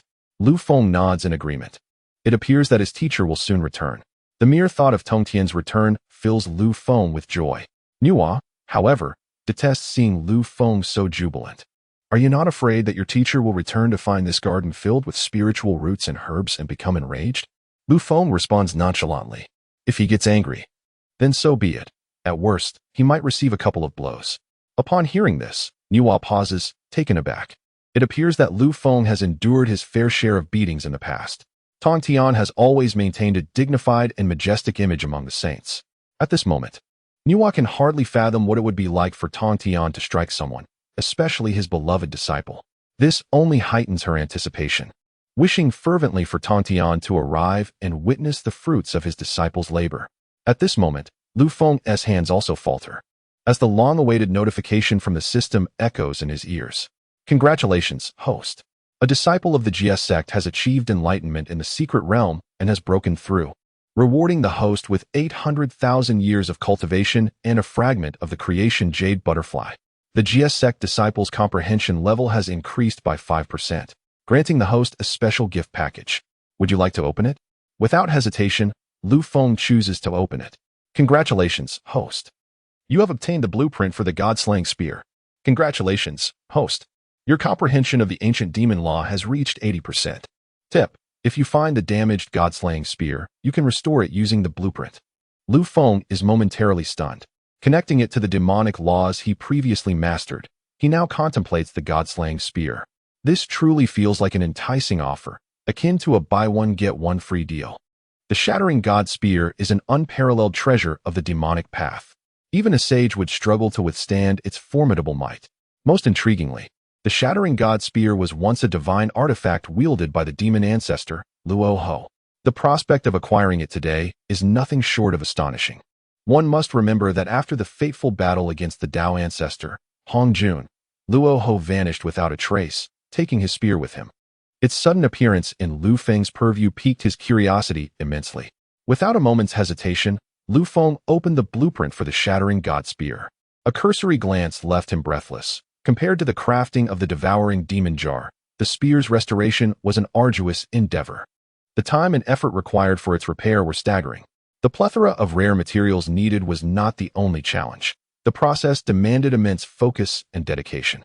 Lu Feng swiftly perused the entire restoration procedure outlined in the blueprint. Just as he intended to close it, his gaze fell upon a small line of text at the very bottom. After the defeat of demon ancestor Luo Ho, the restored Shattering God Spear can reveal his location. Lu Feng raised an eyebrow. It turned out that the spear possessed such an intriguing function. He wondered how Hong Jun would react upon learning this news. Would he be unable to remain idle? Perhaps his enthusiasm for seeking the Shattering God Spear would surpass Lu Feng's own, given their history as arch-rivals. In the past, they contended fiercely for dominion over the primordial realm, with Hong Jun narrowly emerging victorious, resulting in the near obliteration of the entire Western world. Following Luo Ho's retreat, Hong Jun was left to pick up the pieces, even promising positions of sainthood to the two figures of the West. Without such an arrangement, how could the likes of Jane and Junti have outmaneuvered a multitude of competitors to ascend as the Western two saints? Lu Feng's mind raced with thoughts. After a while, he noticed that the system seemed to have rewarded him with a new principle. A new principle? He paused momentarily, then, upon deeper reflection, realized it must be linked to the tiger demon emerging from the secret realm. The mere thought of that tiger demon brought him a headache. Its aesthetic sensibilities were truly beyond comprehension. This demon was not without a name, and had even chosen a grandiose title for itself, aiming to project an imposing presence. Compared to such a name, Lu Feng preferred to refer to it simply as the tiger demon. Now that it had unexpectedly emerged, its strength had likely increased significantly. If Lu Feng recalled correctly, the Titan also possessed the heaven-toppling seal, did it not? The anticipation of impending misfortune for someone else made Lu Feng silently offer 3 incense sticks for that unfortunate soul. As the eldest disciple of the Zhijiao, he knew he was not responsible for intervening. They would have to rely on their own fortunes. As for the Titan, Lu Feng genuinely felt no concern. Were it an ordinary demon clan member, he might have devoted more thought to the matter. However, the Titan was an exception, though he appeared rather naive. His intellect was sharper than most. Regarding his life-preserving skills, it is likely that no disciple of the 3 teachings could rival him. Lu Feng quickly set aside the matters concerning this young man and devoted himself to absorbing the newfound cultivation he had attained. Having broken through to the pinnacle of the quasi-saint realm, the cultivation Lu Feng had acquired now served only to enhance his spiritual energy continuously. Perhaps due to the constraints imposed by the heavenly Tao, he felt as though the speed of his breakthroughs had been elongated countless times. The 80,000 years of cultivation that had been poured into him barely created a ripple. Nevertheless, regardless of the circumstances, the addition of cultivation was undoubtedly beneficial. Conversely, for Lu Feng at this moment, it was a fortuitous occurrence. At least he no longer needed to create such a grand spectacle for his breakthroughs.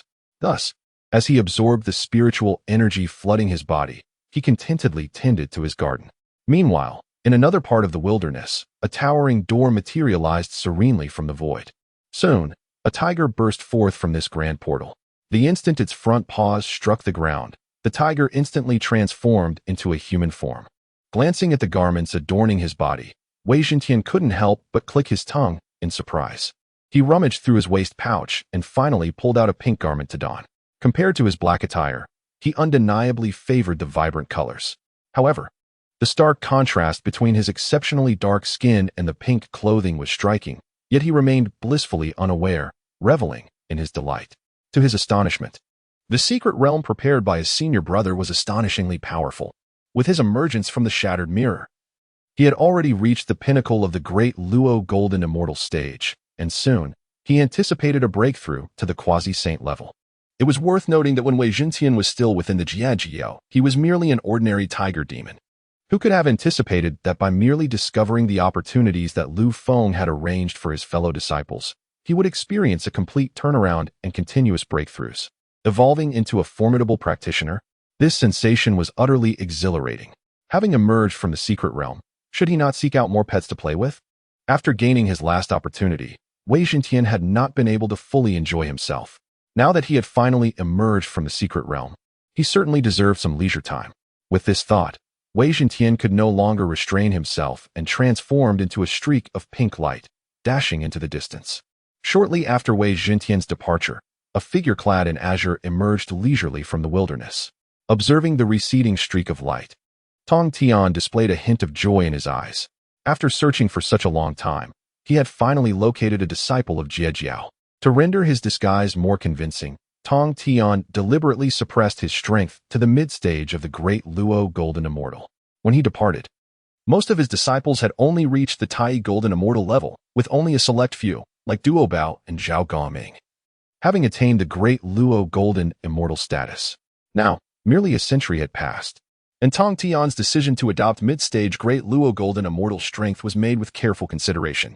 Sensing the formidable aura of Megatron ahead, Tongtian swiftly pursued him.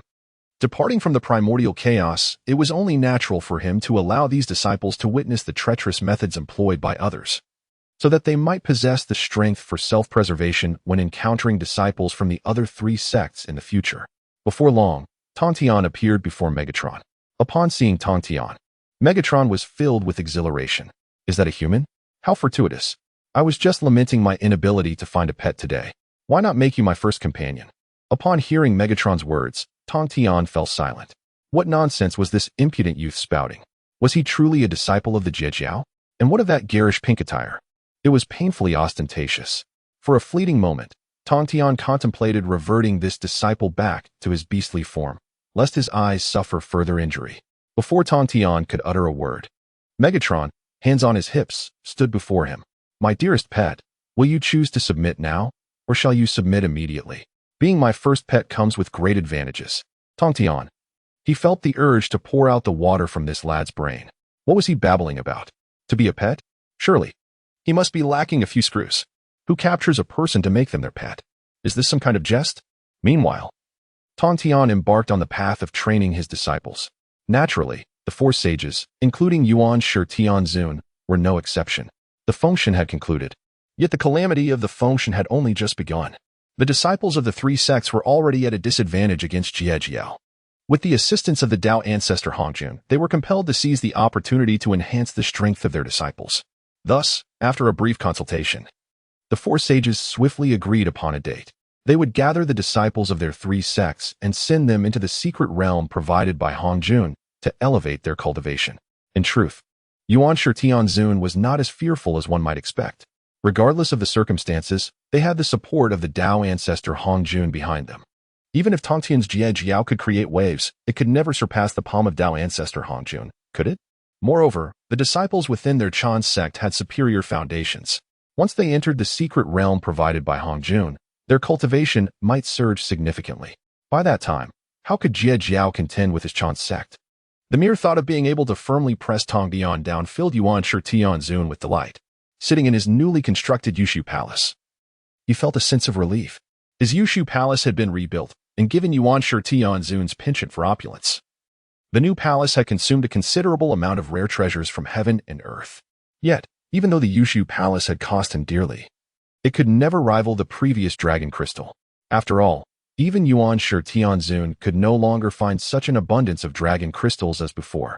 After pondering for a while in his position, Yuan Shi Tianzun called back the disciples of the Chan sect. Today, I summoned you all to share some significant news. I have entered into an agreement with the Supreme Elder and several saints from the Western Church, thereby establishing the divine ranking. This is, in essence, the object of this impending tribulation.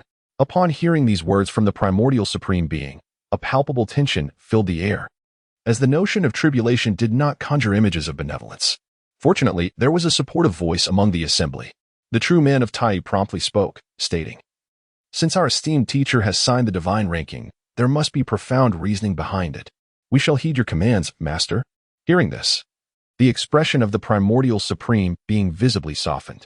He had no intention of revealing to his disciples that his signing of the divine ranking was born of necessity. Nevertheless, he found solace in the fact that he was not devoid of options. The words of the true man of Tai provided him with a graceful exit. The primordial Supreme Being raised his hand, unveiling the divine ranking. The reason for my signing lies in the fact that both the divine ranking and the divine whip are in my possession. Thus, my disciples of the Chan sect will not be relegated to a position of disadvantage. Furthermore, signing the divine ranking does not necessarily imply that only my disciples will ascend. Those from other sects may also be enshrined in response to the tribulation. Upon hearing these words, the eyes of the assembly gleamed with renewed hope. Indeed, the Master's actions were laden with purpose. The initiative now lay firmly within their grasp. When the time comes to place all the disciples of the upon the divine ranking, how exhilarating that would be. In truth, the primordial Supreme Being harbored similar thoughts. He cleared his throat and proclaimed, "Today, I have signed the divine ranking alongside the saints of the other two sects, united in our endeavor to confront the disciples of the Chan sect felt their spirits soar upon hearing this proclamation from their revered teacher. Guangqingzi's face reflected a hint of excitement. Our master is truly formidable. With the collaboration of the four saints, it is certain that the disciples of the will face tribulation." Guangqingzi spoke first. Yet the lantern bearer was not to be outdone. Our leader possesses remarkable foresight. We must endeavor to learn from him. The other disciples of the chattered enthusiastically, showering praises. The primordial Supreme Being, though appearing nonchalant, found their admiration particularly gratifying. "Enough," he said, "since you are attuned to my benevolence. Focus on your cultivation and strive to enhance your power." Upon hearing these words, the expressions of Guangqingzi and his companions shifted. They too yearned to elevate their prowess. However, the disciples of the seemed to be ascending at an astonishing pace, akin to rockets. How could they hope to catch up? Sensing their apprehension, the Primordial Supreme Being quickly reassured them, "You need not overly concern yourselves with your cultivation. Upon my return, the Tao Ancestor entrusted me with a secret treasure, which contains a hidden realm to aid in your advancement. In due time, I shall allow you to enter this realm alongside disciples from the other two sections. At that point, you need only focus on your training." With these words from the Primordial Supreme Being, a wave of hope washed over them. The disciples of the Chan sect were instantly invigorated, as if they had swallowed a calming elixir, and began to cheer loudly. In stark contrast to the spirited morale of the Chan sect, Tongtian gazed at the disciples of the Jie sect before him, feeling a profound sense of frustration.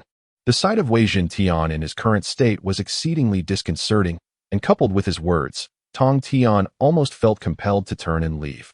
However, at that moment, Wei Tian had already fixed his gaze upon him, leaving Tongtian with no choice but to grit his teeth and endure. Regardless of the circumstances, the Jie sect had disbanded, and finding even one disciple was a task he did not wish to repeat. Moreover, this disciple evidently hailed from the demon clan. Such disciples were often rather simple-minded, easily swayed by a few words. It seemed not entirely unwise for him to impart some lessons. In fact, Wei Tian was exceedingly pleased. He had just been pondering how to gather a pet, and unexpectedly, one had been delivered to him at his doorstep. The most remarkable aspect was that this pet was entirely to his liking, and its strength was merely at the mid-stage of the great Luo Golden Immortal realm, while he himself had already ascended to the pinnacle of that realm. Capturing this pet would be a trivial endeavor. Upon contemplating this, Wei Tian immediately clasped his hands together in prayer. Had he not known that this individual was a disciple of his own Jie sect, Tongtian might have suspected him to be a disciple of the two bald monks from the Western sect. With narrowed eyes, Wei Tian spoke in an ethereal and elusive tone. "Today, my esteemed presence finds a fortuitous connection with you. Why not become my pet?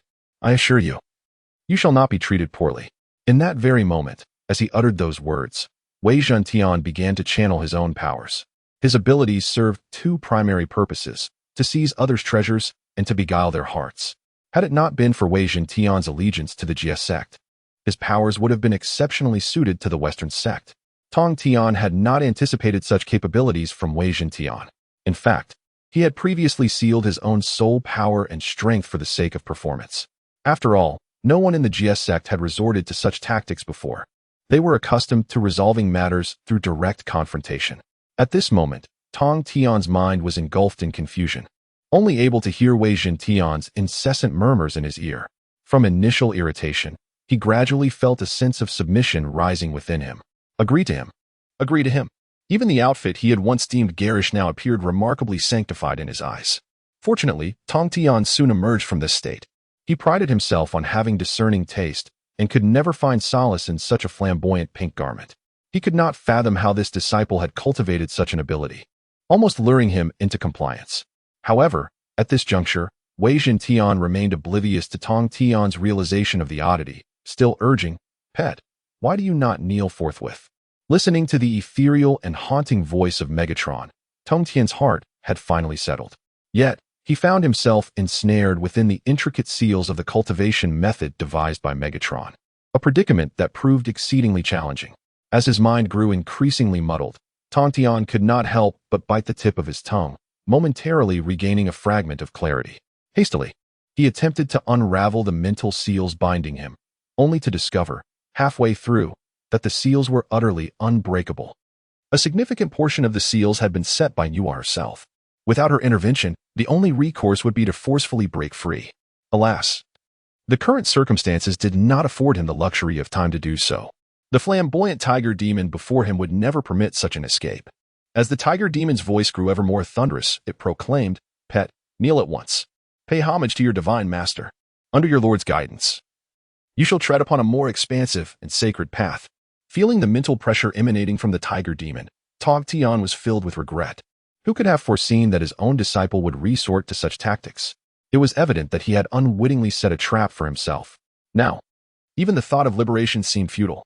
Meanwhile, Megatron relentlessly intensified his mental manipulation over Tongtian.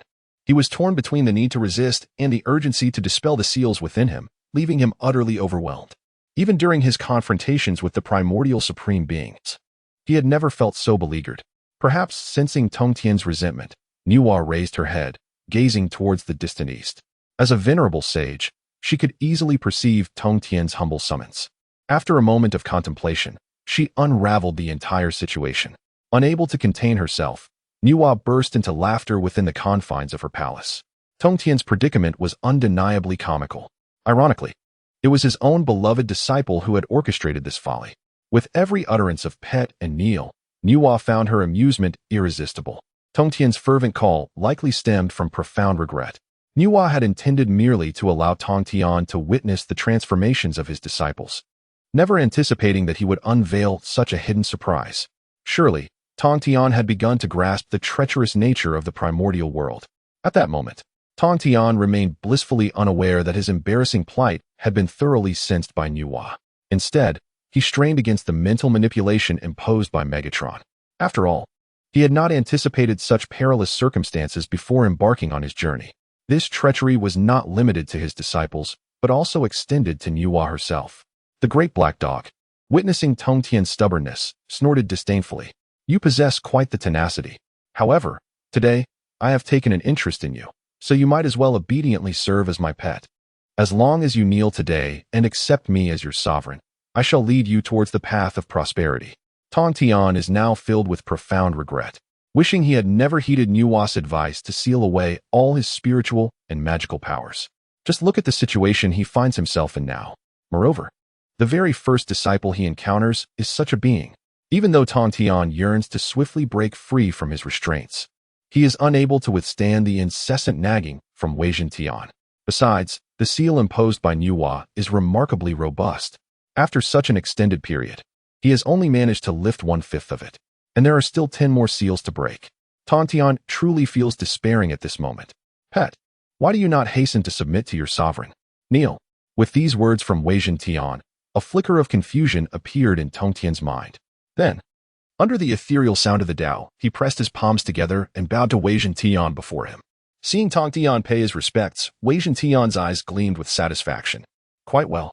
This pet is proving to be remarkably obedient. Now that he has acquired a pet, Wei Tian is eager to assert his authority as the master. He promptly leaped into the air and settled atop Tongtian's neck, playfully patting his head. Pet, why do you not advance swiftly? With such a direct pat from Wei Tian, Tongtian instantly snapped back to reality. Perhaps due to Wei Tian's momentary lapse in vigilance, Tongtian seized the opportunity to violently break free from his seals. At the moment the seals were lifted, his aura surged dramatically. In the next instant, the Qingping sword materialized in his grasp. Sensing the overwhelming energy radiating from beneath him, Wei Tian promptly rolled off Tongtian.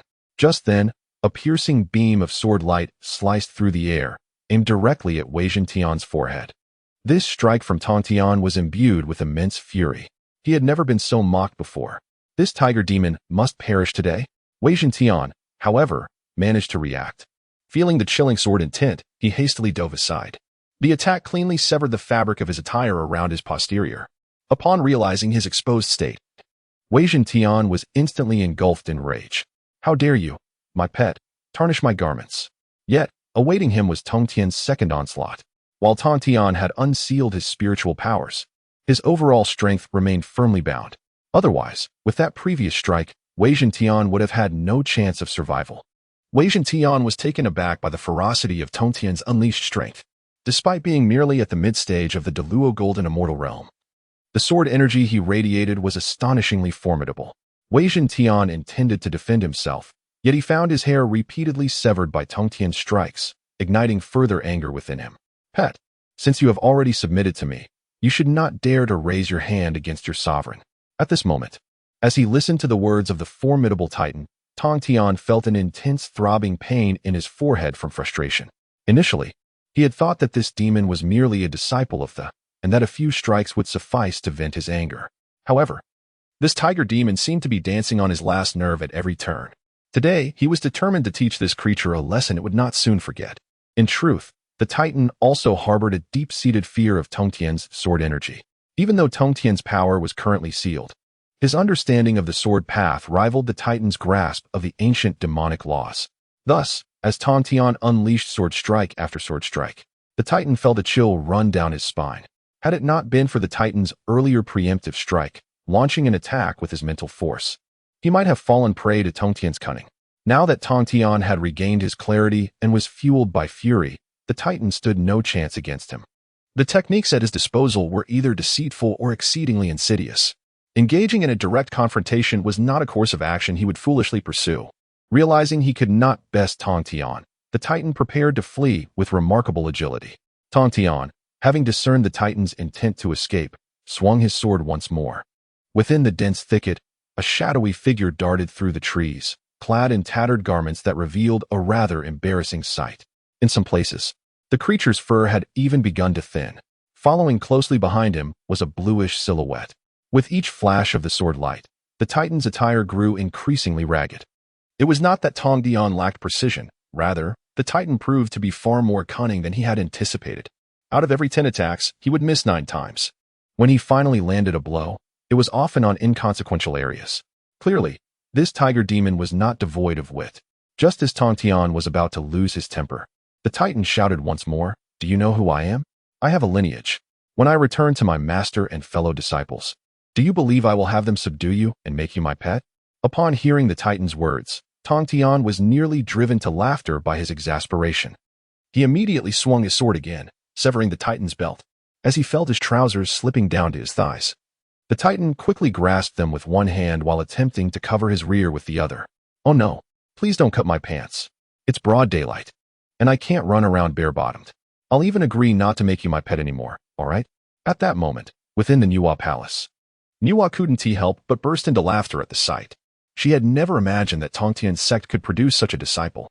With a temperament like his, he would surely be dancing on Tongtian's last nerve at every turn. In fact, Tongtian was genuinely angry, yet amidst his ire, there was also a sense of consolation. Though he had been bested by this disciple, upon reflection, even he, a sage, had encountered a humbling defeat. If it were to be explained by the disciples of the Interpretation Sect, the outcome would likely not be significantly better than if it were left to oneself. This indirectly corroborates that this tiger demon possesses at least some degree of self-preservation strength. Regardless, casting him into the wilderness would not result in his own detriment. Rather, it would certainly infuriate others, particularly with his incessant chatter. Each time Tongtian contemplated bringing matters to a close, the roar of Wei Tian could ignite a spark of fury within him. With such audacity, which sage could possibly overlook him? At this moment, Wei Tian was running, panting heavily. Ultimately, he transformed directly into his tiger form. However, this form was far less imposing than when he first emerged from the secret realm. His fur nearly stripped bare by Tongtian's relentless pursuit. Particularly, the area around his rear had been reduced to a bare patch. It must be said that running on 4 legs was indeed more comfortable. Yet it could not withstand the leisurely chase from Tongtian behind him. Just when despair began to envelop Wei Tian, a sudden flash of golden light appeared ahead. Upon seeing the familiar radiance, tears welled in Wei Tian's eyes as he dashed forward. "My Golden Light senior brother, please save me. Someone is trying to kill me." The Golden Light immortal had just emerged from his seclusion when he was abruptly pounced upon by a bare-skinned tiger. Before he could comprehend the situation, the tiger had already taken refuge behind him. After a moment of recognition, the Golden Light immortal suddenly exclaimed, "Junior brother? What are you doing here?" Wei Tian, with tears streaming down, pointed desperately at the pursuing Tongtian. "Senior brother, you must avenge me. He has chased me across nearly half of the wilderness. Look at my rear. And then at my forehead. He has nearly reduced my illustrious self to a featherless chicken." One could not deny that Wei Tian's appearance was indeed pitiful. Yet, it was undeniably amusing. The Golden Light immortal struggled to suppress the grin, threatening to break forth. Meanwhile, on the other side, Lu Feng received a reward from the Golden Light immortal. "Congratulations, host. A disciple of the Interpretation Sect has emerged from seclusion," rewarding the host with 800,000 years of cultivation. As Lu Feng felt the influx of 800,000 years of cultivation energy into his being, he nodded silently. The influx of spiritual power was so immense that he felt no immediate effect. The energy required to ascend to the sage level was overwhelmingly vast, and the realm itself was not easily breached. Moreover, with his current strength, as long as no sage intervened, no one could pose a threat to him. Thus, Lu Feng felt no urgency. He continued to tend to his flowers and weeds, living a life of unparalleled joy. At this moment, however, the incarnation of Nuwa beside Lu Feng suddenly burst into laughter. Unable to resist, Lu Feng turned to look back. There was something notably peculiar about this person today, who occasionally chuckled to themselves. If it were anyone else, Lu Feng would surely think them mad. Yet, observing the delightful sight of this person laughing, Lu Feng quietly closed his mouth. Although Lu Feng remained silent, Nuwa was acutely aware of his gaze. She promptly covered her chest, exclaiming, "You." Lu Feng, however, averted his eyes immediately. "Next time you smile, remember to cover up." "What if you laugh too hard?" Nuwa retorted. "I can hardly believe you." Yet, in her current good mood, she was unwilling to dwell on such trifles with Lu Feng. Nonetheless, she found herself quite curious about the matter concerning Wei Jintian. "It seems your sect has a rather extraordinary tiger demon, does it not?" Upon hearing Nuwa mention Wei Jintian, Lu Feng felt a twinge of discomfort. "Have you encountered him? I hope you haven't suffered at his hands." Nuwa was momentarily taken aback by his words. Given Lu Feng's demeanor, it appeared he possessed significant knowledge about the tiger demon, and it seemed that Wei Jintian had been causing trouble for quite some time. In truth, Lu Feng was internally lamenting.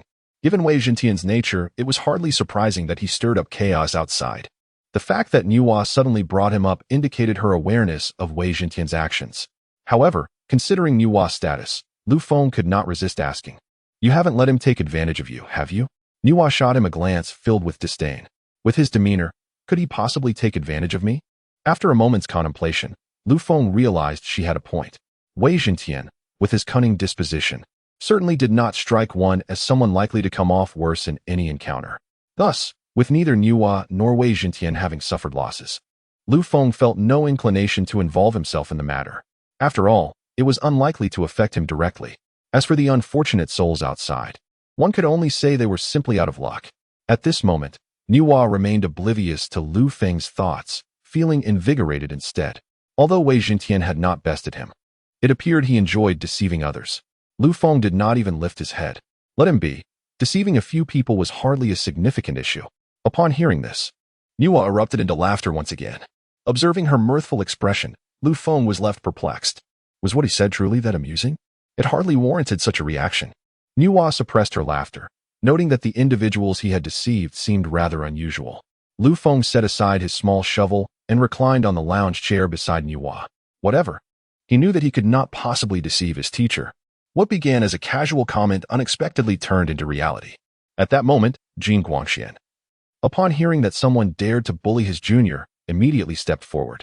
"Who dares to bully my disciple?" Jin Guangxian's strength far surpassed that of Wei Jintian. After emerging from the secret realm, his power had ascended to the quasi-saint level. Now, facing Tongtian, he was entirely unafraid. Tongtian had not anticipated encountering Jin Guangxian at this moment. Thus, he sheathed the Qingping sword he held at a distance and replaced it with a blue longsword. As the attendant among the 7 immortals, Jin Guangxian was still able to recognize his companion's innate treasure. However, it was uncertain whether Wei Jintian, as a disciple, could do the same. Perhaps if Tongtian were to toss the Qingping sword and a green longsword before Wei Jintian, he might struggle to differentiate between them. Having exchanged his own sword beforehand, Jin Guangxian failed to recognize that the figure before him was his own master. Conversely, upon catching sight of Jin Guangxian, Tongtian felt his fury dissipate in an instant. Nonetheless, even as the rage subsided, Tongtian was still inclined to test his disciple's prowess. Therefore, not long after, he declared loudly, "You, my friend, are utterly unreasonable. Have you not inquired about the deeds of your junior brother?" No sooner had Tongtian's words left his mouth than Wei Jintian interjected. Unable to contain himself, "Master, this person slanders me. I distinctly saw him on the brink of succumbing to madness, and it was with good intentions that I sought to assist him. Yet, he repays my kindness with a desire to slay me. Fortunately, I encountered you, master." Otherwise, Wei Jintian feigned tears at this point. Hearing his lament, Tongtian's temper flared once more. The audacity of this tiger demon was intolerable. As Tongtian lifted his longsword, Wei Jintian hastily clutched the sleeve of Jin Guangxian, hiding behind him. "Master, you cannot forsake my vengeance. You know my character. I am usually so meek, never provoking others. Yet today, someone dares to attempt my life before you. What an injustice." Upon hearing Wei Jintian's cries, Tongtian felt as if his very worldview were about to shatter. "You, a so-called honest being? Since when does an honest person, or rather, an honest tiger, resort to underhanded tactics. And now, you dare to turn the tables. At that moment, Tongtian could no longer restrain himself.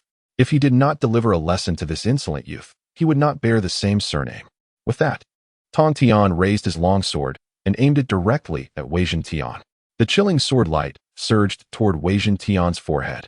Having pursued him for so long, Tongtian had nearly unsealed the mental power within him. However, the seal on his strength had yet to be lifted, leaving him at the mid-stage of the Deluo Golden Immortal realm. Nevertheless, with the enhancement of his mental power, this strike was comparable to the peak strength of a Deluo Golden Immortal. As the sword light bore down on Wei Zhentian, Jing Guangshan, standing in front of him, would not simply remain passive. A flash of golden light appeared before them.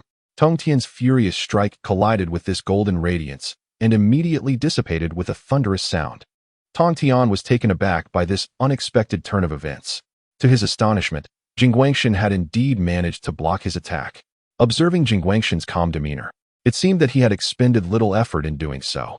As the golden light faded, Tongtian caught sight of the object in Jing Guangshan's hand, a shield-like spiritual treasure.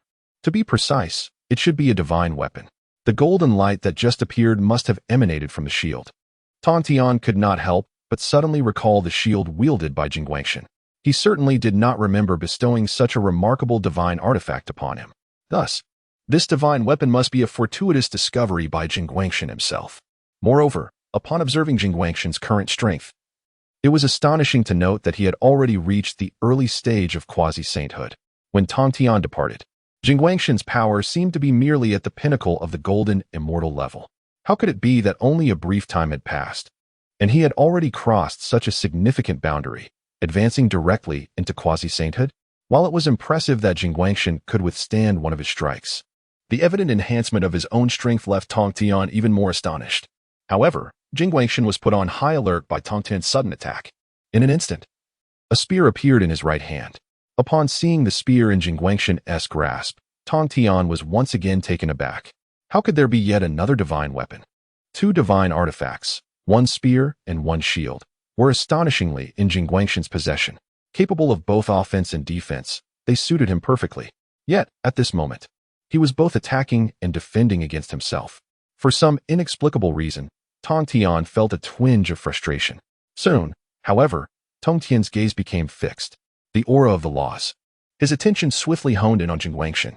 If he had not misperceived, it appeared that Jing Guangshan had comprehended a certain law, one that was exceedingly rare, no less. In just a few hundred years since his departure, Jing Guangshan's strength had surged so greatly, and he had acquired two divine weapons, all while grasping the power of the laws. Truly remarkable. At that moment, all the anger that had previously resided in Tongtian's heart dissipated, leaving only satisfaction towards Jing Guangshan.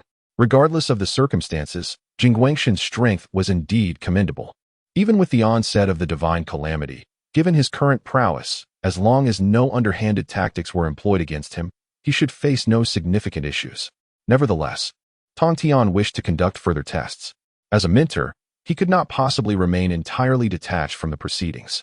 Being a saint had its advantages, after all.